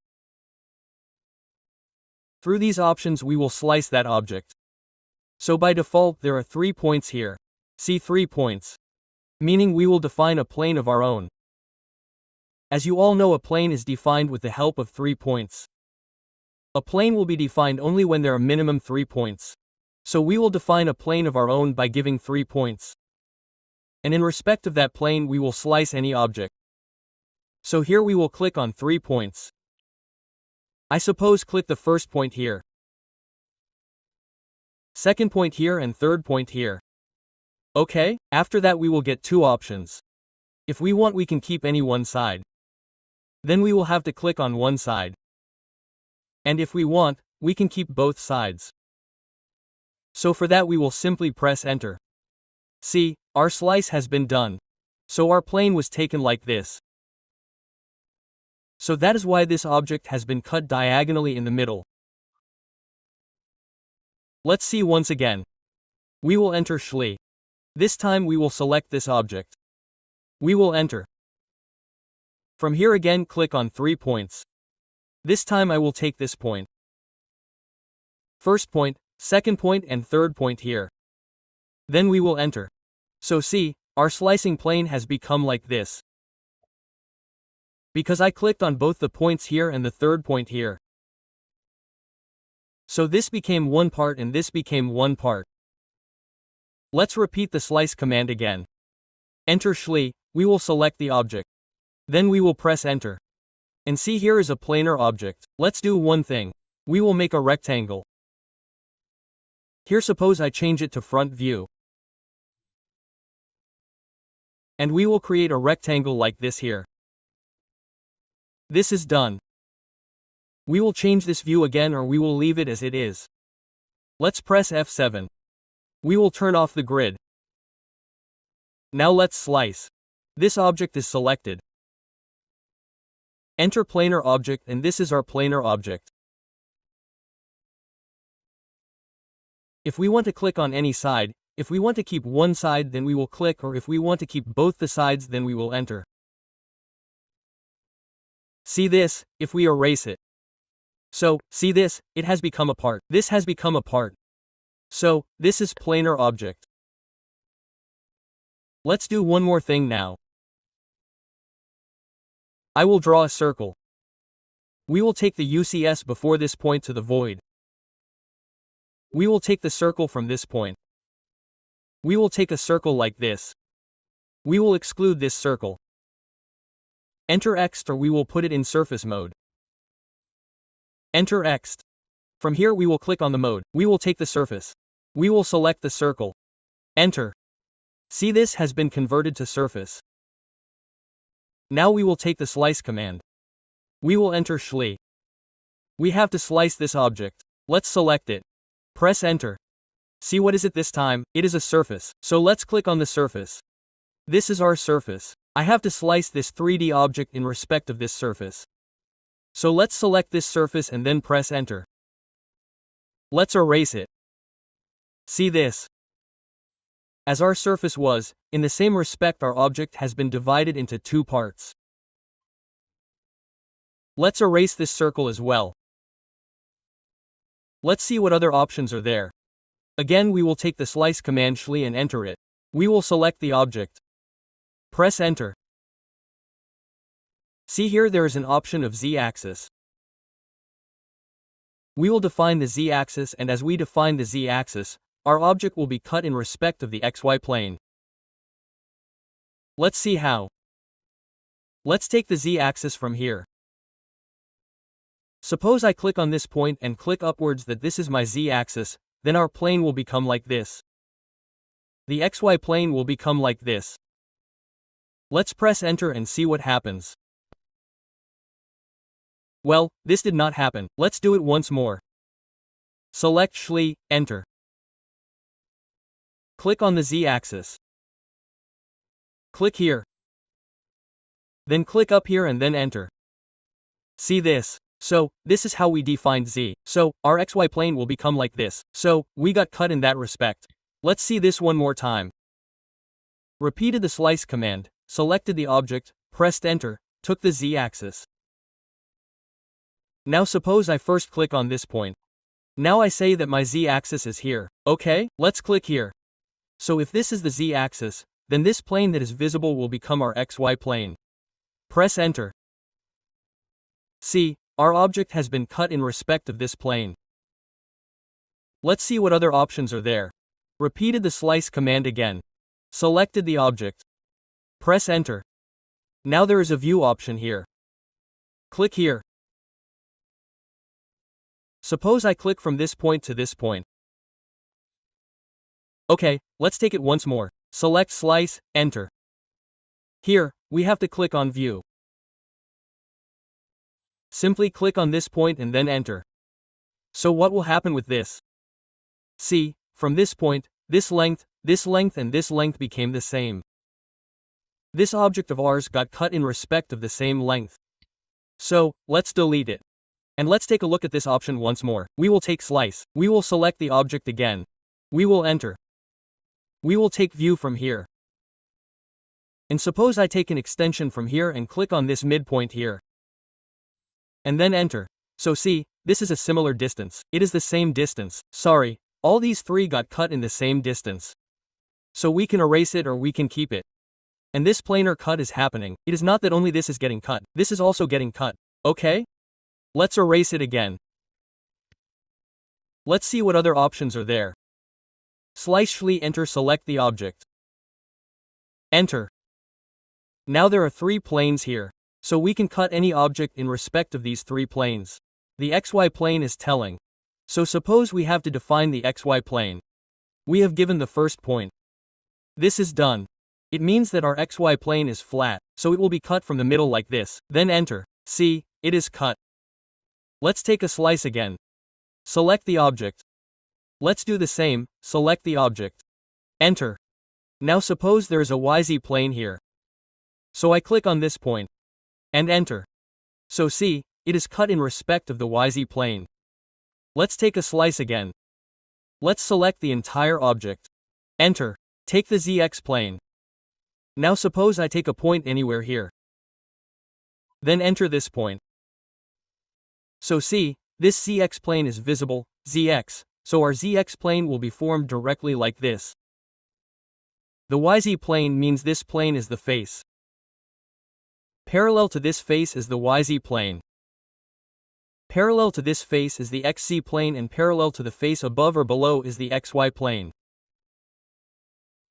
So this is our slice command. Let's erase it. Now we will learn the commands thicken, extract edges, imprint, color edges, copy edges, and 3D fillet and 3D chamfer.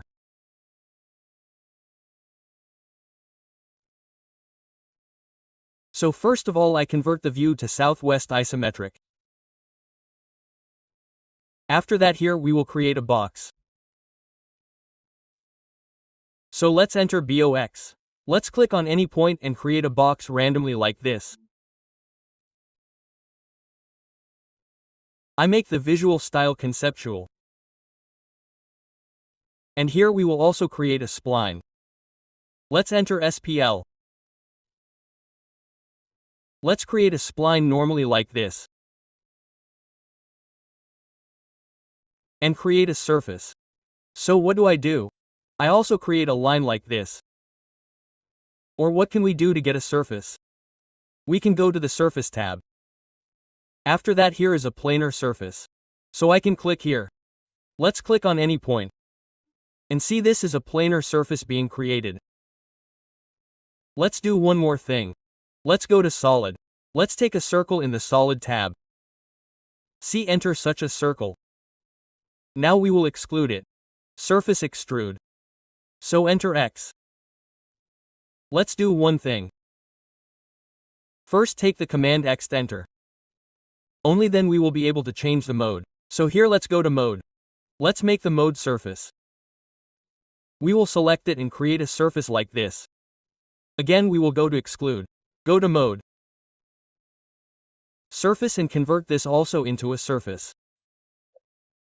See this? Now let's go to the Home tab. See here there is the Thicken tool. What does the Thicken tool do?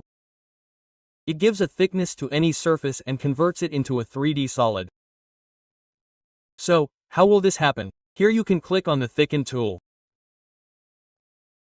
Or simply enter THI whichever surface we want to thicken, convert into a solid, into a 3D solid, we will select it, enter, and after that we will mention the thickness. Suppose I give 3, enter here. So see, it has thickened by 3 units. Let's repeat the thicken command again. Right click. Let's select it. Enter. Suppose I do 1 here. Enter. So see, it has thickened by 1 unit. Let's try this. Right click, select enter. Suppose I do 5. Enter 5. So see, it has thickened by 5 units. So we use thicken to convert a surface into a 3D solid. Let's erase it. Now let's understand fillet and chamfer. We can also take 2D fillet, 2D chamfer from here. It is better that we go to solid here and take fillet edge and chamfer edge from here. Or use its shortcut. First of all, suppose I want to fillet these 4 edges above.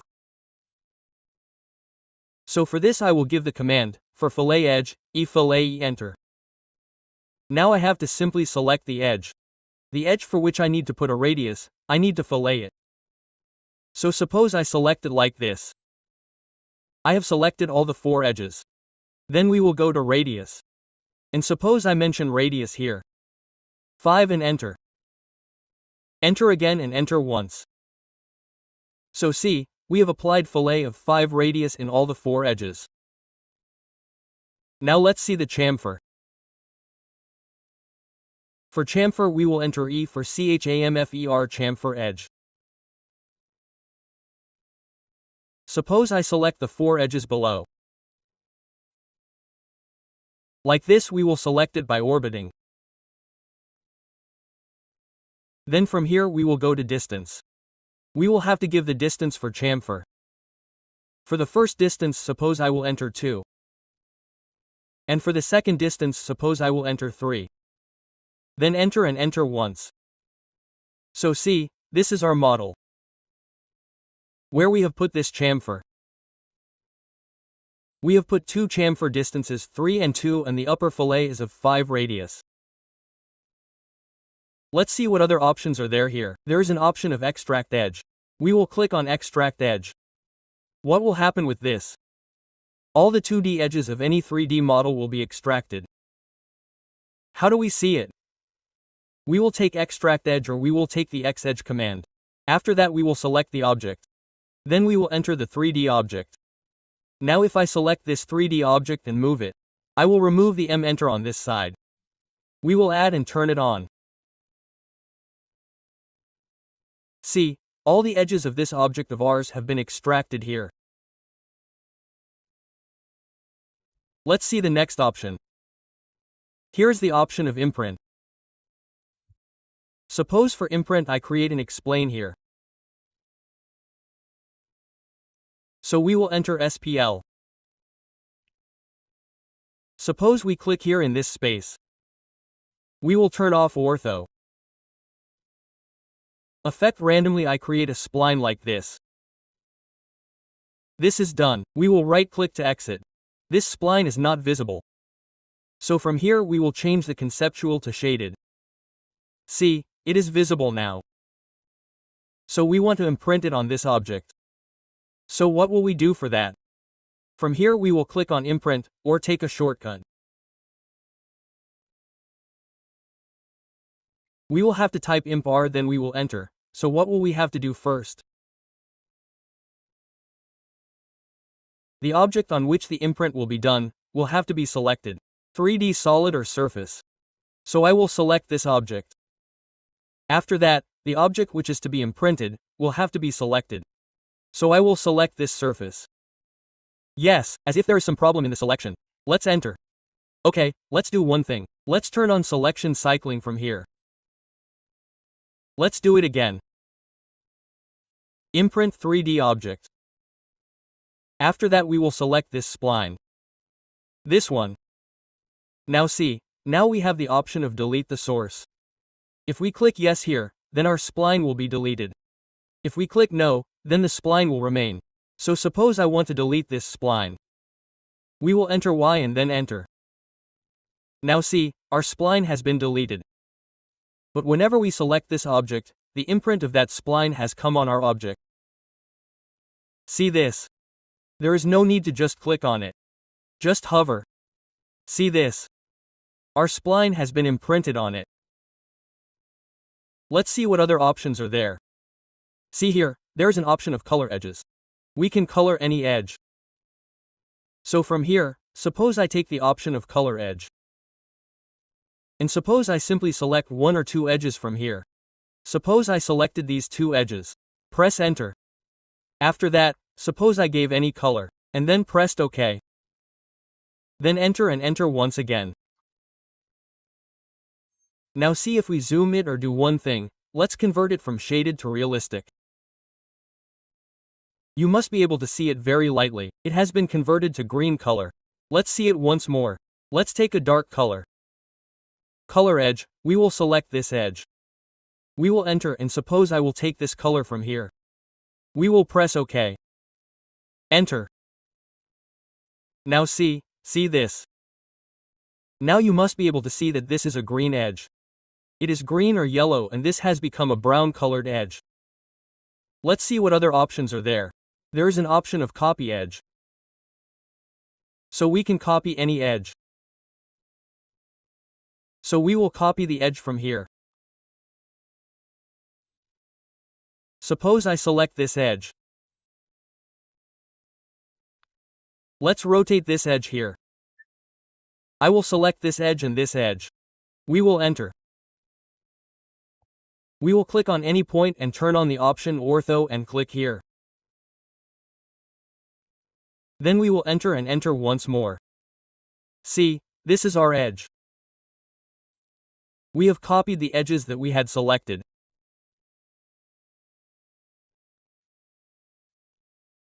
So this is the thicken tool, extract edges, print color edges, copy edges, and we have also seen 3D chamfer and 3D fillet. So let's erase this. Now we will understand very well the commands of extrude faces, paper faces, move and copy faces, offset faces, delete faces, rotate faces, and color faces. So, for this I go to Southwest Isometric View. And here I draw a cylinder. like this, and also enter 1 SP. Let's do one thing. Let's make it conceptual. Now let's take SPH.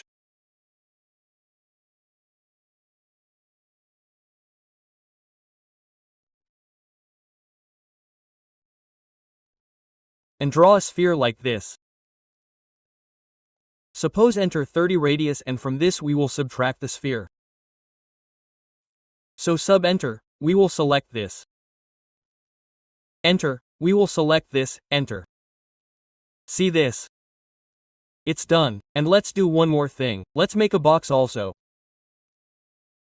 Random, let's go. The first command is extrude faces. Let's click here. On extrude faces. We can extrude any face. Suppose I want to exclude this face. Let's click here. Enter. We will click on any point. And so first I turn on the ortho effect. And I have to give the length. By what length do I have to exclude that space? Suppose I give 50 and then enter. And after this, if we have to give any taper angle, then we can give that too. So for now, let's keep it 0 and press enter once. So see, this face of ours has been excluded by this length of 50. And let's see the excluded face once. Let's select this face. Press enter. Click on this point. And give a certain distance. Enter 50. Now suppose I give the taper angle here 10 and then enter. See, we will double enter. So this face of mine has got a taper angle by 10 degrees. This angle is 10 degrees on both sides. Let's see what is the next option. Let's see. Here is taper faces. So I can taper any face. Suppose I take the taper face here and click on this face. Enter. After that I have to give the base point. I have given this one as the base point. Now I have to give another point along the tapering axis. Suppose I give a point here. And I mention the taper angle is 5 and then enter. See this? What has happened? It was straight. From here it has tapered at 5 degrees. Let's Ctrl Z and see it once. Select the taper angle face. Press enter. Take the base point. Give the axis. Along which axis do I have to taper? This time I click on this point and give 5 as enter. Now see this 5 degrees along this axis, it has tapered by 5 degrees. Let's see what is the next option. Here there is an option of move face. I can move any face. Suppose I have to move this inner face a little. So I will take move face from here. Select this face.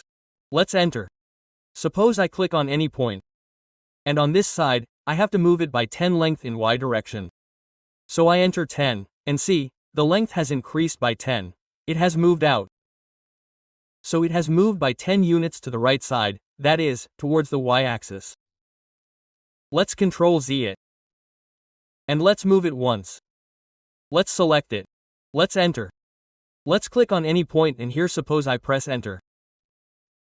See, it is not in the center anymore. It has moved from the center to the 2Y axis. Let's see what else is there. Let's see, there is a copy face. Let's select this face. Let's press enter. We will click on any point and we can copy this face and bring it out. See, we have to always press double enter to exit. See, we have copied this face and brought it out. Let's see what other options are there. There is an offset face. If we want, we can also offset any face. So we will take the offset from here. We will select this face. Press enter. Suppose I give the offset distance. We will press 3 and then enter once. So it is offset by 3. Here it was offset by 3 distance inwards. Let's copy it once more. Space. Let's bring it outwards. See this? Earlier it was like this and it is offset by 3 inwards. Let's see what other options are there. There is delete face. If we want, we can delete any face. Suppose I want to delete this face. So we selected it. Press enter and double enter. So see, the hole here which was a spherical hole has already been deleted. Let us do Ctrl Z and see here there is an option of rotate face. So let us see this. We will click on rotate face. Let us select it.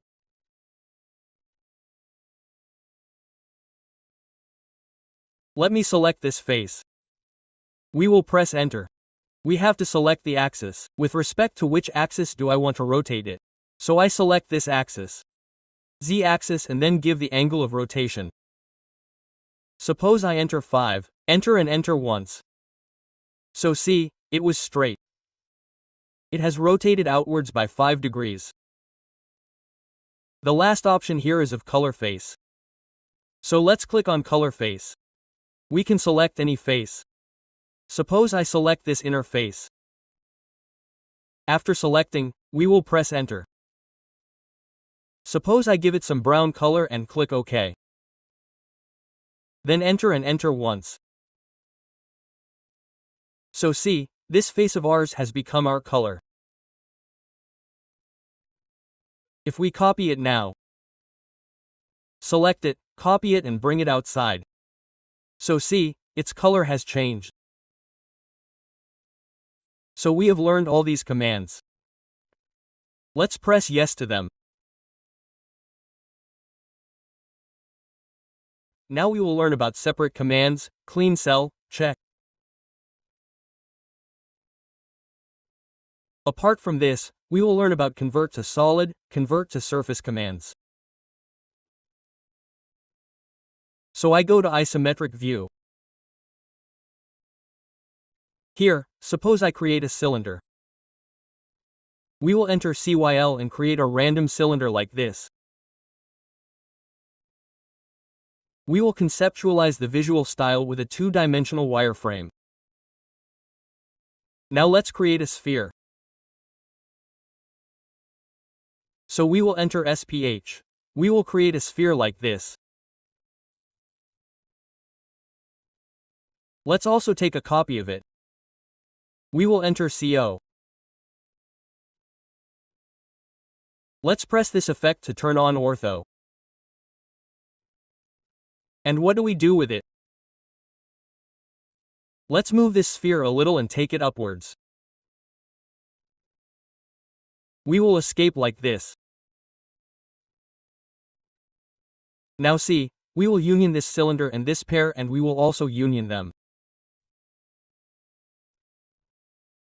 So to union, we will enter U and I. We will select both these parts together and then enter. What will happen with this? It will become a single element. See, if we select this, it has become a single element. Let us repeat the union command again. Now select both of them by right-clicking and then press enter.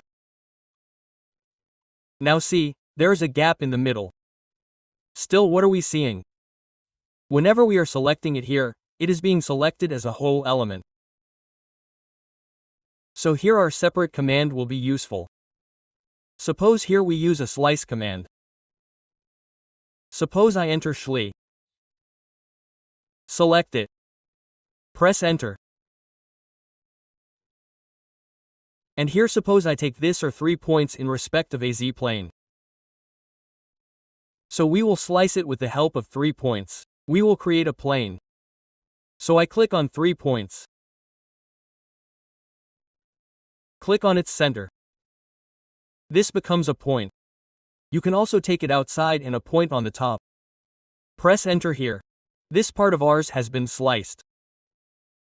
Now see, if we select it and erase it. So this is our half part. Now in this case if we do the same thing, we will enter Schli. We will select it. We will enter. Now again we will take ZX plane or 3 points. Suppose I click on this center quadrant and below. I will take a plane in respect of a z-plane and then enter. Now see, what do I want? I selected this cylinder and sliced it. I want to select this half part of the cylinder and erase it. But whenever I select it and erase it, see, half part of the sphere also gets erased. So to deal with this problem, we have been given this separate command. Whenever we union any object or two objects are together but are not joined, there we can use the separate command. How? From here we will take the separate command. We will select the objects. Then we will enter like this. What will happen with this? We will have to press enter once again. Now see, this part and this part have become separate. If we want, we can select half part of the cylinder and erase it. But it will not have any effect on it. So, this is our separate command. After this, we have to clean. For clean, I will take another cylinder. Cel enter. I have taken such a cylinder. We will understand it in 2D wireframe. Only then will we understand it. Let us extrude this face now. So, from here, we will click on Extrude Face. We will select this face. We will press enter. Now I will specify the center here. And I will enter suppose to upwards. And I will put the taper angle here 15 and then enter. See this, and we will press enter once and enter once again. So see, this has become taper. So, we will take a copy of it. See this. Now we will use the clean option here. What happens by using the clean option? See, all the redundant edges or vertices are erased. How? We will clean. We will select the 3D object. See, as soon as we select it, all its redundant edges are erased. Let's right-click and then right-click once again. See this? You must be seeing the difference between these two. This has only 4 edges. Now there are 4 quadrants, and see, this has 5 edges. So this is our clean. After this there is the cell option. For the cell option we do one thing. From 2D wireframe we change the visual style to conceptual. And here suppose I create a cylinder. Let's create CYL or a box. We will enter BOX. We have created such a random box. Now suppose I have to create a cell in this object. So let's see how we can do the cell. So from here we will take the cell command. We will select the object. After that, we will select the face which we want to remove. Suppose I select this face. Then enter. After that we have to enter an offset distance. So I enter the distance by clicking randomly like this. And then enter. Enter again. See, this has become a cell for us. And the offset distance which we had entered has become active. Let's see it again. We will take the cell again. Select it. After that, the face which we want to remove, suppose we want to remove this face, so we will select it again. Enter. Offset distance, suppose I enter 1 and then enter. Then enter and enter once again. See, this distance has become 1 for us. Let's take another example of this. Suppose I take a plane. Enter STL. Turn off ortho and create a random outline like this. This is done. Then take a circle. Enter C and create a random circle. What will we do now? We will sweep this circle through this path. So enter SWE, this is our object. Enter. This is our path. See this? This is done. Now we want this face to be removed, and this side also gets removed, and one cell offset is removed. So for that we will click on the cell. Select the object. After that we have to remove this face. We have to remove this face also by orbiting. Then enter. And suppose I enter the offset distance here to enter. And enter once and enter once. See this? So what has happened? This has become a pipe for us. So this is our cell. The next option is check. Check means we can check any object whether it is a 3D model or not. Like we click on check here. After that we select any 3D solid. So see, this is showing here. This object is a valid shape manager solid. But if we select a surface from this, suppose I explode it. If we explode any solid object at a center, then it will be converted into a surface. See, it's done. What do we do now? Let's check and click on it. So enter, see, a 3D solid must be selected. Meaning, this is not a 3D solid. Next option here is convert to solid and convert to surface. So what do? We convert this object into a surface. First, for that we will have to take convert to surface from here. We will have to select it and then enter. See, it has been converted into a surface. How will we know whether it is a surface or not? So check it. Click on the check. We will select it. So see, here it is saying that a 3D solid must be selected, meaning, this is not a 3D solid. So this is our surface. Now if we want to convert this surface to solid, then we will convert to solid. And see, it has again been converted to solid. Let's check it again. Let's check it. Let's select it. So see, the object is a valid shape manager solid. So this is our convert to solid and convert to surface. We have understood this. So let's erase them. Now we will understand 3D mirror and 3D align. So first of all we change to southwest isometric view. Here suppose I make a rectangle. And make a line. Ctrl Z, turn on ortho and make a line. This is done. Right click. Now how to do a simple 2D mirror. So we enter MI. After that we have to select the object. Then enter. And whichever line we want to mirror in respective, we simply select that line. So we can do that at any point of the line. I click on both the endpoints. And see here, if you say erase source object yes, then this source object will be erased. And by default it remains no. If we say enter, then this will also remain and its mirror will be made where it is being made in respect of this line. So I simply enter and see this mirror is made. Now this is done in the case of 2D. What will happen if this object becomes 3D? Suppose I select it and exclude it. Enter X and give it a height. I change the visual style to shaded from here. Now see, the 2D object has become 3D. So the 2D line will also have to become 3D. Only then we will be able to have a 3D mirror.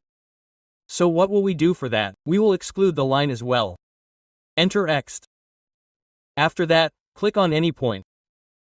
So what happened? The line got converted into a surface. For a 2D mirror, we click on any 2 points of the lines. So for a 3D mirror, it became a surface for us. That means it became a plane. So to define a plane, we have to click on 3 points. So we will click on its 3 points. Only then we will be able to have a 3D mirror. So for a 3D mirror, we can click here. Enter 3DI here. We will select the object which we want to mirror. Then we will press enter and see, there are many options here. First we will mirror from 3 points. So here we will click on 3 points. And to define the plane, we will click on all 3 points of this plane or surface that we have created. Suppose I will put midpoint here, and you can also do this above the midpoint. If ortho is on, then we can click on any point and then enter. See, our mirror is ready. Let us erase it. Suppose I will erase this also. So it is not that we will always have to create a surface to mirror 3D. Only after that we can mirror. Not at all. So let us see again. We will enter 3DMI. We will select the object which we want to mirror. Again enter, this is our line. So click on any point, click again and keep ortho on in Z direction and click in any direction positive negative above or below. And then enter. See, this mirror is made. Next let's take a polyline. From this point we will take an extension downwards. Such a polyline has been made. Enter. See, we have made a polyline in negative Z direction. Let's click on 3D mirror. We will select the object which has to be mirrored. Enter and see here there is an object option. So click on the object and here we can have a 3D mirror only if there is a polyline, arc or circle. We cannot have a selection in respect of a line. So what will we do?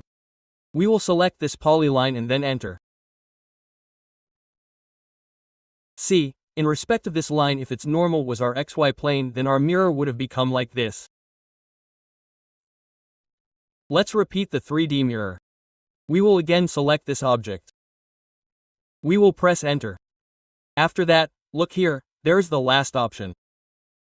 Last means that we have mirrored in respect of the last object or the reference in respect of which we have mirrored last. Our mirror will be created again in respect of that reference. Suppose I click on last here. Then enter. So look here, whenever I click here, there are two solid objects. One from before and the one which we have done with the last option. Let's press escape.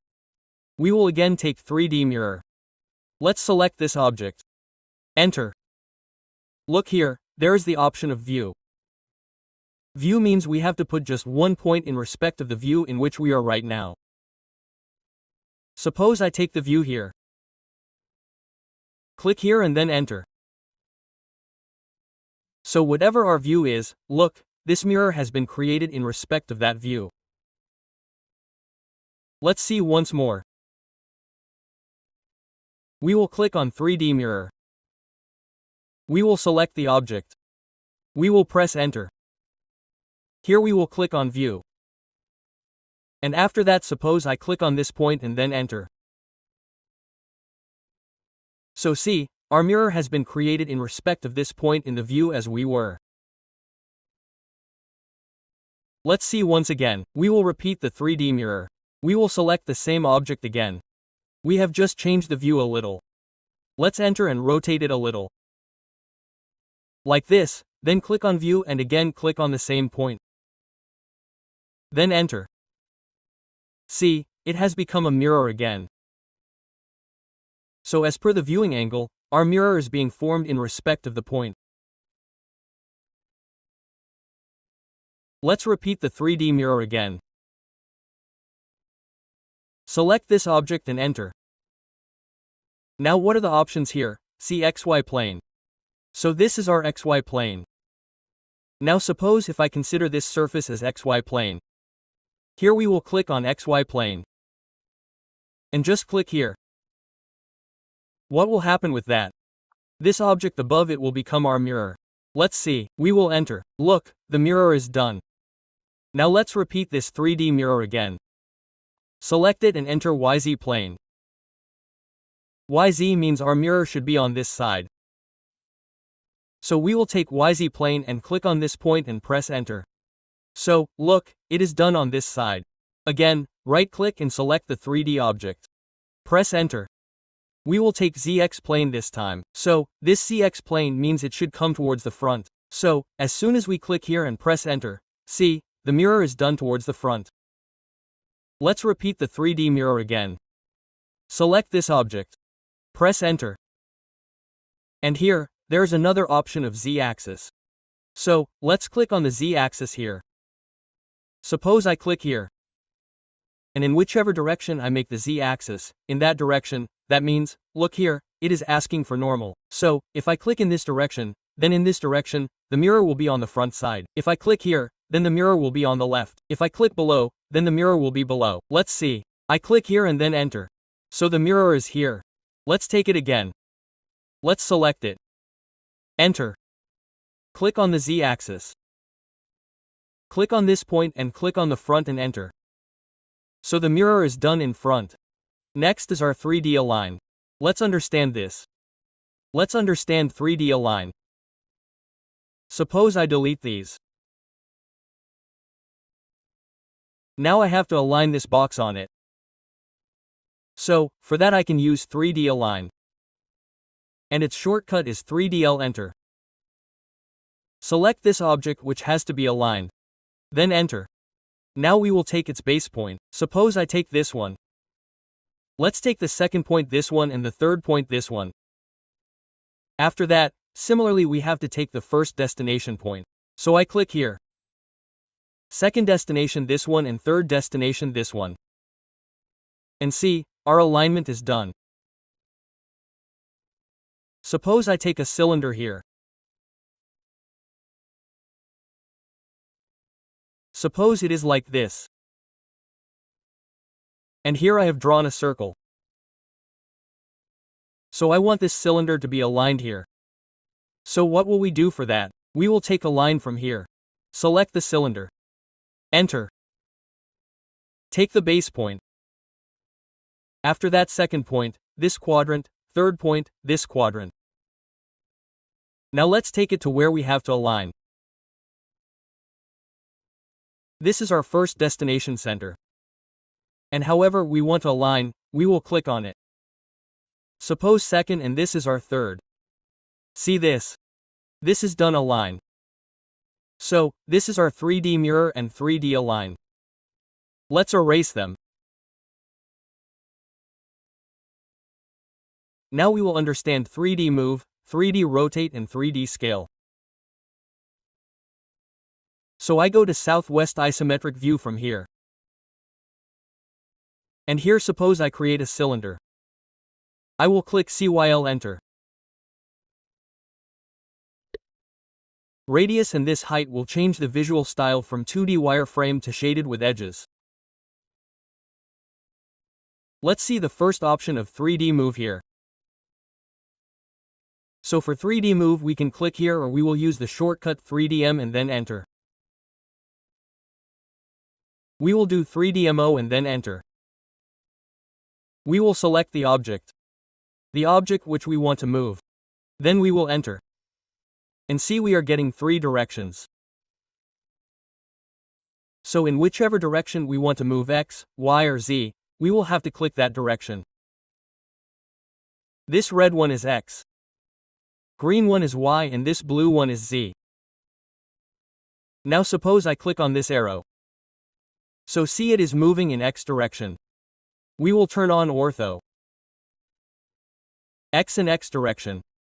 See it is not going in Y, it is not going in Z either, it is only moving in X direction. So I can move randomly from here. And if we want to mention the distance then we can do that also. Like I click here and enter 100 here. So what will happen? It will move 100 distance. Let's see once more. Let's click this direction. We will take it upwards. If we want we can move it or we can copy it also. We have to take a copy from here or we have to enter C. After that see we are getting its copy. So suppose I have to move it 150 distance in Z direction. So I will enter 150. And see this we have moved. Let's right click and exit. We will escape here. See this? Let's understand 3D rotate. So for 3D rotate, we will click on the 3D rotate command here. Or we will enter 3DR. We will select the object which we want to rotate. We will enter. See, we are getting 3 circles. This green circle of 3 colors is visible or we can call it an orbit. It will rotate along the y-axis. This blue one will rotate along the Z and this red one will rotate along the X-axis. Let's show it. Suppose I click on this green orbit. See, it is rotating. Let's turn off the function key F8. Now see, you must be understanding this. So, we can enter any rotation angle here. And if we want to put it by turning on the Earth, then we will press the effect and click in whichever direction we want to move. See, it has rotated. Now let's click on the red orbit. Look at this, let's take it once more. Click on the blue orbit. And turn off the effect. See, it is rotating from here. Okay? Like this we click randomly and we can also rotate it along X like this. See this? So we can rotate any object in all three directions orbit-wise. Let's see the next option. The next option is our 3D scale. Let's press Ctrl Z for 3D scale. We will click on 3D scale here. Here we will give it shortcut, enter 3ds. We will select the object which we want to scale. Then enter. See, right now we are getting the option to scale in X, Y and Z direction. But there is one thing in this. If we click and scale anyone, then it will automatically scale in all three axes. Suppose I press enter here. So what happened?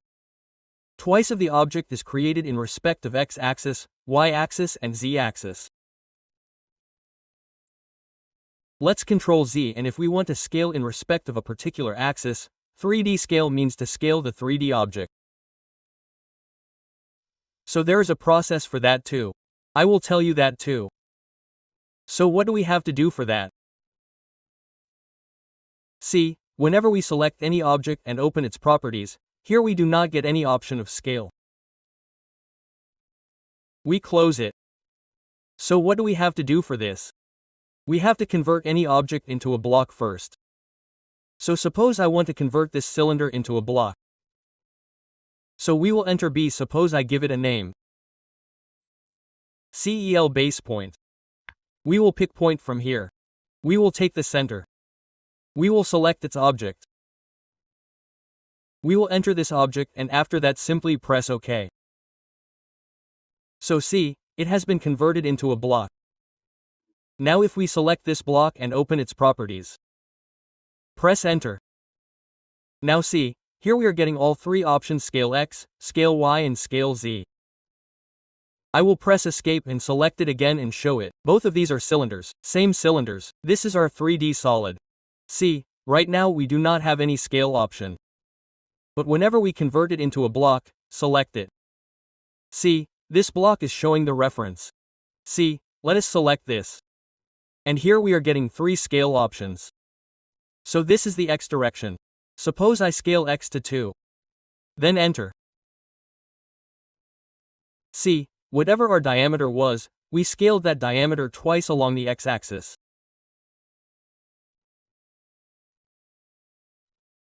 Now suppose I make Y5, enter, and suppose I make Z5 and then enter.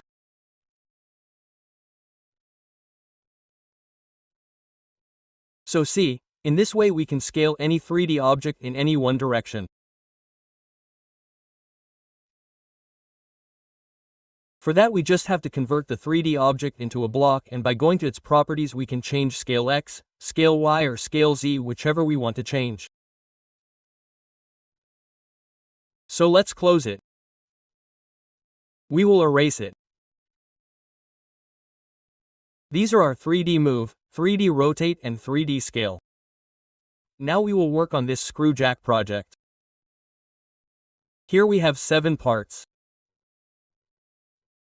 Body, nut, screw, cup, washer, screw and this Tommy bar. So, we will make these 7 parts one by one in 2D as well as 3D. And in the last we will assemble the 3D model and take a complete print of 2D with bill of material and title sheet.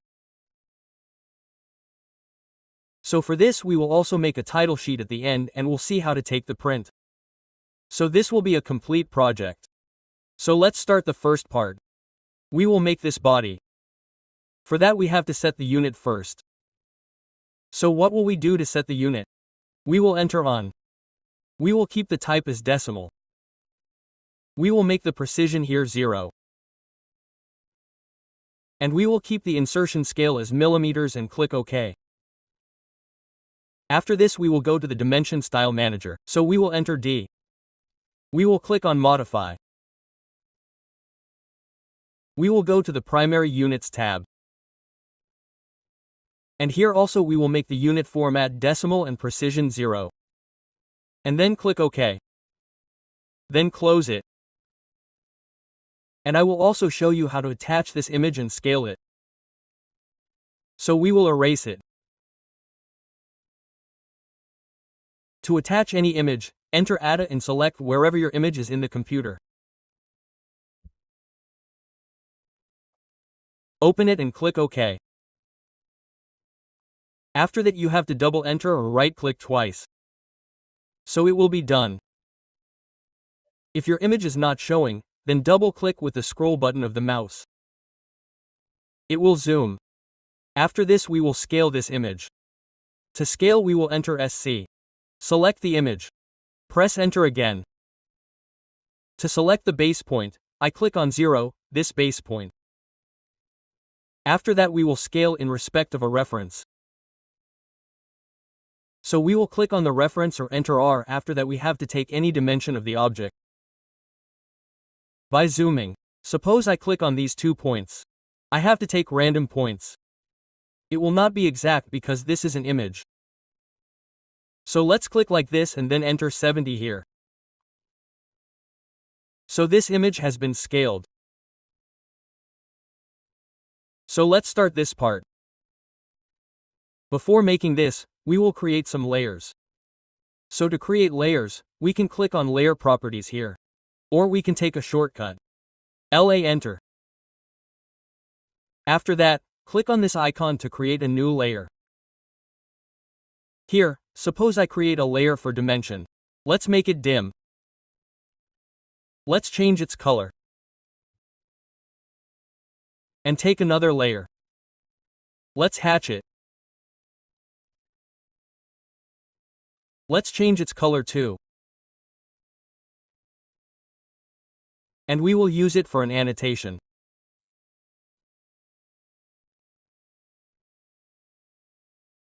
So in another layer annotation, suppose we keep its color also something and close it, and we will make our drawing in the same layer, which will be the 0 layer.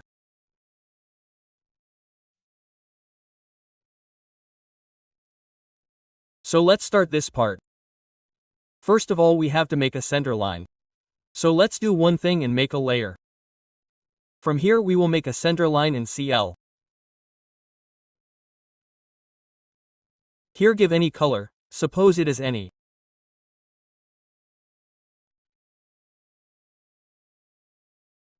And this line type should not be continuous. So we will change it. Click on this. Click on load and from here see this is the center line. Select the center and then press OK. So from here we have to select the center line again and press OK.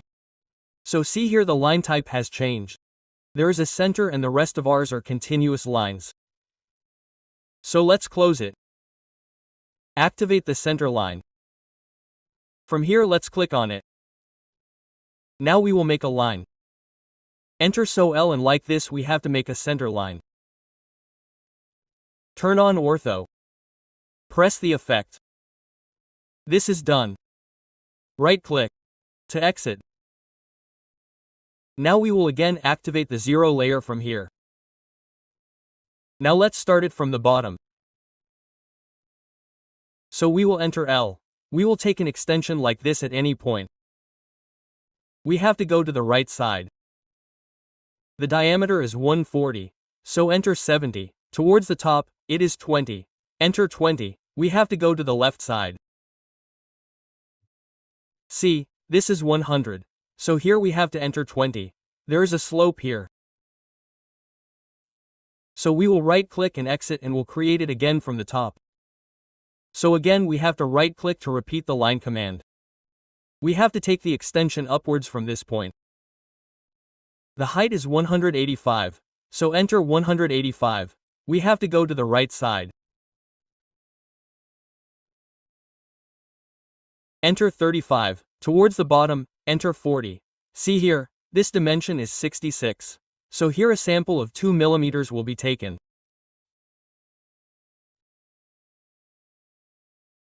We will enter 2. Right-click. Towards the bottom, we will add 2 in this. Right-click to exit and erase it. Now again we will enter L and we will draw this line like this. Right-click to exit. Let's see here, this is a section. So this has to be offset. We have to offset 20. Sorry, we have to offset 10. This is 50 diameter. So we will enter O. We will give offset distance. Enter 10 and we have to offset these lines. Like this we will right-click to exit. We will extend this line. So we will enter X. It is extended. We will right-click and trim it. So enter TR, just select it and right-click. Let us make the slot below.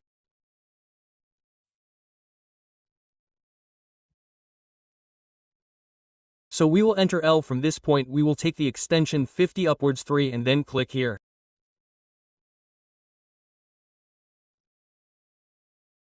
We will right-click to exit. Here we will apply fillet of 3 radius.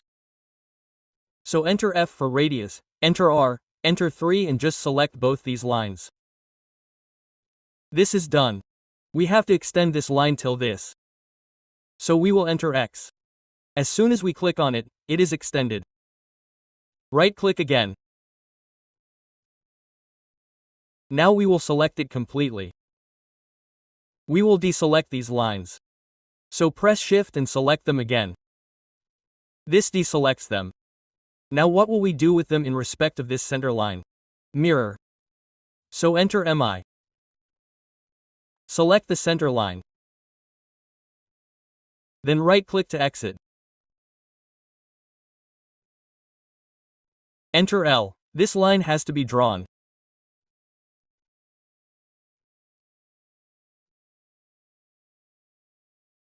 And this one here, let us erase it.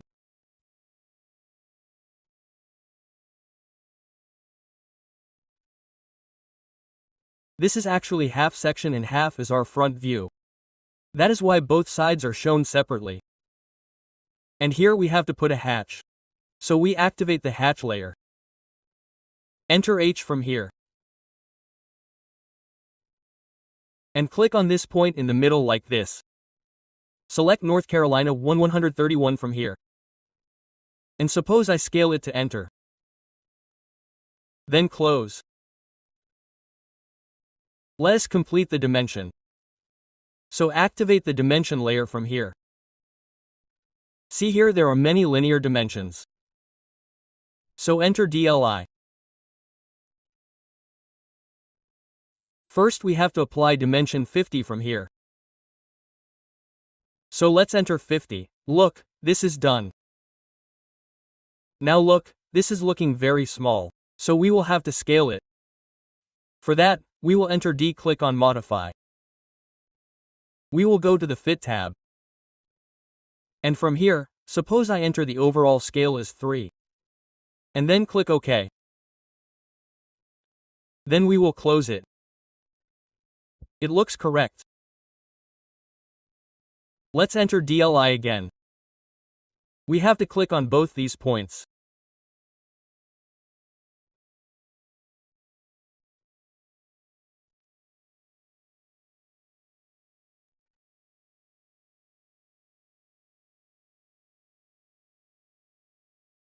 Look, we have got 70. Right-click again.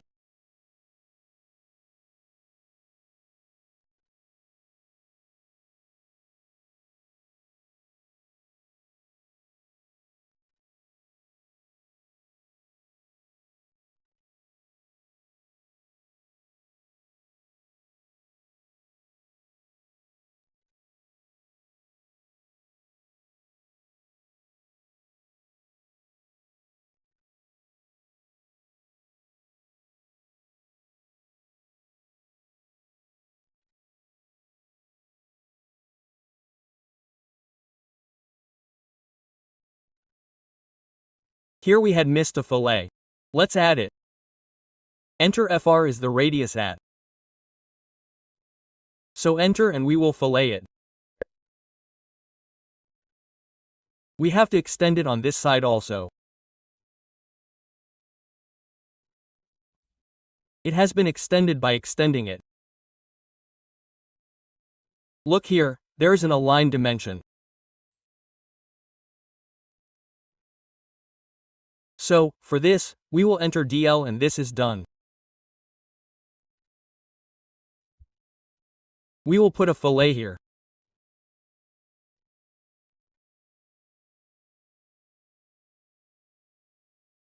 Enter DRA, let's enter D, click on Modify.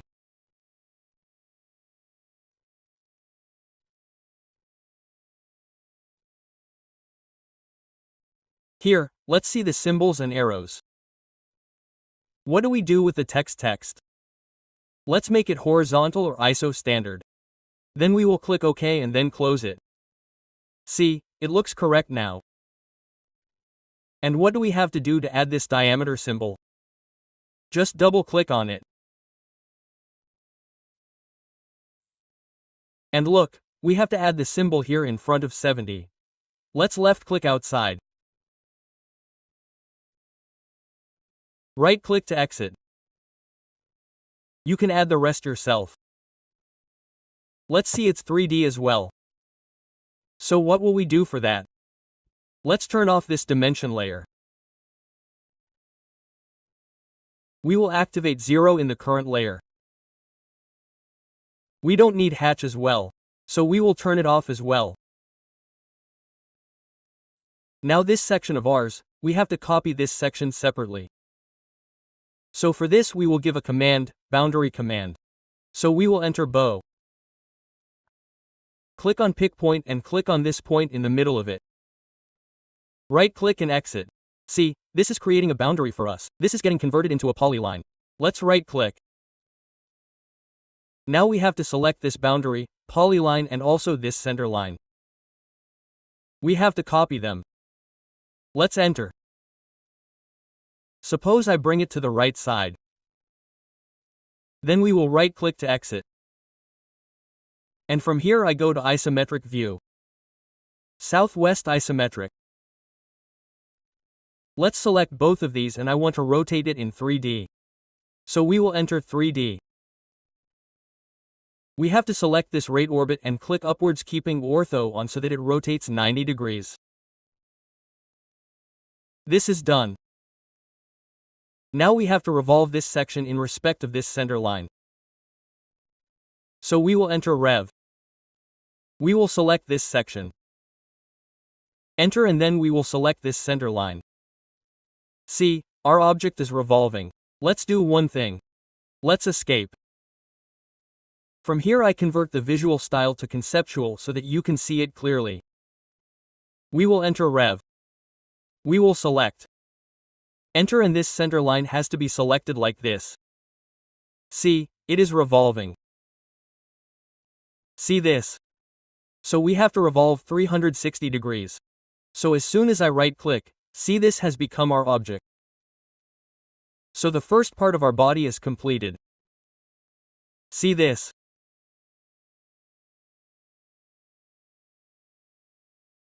Now we will make the next part, this nut. This is its front view and the section is shown on the right side and this is its top view. So, let's start it. First of all I will activate the center line layer. Then we will enter L for line. And we will take a line like this. We will right click to exit. We will activate the 0 layer. From here again we have to enter L. From this point we will take an extension at any point. We will go to the right side. We will enter 25. We will enter 10 downwards.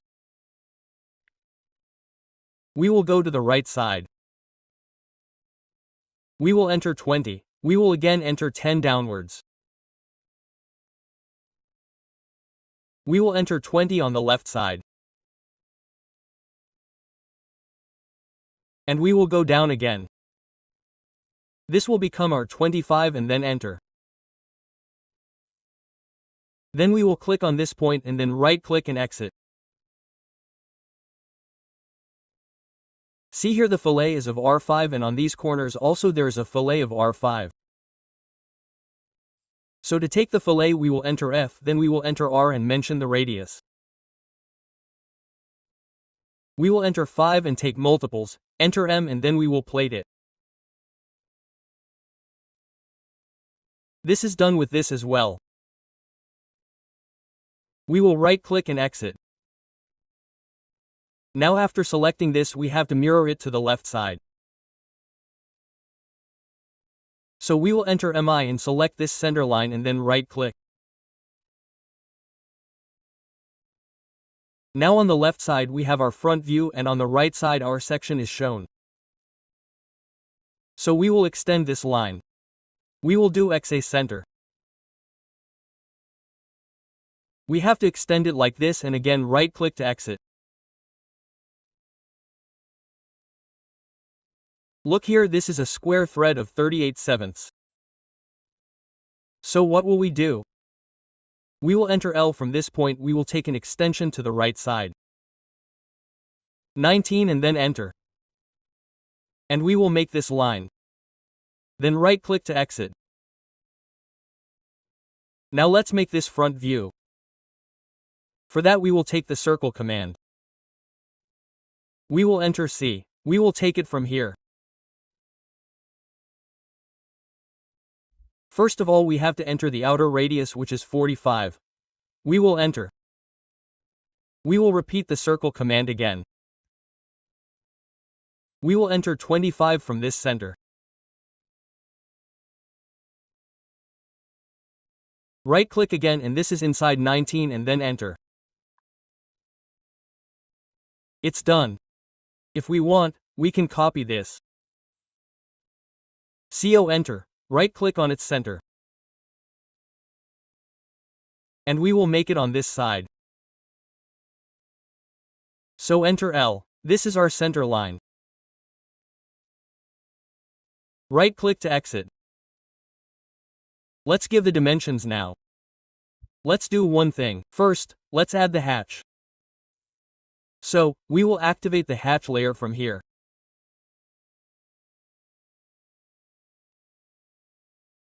Let's enter H and click on this point here. This is our hatch.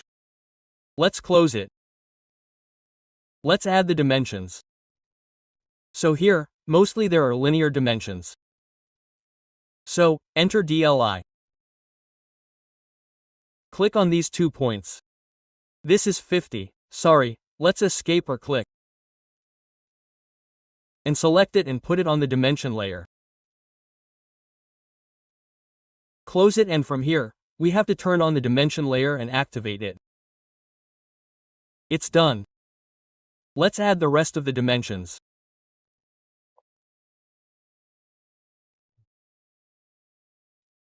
DLI enter. This is endpoint to endpoint. This is done.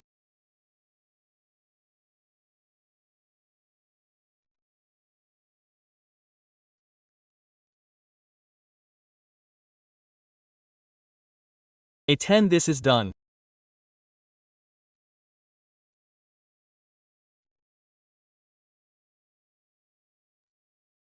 Or let's keep it like this and what do we do with it? Let's move with dimension line. Or let's move text only. We place the text here. Towards the top. This is done. We will escape. And we will apply dimension break here. This does not look good. So, for that we will go to the parametric tab. Sorry, we will go to the annotated tab. And here you will get dimension break. You have to select it like this. Let's do this also.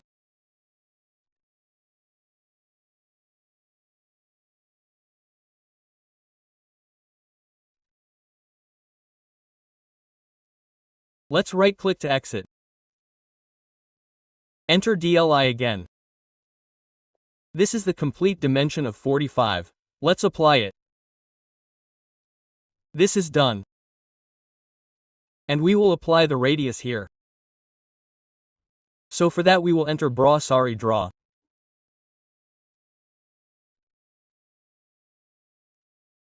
We will put this radius and we have put both these radiuses here. Here also we will apply dimension break. So we will select it first. After that right-click on this, and for this we can use multileader. We can enter MLD or click from here.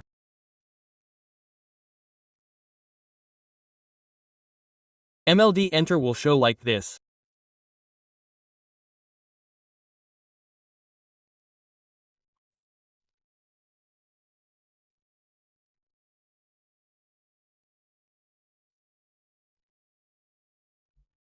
Square thread dia 38 multiply by this is done. Left click outside, we will scale it a little.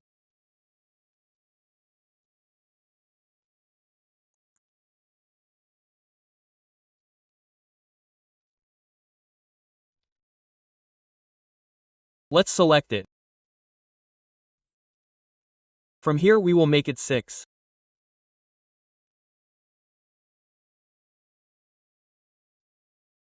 Enter and we will enter justify it.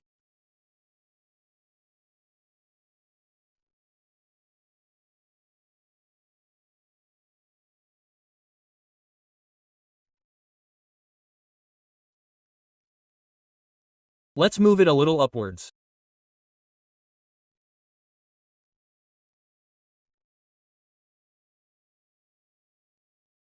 Like this. Let's go to the Home tab, and from here we will activate the 0 layer again and turn the hatch off, and also turn the dimension off.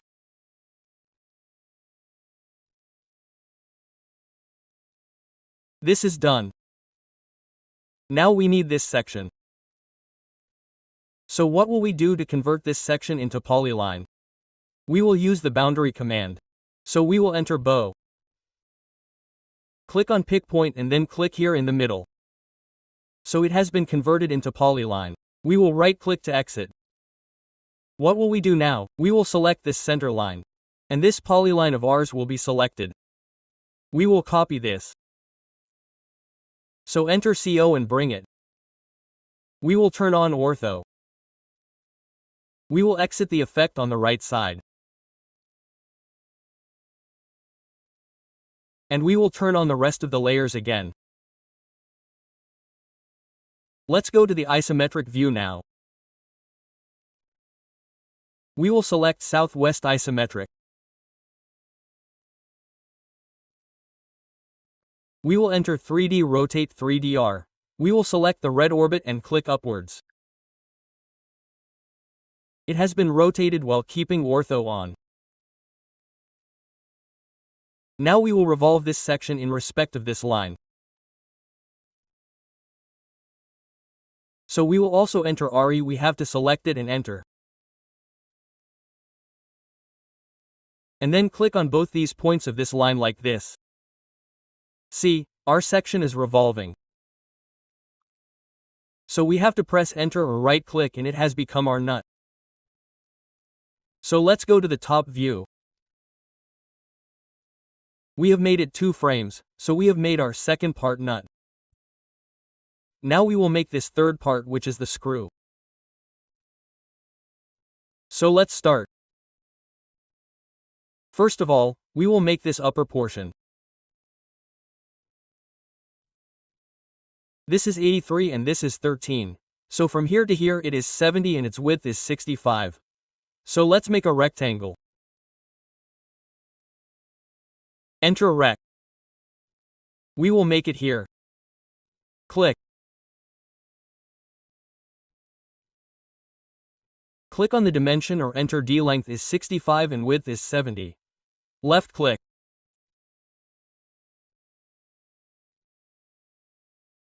Now see here, there is a chamfer of 1045 degrees. Meaning, there is a chamfer of 10 to 10 millimeters on both sides. So to take the chamfer, we will enter CA. We will take it by angle method.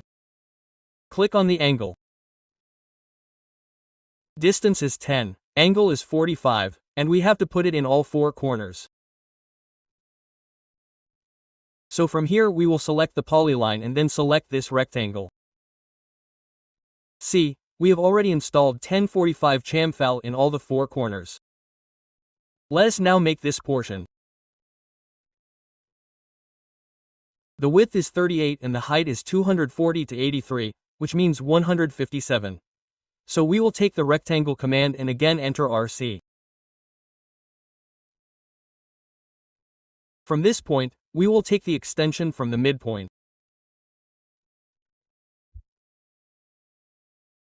Enter 19 and D to give the dimension. We will give the length, enter 38 and our height is 157.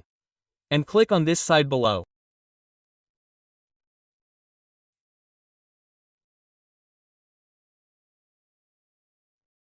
The upper portion is 22 and 13. So, we will repeat the rectangle command.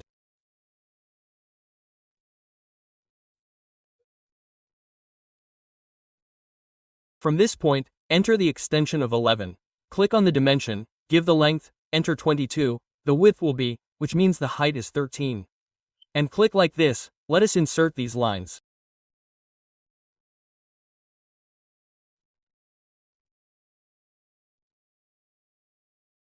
So enter L. This is done and here, we will right-click on this line to exit.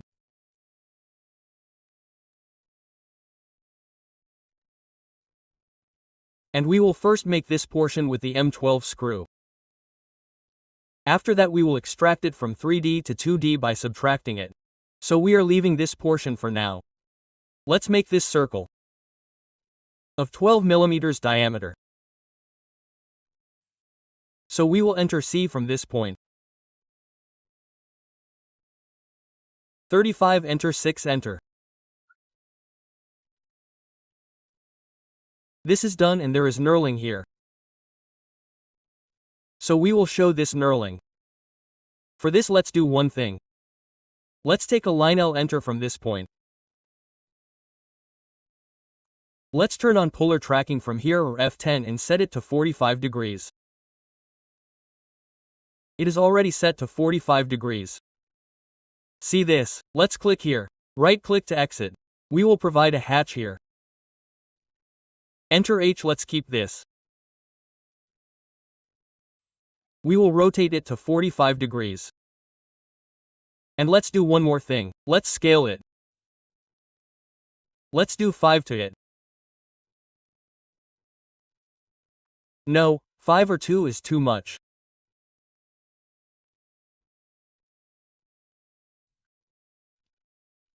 Let's do 3, 4 or keep 5 only.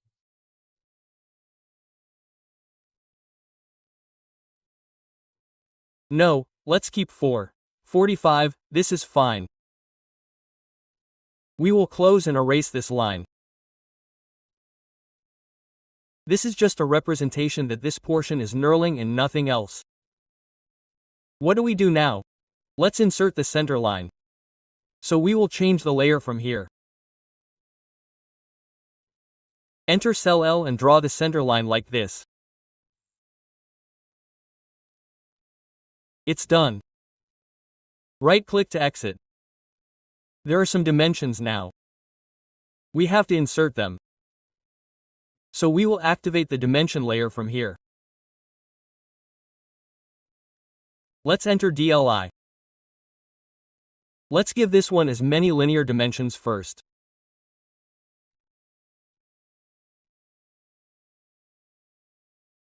Right-click, this is 65. Select it and bring it down a little.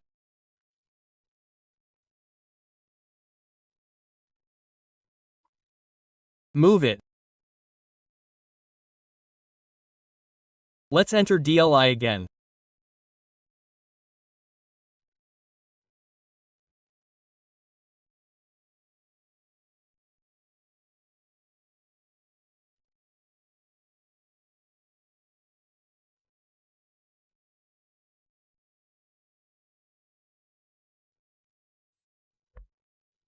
This is 35, this 70 is R13.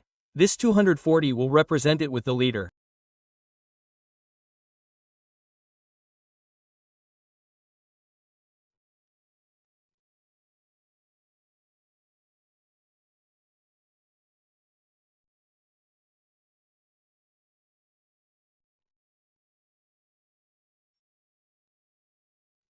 So enter MLD like this here.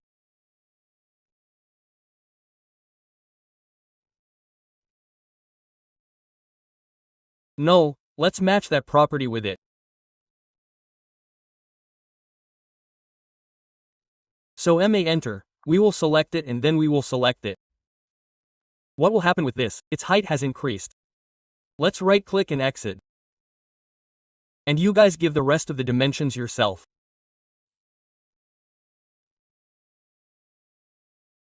This chamfer etc. And make sure to apply dimension break here.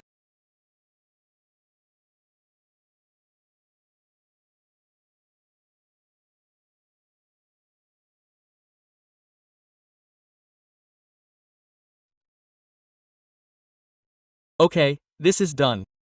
Now we have to convert this into 3D. Let's do one thing. Let's copy it. CO enter, keep it here.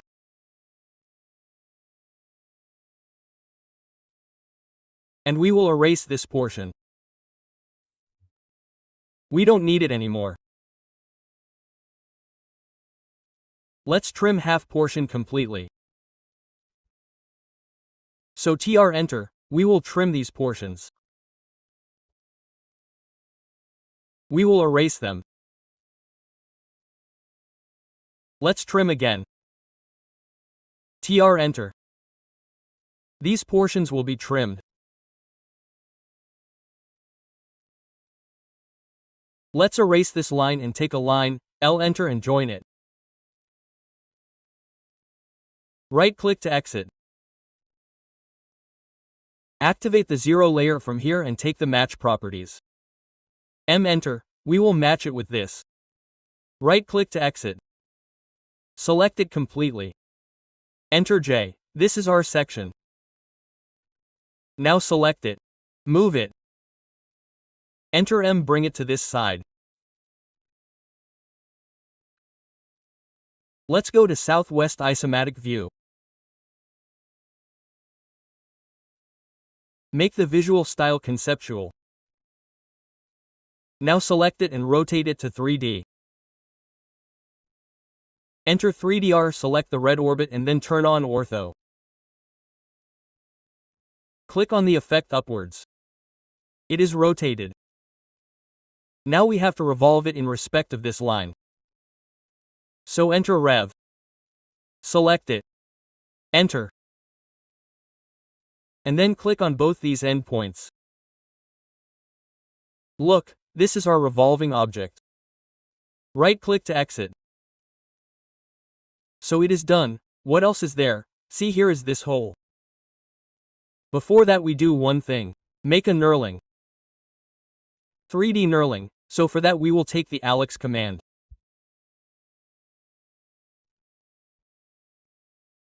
Enter hell.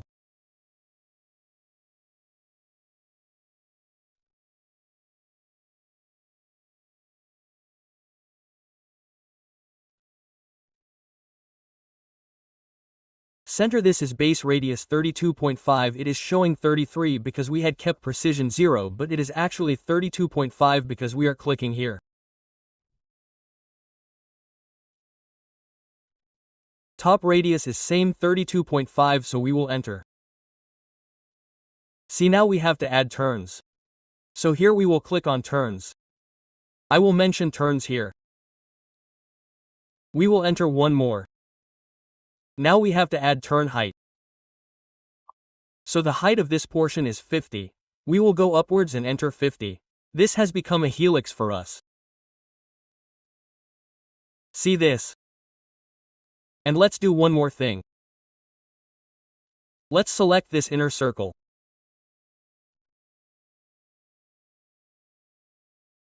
And we will extrude that circle. XT enter like this and move it M enter inwards. This is done. That means we have passed it through and through. And we will select this cylinder and right-click and go to Isolate and hide it. Now we will use it later. So this is our knurling path. Now it is diamond knurling, so we have to make a diamond. To make a diamond we will use the Polygon command. So we will enter pole. The number of sides will be 4. Click on Enter anywhere. We will take the inscribe. We will mention the radius 1.5, let's say Enter.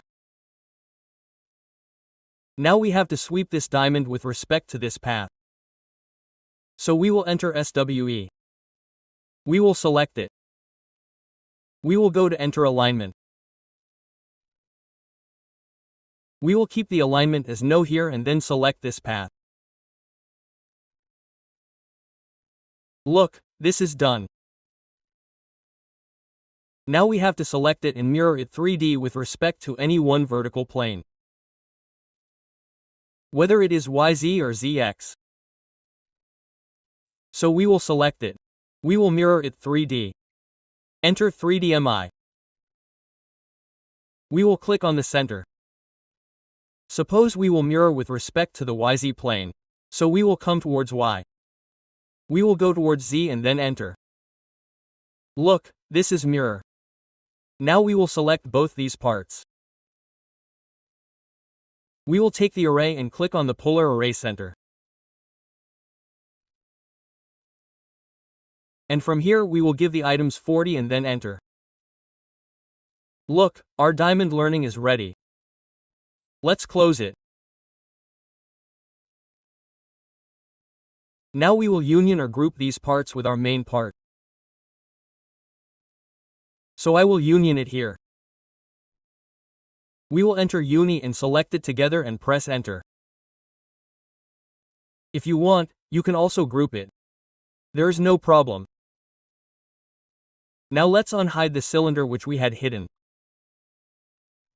So for that we will enter UNH. Look, now we will subtract this cylinder from this part so that this hole is created.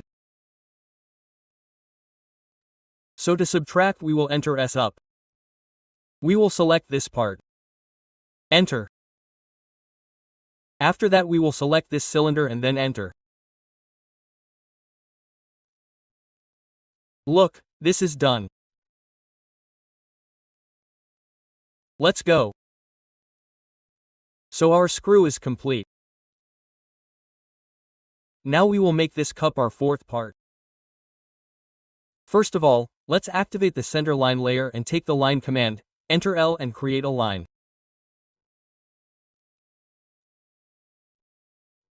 Right-click to exit. Activate the zero layer. And again enter L here, we will take an extension like this. Go to the right side. See, the diameter is 65, so enter 32.5. Right-click and exit. Repeat the line command again.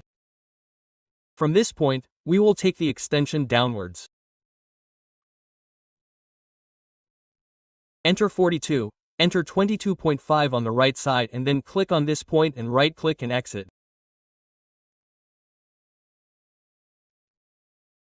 We will offset this line upwards.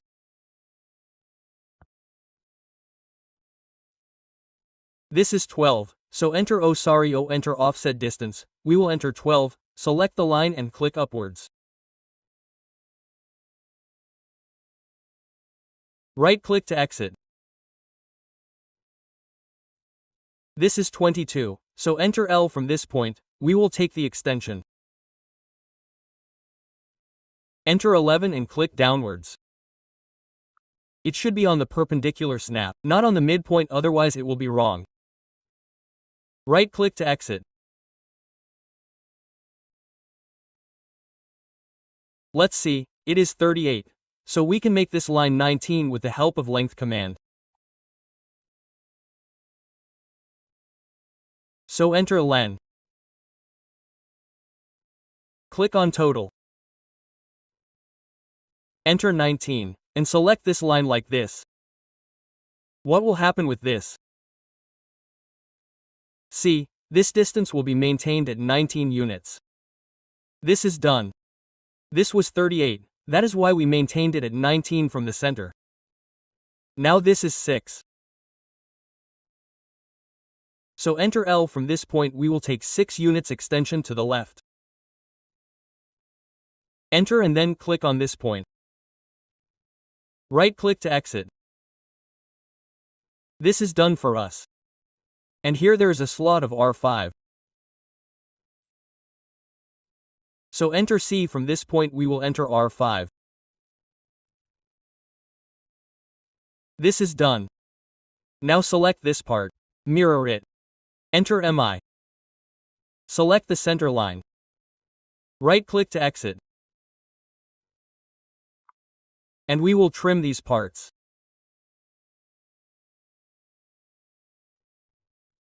Let's hatch these parts. So we will activate the hatch layer. Enter H from here. And take C1131. This is done. We have to make it 0. And we will make the scale a little bigger. To enter 1.5 and close it. This is done. Look, let's enter the dimensions now.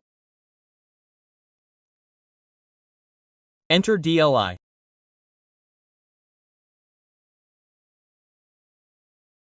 This is done. Okay, we have to change the layer. Select it on the dimension and put it on the dimension layer.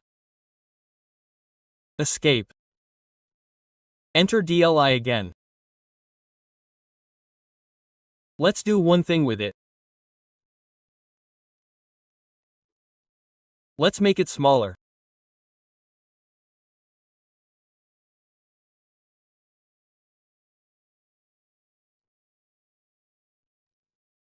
Enter DLI again.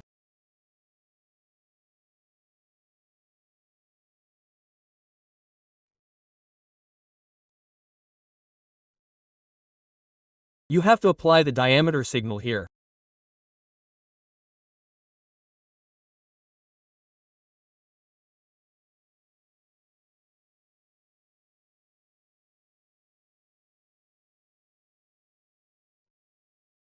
Enter bra to put the radius.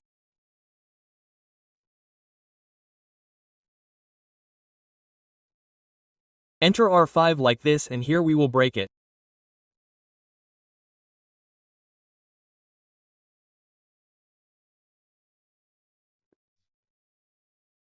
Let's go and project this part and create it. We will see later how to do it. Here one dimension is missing. DL align this one. Okay, this is done. Now what do? Let's turn off the hatch layer. We will activate the 0 layer and turn off the hatch. This is our section. So what will we do with this? Let's do one thing. Let's turn off the dimension as well. This will make it easier for us. Now this section, we will convert this section into a polyline. So, for that we will take the boundary command.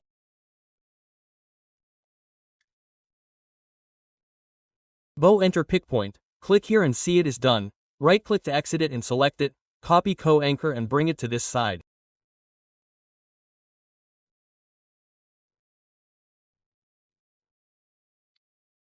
Right-click to exit, and now we can turn on the rest of the layers again. Let's go to the isometric view. We have to select them. We have to rotate 3D again. We will select the 3DR, enter red orbit. We will click upwards. We will escape. We have to revolve it in respect of the center line. So we will enter Rev. We will select it. Enter and then select the center line like this and then enter. See, it is made. Let's see, this slot is all around. That's why we did not revolve it. Otherwise it would have been made wrong. So what do we do for this? We will make a cylinder here. On the YZ plane in space. So what do we do for this? We will set UCS in the left. How will we do it? We will enter UCS and enter left F. See, our XY plane is aligned in the left. Now we will take a circle or a cylinder. Let's take a little extension from the direct Psi L enter quadrant. Click. What was the radius? 5. Enter and it's done. Let's do the same in the front as well. So again enter UCS front FR enter. See, the XY plane is aligned with the front. Let's enter Psi L again. Let's take the extension from here. The radius is the same and we have to extrude it like this.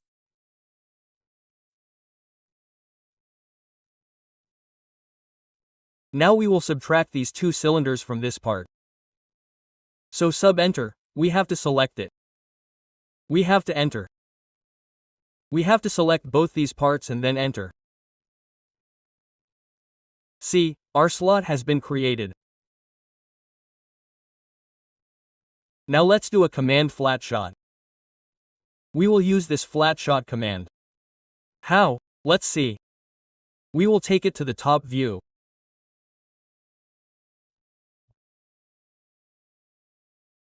Flat shot means we can call it a screenshot of AutoCAD, so we take the command flat shot enter and create it. What is this flat shot? It will show us the 2D representation of all the 3D elements. Like we are in the top view right now, so whatever the top view of these four is, we will get it. So let's click here like this. After that we have to enter the scale. So enter and once enter rotation angle 0. So enter. It is done. See, our top view has been created. Let's select and explain. Otherwise it will always be connected together. So we don't need these parts X-center. We will erase, delete and select it. We will move it. Before that let's do one thing. Let's select it. We will move it, enter M, let's do it here. Suppose we select it now.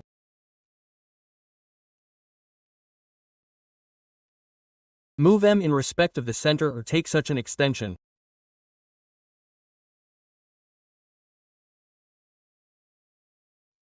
This is done. See how easily we have extracted its top view from 3D.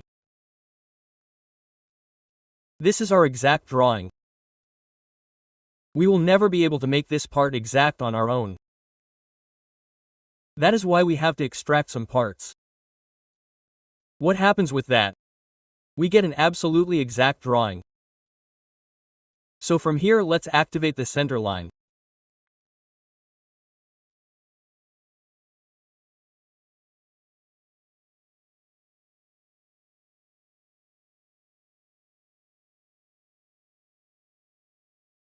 Take the line command, enter LOK, it's done.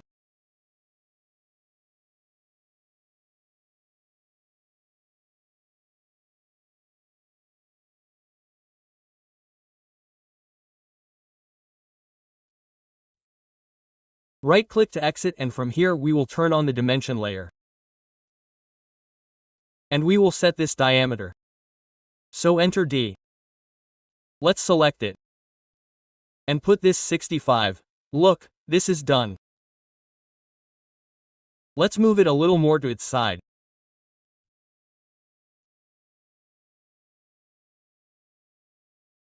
Alright, so our cup is complete, our fourth part. Now we will make this washer and screw in the fifth and sixth part. So let's start. First we will make this washer. We will convert the 0 layer to the current layer. We will take the rectangle command. We will enter REC. We will click on any point. We will enter D to give the dimension.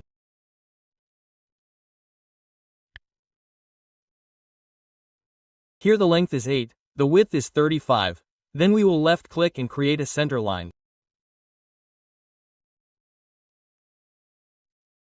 So we will activate the center line layer. We will enter L and then we will draw a center line like this. We will right click to exit. We will again activate the 0 layer. We will take the line command. We will enter L. From this point we will take the extension upwards. 12.5, then enter. We will turn on polar tracking. We will press F10. And we will set the polar tracking settings to a multiple of 45 degrees. Because see, this angle is 90 degrees. So here it is 45 degrees from the center line. So let's keep it. This is already set to 45 degrees. Now wherever 45 degrees is coming, we will make a line like this. This is done. Right click to exit. Repeat the line command again. From this point, we will take an extension upwards from the midpoint. Enter 7.25. And click on this intersection. Right click to exit. We will trim this part. So enter TR. This is trim. Select both of them to mirror MI. And then select the two end points of this center line like this. And then enter. This is done. Take the line command again, enter L, right click, exit from the S point to this point, activate the layer. Enter H from here. North Carolina 131, click here and click here. This is our cross section. Right click to exit. Now let's enter the dimensions. For this, we will activate the dimension layer. This is a linear dimension. So let's enter DLI.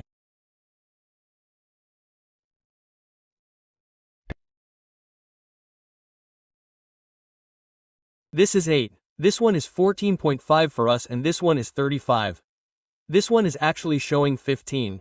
So, what will we do to correct this?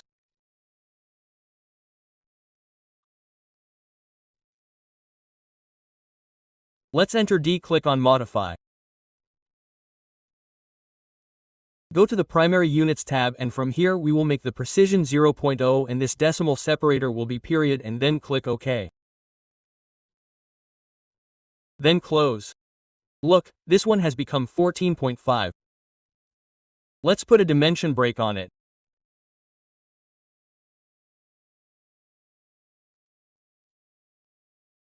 Let's take DLI again.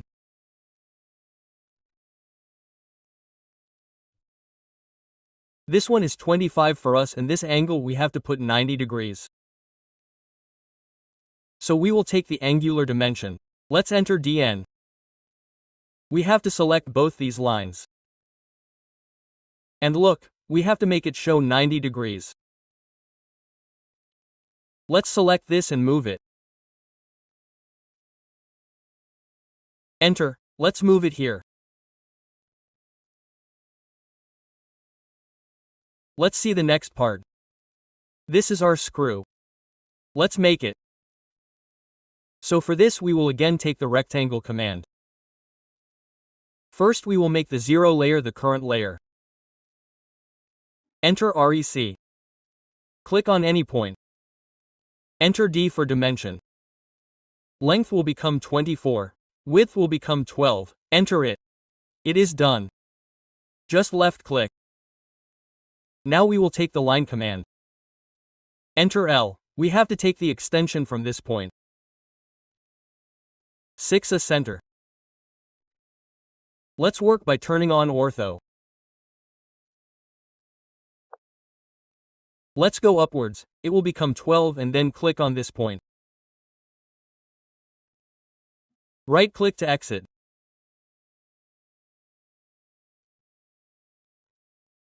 See, this slot is of 2 mm and its depth is 3.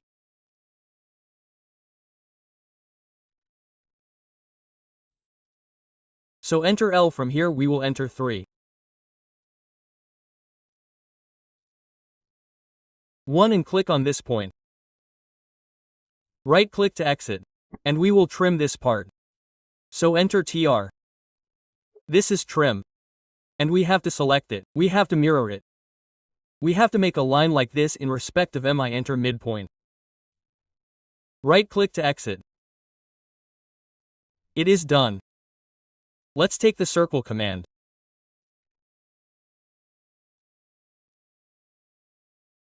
See, enter like this, circle of radius 12, enter 12, and this slot has to be shown, so let's take a line like this.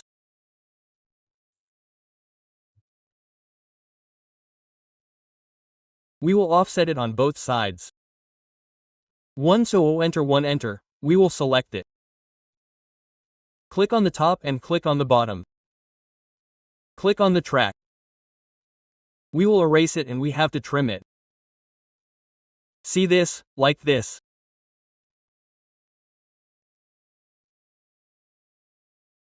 So let's enter TR and we have to trim these parts.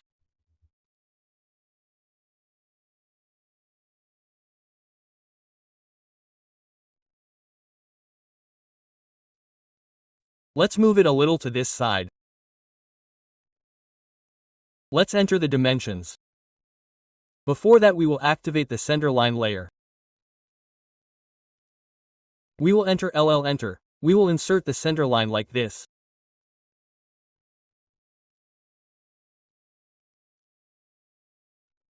We will right-click in this also. To exit, we will activate the dimension layer now. We will enter DLI. This is the depth. We have given it. Right-click again.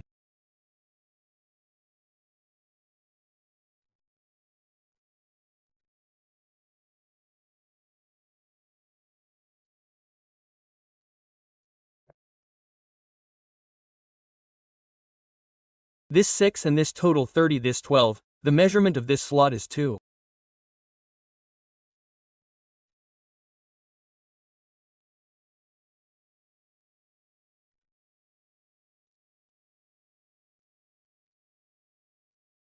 Let's do it. Let's select this also. Let's copy it. CO enter and copy it here.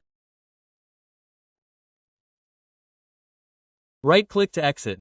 Repeat the copy command. Copy it and bring it here.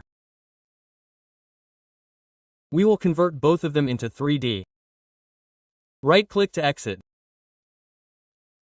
This is not needed.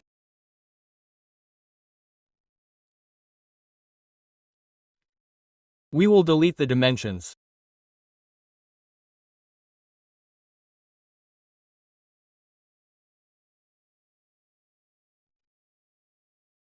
This is also not needed.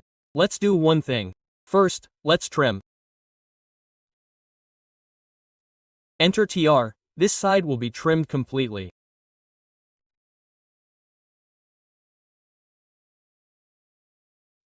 And we have to draw a line here. Activate the 0 layer. Actually delete it.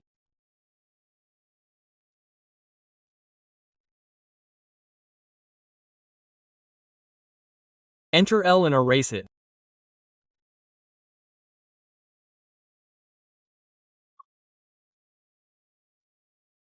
Actually, if we keep it and revolve it, it will create a circular hole in the middle, which is not our desire. We need a slot in which the screwdriver can get stuck. Let's explore it. Enter X and erase it. We will join it. Enter J. Let's delete the hatch. And what will we do with this part? We will convert it into a polyline with the help of the boundary command. So enter bow. Click pick point. We will right-click to exit. The center line was deleted. So we have to create a line like this. We have created it. Now we will move this and this. We don't want it on this side. Erase it. Let's go to Southwest Isomate view. We will make the view parallel. We will select it. 3D rotate 3DR enter. Select the green orbit and click upwards. Sorry, downwards. Let's repeat the 3D rotate. We will select it. Enter. We have to select the green orbit again and click downwards like this. See this? Let's first create this crew. We will revolve it. So rib enter. We have to select it. Enter, this is the center line. We will select it and enter it. It's done. Now see, the slot we had was of 2 mm. Its width was 2 mm and the depth was 3 mm.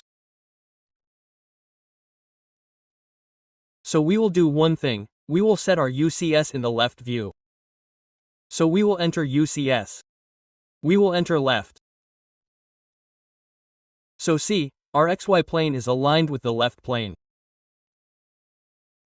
Now we will create a box here. So let's enter BOX. Let's take the extension from this quadrant. We will enter one length on this side. Let's click on length. This length we have to enter 2 downwards 3 enter and drag it like this on this side. See, it's done. Now we have to subtract this part from this part. So we will enter sub. Let's select it. Enter, then select it and then enter. See, our slot is cut and we have a screw. Rocket. Let's do this part. We will set EOCs again in the world. So we will center UCS. World, we have to revolve it with respect to this axis or with respect to this line. So we will enter Rev. We will select it. Enter and select this line and then enter. See, it has become our washer. There is no need for a line. Let's erase it. So we made the screw and washer 5th and 6th part as well. Now we will make our last part, Tommy bar. So let's start. First of all, we will take a rectangle command. Enter REC, click on any point.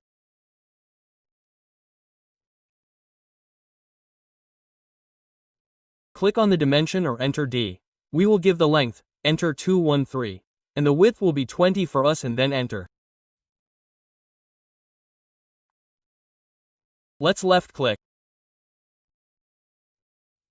Now we will take the line command, enter L. Let's take the extension from this midpoint to the left side. Enter 62, we'll go upwards. 6 enter will come again on this side. Enter 62, right click and exit. Actually here we need a line at 45 degrees. It will not be 23. Let's repeat the line command. Turn on polar tracking from this point. Set it at 45 degrees. And wherever 45 degrees comes, click there. Right click to exit. We will select these 3 lines and then mirror them. MI enter and this is our mirror. Right click. We will trim these parts. Enter TR. This is trimmed. This is also trimmed. Let's right click and exit. And here there are some rounds. So let's make them randomly. Suppose I take 3 mm from here. And on this side, I will take 2 mm from here by right clicking and take a 3-point arc. So we will enter A. Like this we will make a 3-point arc. This is done. Same on this side as well. Let's erase these lines.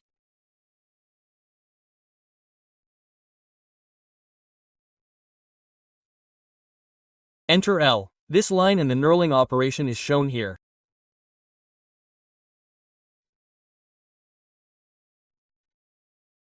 So let's take a line like this and we will show knurling here.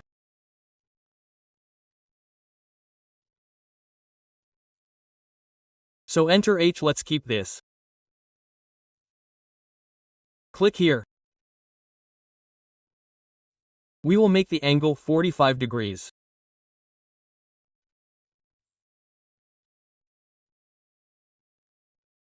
And make the scale 5. Let's make it 3 or 45 actually and close it.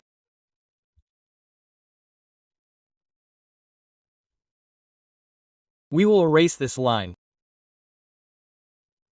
Let's show this knurling. Well, this was actually 100 and let's delete it once.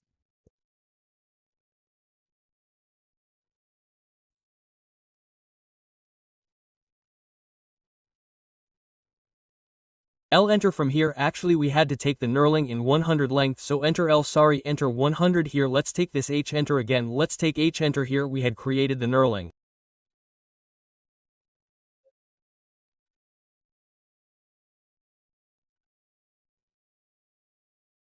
So we can match it with this also. Let's take the hatch. H, enter match properties, we took this and clicked here. Sometimes there is difficulty in hatch. Let's ignore this for now. We will create it later. Let's enter the dimensions. These are linear dimensions. So we will enter DLI.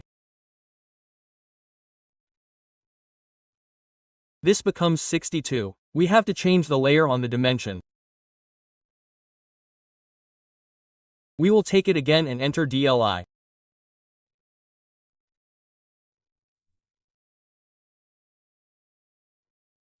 This is null 100 and we have to enter the complete dimension. This will match it with 275. So enter MA, let's select it and click on it.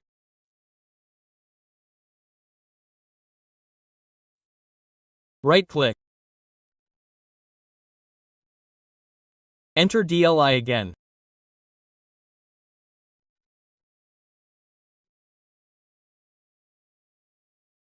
This becomes 20, and this is our 12 and this is the angle.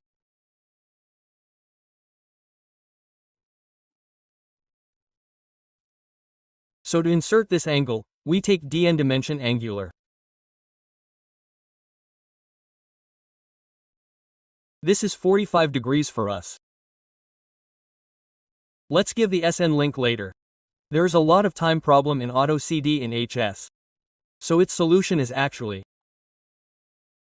if we save this and close this window and then open it, then the hatch will be inserted easily. Let's insert the center line here. So we will activate the layer. We will enter L for the center line layer. This is our center line. We will right-click to exit. We will copy it. Enter CO and bring it here.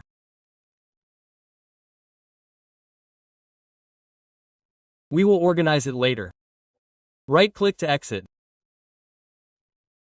And here we will change the dimensions to yes. We have to trim the half portion.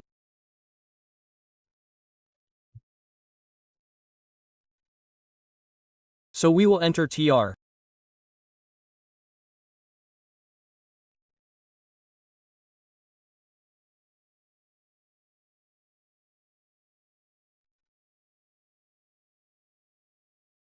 Let's do it. Let's erase this line. We will enter L from this point to this point. This is done. Let's match it. Enter MA with this, we will activate the 0 layer. Select and enter J joined. What do we do now? Let's go to isometric view now. We will make the view parallel. What do we have to do with this? We have to revolve it. So, enter Rev. Let's select it. Enter this point from this point and then right-click. See, this has become our Tommy bar. What do we do with it now? Let's rotate it 3D. because here we have to put a knurling of 100 length. After that, we can rotate it again. Let's take 3DR enter green. Let's turn on ortho. The effect has become this towards the bottom. Let's move it a little. Let's bring it here to this side. What do we do for knurling? Let's take helix. Enter HL. Enter base radius 10 from the center. Top radius is the same. Enter. Look, this is being made. For turns, suppose we put 2.5 here and then this length will become 100. Enter. Now let's make a diamond. So we will take a polygon, POL, enter number of sides for enter center, click anywhere. Take the inscribed. And from this radius we take 5 and enter and keep 1.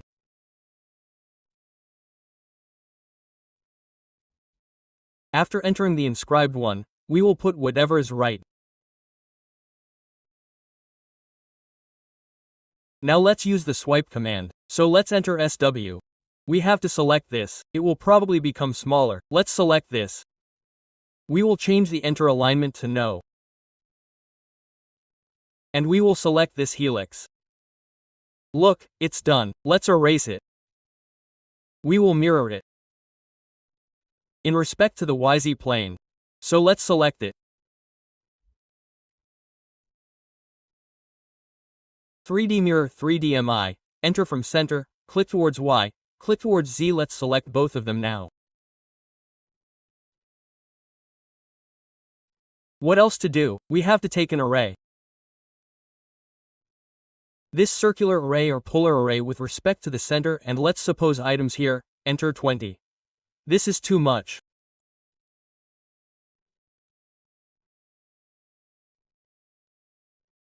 Let's do 15. This is actually for grip drilling. Or let's enter 12 here. That's right. Let's close it. And we can union this. Or we can group this also. Enter 0. Now let's rotate it. So let's select it.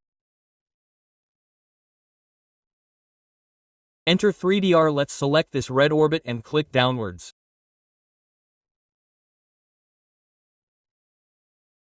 Let's move it a little.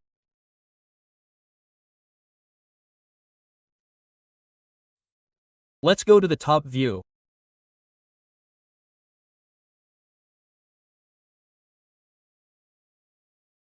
So we have created our 7 parts in 2D as well as 3D.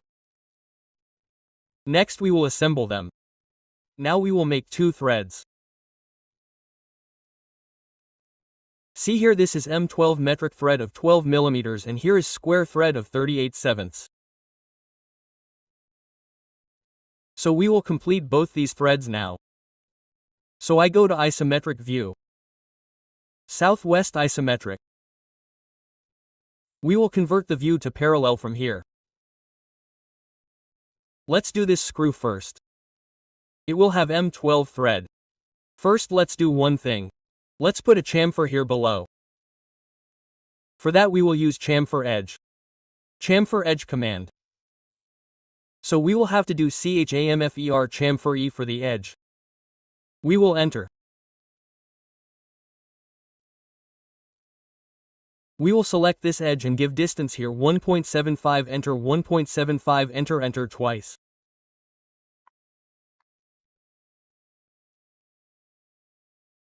This is done.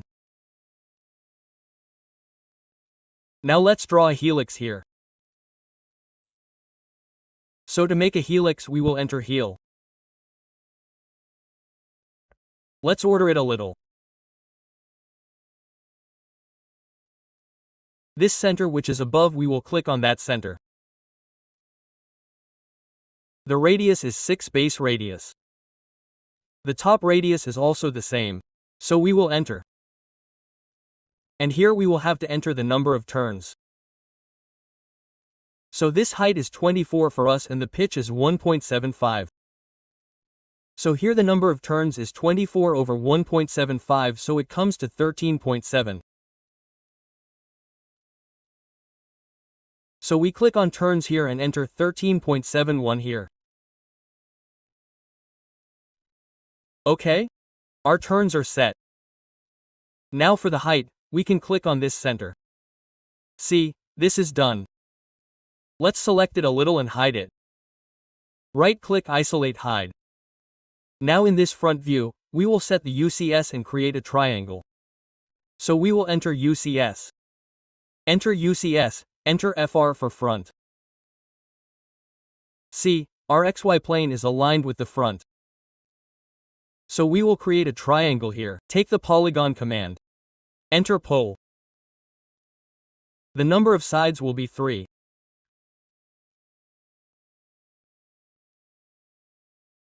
We will click on Enter and the radius will be 875 and then Enter.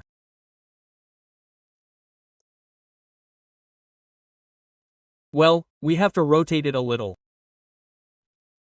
Let's select it and enter it. We have to rotate it in the respect of the center, not outside but inside.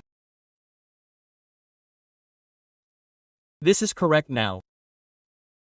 Now we will sweep this triangle in the respect of this helix. So we will enter SWE, we have to select it. Enter and then select it. See, the sweep is done. We will unhide what we had hidden. So to unhide we will enter UNH. See this. Now we have to subtract the thread that we have made from this part. So we will enter sub B. We will select it. Enter, we will select it and then enter. So see, our M12 thread has been made. See this. Let's put a 38/7 thread on it in the same way. And before this, we will add a chamfer here below. So again for CHAMFERH, enter E and select it. We will put distance here. Enter 7, enter 7, enter twice. See, our sample is set. Now we will take helix. So we will enter HEL, click on center. Our UCS is still aligned on the front. So this has to be changed. So we will enter UCS. Enter W for world. See, our X-plane has been aligned again in respect of the world, meaning it is flat. Now let's take helix HL, enter. Click on center, this is our radius 19.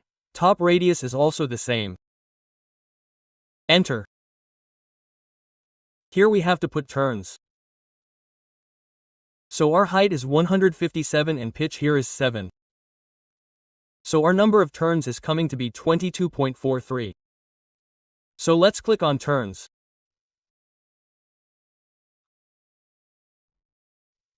We will do this, enter 22.43 and go upwards and click on this center.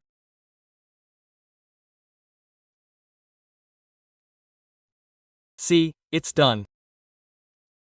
We will select this part and hide it. Right-click Isolate Hide. Let's set UCS in front.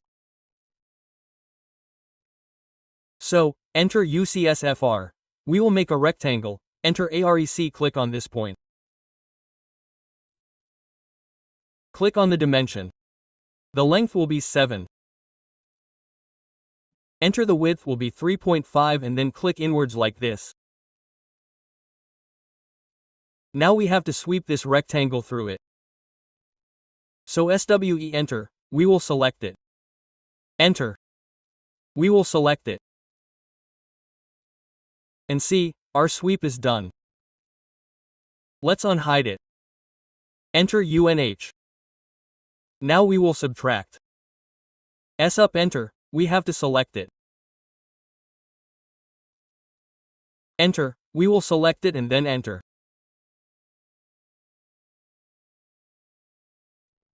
See, our square thread has been made.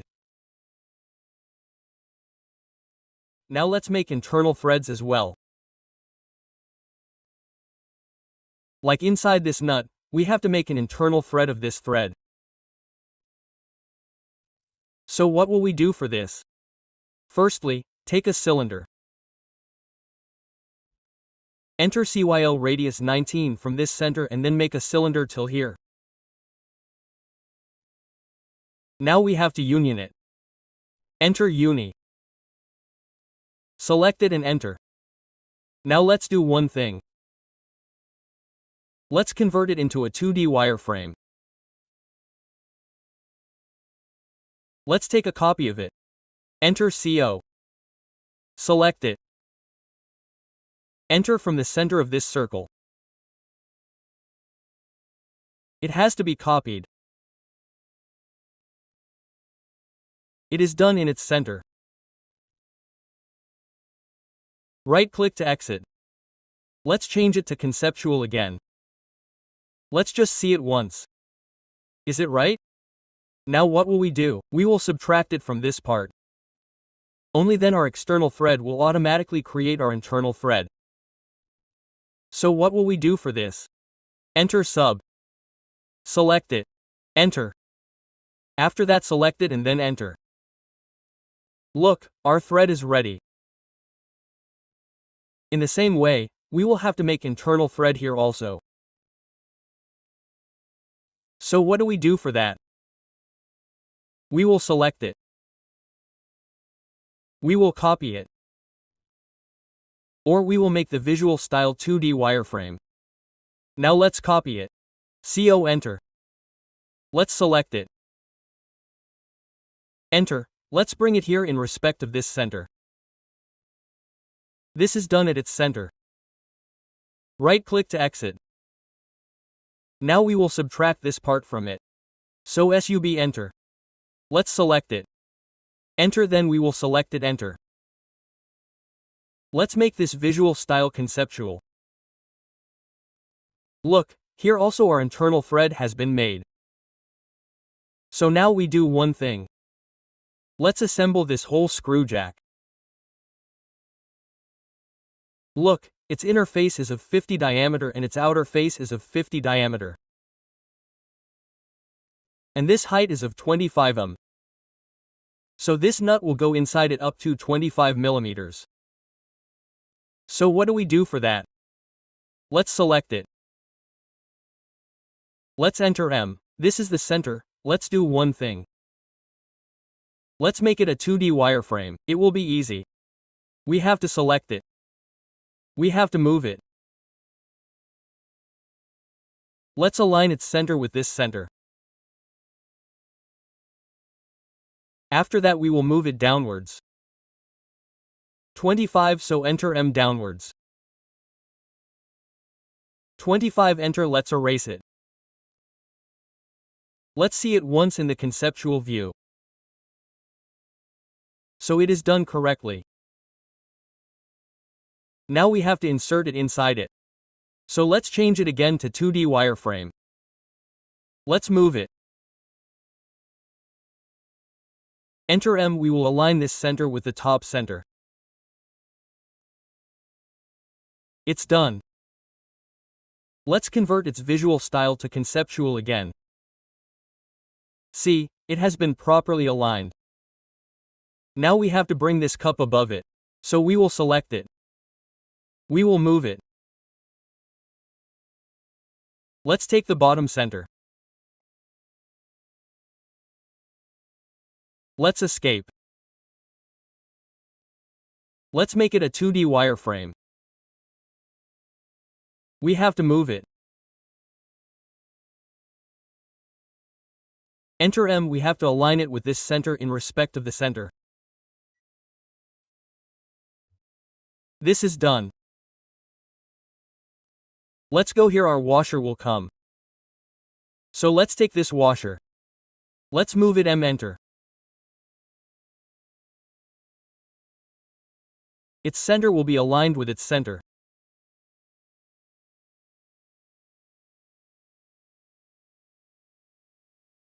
This and our screw will come here.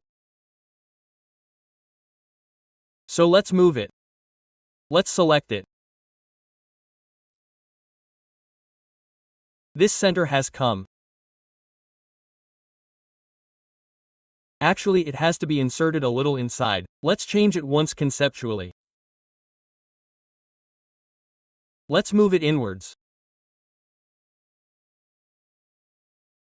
6 distance 6 center. This is done proper. And we just have to put the Tommy bar.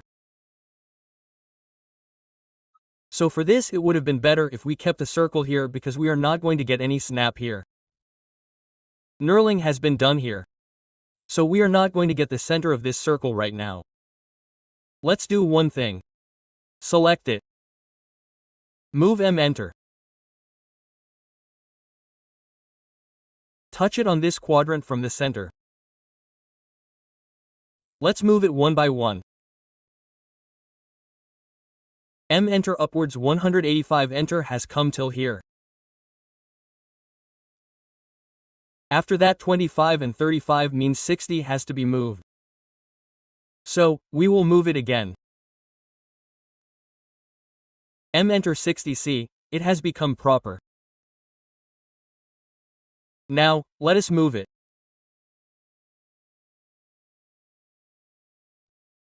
M, do not enter 5 vector, now it is proper.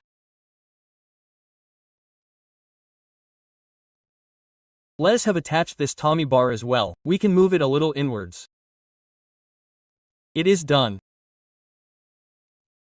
If we want, we can rotate it a little in 3D. So, friends, we have completed the 3D model of our screw jack and have also completely assembled it. Let us go to the top and make a 2D wireframe for it. Let us move it a little.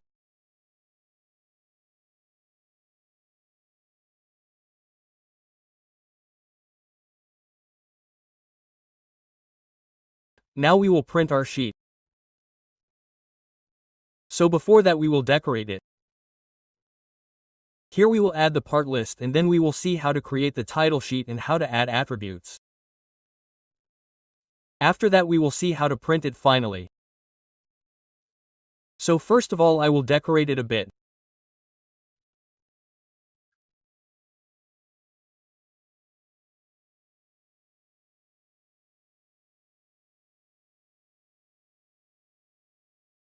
Let's move it.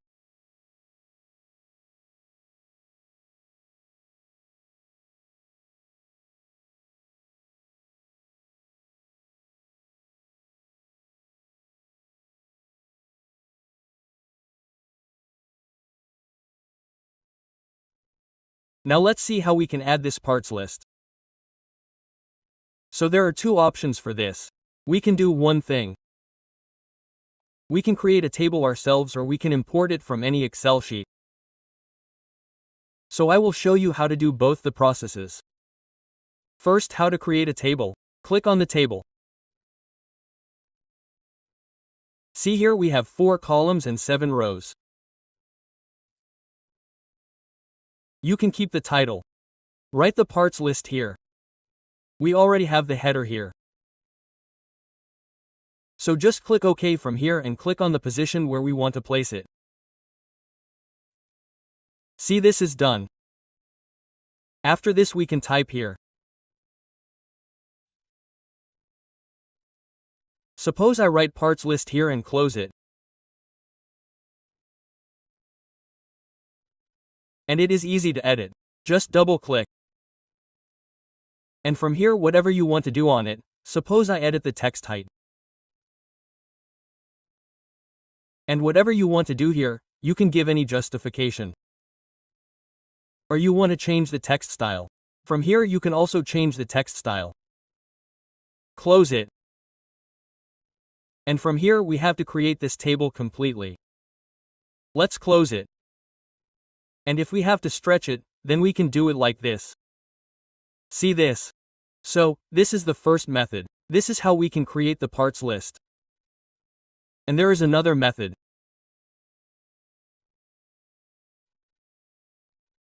Suppose I have this image, I type this parts list in Excel. Or we can do one more thing, let's get it typed from ChatGPT. So for that I go to Google Chrome. ChatGPT, from here we upload the image. And here I give the command.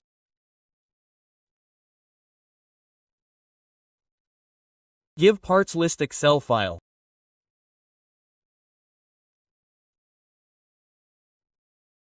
Let's enter.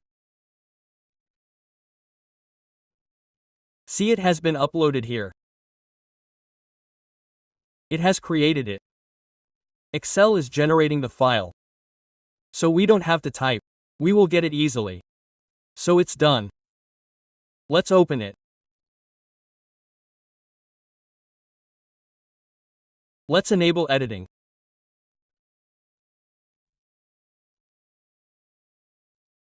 Let's zoom it.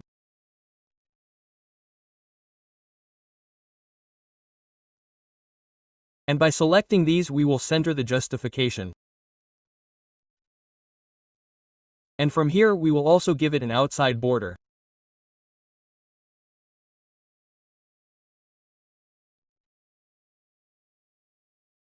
So it's done.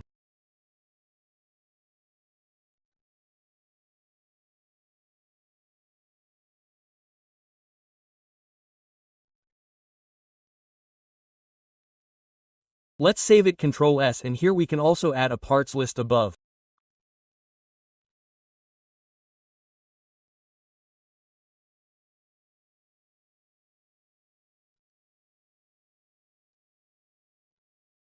Suppose I merge and center it and right here parts list.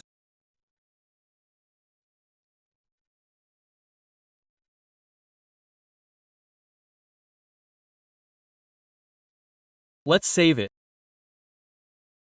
Ctrl S, we will minimize it or close it.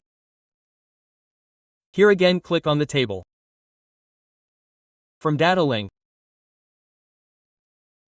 Here we will click here to create a new data link.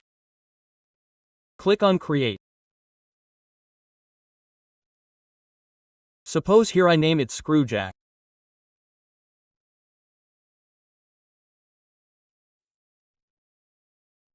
Parts list, let's do OK. We have to browse it from download. I selected it. Opened it. And let's take it once. We will do OK. Let's see, it has come. Let's do OK on it. We will do OK again and see, it is coming. Wherever we want to place it, we will click here. Let's do one thing with it first. Let's select it completely like this. And we will unlock it. Now, take it downwards. See, it is better now. Let's double-click on it. We will select it. We will make the justification middle center. It is done. Let's make the height at 8. At enter is better.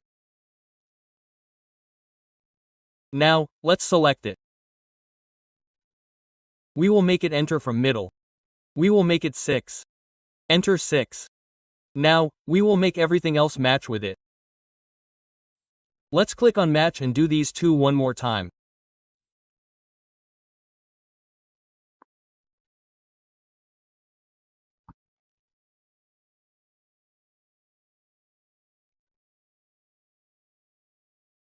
Math cell like this, it is done.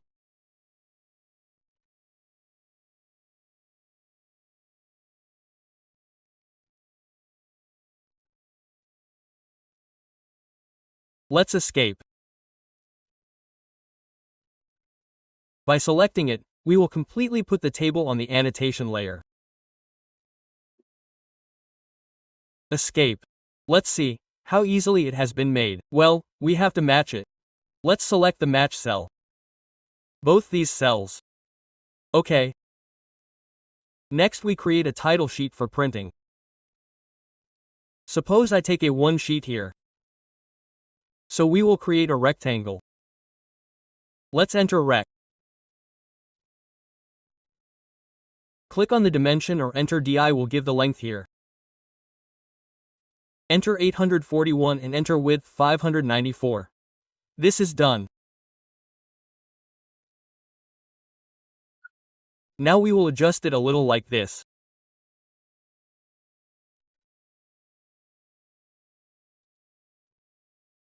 Let's create a title sheet here, or there is a trick.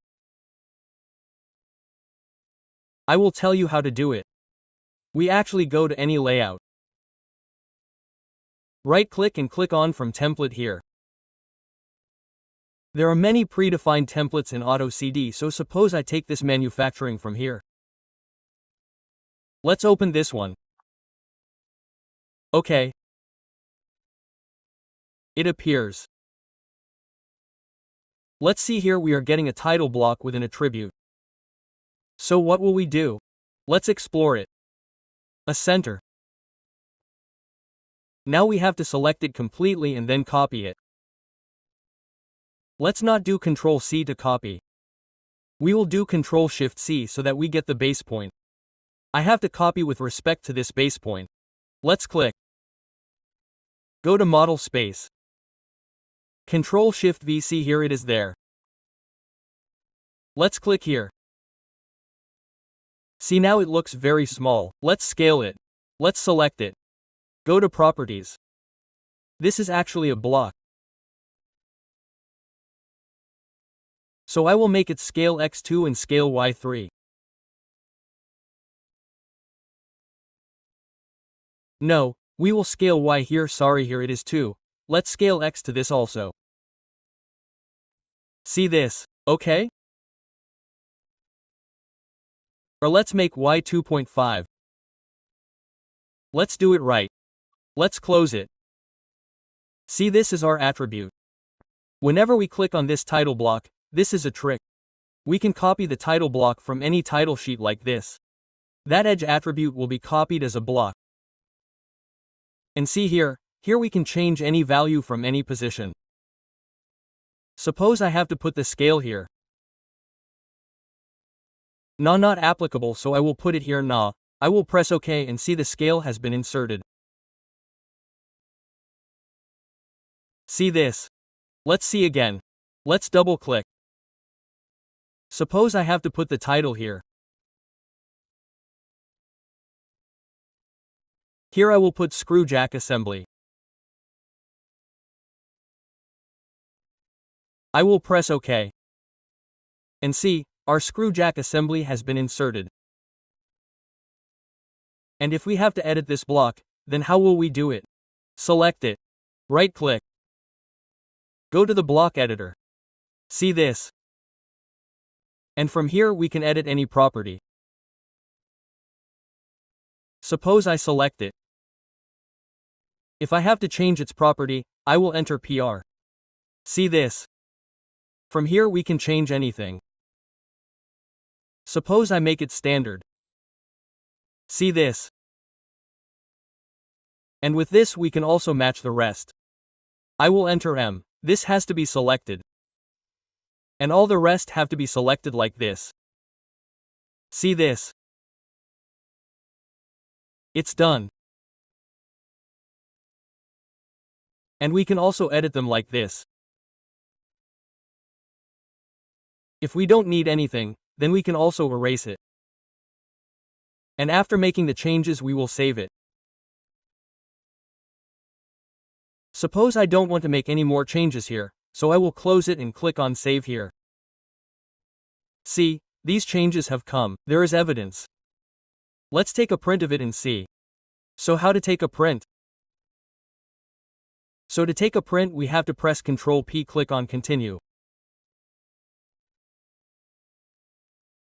From here we have to convert it in DWG to PDF. We will keep the paper size as 841 594. See, we will keep this A1 sheet. We will not take display. We will take the window from here. This is our window like this. Let's make it portrait from here. We will center it. Center the plot. Here we will not understand the scale option. Here I do fit to paper. We have made the scale not applicable just like that. I have already explained the scale option very well in the scale section. And from here we will take a preview. So see, our preview is being made. But here the color is a little faded, so what will we do for this? We will close it and go to plot style here and make it monochrome. Monochrome means single color. Everything will be converted to black. Let's see. We will do no. We want to apply it only in this layout, not in the rest. So we will do no and preview it. See this? So how easily we have made the assembly of the screw jack very well. And along with this we have converted each part of it to 3D, and we have also done 3D assembly of the screw jack. Let's close it. One thing was left out here. Here we have entered the part number but did not enter it here. Like see here, all the part numbers are entered. So for that it is simple. Take multi-line text. Make a box like empty, enter. Suppose I give one here. Select one. Enter the size here. Suppose I put 8. Enter 8 and close it. Keep it like this and close it. See here, one has come. Now we will put a circle around it. So there is a command for that, T-circle text circle TCI. Enter. Enter again and enter once. See, this one has been inserted. We will copy this everywhere.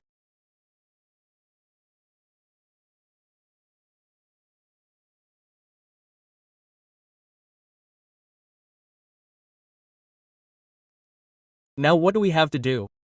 Double-click and change it. Enter 2. This has been inserted. This is our fourth part.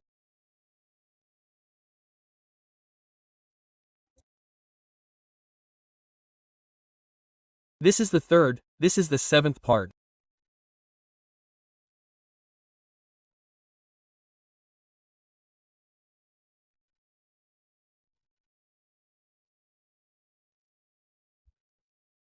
This is our sixth part washer, and this screw is the fifth.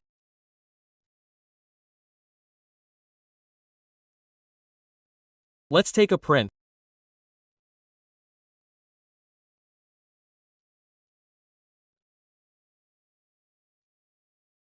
Control-P, continue DWG to PDF size 841 594 A1 size window. Select the window, center it, it will be landscape monochrome, no fit to paper. Take a preview, everything is correct.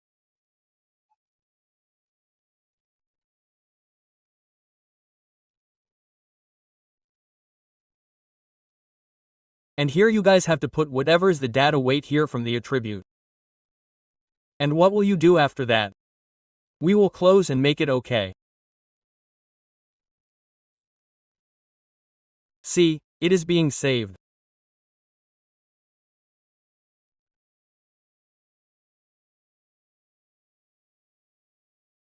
Let's save here. Let's make the save a little smaller. See this? So we have completely made this seat, the screw jack assembly and all its 3D parts, and we have also assembled the 3D and shown it. So, this completes our project. Thank you. Now we will make this copy joint assembly. We will generate this proper sheet. And look, we will make every part of this 3D model. After that we will assemble it. And after assembling, we will generate a 2D drawing from the 3D drawing. We will annotate it like this, and we will decorate it like this in this sheet. After that we will print it. So I come to this window. First of all, I will set the front from here. Let us start our drawing from the fork end. This fork end is from this part. So look here, we have to make two circles of radius 18 and radius 36. So let's enter C, click on any point. Repeat the enter 18 circle command. Click on the center with the right click. Enter 36. See this? This distance from here is 38, so I take the line command. L, enter S quadrant and turn on ortho. F8, enter 38 downwards. We will take this extension and click on this point. Right-click to exit. We have to trim it. So TR, enter, just click right-click. We will select these three lines. Mirror MI, enter, click on the center, and we have to mirror this in respect of the horizontal line. Enter, then trim it. TR, enter, trim the end parts. Right-click to exit.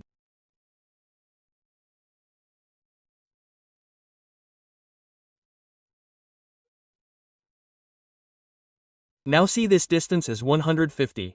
From the center to here is 38. So from this point to here is 112. And if we subtract 45 from that also, then this distance becomes 67. So enter L. We will take 67 extension from here.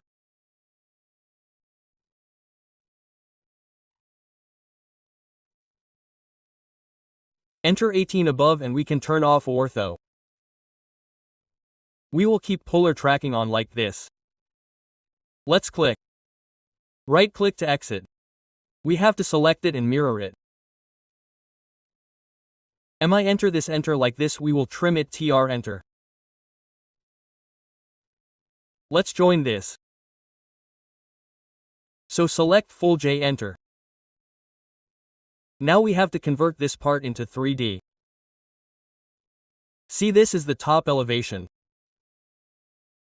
So our width is 36. First of all, we will orbit it. See, we have orbited it. Let's turn off the grid. Select F7. Click on Extrude. 36 and then enter. We conceptualize the visual style from here. Next we have to create this part. Its length is 45 and this is 36 diameter. It is an octagon. That means we have to create a circumscribed octagon. So in this face we have to align the UCS. So from here we can write it. See, the XY plane is aligned. Take the Polygon command. Pole, enter number of sides. Add, enter. Click on the center. Take the circumscribed and then click on this midpoint. Take the Presspull command. From here, we will click in the middle and come to this side. Enter 45, right-click. To exit. Next we have to make this shaft 30 diameter. So let's use the cylinder command. CEL, enter, or from here we will click on the cylinder.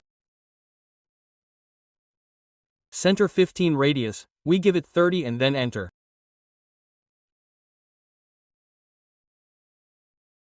Let's make this part.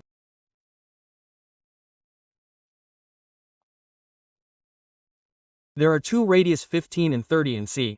Our radius was 36, but this height is 22, 44 and 36 means 80. So this distance comes out to be 4 for us.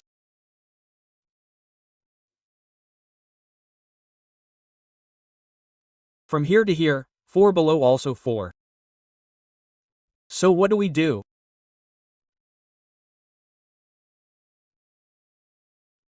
(15 and 13). So first we have to set the UCS on the world. Enter C extension from the midpoint upwards, enter 4, enter 15, repeat the circle command. Center 30, enter.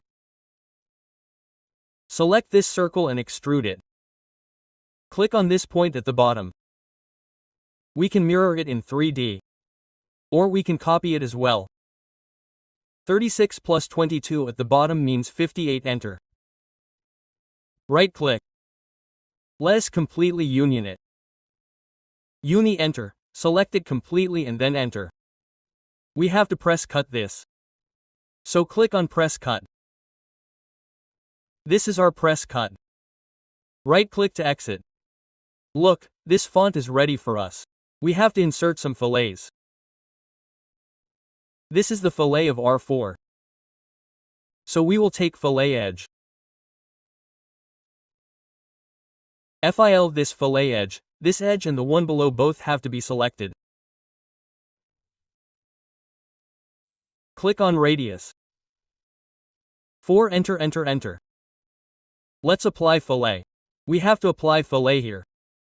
We will repeat the fillet edge again. We have to select 4 wedges. Sorry, let's take it again. What is happening?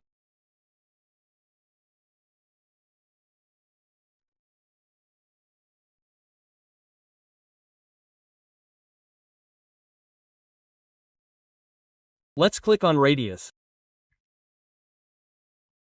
At enter enter enter, so this is our difference end. Now we will make the eye end with the help of this. So what will we do? From here we will slice this part. First of all we will enter SOSLI. Let's select it. Enter, click on this point and keep ortho on. F8 and click on another point in respect of this y-axis. Enter. See, the slice is done. We have to mirror it to the left side in respect of the YZ plane. So we will select it 3DMI, enter. Let's take an extension. Click towards Y, click towards Z and then enter. See, this is done.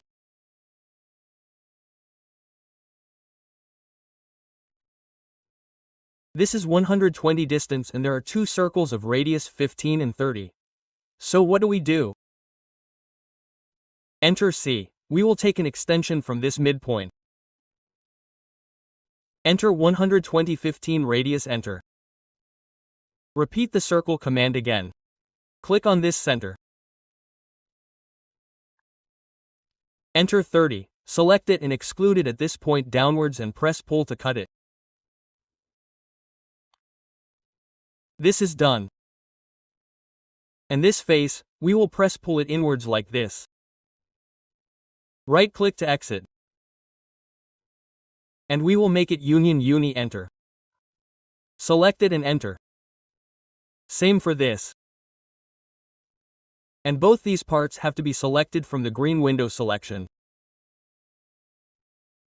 And after that press shift and deselect them like this. What will happen with that? All our 2D elements will be selected. So we will erase it. Let's get the front end. The high end is done. Now we will make the duplicate pin. See this 15 radius 102 22.5 15. Let's take the cylinder command.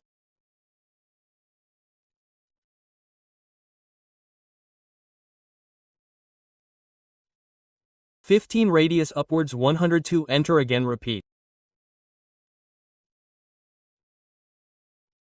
This is at the center 22.5, enter upwards 15, enter. This has to be unionized. So uni enter by selecting it and the pin is made. The hole here, we will make it after assembling. Let's make the collar. This is also 15 height. 3045, let's take the cylinder command again.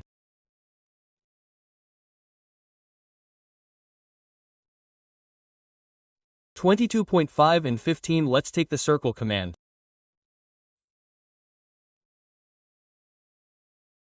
See enter 15, press enter, we will pull cut it.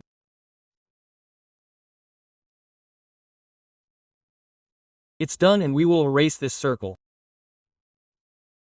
See, the collar is also ready. We will make the hole for the collar only after assembling. And finally our taper pin is 64 and the distance is 60. So for this we will align the UCS to the left like this.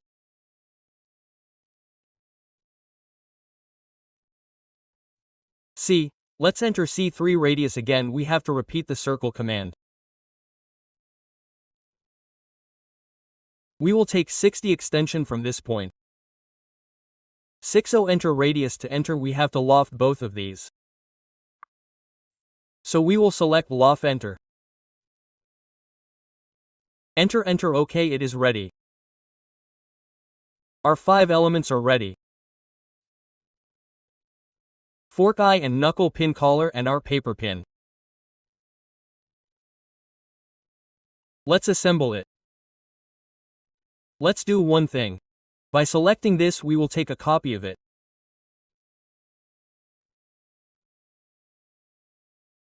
We assemble it. We have to select this. We have to move it, enter. We have to repeat the move command again from this center to this center. We will select it, enter, the center which is below will be placed on this center above. We will repeat the move command again. We will select it. The center will move from this center to this center. We will repeat the move again. We will select it. We will take 7.5 extension from enter center.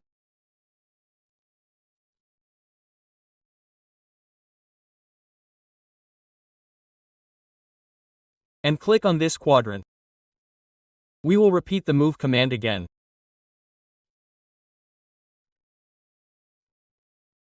And we will enter this pin 7.5 to the left. See, this has been placed properly. But now if we see it in the X-ray view, then it has not been subtracted yet. So to subtract, we will have to do it once from the collar and once from this pin. We will not be able to subtract from both at once. What will happen with that? This collar and this pin will become our union, which is not desired. So, we will have to make 2 more copies of this. So, we will select it. We will enter CO from any point. We have to click twice on this point, right-click to exit. Now we will subtract. Select the sub-enter collar, enter, select the pin, enter. See, this is what we have created here. Let's take the subtract command again. We will select the imitation pin. Enter, select this pin, enter. See, our assembly has been completely created. Now let's see how to generate this sheet. So what do we have to do first? This assembly that we have done, the imitation joint, we have to convert it into 2D. So what will we do for that? Here we will go to the base. Click on from model space or give the view base command. After that we have to select the object which we want to convert from 3D to 2D. So we will select this entire module like this and then enter. Now see, we have to convert it from 3D to 2D in layout 1 itself. So we will enter. Look, this is our front view. Enter. Look, we have taken all these views. You can take them according to your requirement. We do not need isometric view. We will right-click to exit.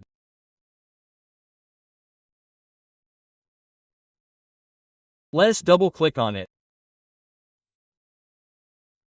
And from here, click on Visible and Hidden Lines. We will press OK. It is done. Now what can we do? We can export this layout. So export layout is a command. We will enter. Suppose here we will give any file name.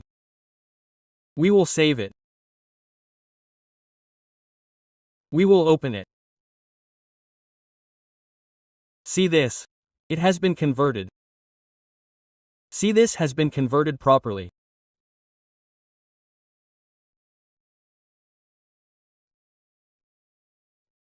So let us do one thing. We will not keep this. We will erase this also. We will move it a little and align it properly. We will move this also. And from here you guys can make a layer. Add center line, etc. Let's take a rectangle here. We will press Rec Enter D. Suppose I have to take a 4 sheet in landscape view.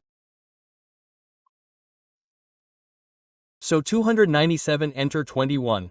Let's click. Select it again. Scale it. Enter SC, enter 3 from this point. Meaning we have tripled it. See this? Here you guys will have to do this work yourself. Add the center line. Add all the annotations properly as given in this sheet. And definitely create a layer. One of dimension and one of center line. And below this also you guys convert each part from 3D to 2D. Let me show you one more. Let's go to model space. Suppose I have to take fork end. So I will enter from model space fork end here. Let's go to layout 1. See, this is done. Enter down top left right. Right click to exit. You can make it visible and hidden lines by double clicking it. We will do OK. Now we can export it again. Export layout. Let's do it in this. Save it and give it another name. Open it. See this?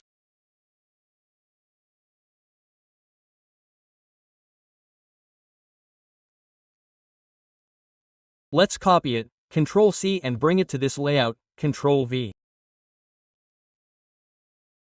See, this is done.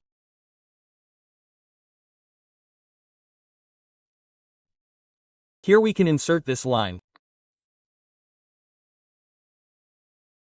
Let's take 50 extension. This and one more line.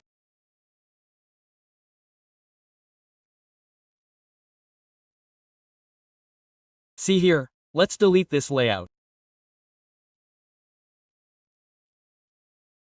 Let's go to the no model space. I will bring this layout to this side. See this? How to generate it? What will we do for this isometric view? What can we do with this that we have assembled? We can take it in any visual style. Suppose I take shaded here. This is your shaded with edges. What will we do now? We will take a snap of it with the help of snipping tool. So I will take snipping tool here. Take new and take a snap like this. We have to save it. We have to close it anywhere. And we have to attach it here. Why is this view cube showing like this?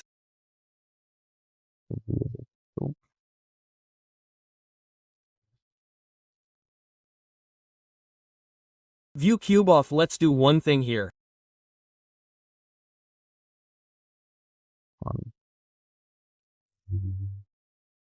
Let's do one thing.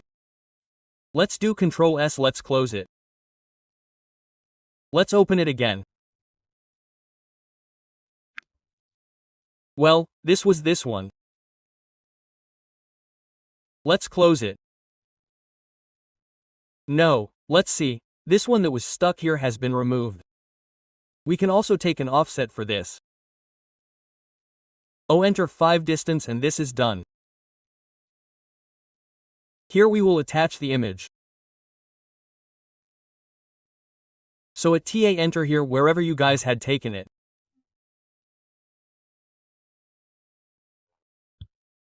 Now we will open the screenshot.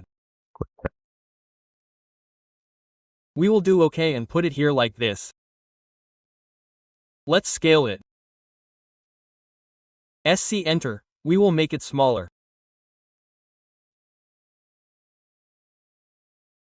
Let's do better.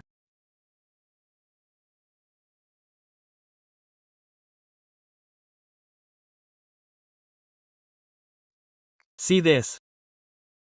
This is done. Now we can put this annotation very easily. We have to go to the annotated tab and take multi-leader from here. See, let's click on this, we can turn off ortho. We will click and write one here and close it. This is very small. So what do we have to do with this? We have to scale it. We will select it. Let's go to its properties. Press PR and increase its overall scale. Let's make it 10. Let's make it 25 here.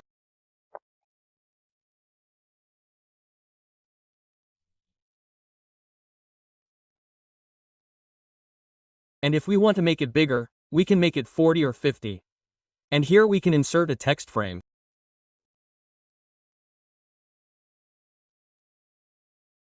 Yes. See, it is installed. So in this way we can show all our parts. So you guys have to do the rest yourself. Whatever parts are here, while removing them, always keep in mind that ortho should be on. Done. So we have shown this part. We have shown this also. Here you guys just have to insert center line etc. and add annotations, and you guys convert all these parts one by one from 3D to 2D and then copy from there and bring it to the layout. We have already told the parts list in the screwjack section. From there you guys can make the part list. And we have also explained this nameplate properly in the screwdriver jack section, that how you guys can make it within few minutes. So you guys complete it, and if you face any problem then you guys comment. I will personally help whoever faces any problem. Hello friends, now we will make this plan. So first of all you guys have to create these layers. I have already told you how to create layers. And along with that you guys have to set the unit. So enter UN. Keep the length type as engineering. Make PCs 0 feet 0.00 inches. And here set the insertion scale in inches. Then click OK. Enter D. The Dimension Style Manager will open. Click on Modify. Go to the Primary Units tab and set the unit format and precision as you had kept while setting the units, and then click OK and close it. So let's start our drawing. Here I have activated the wall layer as the current layer. So we will start from any portion. Suppose I want to start from this bedroom. So I will take the rectangle command. Enter rect. Click on any point. Click on the dimension or enter D. See here the length is 11 feet. So you will have to give the symbol of 11 feet. Enter it. The width is 16 feet. So give the symbol of feet and then enter it. See here your rectangle is being made. So suppose we click here. Now let's make this bathroom. See here there is a 6-inch wall. So we will repeat the rectangle command. We will right click. From this point we will take the extension on the right side. Keep the function key F1 on to enable the extension. So now if we have to give 6 inches, then you can give the symbol of 6 inches, or you can also not give it, it will be fine. Because we have set the insertion scale in inches. So wherever we do not give any symbol, it will be considered as per inches only. So if we have to give feet, then we have to definitely give the symbol. We can give inches or not. So I enter it. Again we will click on the dimension. Length is here, enter feet. The width is 10 feet. Enter. And then place it on the right side like this. Let's right-click again. We have to take an extension of 6 inches from this point. So, enter 6, click on the dimension.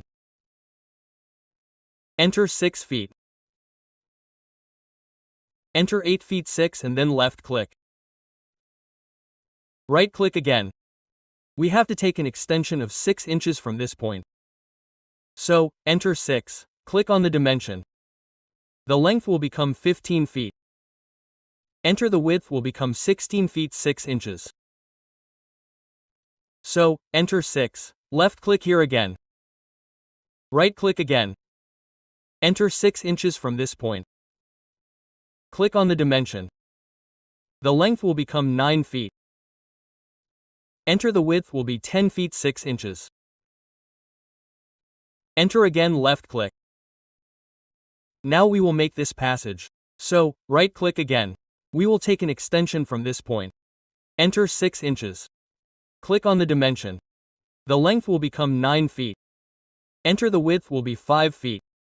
Enter 6 inches. Then left-click. Okay, see one thing here. This was when we made the balcony. Here our outer wall is 6 inches. And from here we took the extension of the bedroom. So this is an extension of 1 foot. Meaning this one, and after this whatever we have made in its reference, we will have to move it by 6 inches to the left side. That is why it is not adjacent to us. So let's select it. Enter M, click on any point. Enter 6 on the left side. Let's repeat the rectangle command again. Enter rect. We will take the extension from this point. Enter 6 inches. Click on the dimension and this length of ours is 11 feet, enter. The width is 24 feet 6 inches, enter.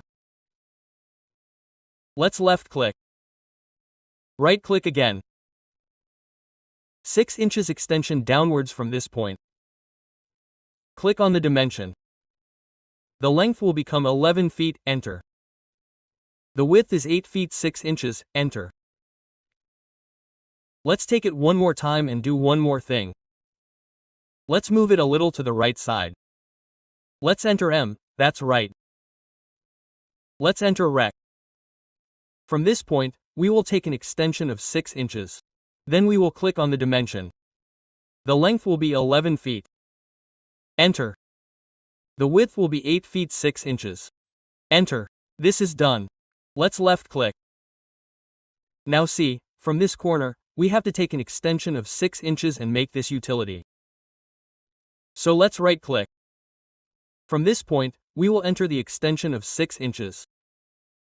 Enter D or click on the dimension. After that, the measurement of the utility is 8 feet 6 inches. 8 feet 6 inches and the width is 5 feet. Enter. This is done. After this, we will make the kitchen in its reference. So right-click, from this point, we will take an extension of 6 inches. Let's click on the dimension. Now the length of the kitchen is 8 feet 6 inches. Enter the width is 12 feet 6 inches. Enter. Now again, we will left-click here. See, this is our plan. There is an entrance from here. This is drawing, dining. Very big, and here is the open kitchen. Here is the utilities. And look here, there are 2 bedrooms. Here's the attached bathroom and this is a small passage. Here's the common bath and here are 2 balconies. Now what will we do for the outer wall? We will enter L from the S point. Suppose I take an extension upwards, enter 12, which means 12 inches, or I can give 1 foot. Ortho should remain on after entering. See here it is 9 feet, so we have to go 8 feet because we have to maintain the outer wall at a distance of 1 foot. So I enter 8 feet. We will click on this extension.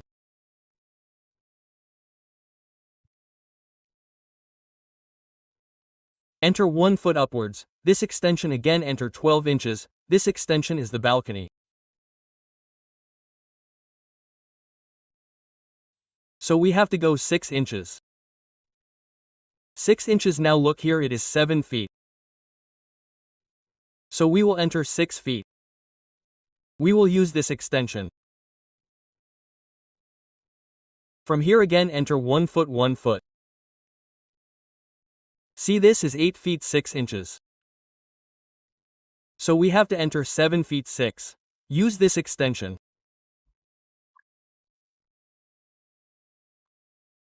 Again outside 12 inches enter 12. This extension is the balcony. So, we have to go 6 inches. Enter 6. See this is 9 feet. So 8 feet 6 enter is utility.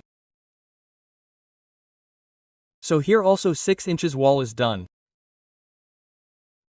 Let's mirror later. So we will do one thing. Here we have 1 foot wall. So we will keep 6 inches so that it becomes easy to mirror. So I go out 6 inches and then enter. Right click to exit. Do the same here also. Exit 6 inches. See this is done. Now we have to make these door cutouts. So see let's measure the distance once. See this is 3 feet 3 inches and the one for bathroom is 3 feet. So let me take the line command.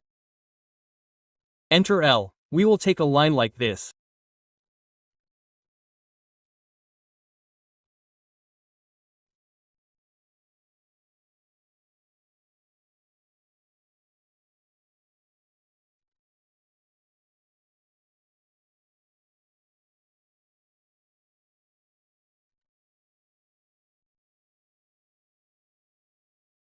You can take the lines as I take them.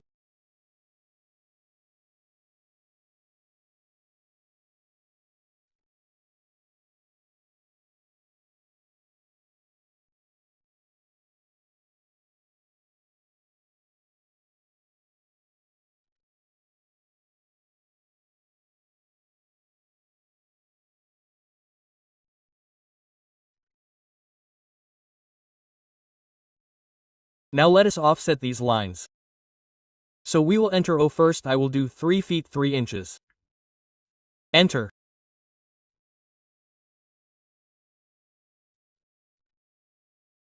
We have to select it and keep clicking like this.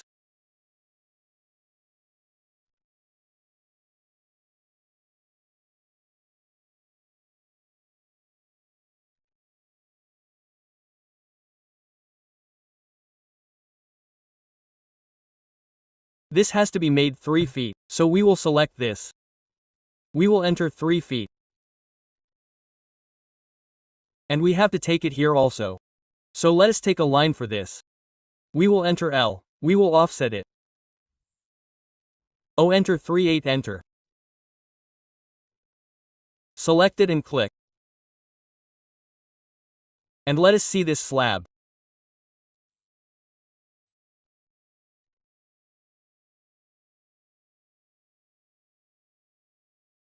What is its measurement, distance, okay.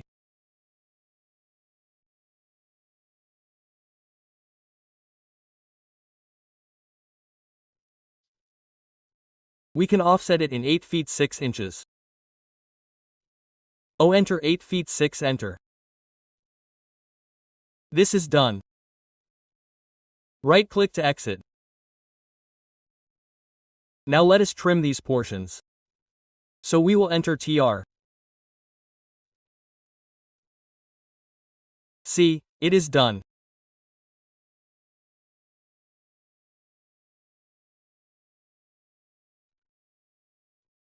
We did not offset it. Let us do this. O enter 3 feet 3 inches enter. We have to select it. Click. Right-click to exit. Then enter TR and this is trim.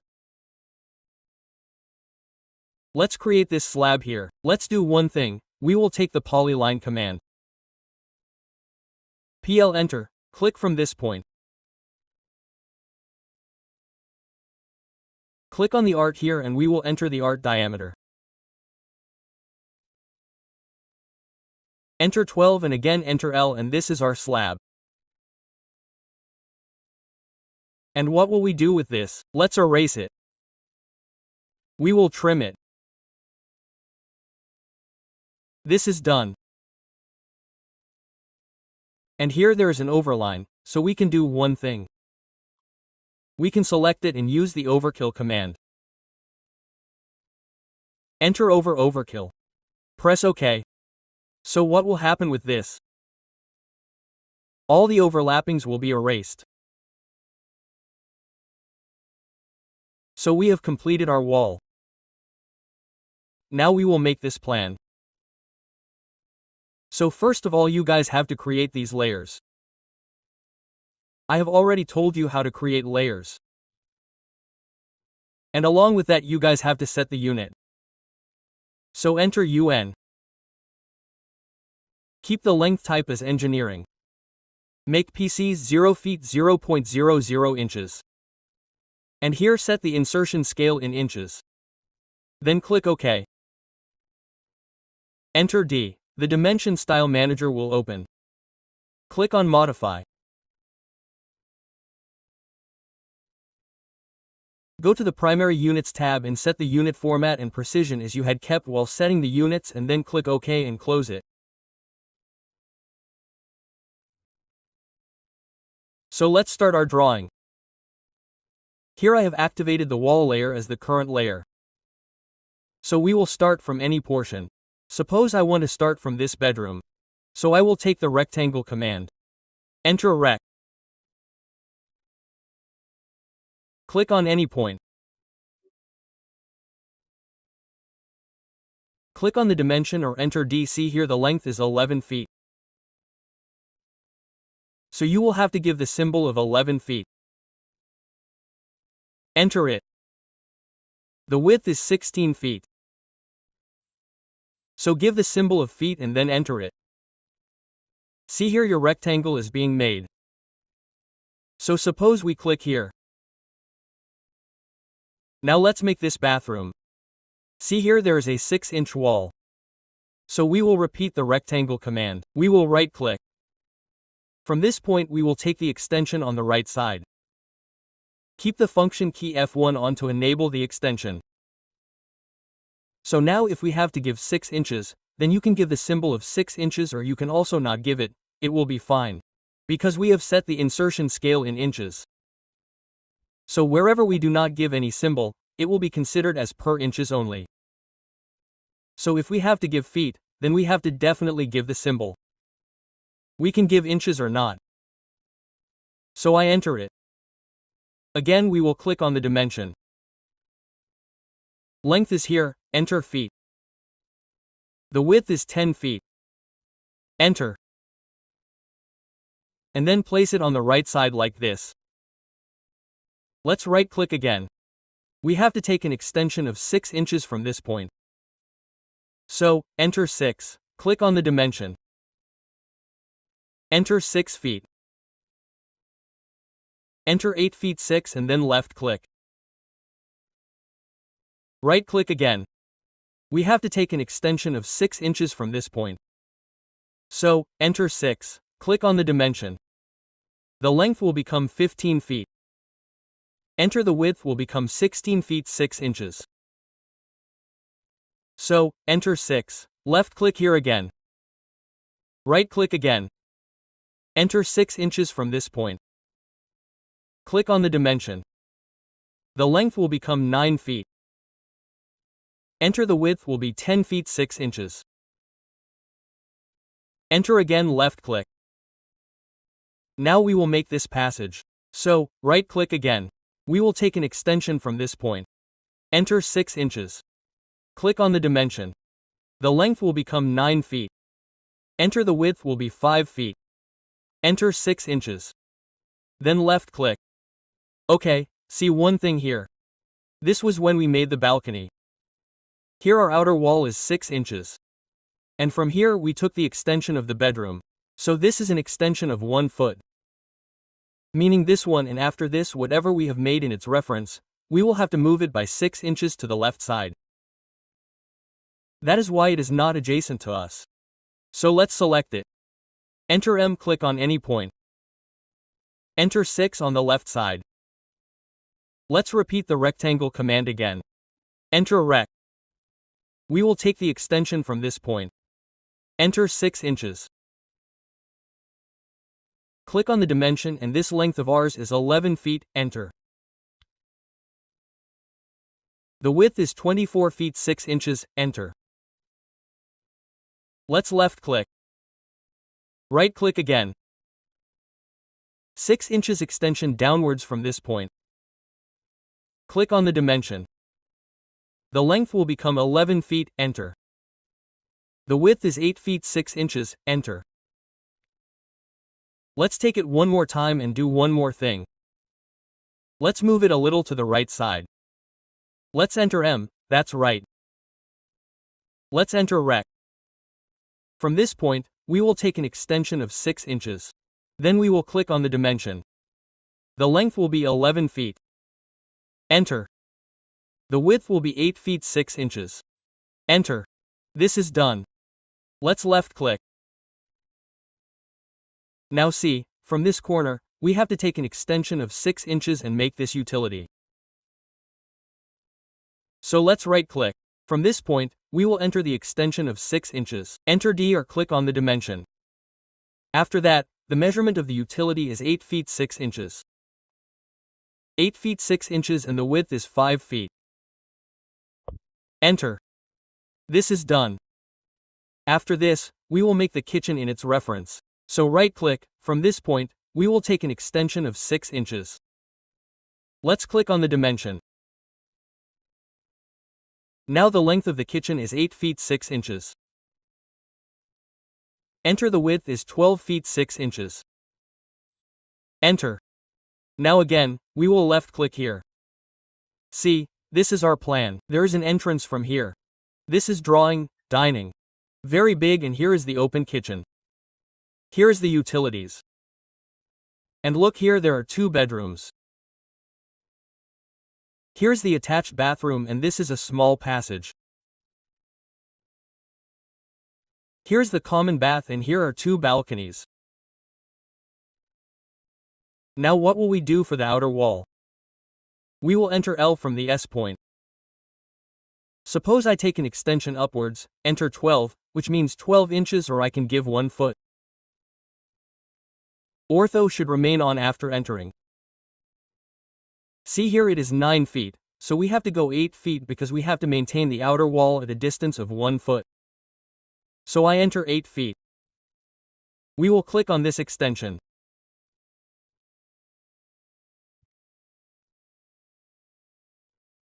Enter 1 foot upwards, this extension again enter 12 inches, this extension is the balcony. So we have to go 6 inches. 6 inches, now look here it is 7 feet. So we will enter 6 feet. We will use this extension. From here again enter 1 foot 1 foot. See this is 8 feet 6 inches. So we have to enter 7 feet 6. Use this extension.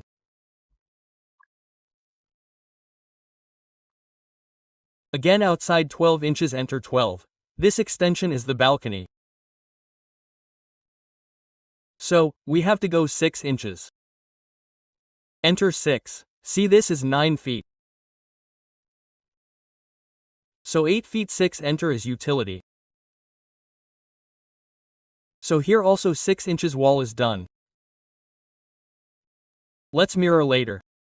So we will do one thing. Here we have 1 foot wall. So we will keep 6 inches so that it becomes easy to mirror. So I go out 6 inches and then enter. Right-click to exit. Do the same here also. Exit 6 inches. See, this is done. Now we have to make these door cutouts. So see, let's measure the distance once. See, this is 3 feet 3 inches and the one for bathroom is 3 feet. So let me take the line command. Enter L. We will take a line like this.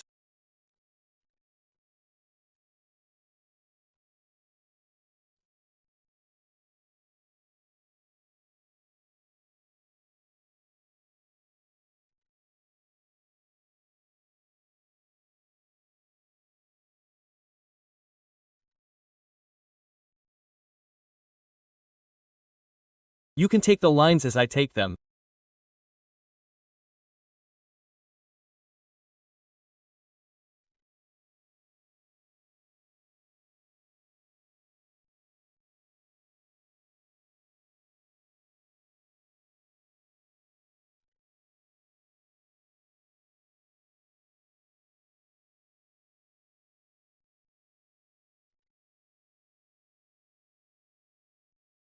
Now let us offset these lines. So we will enter O first. I will do 3 feet 3 inches. Enter.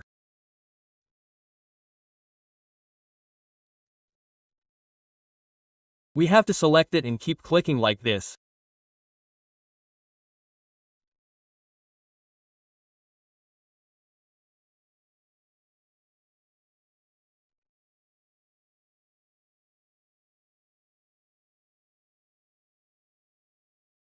This has to be made 3 feet, so we will select this. We will enter 3 feet. And we have to take it here also. So let us take a line for this. We will enter L. We will offset it. O, enter 3/8, enter. Select it and click. And let us see this slab.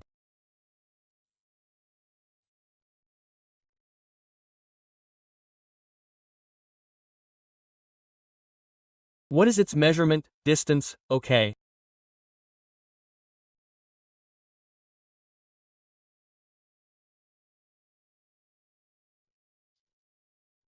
We can offset it in 8 feet 6 inches. O, enter 8 feet 6, enter. This is done. Right-click to exit. Now let us trim these portions. So we will enter TR. See, it is done.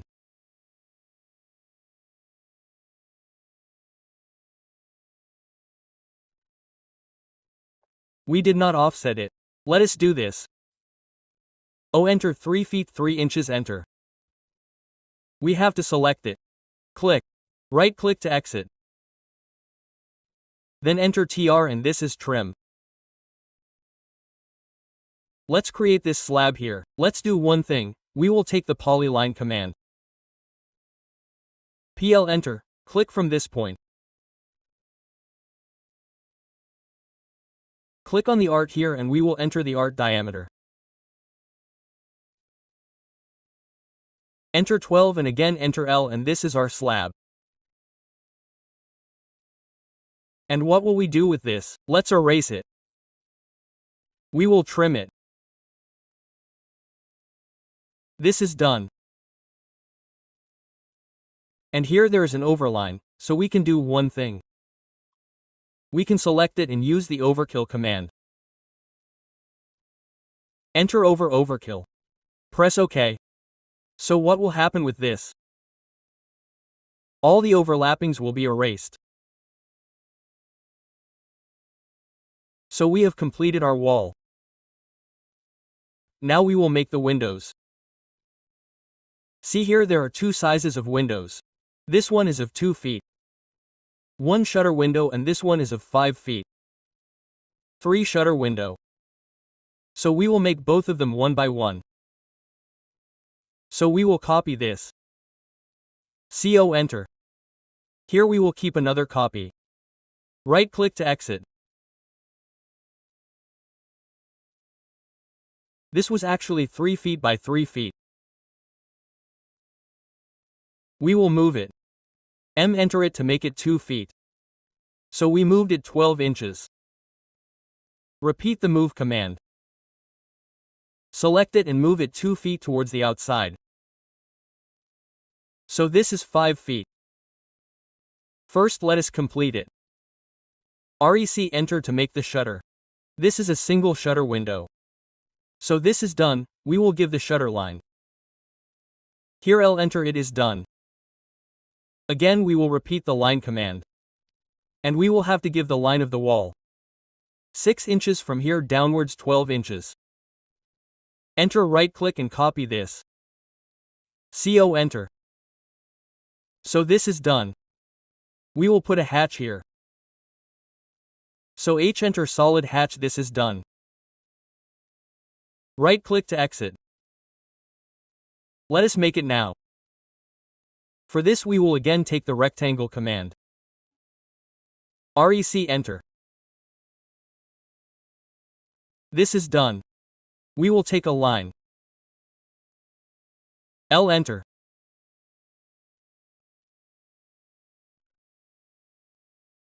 Now we will select this rectangle and explore the X-center. And we will divide this line into 3 parts. So we will enter div. We will select the line and then enter 3. See, it has been divided into 3 parts. Now we have to select this part. Let us actually join it. Enter this also. Now we will select this. We will move this line.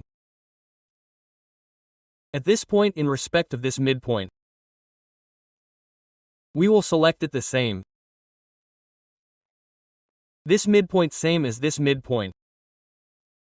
Then what will we do with these points? We will erase them. They are not needed anymore. Actually we have moved them. We had to copy them. Let's do it one more time.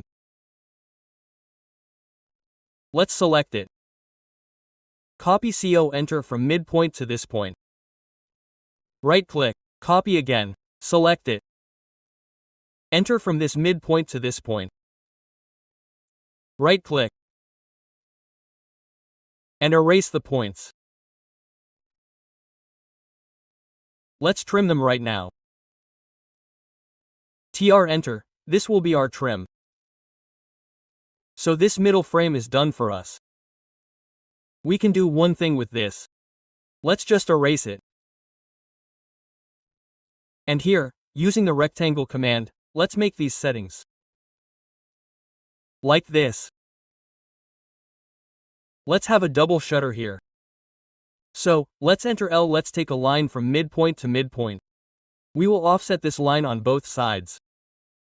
Enter by a distance of 6. So, we will click 6 enter on both sides. Right click and exit. Again, we will take the line command. Enter, take a line from midpoint to midpoint. We have to offset it on both sides. By a distance of 3. So, enter 3 enter, like this. Now we will take the Polyline command. We will enter EL. We have to make a polyline like this. Right click, erase them to exit. Look at all the other lines, it's done. Now we can insert our hatch. So, enter solid here, here, and here. Close it. And here we already have a line drawn. So let's select it, copy CO. Enter the midpoint from this point and right-click the midpoint here to exit. And we have done one thing wrong. We have to select both of these and put them in the window layer. From here we will put them in the window layer. This is escape. And we make the window layer the current layer. What do we have to do now? Now we have to convert both of these into blocks. So let's select it. Enter B pick point. Make a point in respect of the center.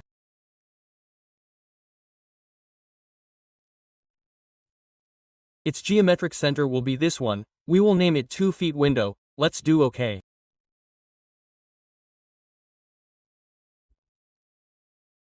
We will repeat the block command. Select object. We will select it. Enter pick point. We can also do this with respect to its geometric center. Or we can take it in the middle of these 2 points. Shift right-click mid between 2.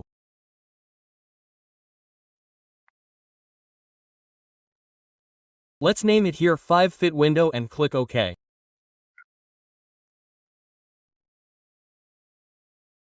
Let's edit this block. Select it and right-click. Block editor parameters. We will not apply flip here. We will only apply rotation. Click on rotation and shift right-click. Mid between 2. Let's take the point between this point and this point. This is our radius. If we take it between these 2 points, then it will actually become the geometric center.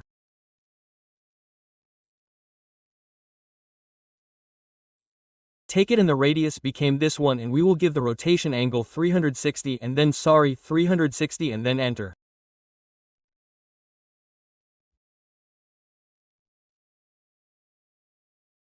Let's enter the actions. Rotate this parameter, this object, and then enter close save. See, we can rotate it like this now. Okay, let's do the same for this as well. We will select it. Right-click block editor. Here we will put parameters rotation.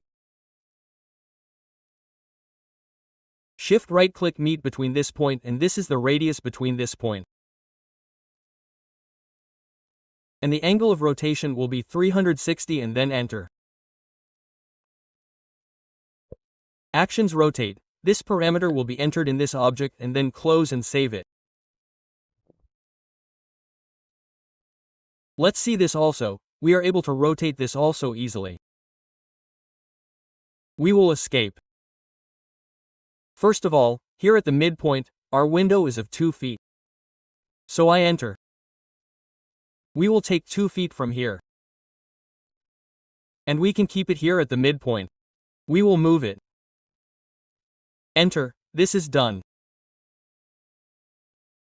Sorry. Let's put 5 feet here. So this midpoint is our proper. And let's see. Look here, there is a 5 feet window. It has to be placed again at this midpoint of 5 feet. This is done. It has to be placed here. So we will take it again. We will take the extension of this midpoint. Like this, but see, it has been done inwards. It is opening inwards. So by selecting it, we will rotate it. Look like this. Then it has become outside. And look, it is here. Let's take it. Let's place it here. Actually, we took the wrong point in the 2 feet window. That is why we are not able to place it in one go. We have to move it. First, let's rotate it. This is done. Now, let's move it. Here it is 5. We will rotate it and place it. Look at this. We will move it. We can take soft right-click mid between 2. We will move from the point between these 2 points and place it at the midpoint here. All our windows are placed. So I will erase this. We will close it. So we made 2 windows. One 2 feet and one 5 feet 3 shutter window, and we fixed those windows in our plan. Now we will make our glass grills and chaha. So let's start. Take the line command. Enter L. Take an extension of 5 inches from here. Enter 5. This line is the same 5 inches from this side.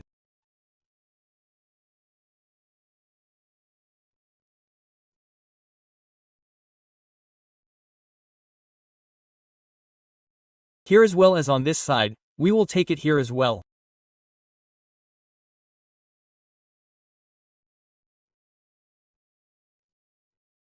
This is our balcony and utility.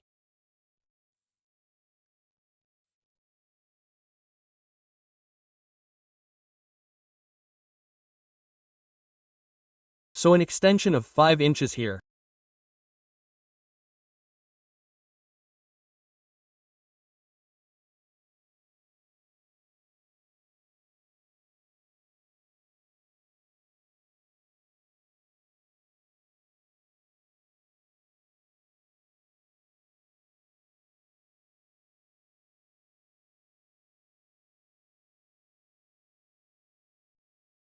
Let's make a rectangle now. Enter REC. Take an extension of 8 inches from this point. Enter 8, click on the dimension. Give the length as 1.6 inches. Give the width as 1.6 inches. And this is our rectangle. Place it on this side. Click and we will copy this. Enter CO.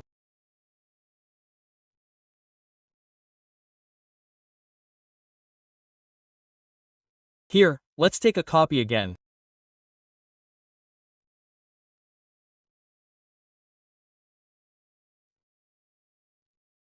Do it here and right-click on this point and exit. This is actually the cross-section of our frame. Now take the line command. Enter L. Take a line from its center. See this? Click here.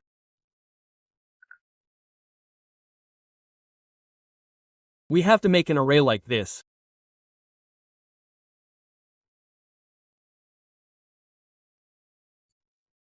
That is why we are making such a line.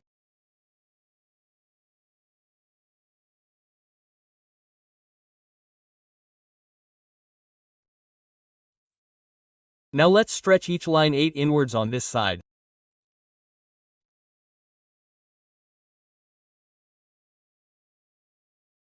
If we don't do it, then our array will become wrong.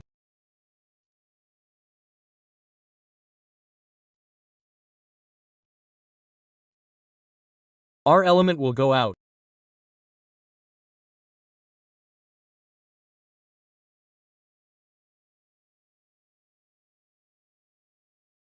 Let's press escape. We have to select it. We have to click on the array. We have to select the path array and this path. And in place of the measure we have to divide it here. Here we will put suppose items. Enter 4, see this. Let's close it. Let's do this array. Right-click. Enter this object. Divide this path. Here also we will enter 4.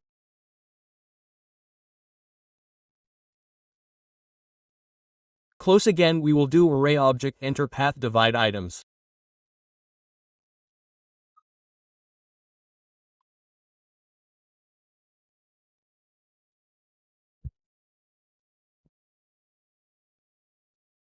Here enter 5, close again repeat object enter path. Here again we will divide it. Suppose enter 3, close and the last one also enter 4.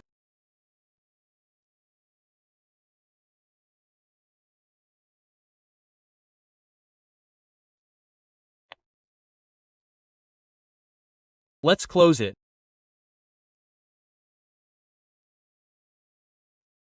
See this? Now let's take a rectangle. We will enter rec. From this point we have to make a rectangle like this across.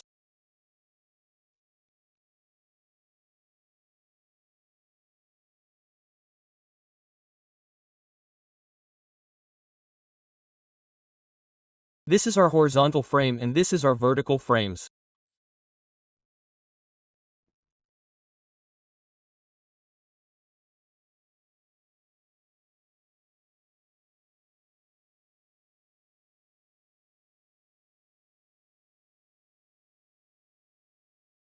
Now let's trim these portions.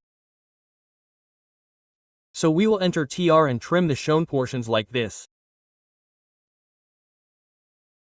This is actually representing our glass. So, it should not go inside it.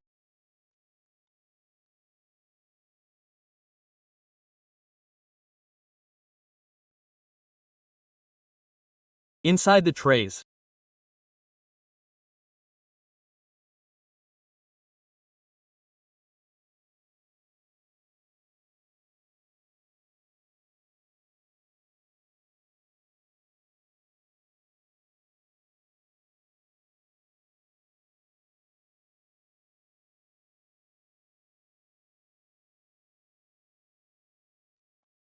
Our glass grills are ready.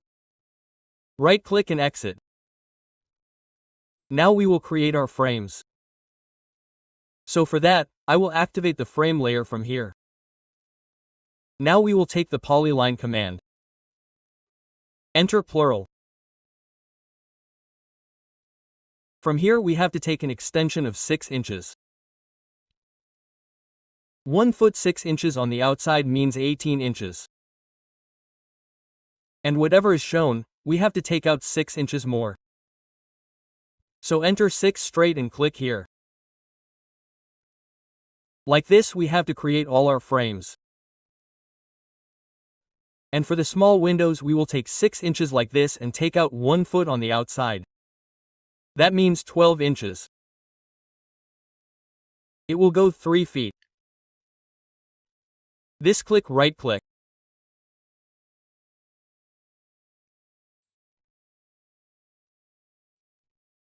6 inches, 18 inches, 6 feet and click here.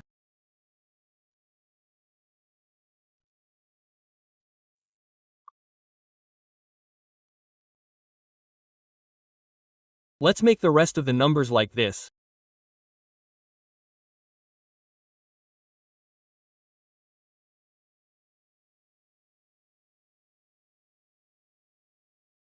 We will continue like this. From here again 18 inches and click on it.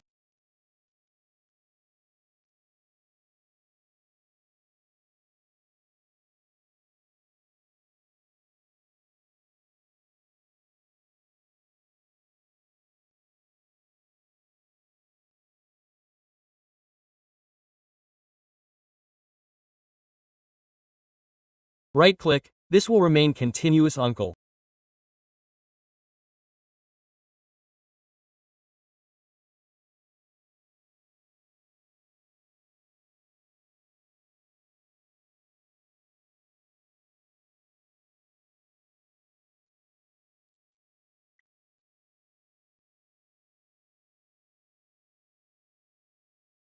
See, it is 10 feet, so we have to leave 18 inches. So we will make 8 feet 6 inches from here.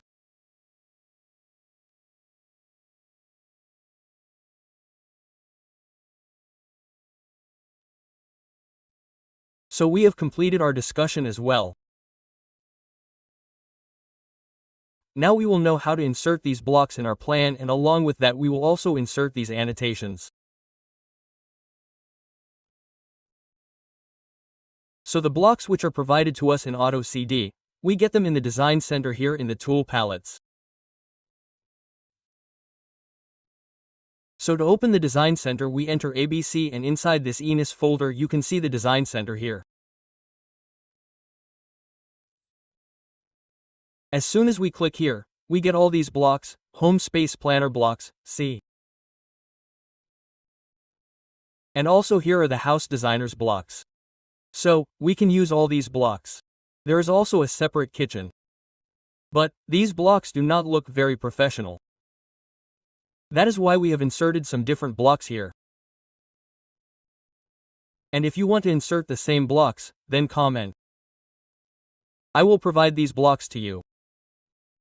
So, what do we just have to do with these blocks? We have to position them in our plan. So I will just copy it and fit it in this plan. So for that I will use the quick select option. Enter use. Set the layer wise property and give the value furniture from here and then press OK. See, all these sets of furniture have been selected. What will we do to deselect them? Select it again. See, all these have been deselected on this side also, and we will copy them and place them here. Enter CO. Suppose I will place it here in respect of this position. You will get these blocks. So you people place them one by one after looking at them. After that we will have to enter text here. So for text I activate the text layer from here. Then we will use multi-line text. So enter empty. Click on any point and make a box like this. Suppose I write here, enter passage.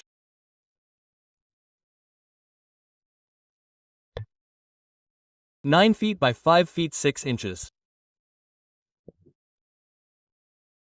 See, it's done. Select it and center the justification. And from here we will make the text height 7 feet 6 inches and enter.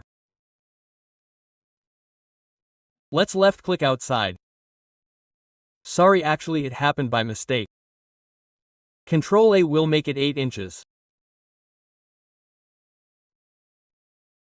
Then enter. See this? So now it is proper. Let's left click outside. So this is our text. We will copy this.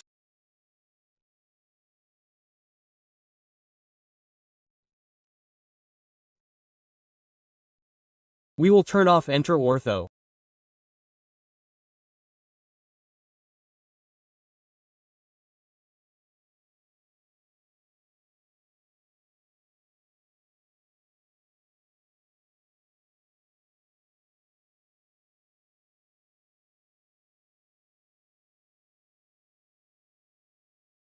Let's right-click and exit. Now we will edit them one by one. So first of all, let's do the kitchen here. Let's double-click on it.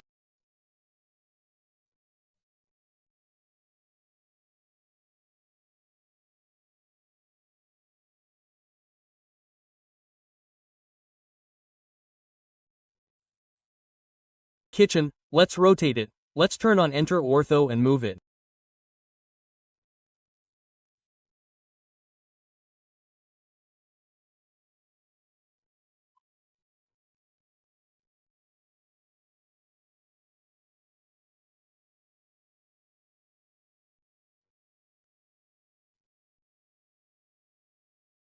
This is drawing, dining.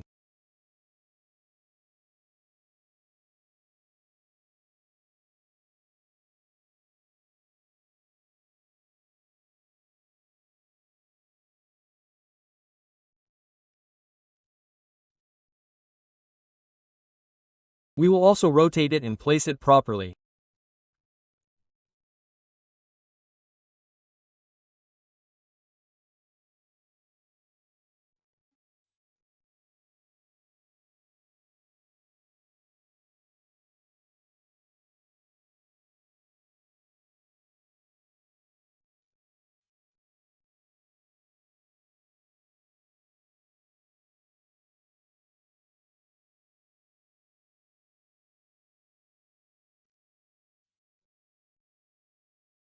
This bathroom bedroom, this balcony, this bathroom attached, we can also keep it like this at this position.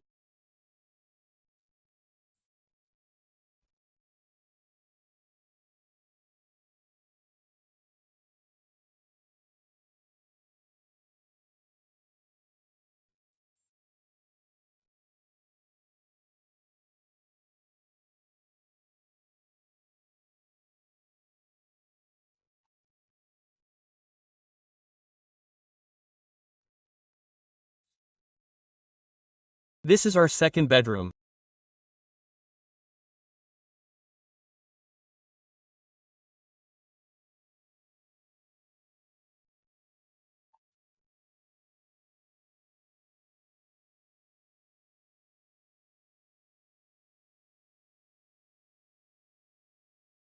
This in a balcony, and this is our utilities.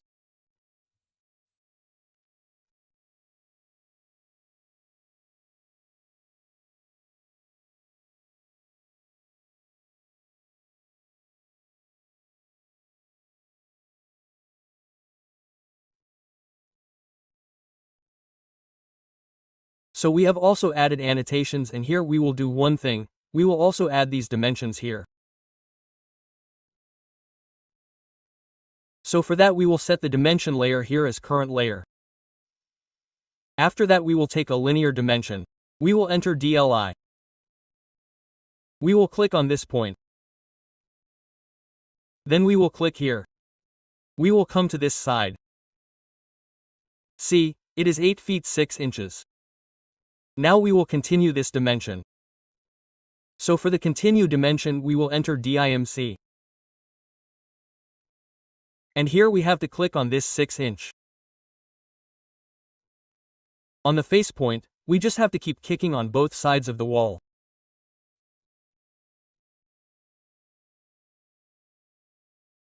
Like this, see, this is done.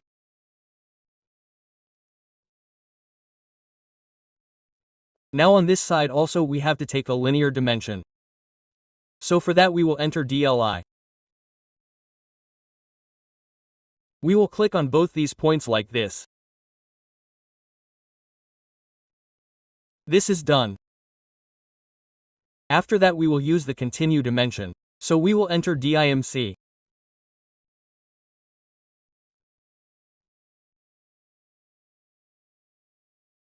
Like this is done.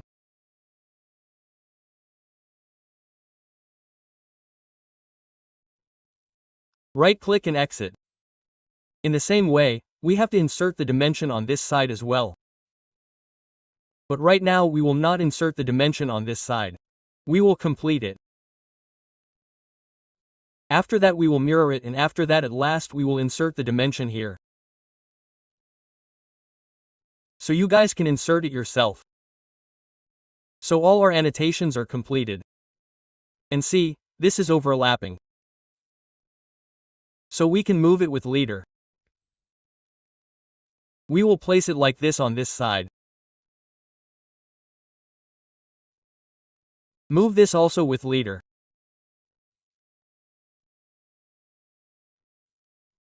Let's not overlap any dimension. And I will show you the dimension settings a little. Modify by entering DC this.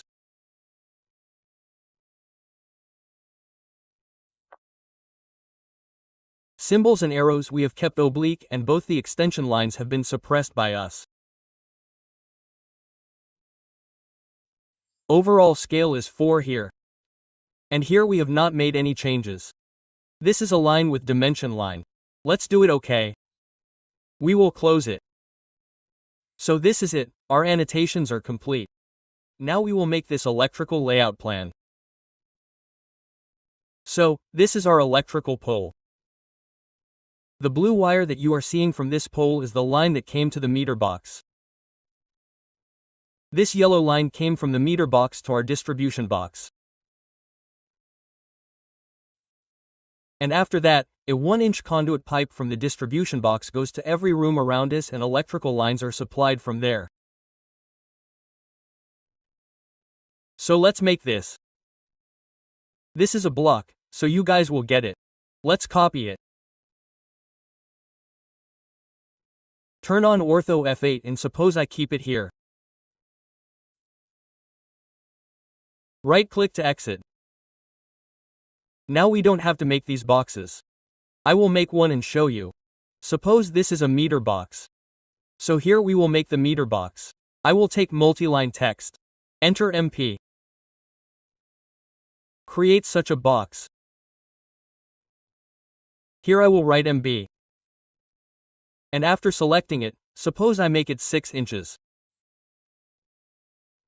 Enter and then use the close take circle command. Enter TCI. Select it. Enter and enter once again. From here we will take rectangles and then enter. Look, it is here. We will select it and copy it. Right-click on this point and exit. Let's draw the line later. Right now we will make all the switchboards and power plugs and distribution boxes here. So let's take this copy CO enter and take an extension of 3 inches. We have to select this at this point and copy it. This is done. Right-click. To exit we will make it DB distribution box and this will become our switchboard. So this will become S. Now let's copy this switchboard. CO enter. Let's bring it here. We will rotate it. RO enter. There should be a switchboard here near the TV.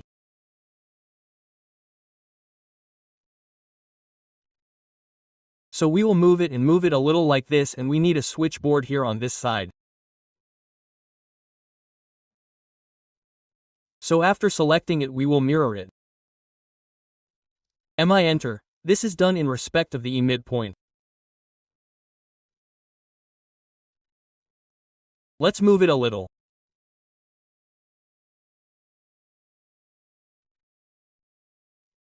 Let's place the switchboard of the kitchen here. So let's copy this. CO enter. Place it here from this point. And take it. We will copy it. Colorado will turn off the ortho from this point and place it here. We will make it a power plug. Right-click on it. Double-click on it and make it PP power plug. Here we will need another power plug. For mixer, grinder, etc. So we will mirror this, MI enter. This is done in respect of the midpoint. Let's move it. It is there. Let's copy this switchboard. CO enter. Place it here. This is the switchboard of the utility section. Here we need a power plug. So let's take it. Copy it. Place it on this corner. See, like this, or you can rotate it. Rotate both of them.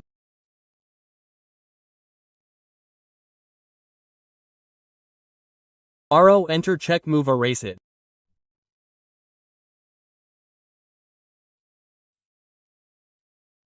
And copy this.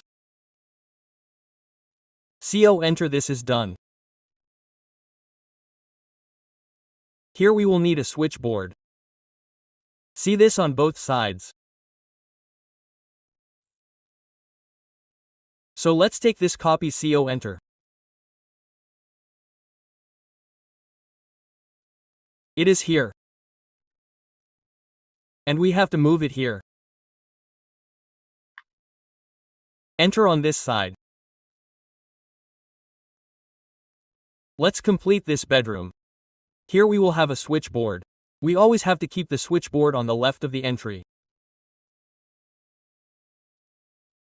For convenience, copy it.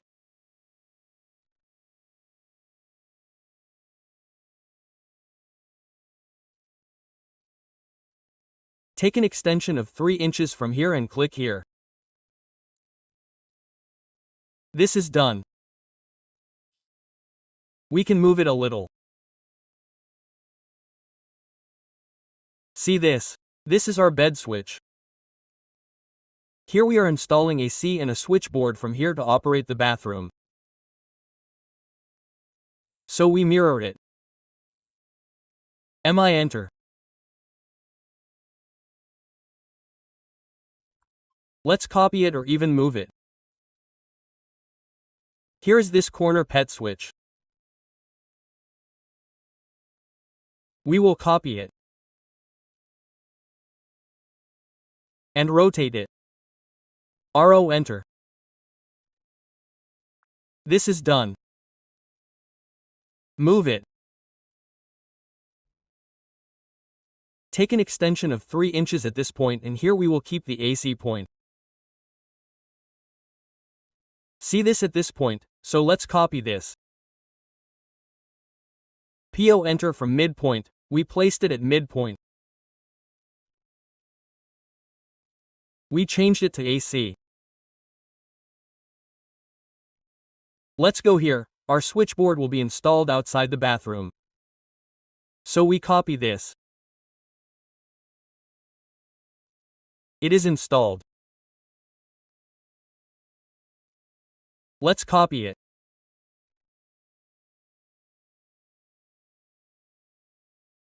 "3-inch extension. It is installed at the entrance. See this. There is a bed switch here. This is AC. And there is another switchboard here. On this side also, first take this, copy CO enter, turn off the ortho here.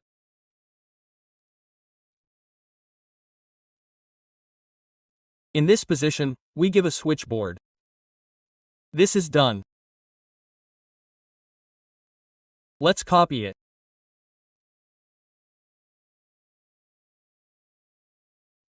Take a 3-inch extension. Put it here. We need it in this position also. So we copy this again.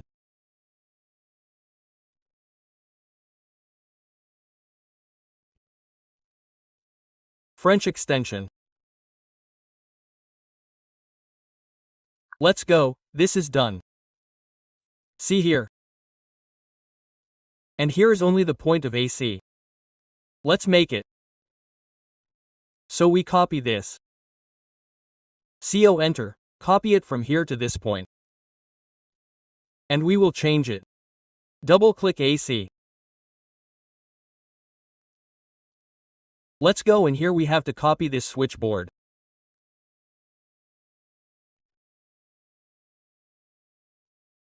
It is here. Look here, we have to give a power plug for the geyser. So we will copy this and enter it. Let's keep it here and change it. Power plug BP. Okay, it's done. So it's almost done. Now we will place our lights, fans and junction boxes. So for that we will do one thing. We will create some rectangles. Let's enter rect. And we have to create such across rectangles in every room.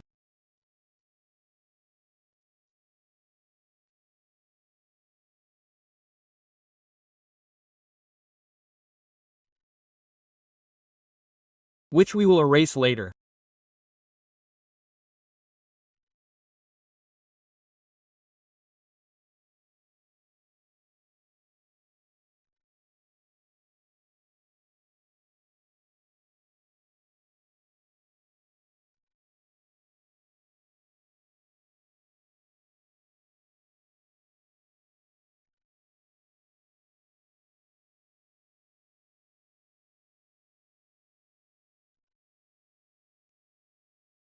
Okay, it's done. Now we will offset these rectangles inwards. 30 inches or 2 feet 6 inches. Sorry, let's take the offset command. Let's enter 30 inches. Enter and select them and offset them inwards like this. See this? All the rectangles that we have created, we will offset them like this. Why are we doing this? You will see it in a while.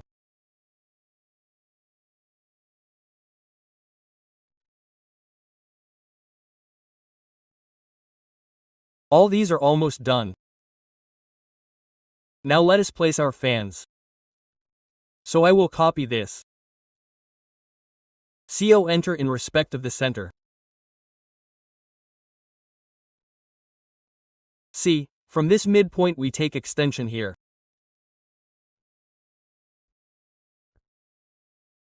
We will enter 3 feet of 3 feet and the same from here so that we can get fans on both sides. This is under the dining table and this is our single place. So here we will have to place 2 fans. If we place separately here in the middle, then it will not reach both sides. So it will not be utilized on both sides and it will come on the geometric center and here also on the geometric center. Right-click and exit. We have placed the fans. Now let us place the lights. We will copy this CO enter in respect of the center.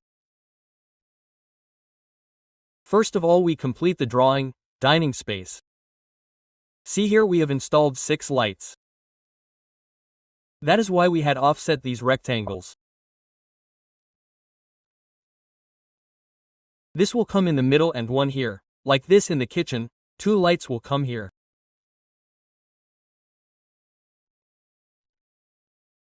Same, if you want, you can give it in the 4 corners also. There is no problem. And here in utilities, take the extension from this midpoint.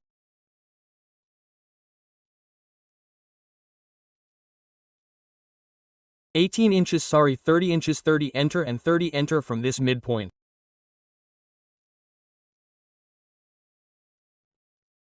See, it's done.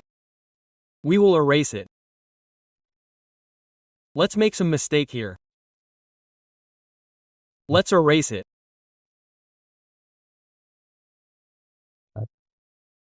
Okay, let's mirror it from here. I enter in respect of midpoint. Let's install 2 lights here. See here, there are 2 lights on the balcony portion.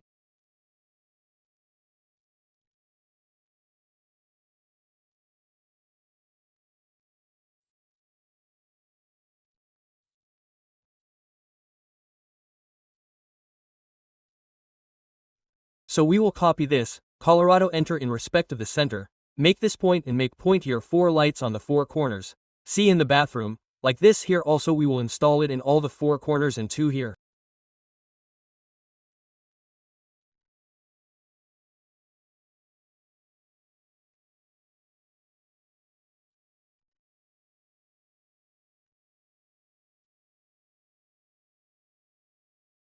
Let's almost install everything and we have to install it in the center. Let's do one thing. Save right-click made between 2. This corner and this corner. So it came in the middle. Let's right-click. Let's actually make 2 here. We will move it. Let's copy it again by 2 feet. Let's move it a little more here. 6 inches on this side. Now we will copy it. The pipe is done. Let's right-click and exit. So we have installed all our lights. Now we will fit our junction box. So we will take a copy of it from the center.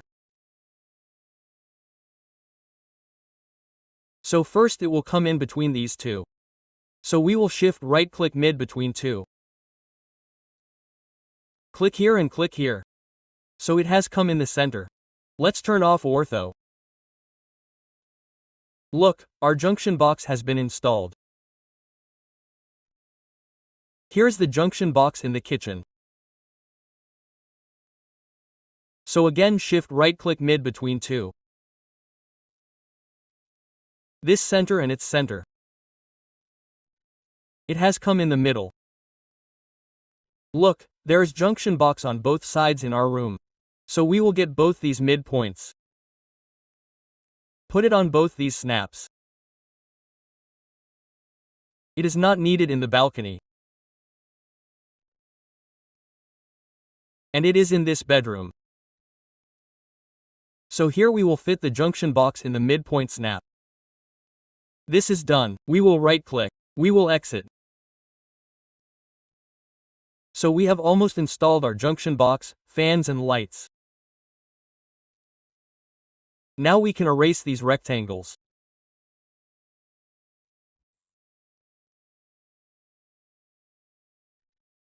Erase them.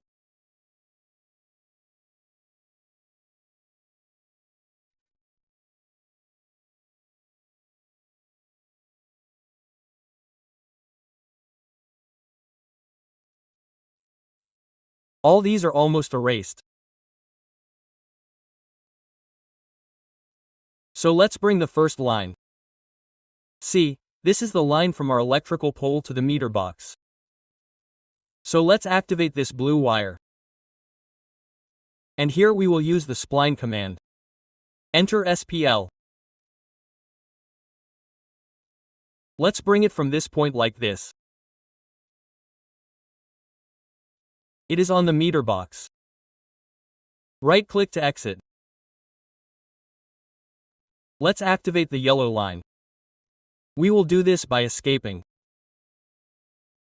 Now see, the line is coming from the meter box to the distribution box. So again enter line SL. The line has come from here to the distribution box. Right-click and exit. Now activate the green wire. Again we will take this line SL enter. From this distribution box. The line will go to the junction box of the kitchen. It is here. See this? It is done. Let's repeat this line command again.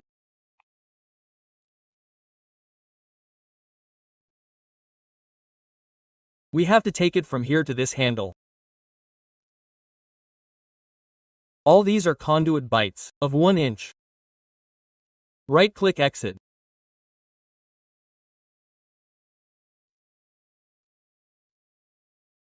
And look at it once again, the line is coming from the distribution box till here.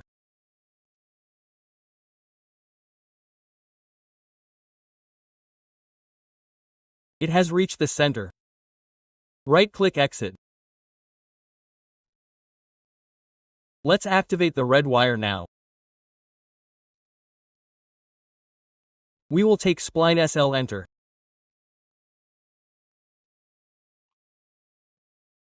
Let's connect it to the switchboard and from here to the power plug. This is done. Let's take it again. The line will come from here to the junction box. And from here we have to take the line to the power plug. This is done.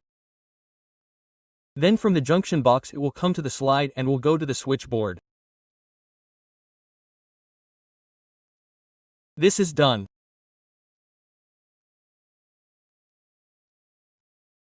Let's go from here to the switchboard. This line has come from the utilities and the switchboard.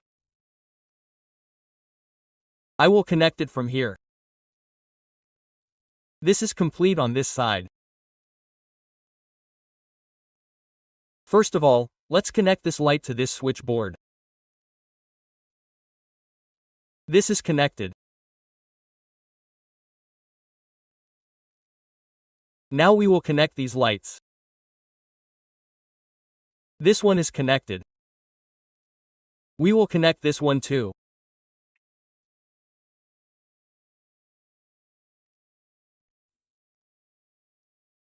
Let's go to this side.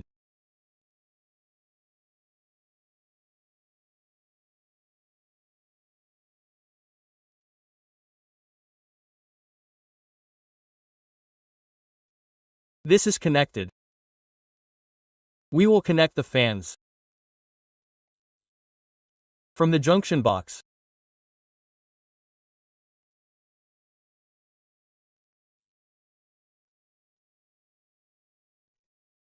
Again, this fan has to be connected from this unbox, and from here connect the lights.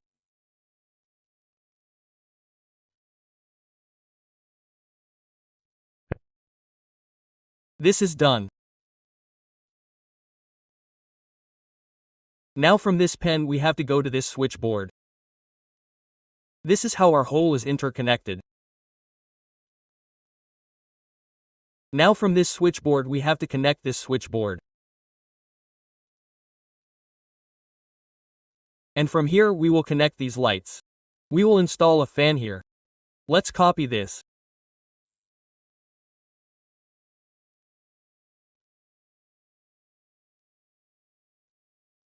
CO enter save, right click means between this and take it once again, save in respect of the copy sender, right click meet between 2 points, first point and second point, this is it.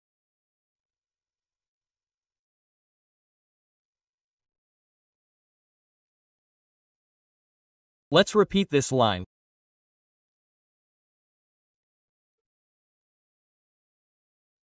SPL enter from switchboard, this is it, and we will create like this on these lights.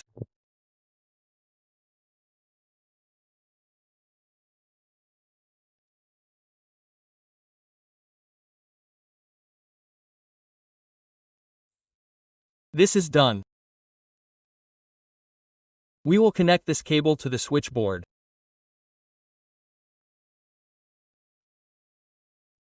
This connection has to be made.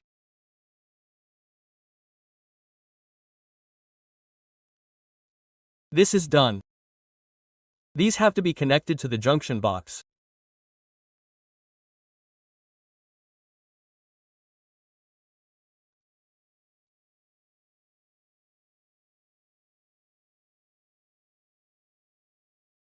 We will connect the lights, and from here we will connect the switchboard to this switch.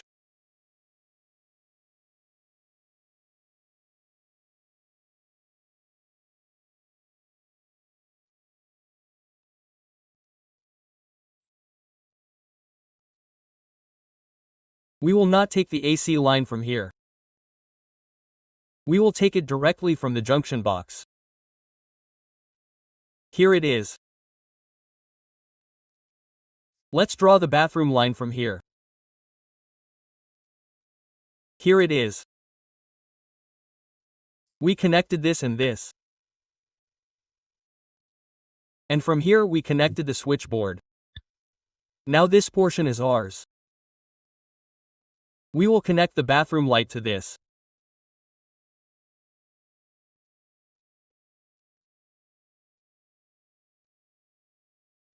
We will connect this light to this light and this to the switchboard.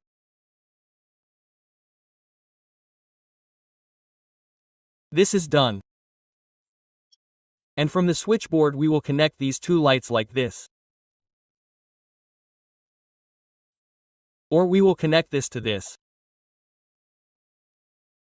Let's connect the switchboard to the junction box from here. This will run the fan. From here the junction box. From the junction box the AC. This is done.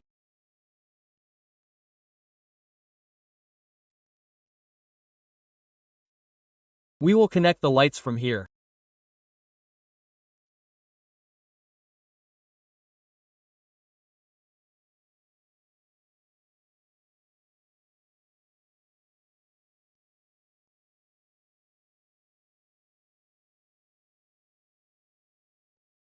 We will connect this switchboard to this from here.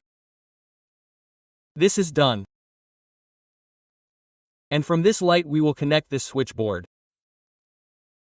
And from this switchboard we will connect this switchboard to these two lights after that.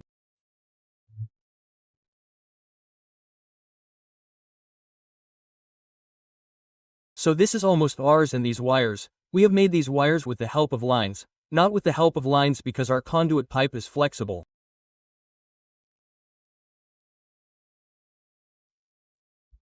We will not make it in a straight line. So that is why we have made it using splines. Well, this is not connected to the switchboard. This is done. Well, we did not connect this to the switchboard either.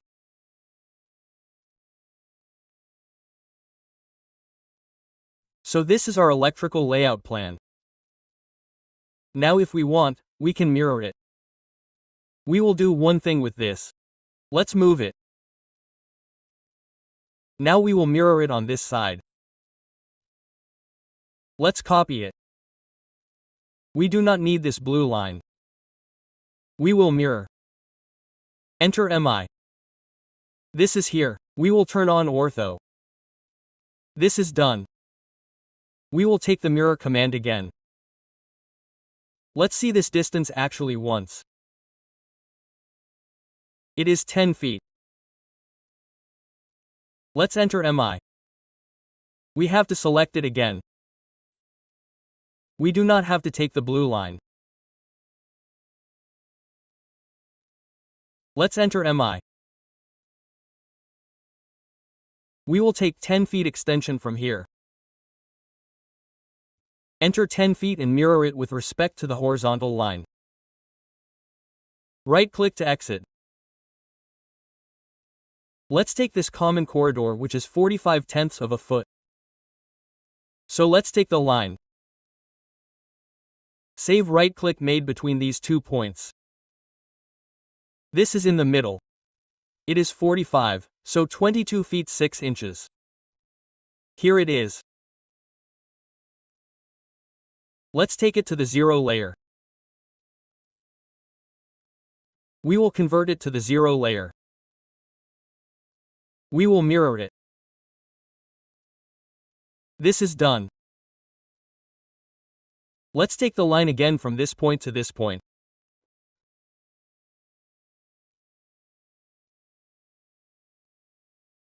And here also we will erase the dimensions on this side.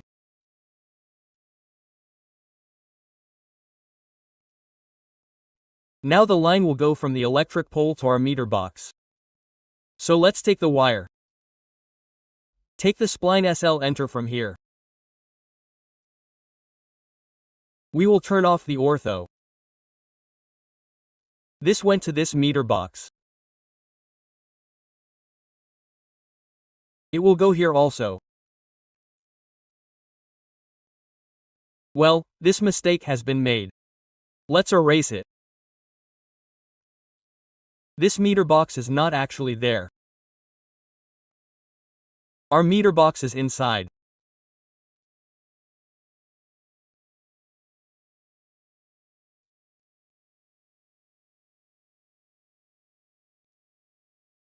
This line has to be brought here.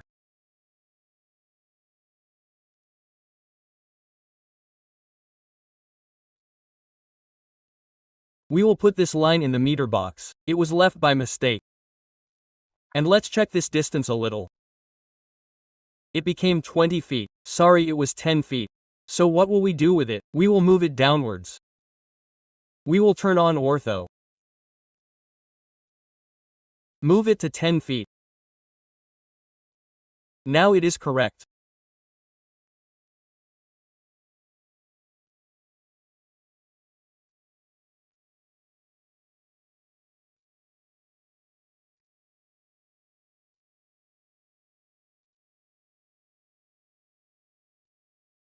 Now let's take Slime SL enter from here and do the effect. It will come in this meter box.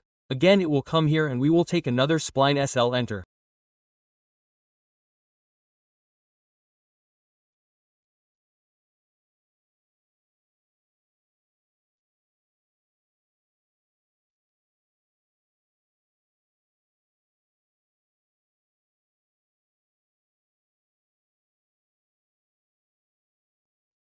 It has come to the state box. So friends, we have completely made the electrical layout plan. Now we will convert this floor plan into 3D. So for that, first of all we have to hide all the layers other than the wall layer, turn them off. So for that, we can click on Layer Off here. And we will select all the layers one by one. The ones we want to turn off like this.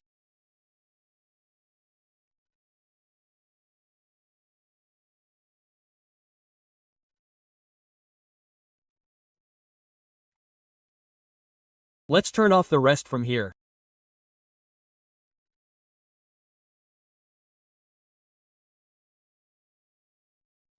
And what will we do here? These are 4 flats. So we will not make all the 4 flats together. We will complete one flat. After that we will mirror it one by one in 3D. So, what do we do for that? Here we will draw a line from the midpoint. So, we will enter L. This is the common wall. So, here we draw a line from the midpoint to this midpoint. We will right-click to exit.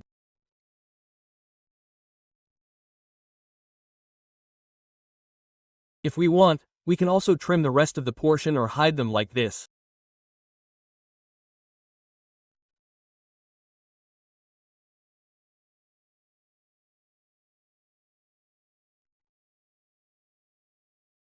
Let's break it. Break at a point option. We will take the break at a point option. Let's select it. Click on this point. Again we will take break at a point. Select it. Click on this point. Let's select it and hide it like this. Isolate hide. Let's convert it to 3D. So what do we do first? We will select it and use the overkill option. What happens with that? If there are any overlines in our drawing, then all of them will be erased. So let's select it once again. Let's take the overkill option. We will enter OVOVER and from here we will press OK and take it once.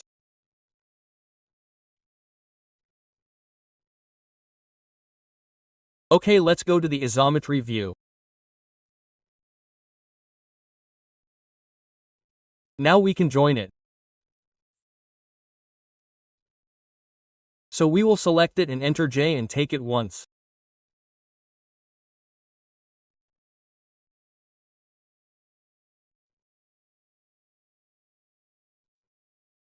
Let's click on the Presspull tool from here or we will enter ERES enter.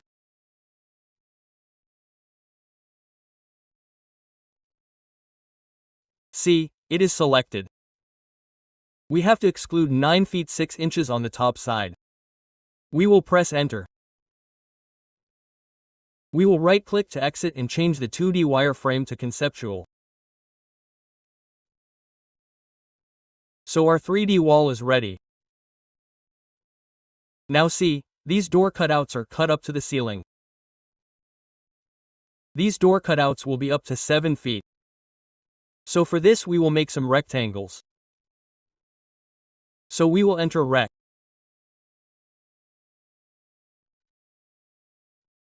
And keep clicking like this.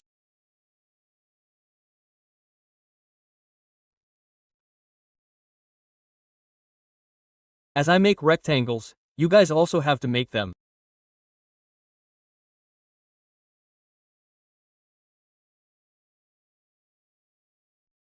So, all our rectangles are ready. Now we will orbit this 3D house a little like this and all the rectangles that we had made will be selected from the blue window section.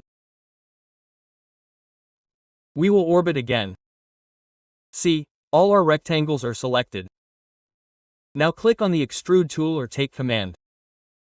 Enter Ext.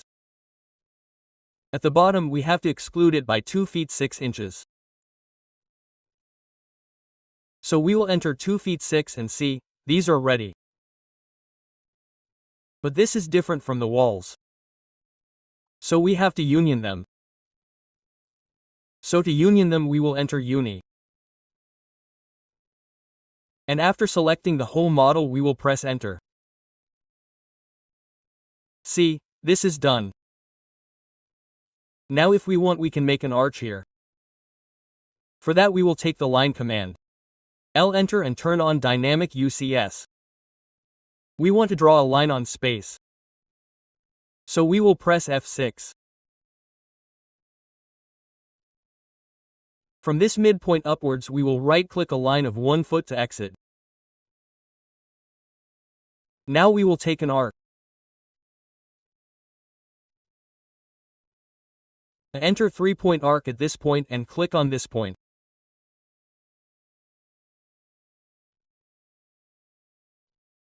We will select this line and erase it. Now we will take the Presspull command. Enter ERES. We will select this portion. Look like this towards the inside. We have to cut it by Presspull. So this is done for us. Right-click to exit. See. If you want, you can make an arch here also. Let us make the window cutouts now. For that I will change the visual style to 2D wave frame from here. We will activate the 0 layer, and from here we will turn on the window layer.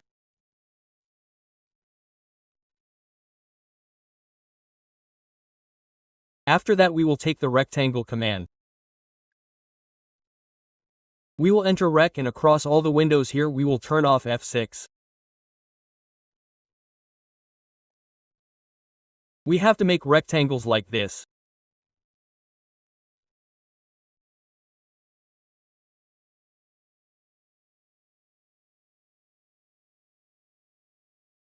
See this?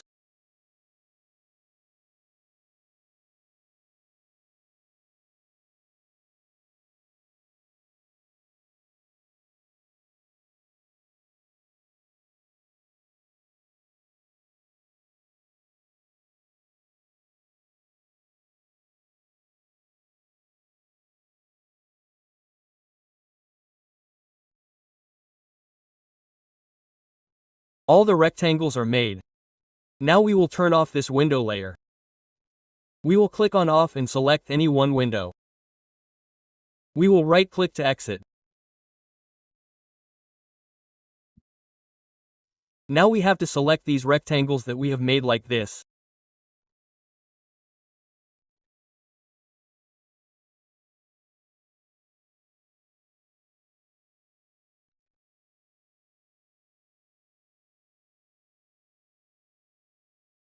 Now we have selected all the rectangles.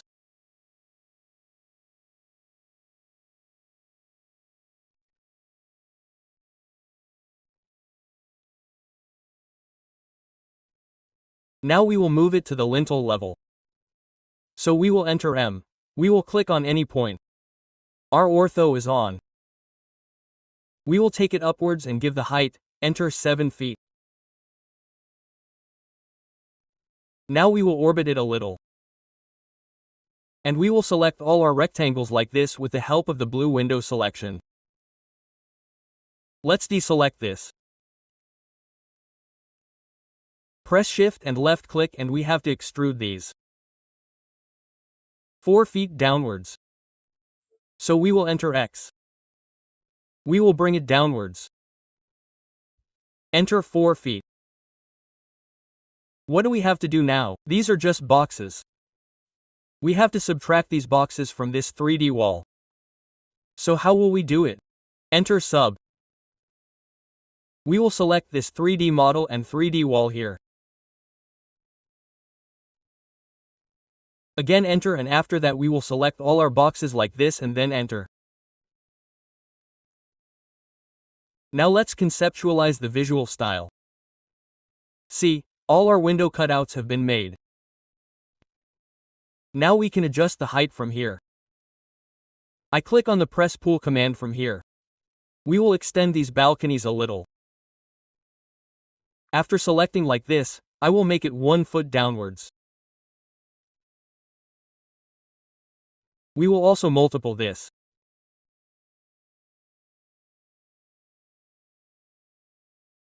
We will enter 12 inches downwards. So that's it. And these windows, these bathroom windows, we have to make them smaller by 2 feet upwards.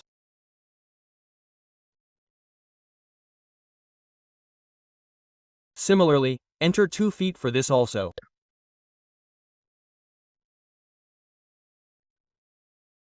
Right-click to exit. See this? Let us Presspull this. Click on the Presspull tool. This is our kitchen slab. Let us give it a height. Enter 2 feet 6 inches. Right-click to exit.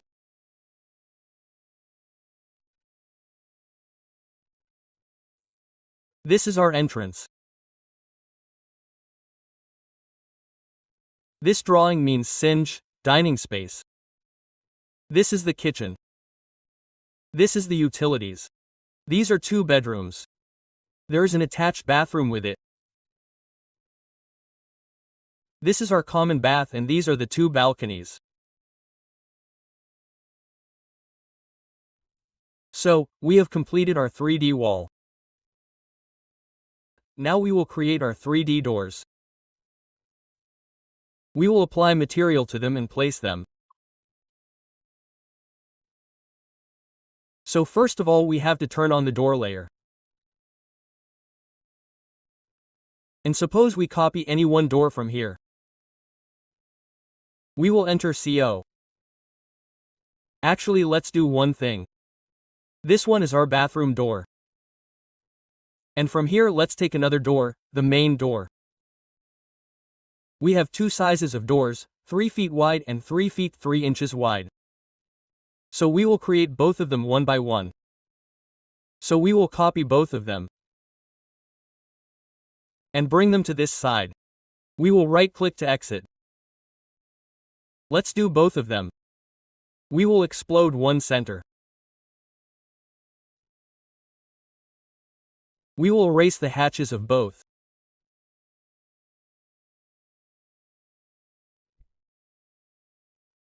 We don't need this arc and we will erase this rectangle as well.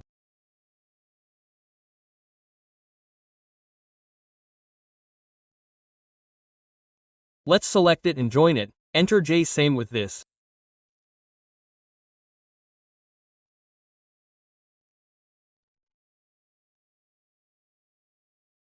Now we will take the line command, L enter. From this point upwards we have 7 feet, 3 feet width and 7 feet downwards we have 7 feet. This is done, we don't need it.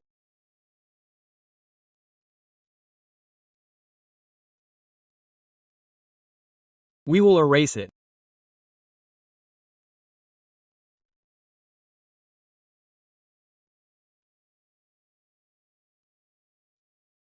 Actually we will do it, join J enter, take the line, L enter. From this point upwards we have 7 feet 39 inches, 3 feet 3 inches, so 39 give the direction 39 enter and 7 feet downwards we will right click to exit and we will do it.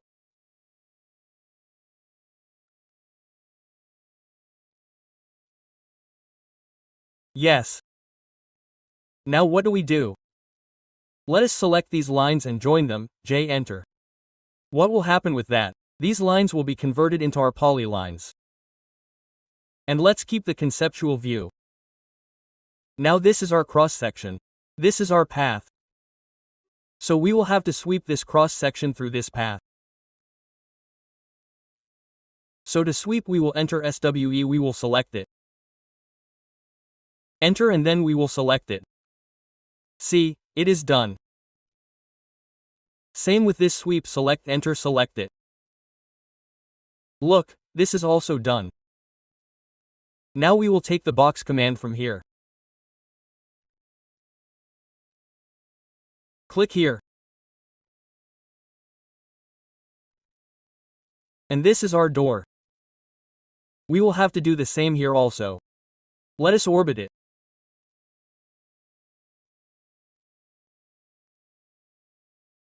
We will repeat the box command like this and here also we will make a door like this.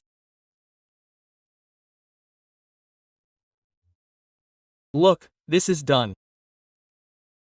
Let me measure the distance once. This is our 3 feet and this is our 3 feet 3 inches. Okay. Let us do one thing now. We will make the visual style realistic. We will group it. Is there a 2D element here or not? Let us see. There is none.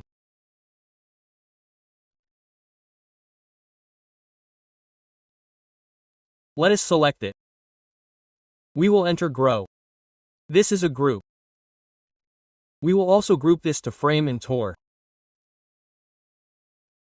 This is also a group. Now we will apply the material. So we will enter Mat. To apply the material you have to go to the library. And if you want wooden texture from here, then click on wood and you will find many wooden textures here. To apply you can just drag and drop. What will we do like this? We will create our own material. For that we will click on Create New Material here. On this drop-down. After that we will click on New Generic Material. From here we will have to select an image. We will click on Image. And suppose I select an image from here. I have made an image chat of a door from GPT. So let's select it. Let's open it. Now click on this image and here we will turn off the aspect ratio of scale.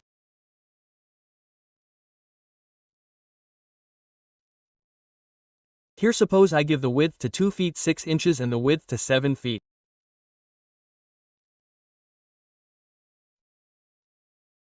Enter close and we can rename it. We can rename it from here by right-clicking. Suppose I make it a door one. And to apply it on it, we will select it. Here, we will right-click on this material and assign it to selection. If we drag and drop it, it will be applied only on the door, so we do not have to apply it separately on the door and separately on the frame. We had grouped it, so we have to select it and assign it to selection. See, ours is done. Now we have to map it properly. Let's do a little more bit on it. Let's take it from this side. Now to do the mapping, we will have to give the material map command. Let's take the material map from here. We will do a box selection. We will select this object. We will press enter.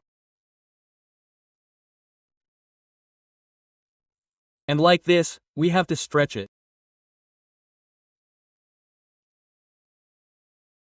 See, like this, it is done on this side also.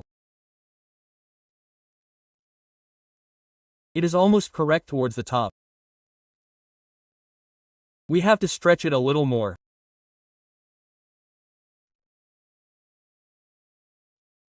This is done. Let's press escape. Now see, our door is looking proper. We will have to correct the frame a little on this side. Let's again material map it.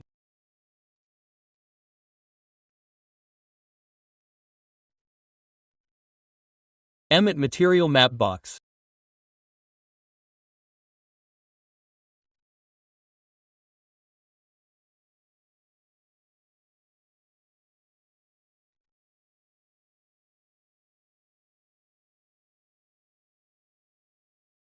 This is proper now. Let's skip.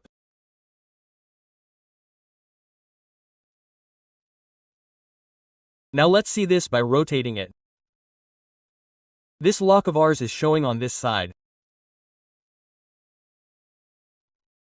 And if we orbit it,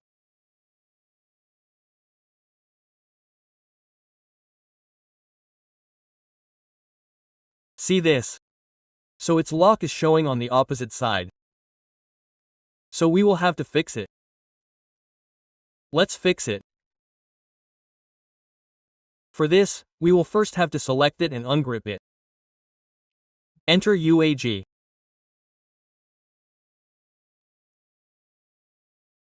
Select the frame and right-click Isolate Hide. Now we will have to slice it. So enter SHLI, let's select it. Enter midpoint to midpoint, we will slice. Enter.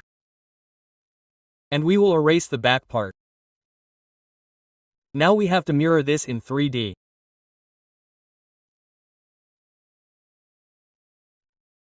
So enter 3DMI, select it, enter, click on this point XC, enter, now let's rotate it again.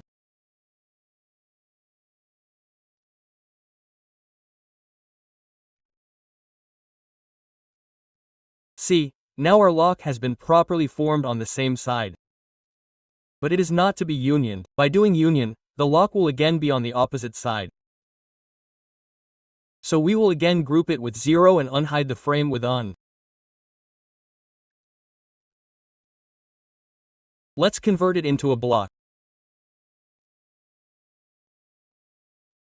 Select it completely and group it with 0.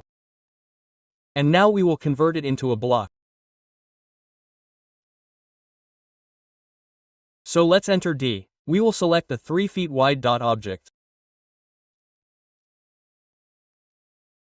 We will select it. Enter pick point. This is done. Let's go and then press OK. See this?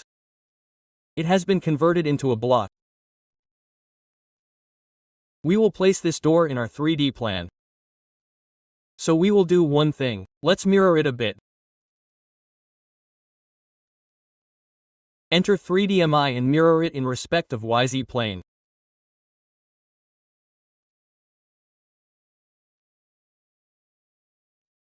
Again select both of them and do it in respect of ZX.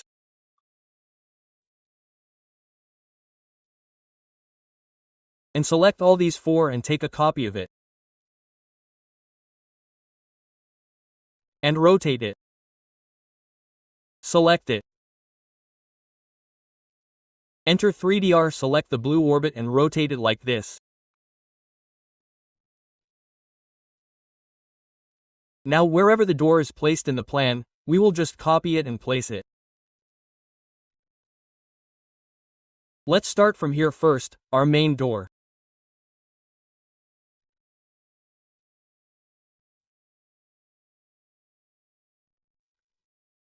See, this is our main door because it has to open inwards, so we will select it, copy it at the midpoint and place it here.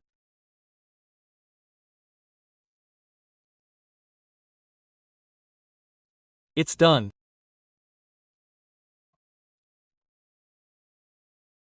Same here as well.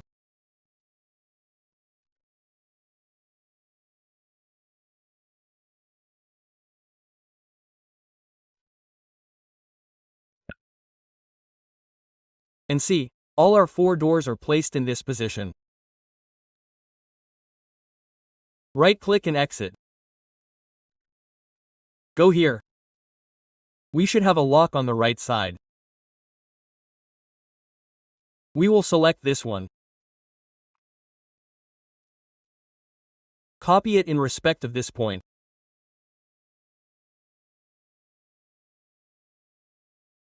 Let's beat it a little more. It is placed. Right-click.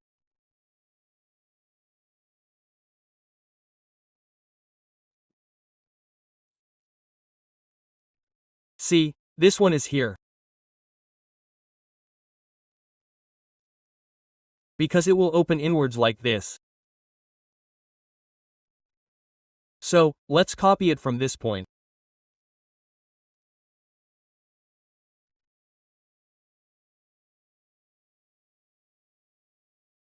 We will right-click at the midpoint to exit.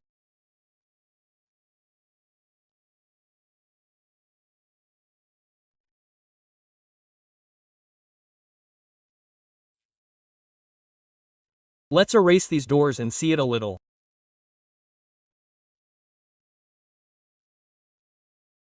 See, we have 3 feet 3 inches doors.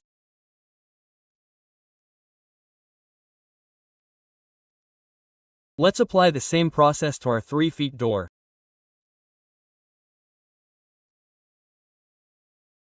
So for that again we will click on the generic material image from here. Suppose I take this one. Let's open it. Let's select it. We have to turn off the aspect ratio of the scale. The sample size is 3 feet, height for is 7 feet. Or we can keep it a little smaller. We will adjust it later. 2 feet 6 inches. Let's group it. We will rename it.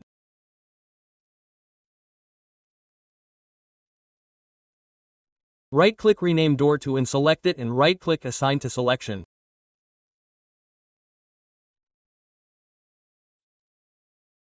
See, it has come in it. Now we have to map it materially. So for that we will take Emit and then Material Map. Take Box Selection from here. Select it. 1 minute, let's take it from this side, so it will be visible properly. Let's select the Material Map box.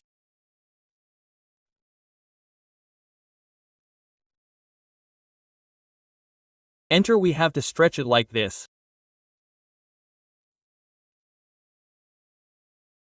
This is done. This is done on this side.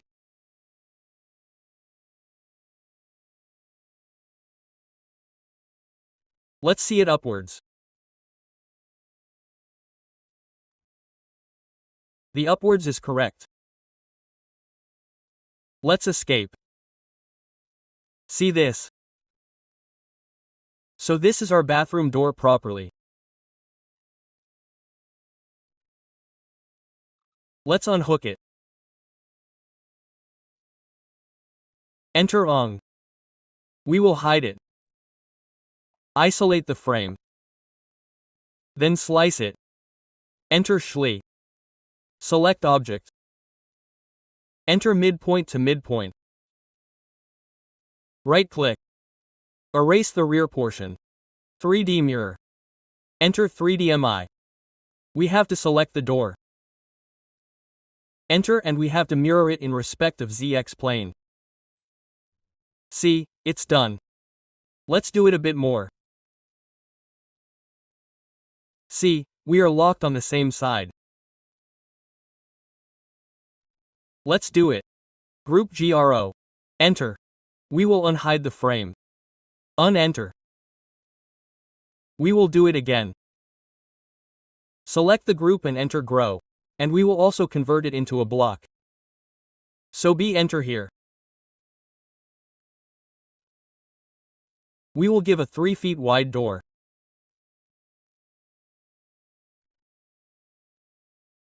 Select Object.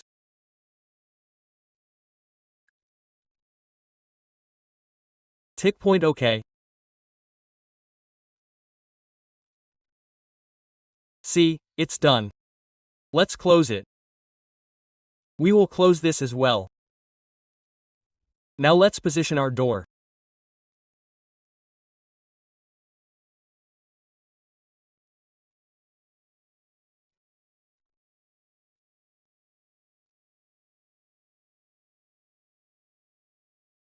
We will select this, copy co-enter from this midpoint. This midpoint is placed and there is one here, we have to rotate it.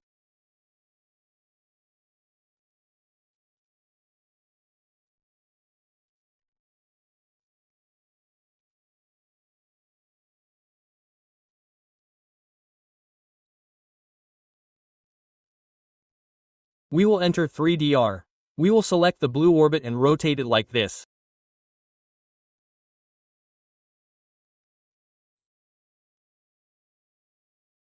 We will move it from this point.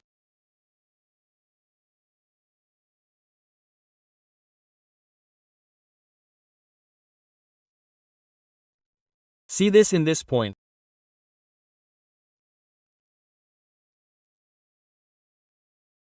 So we have properly placed all our doors in our plan.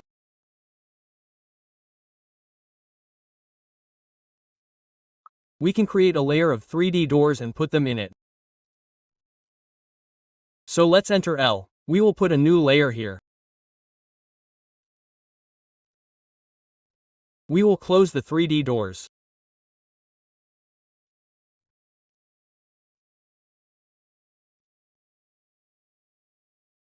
We will select these doors and put them in 3D doors.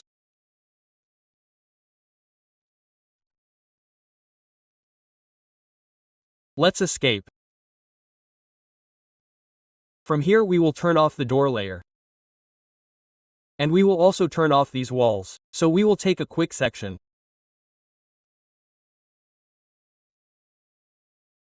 QS enter layer equal to. From here we will do wall OK, press shift and deselect it.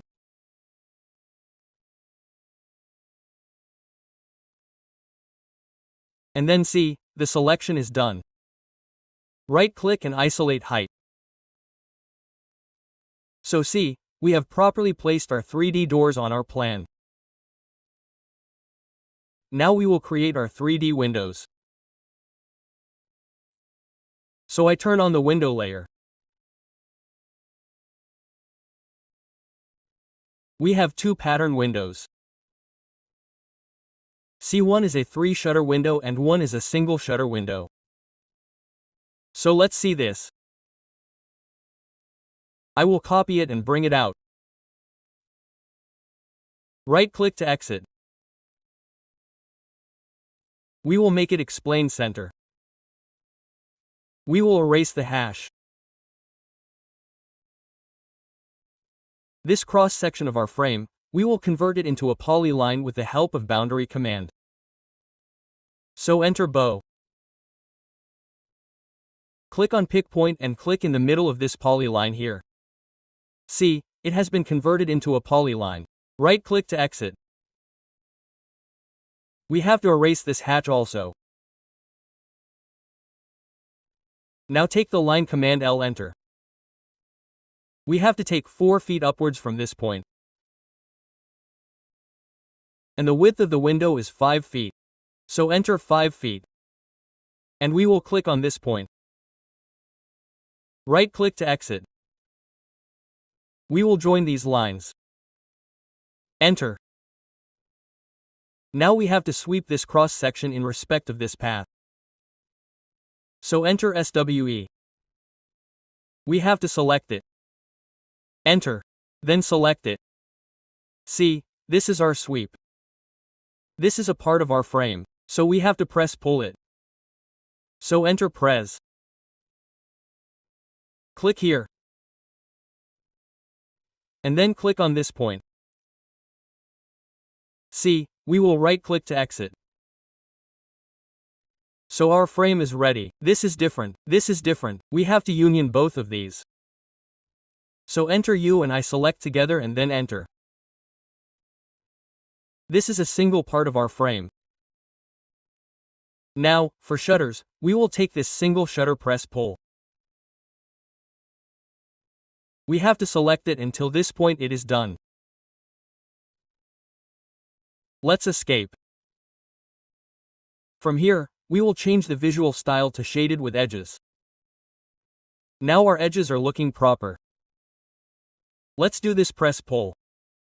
So click on the press pull tool and press pull once. This one. To do this, press pull till here. And press escape once. We have conceptualized the visual style.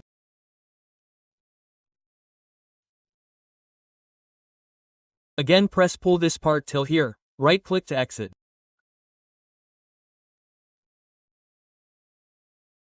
Now let us turn on Dynamic ECS. We will press F6 and do it once. Actually it was already on. We will take the rectangle command. Enter rec and make a rectangle like this here. Now what will we do? We will isolate and hide all these parts by right-clicking. See, it is hidden. We do not need these 2D lines. We will erase them. Now let us do offset. So we will enter 2 inches. We will offset. To enter, right-click inside. We will take a line. Midpoint to midpoint. Again take the line command. Take an extension from this point of 18 inches. Enter. And then we will make a line like this. Right-click. To exit. This line has to be extended properly, till here. Now we have to trim this part. So we will enter TR. Well, this is not getting trimmed. So we will do one thing. We will align UCS on this face. What will we do for that? Enter UCS. Click on this point in X direction and Y direction above. Look, it is aligned. Now we will trim. Enter TR. Look, it is trimmed. Right-click to exit. And we will join these parts. Enter J. We have to offset it again inwards. So enter O2. We will offset 2 inches. This is done. And let's take it once. Well, let's make a rectangle here once again. Let's take it again on top of it. Enter 2. This is done. We will erase the 3D polyline. We will take it out. Move it outwards. Enter 1 inch 1 towards the Z direction. And this rectangle of ours, we will take another copy of it. So enter CO. From here, we have to copy at this point. We will right-click to exit. Now we will unhide all our parts. We will enter U and H. These have been unhidden. What will we do now? Now, we have to select the parts that we have made as 2D objects. We will copy CO and copy them here from midpoint to midpoint like this. See, we will right-click to exit.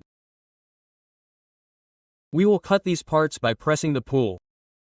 Our glasses will be placed here, so we have to take the Presspull from here. And we have to cut them like this. See this? Let us take the Presspull again. This part is 5 meters inwards. See this? This group has been formed. Here also we have to take 5.5 inches. We will right-click on this also and we have to loft this part.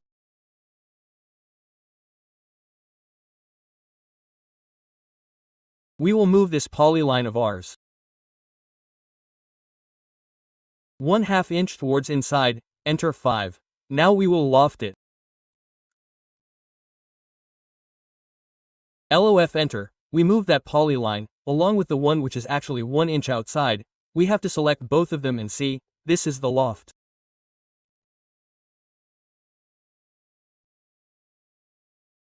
Right-click to exit and see once again, this is our group and this is our panel. So we will copy this.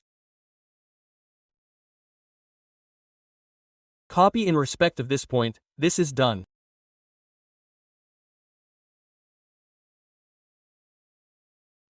Let's go and what can we do here?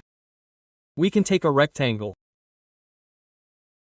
Right enter from this midpoint to the midpoint here. And we have to make it a region. Right enter, we will select it and enter.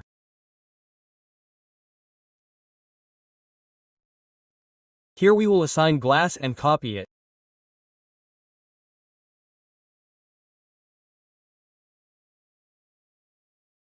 So this is our window. See this? This is our window. Now here we have to assign material and place it on our 3D house plan.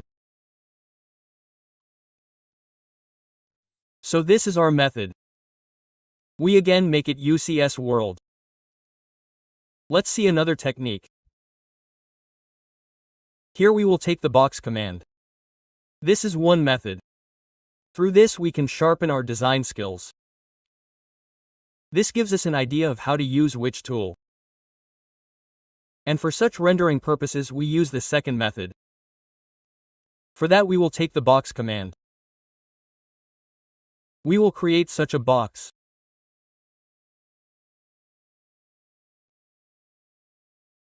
We will select this and this box. We will move it. We will erase it. We will make the visual style realistic.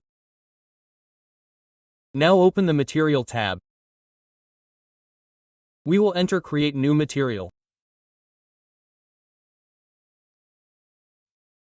Click on the new generic material image.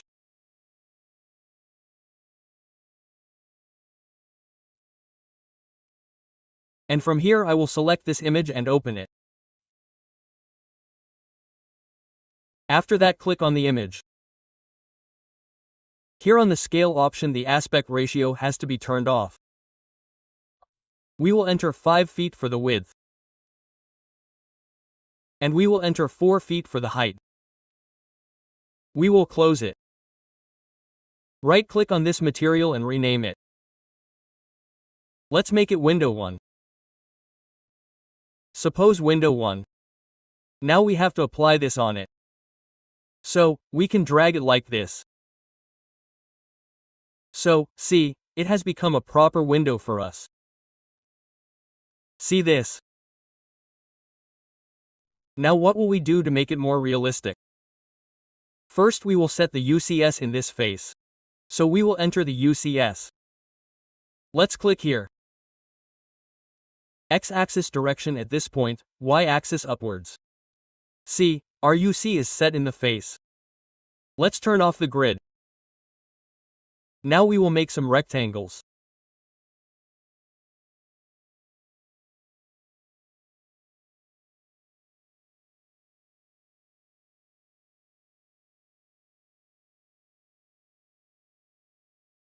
Enter rect like this. We will take random ones in these glasses and copy them again.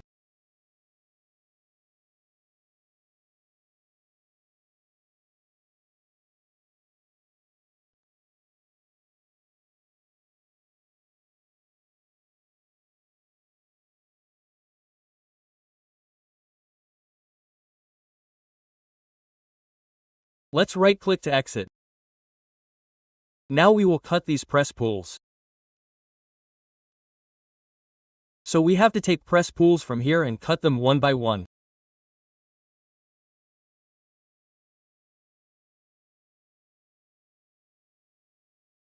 Right-click to exit.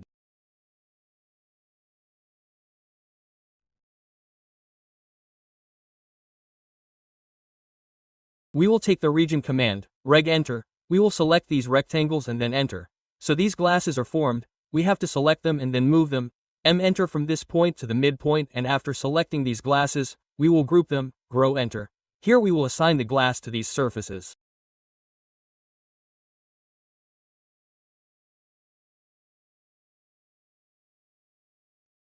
So, from here we can take the glass. After selecting this, upload any glass that you find appropriate from here.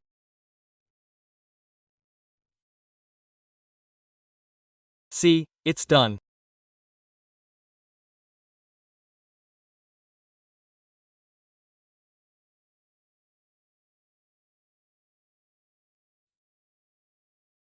From here we can assign any glass like this. Let's group it now.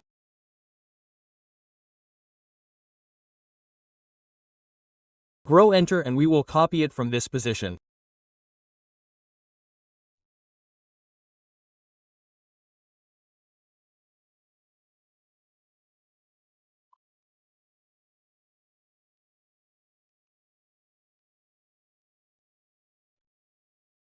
We will place it here and right-click here to exit.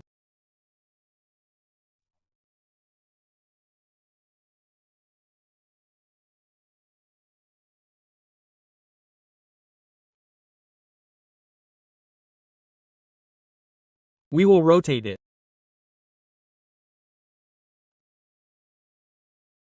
Rotate 3DR enter. With the help of blue orbit, we will move it like this in respect of this point. We will place it here at the midpoint.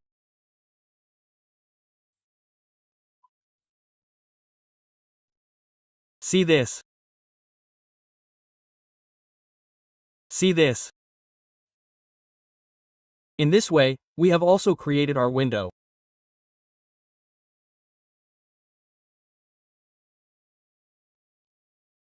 Here, our wall is not made properly. From here we activate the wall layer. Enter Rec. We will calculate UCS from this point.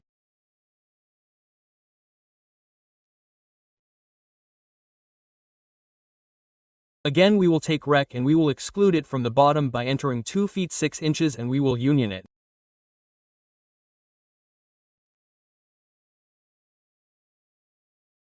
So uni enter and this is done. Select and enter.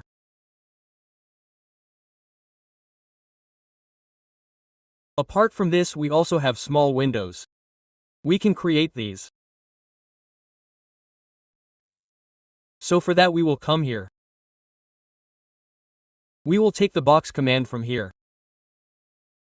From this corner to this corner. The height is 2 feet. Enter. We will move it out. Let's create another material here. New generic material. Click on the image. Let's take this image. Open it. Click on it. Go to scale. This rotation is done. We will make it 0. We will turn off the aspect ratio. From here we will give the sample size of 2 feet and this 2 we will enter 2 feet and close it. Right-click on the material and rename it. Window 2. Let's drag it. This has become absolutely proper for us. Now we will take a rectangle on this space. So we have to set UCS on this space. For that we will enter UCS. Click. X-axis as Y-axis. REC enter rectangles will be made.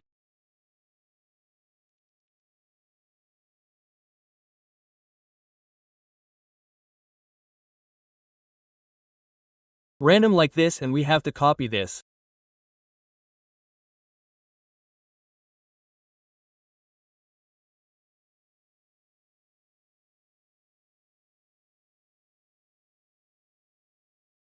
Let's select all these 4 and copy again. This is done. Right-click to exit. Now press Pull Cut. And always remember that we have to do this one after the other.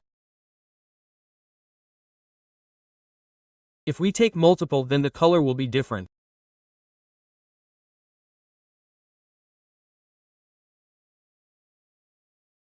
Right-click to exit. Take region command. Enter enter REZ. Select all the rectangles and then enter. Let's select these rectangles. We will group them GRO enter. After selecting them we have to move them enter from endpoint to midpoint and after selecting them we have to apply material.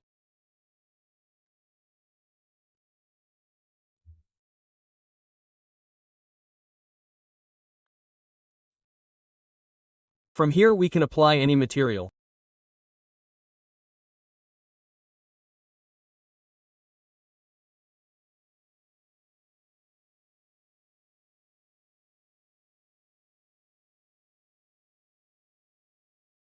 Now let's move it.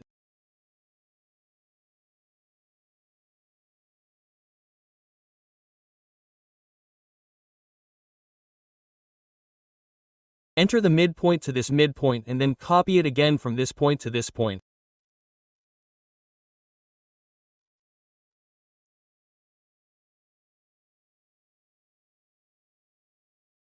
Well, we had not grouped it. Let's do it once more.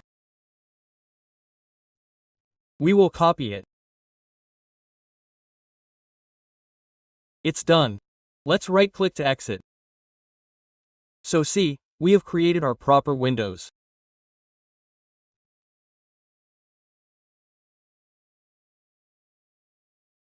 See here also, if we want, we can apply glasses on these doors as well.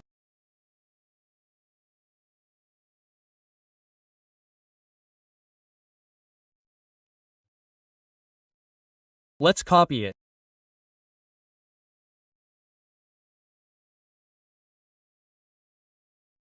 Let's align the UCS on this face. So we will enter the UCS.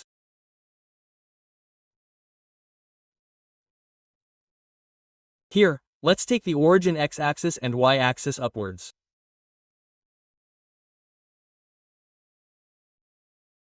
Let's create a rectangle now. Enter RC. Let's turn off the snap. The snap is disturbing a bit. It's done now. Let's create it here as well.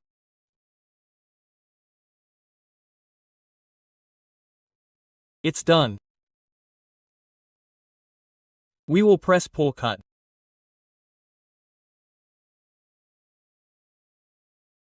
Right-click and exit. Let's subtract it. This is not cut. Sub-enter, it's selected.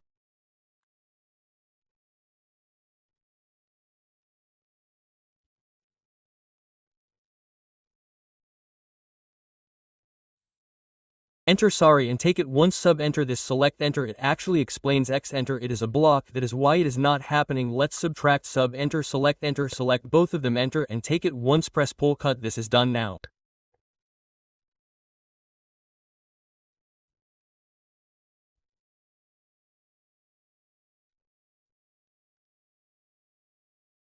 Let's do this. Region reg enter we have to select this and then press enter.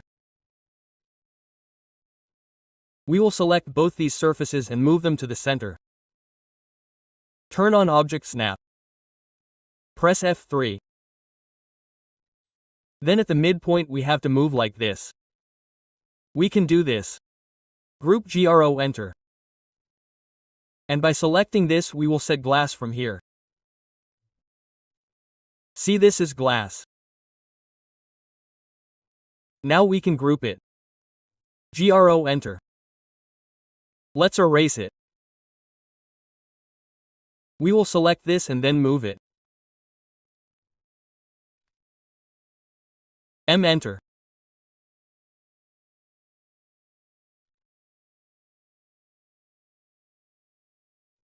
This is done. See this is the classes. We will take a copy of this here.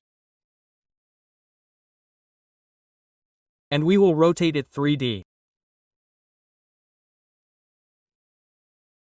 Enter 3DR with the help of blue orbit, we will rotate it like this.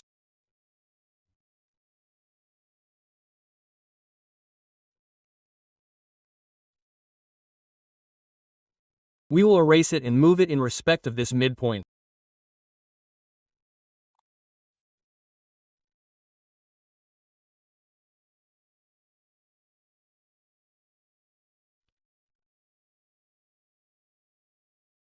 Once this is done, see, these glasses are proper.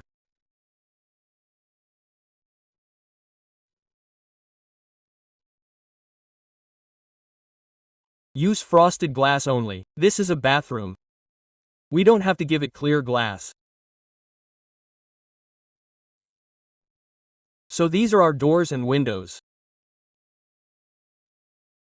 We made two types of doors. And here we also made two patterns of windows. Let's close it. Now we will create our 3D glass grills. So I take the box command here. From this point, we will set the world UCS. We will take the box from this point to this point.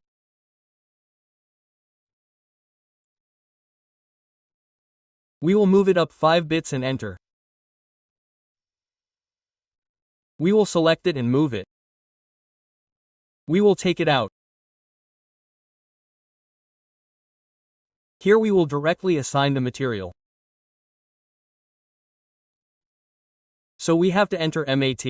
We will click on New Material, New Generic Material Image.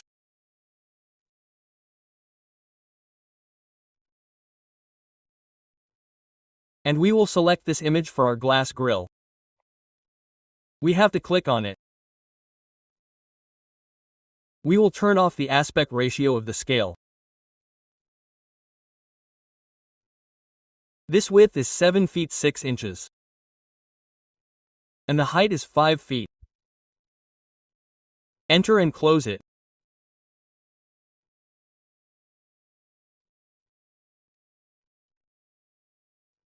We will right-click and rename it Glass Grill, and we will apply it and drag it like this.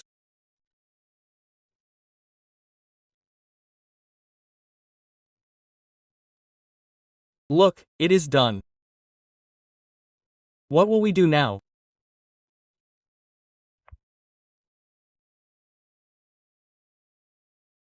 We will create some rectangles here.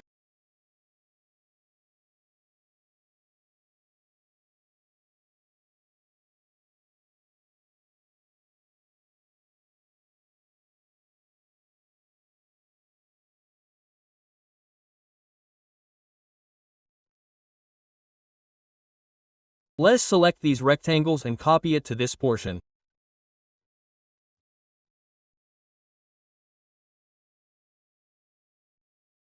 Let's make it a little smaller.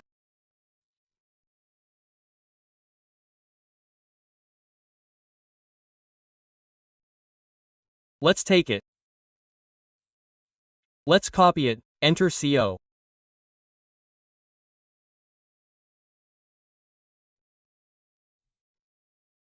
Place it here.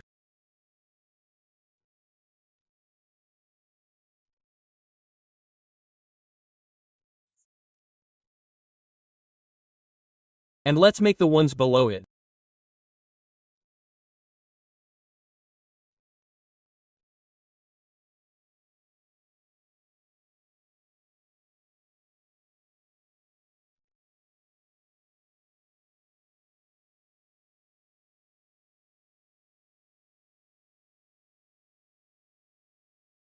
Rectangles, let's select them and copy them.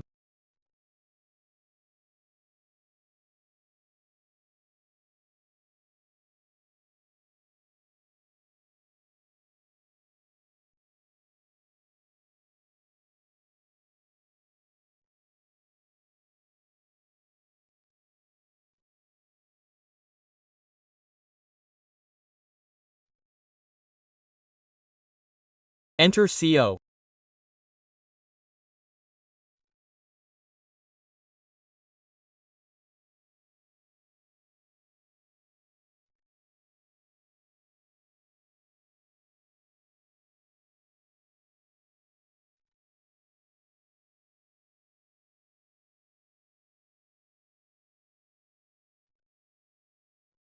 Let's right-click and exit. We will make it a conceptual Presspull and cut them individually like this.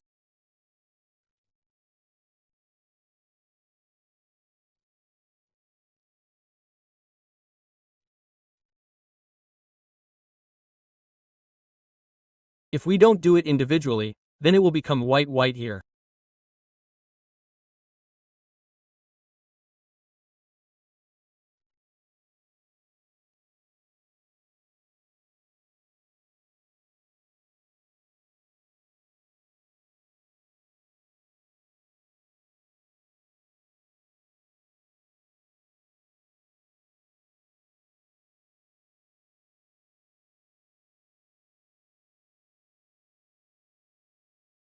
Let's do it.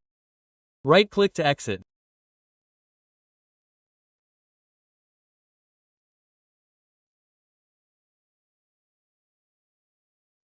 And we will select these rectangles like this and move it to M. Enter the midpoint. Take the region command, enter R easy, and then select all the rectangles like this and enter.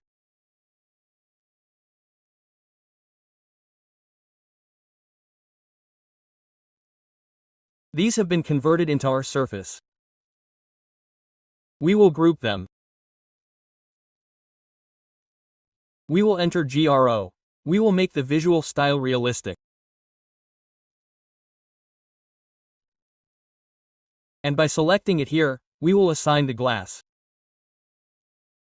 See this? We can assign any glass here. So this is our proper glass grill. Let's copy it and take it.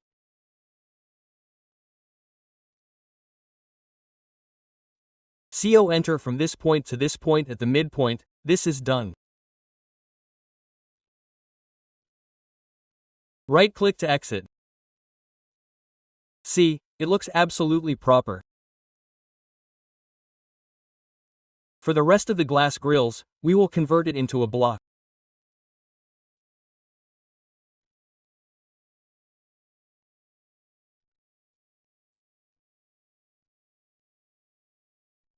Let's select it, block, B enter, give it a name, glass grill, pick point, this midpoint, select object, enter, it's done. Okay, let's do it, our block is made, now let's see what is the distance.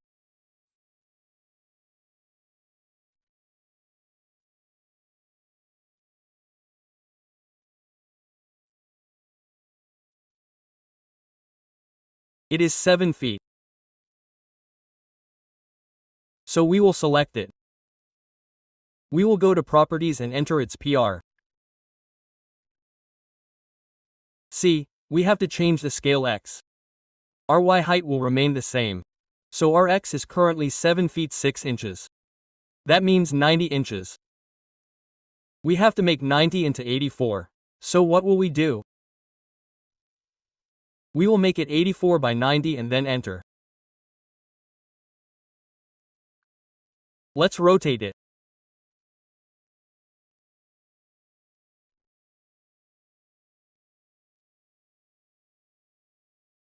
"3DR enter with this blue orb, we will rotate it like this and move it.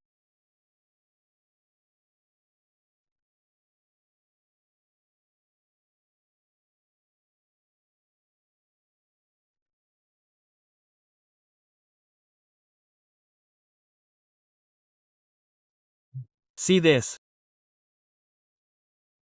So this is also completely proper. Let us insert it here. Let us check its distance first.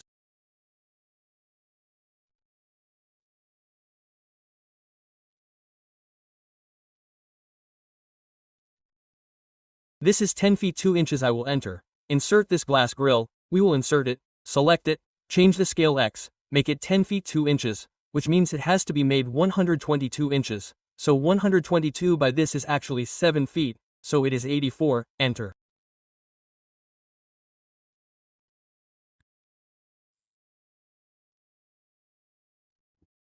See, it is ready. Let us do it most.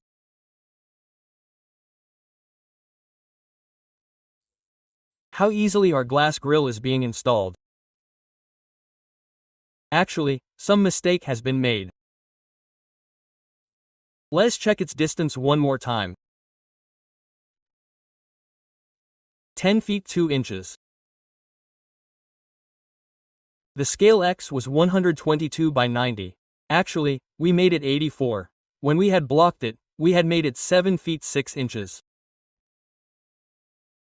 So it will be 90 and then enter. Look, it has become proper now. Let's do this. Let's see what is its distance. 4 feet 8 inches means 56 inches. So we will insert it. We have to select it. Scale X will become 56/90 hectare.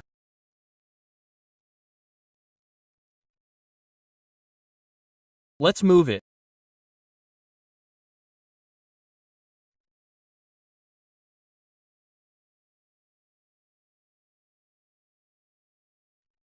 And let's see this as well. What is the distance? It is 7 feet 8 inches. Okay. Then take this and insert it. Select Scale X. 92/90 means it has to be 7 feet 8 inches. 7 feet 6 inches is already there. Then enter 92/90 and rotate it.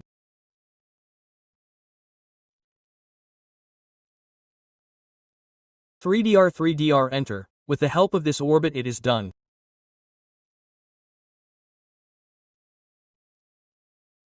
We will move it with the help of this point. We will place it here.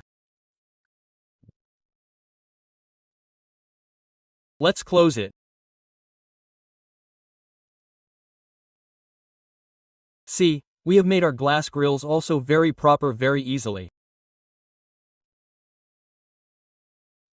See this? Now we will complete this 3D house. So first of all we will create the floor. I will change the visual style to conceptual from here. We will take the Polyline command. We will enter place. And across this building, we have to make the UCS world here. Let's enter PL again. And across this building we have to create a polyline.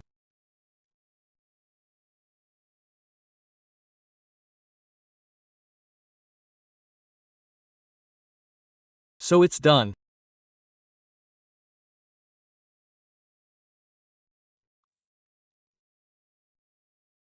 In this portion we will create a rectangle.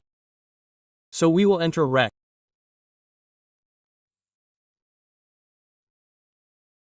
From this corner to this corner we will create it separately.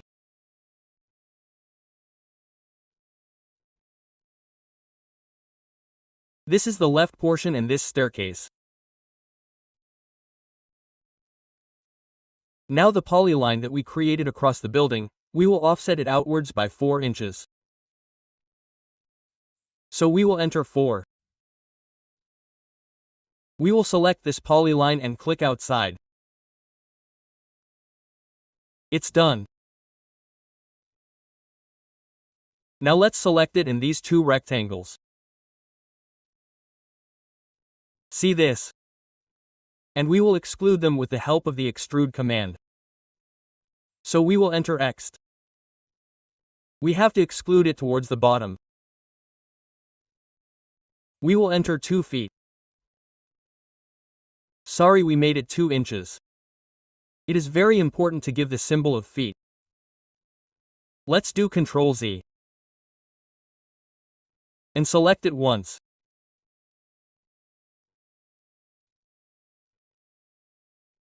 This rectangle and this rectangle X, we will enter 2 feet towards the bottom. We will mirror it 3D mirror.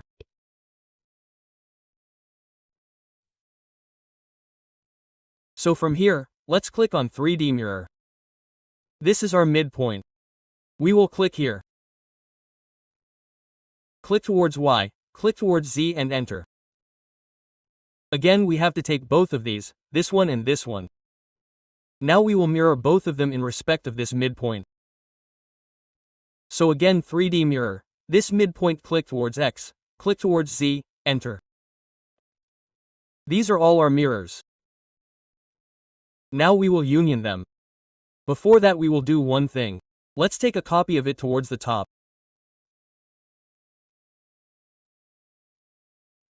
This one, this and this one, and we will not take this also because after going to the second floor, we will not have a ceiling here.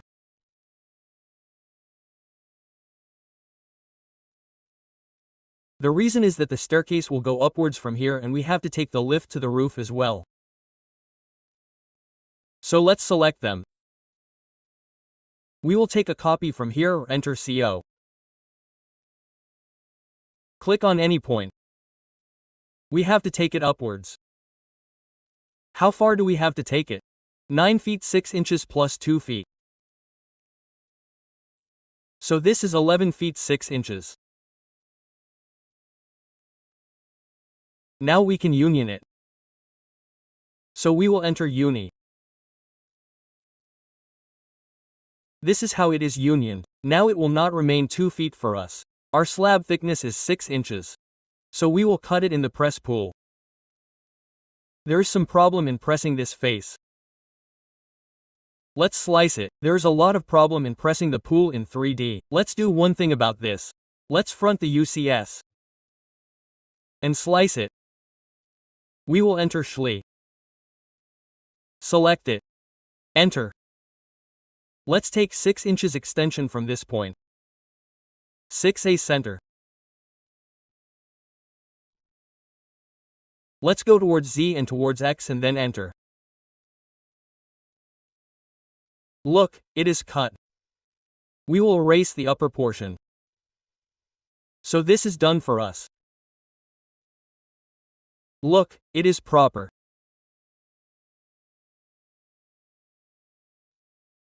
Now we can mirror this flat of ours.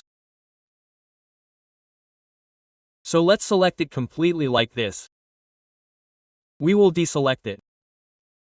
Press Shift and just click. So this is our complete selection.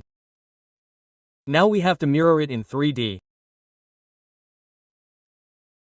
So we can enter 3D.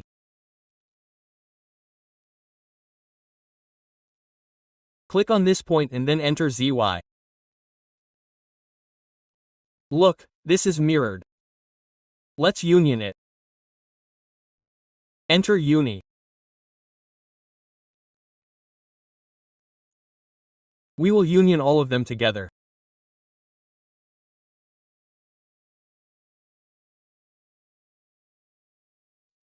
This is union. Now it is proper. Let's select it again. Let's select it with the help of the green window section. Press Shift and minus this slab. Then we will orbit it like this. And we have to mirror this midpoint in respect of it. So let's enter 3DMI. Enter this midpoint XY. Now our measurements are done. Here were our steps. We can make those steps if we want. From here we can turn on the stay layer. See, our steps are visible. From here we will take the press pull. So press pull, see, there's a lot of problem in press pull. Let's do one thing.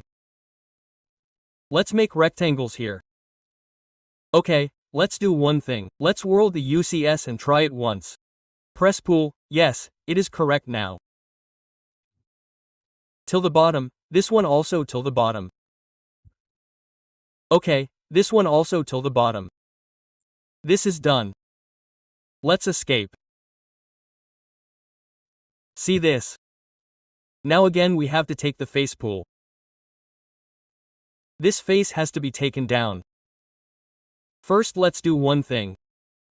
First of all, let's make it 18 inches. Enter 18 towards the bottom, sorry press pull. Let's try it once more. There's a lot of problem in press pull. Press pull irritates us completely. 18 inches, this one 12 inches. And this one 6 inches. This is done. We can turn off the steps from here. Stair. Now we will select these 3 steps and mirror them. So we will take a 3D mirror.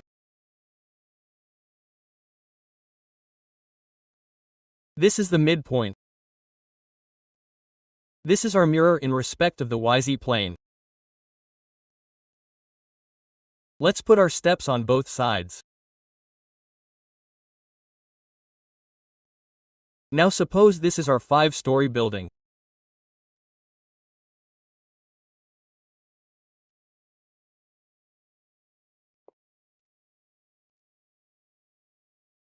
So again we have to select it completely like this, and to take a copy, we will enter CO from any point upwards, 10 feet, then 20 feet, 30 feet and 40 feet.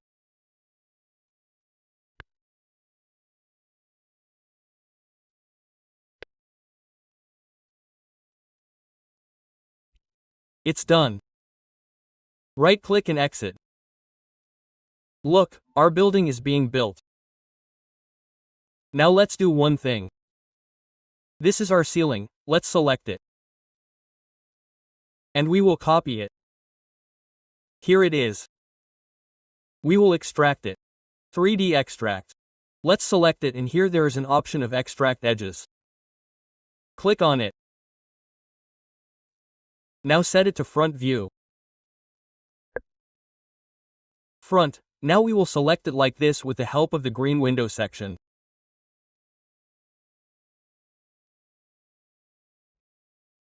And by pressing Shift, we will click on the 3D slab and erase it from here. What will happen with this? Look, let's select it. Let's right-click, isolate, hide. See, our edge is completely extracted. We will do this, join J, enter. Let's offset it. 4 inches inside. Again it inside. And we have to press pull this portion. We will world UCS and take press pull from here. Let's see, it is not happening. Never mind. Let's do it first upwards. 2 feet, then the outside one. Enter 2 feet. Right click. Subtract. Select the outside one. Enter, select the inside one. Enter. See, this is done for parfait ball. Now let's make the room. So let's take a rectangle. REC, enter from this point to this point, take its offset. O, enter 1 foot. Towards the outside. Let's see if it press pulls or not. No, do the inside one. Make it 9 feet 6 inches. Same, right click on this also, to exit. Subtract. So you baby, enter. Selected this, enter. Selected the inner one, enter. See, it's done. Now we have to put a slab here. Before that, let's do one thing. We will make a rectangle here. Like this. We will offset this rectangle and enter. 4 inches. We have to select it, towards the inside, like this. And we select both these rectangles. We will move it upwards 6 inches.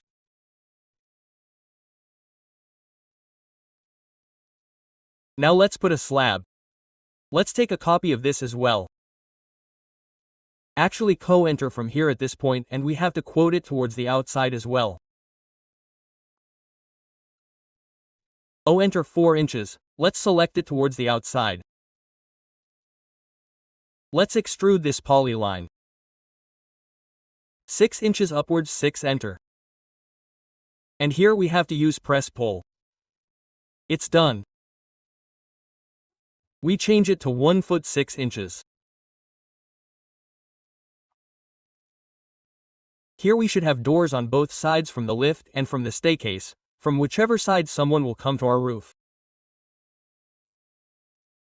So we should get exit from both the sides. So let's do one thing for the door. We will set UCS to the right from here. We will take the rectangle command. Click anywhere. Enter D. We will give the width 3 feet 3 inches. We will give the height 7 feet. This is done. Let's move it. From the midpoint here to the midpoint. Let's select it and extrude it. Like this towards the outside. Now we will subtract. Subtract it. Select it. Select it. See, It has become our proper. Now we have to place the door here. So let's do one thing. Let's hide it. Isolate hide. We will take a door from here.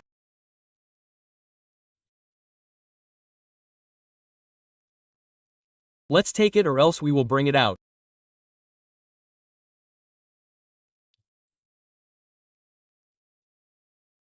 We will unhide it now. Enter Una. Let's do one thing. We will make the visual style realistic from here. And we will rotate this door. 3D rotate. Let's do this.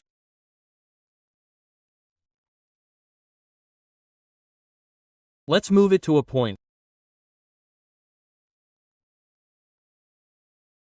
Well, it's done great. We can mirror this.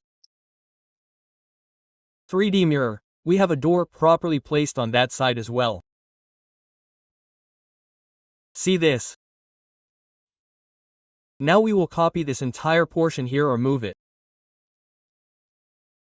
So we select it like this. There's another door here.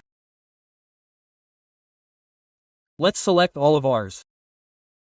Let's move it. From this point to this point below. See, let's erase this slab because two slabs were placed here and we will erase these 2D lines. So see, we have completely created our 3D model properly.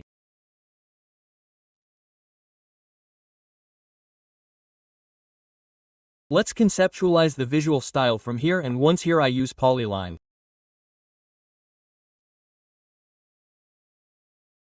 Let's do one thing by pressing PL Enter. First we have to change the UCS.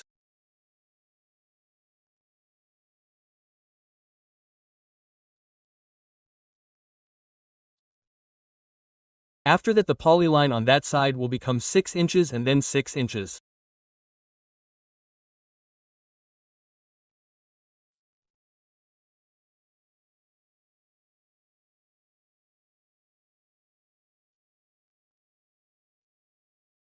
Then we will select it and exclude the line.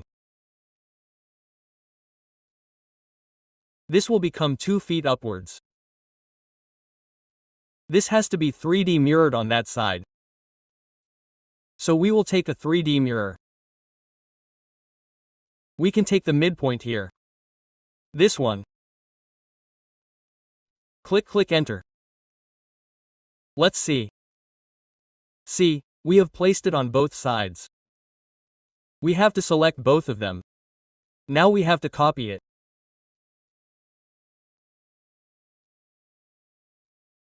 Click copy upwards 10 feet, 20 feet, 30 feet.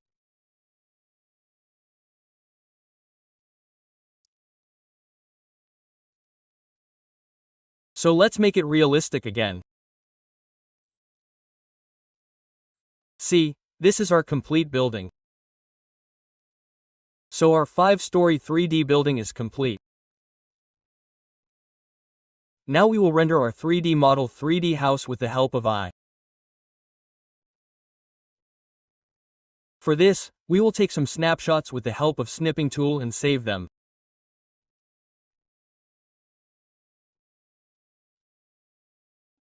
Now the AI website we will use is MNAI, which does excellent renderings. This is not a promotional video. I have used this website myself and I liked it very much. That is why I am telling you about this website. You guys have to sign in here. There are exterior, interior, sketch to image and many more options here. For exterior, we will click on Launch tool here. We will upload the image that we want to render. We will keep the exact render and put the print as per our wish and then click on Generate.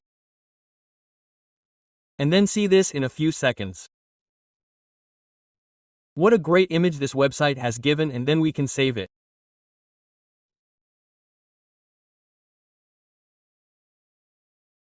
Here we have created some more images and only a few credits are given to us for free in this website. After that you guys have to purchase credits here. Up to 30% discount is available here for students and educators. So friends, in this way you can get very good realistic renderings in a few seconds. So let's end this video here.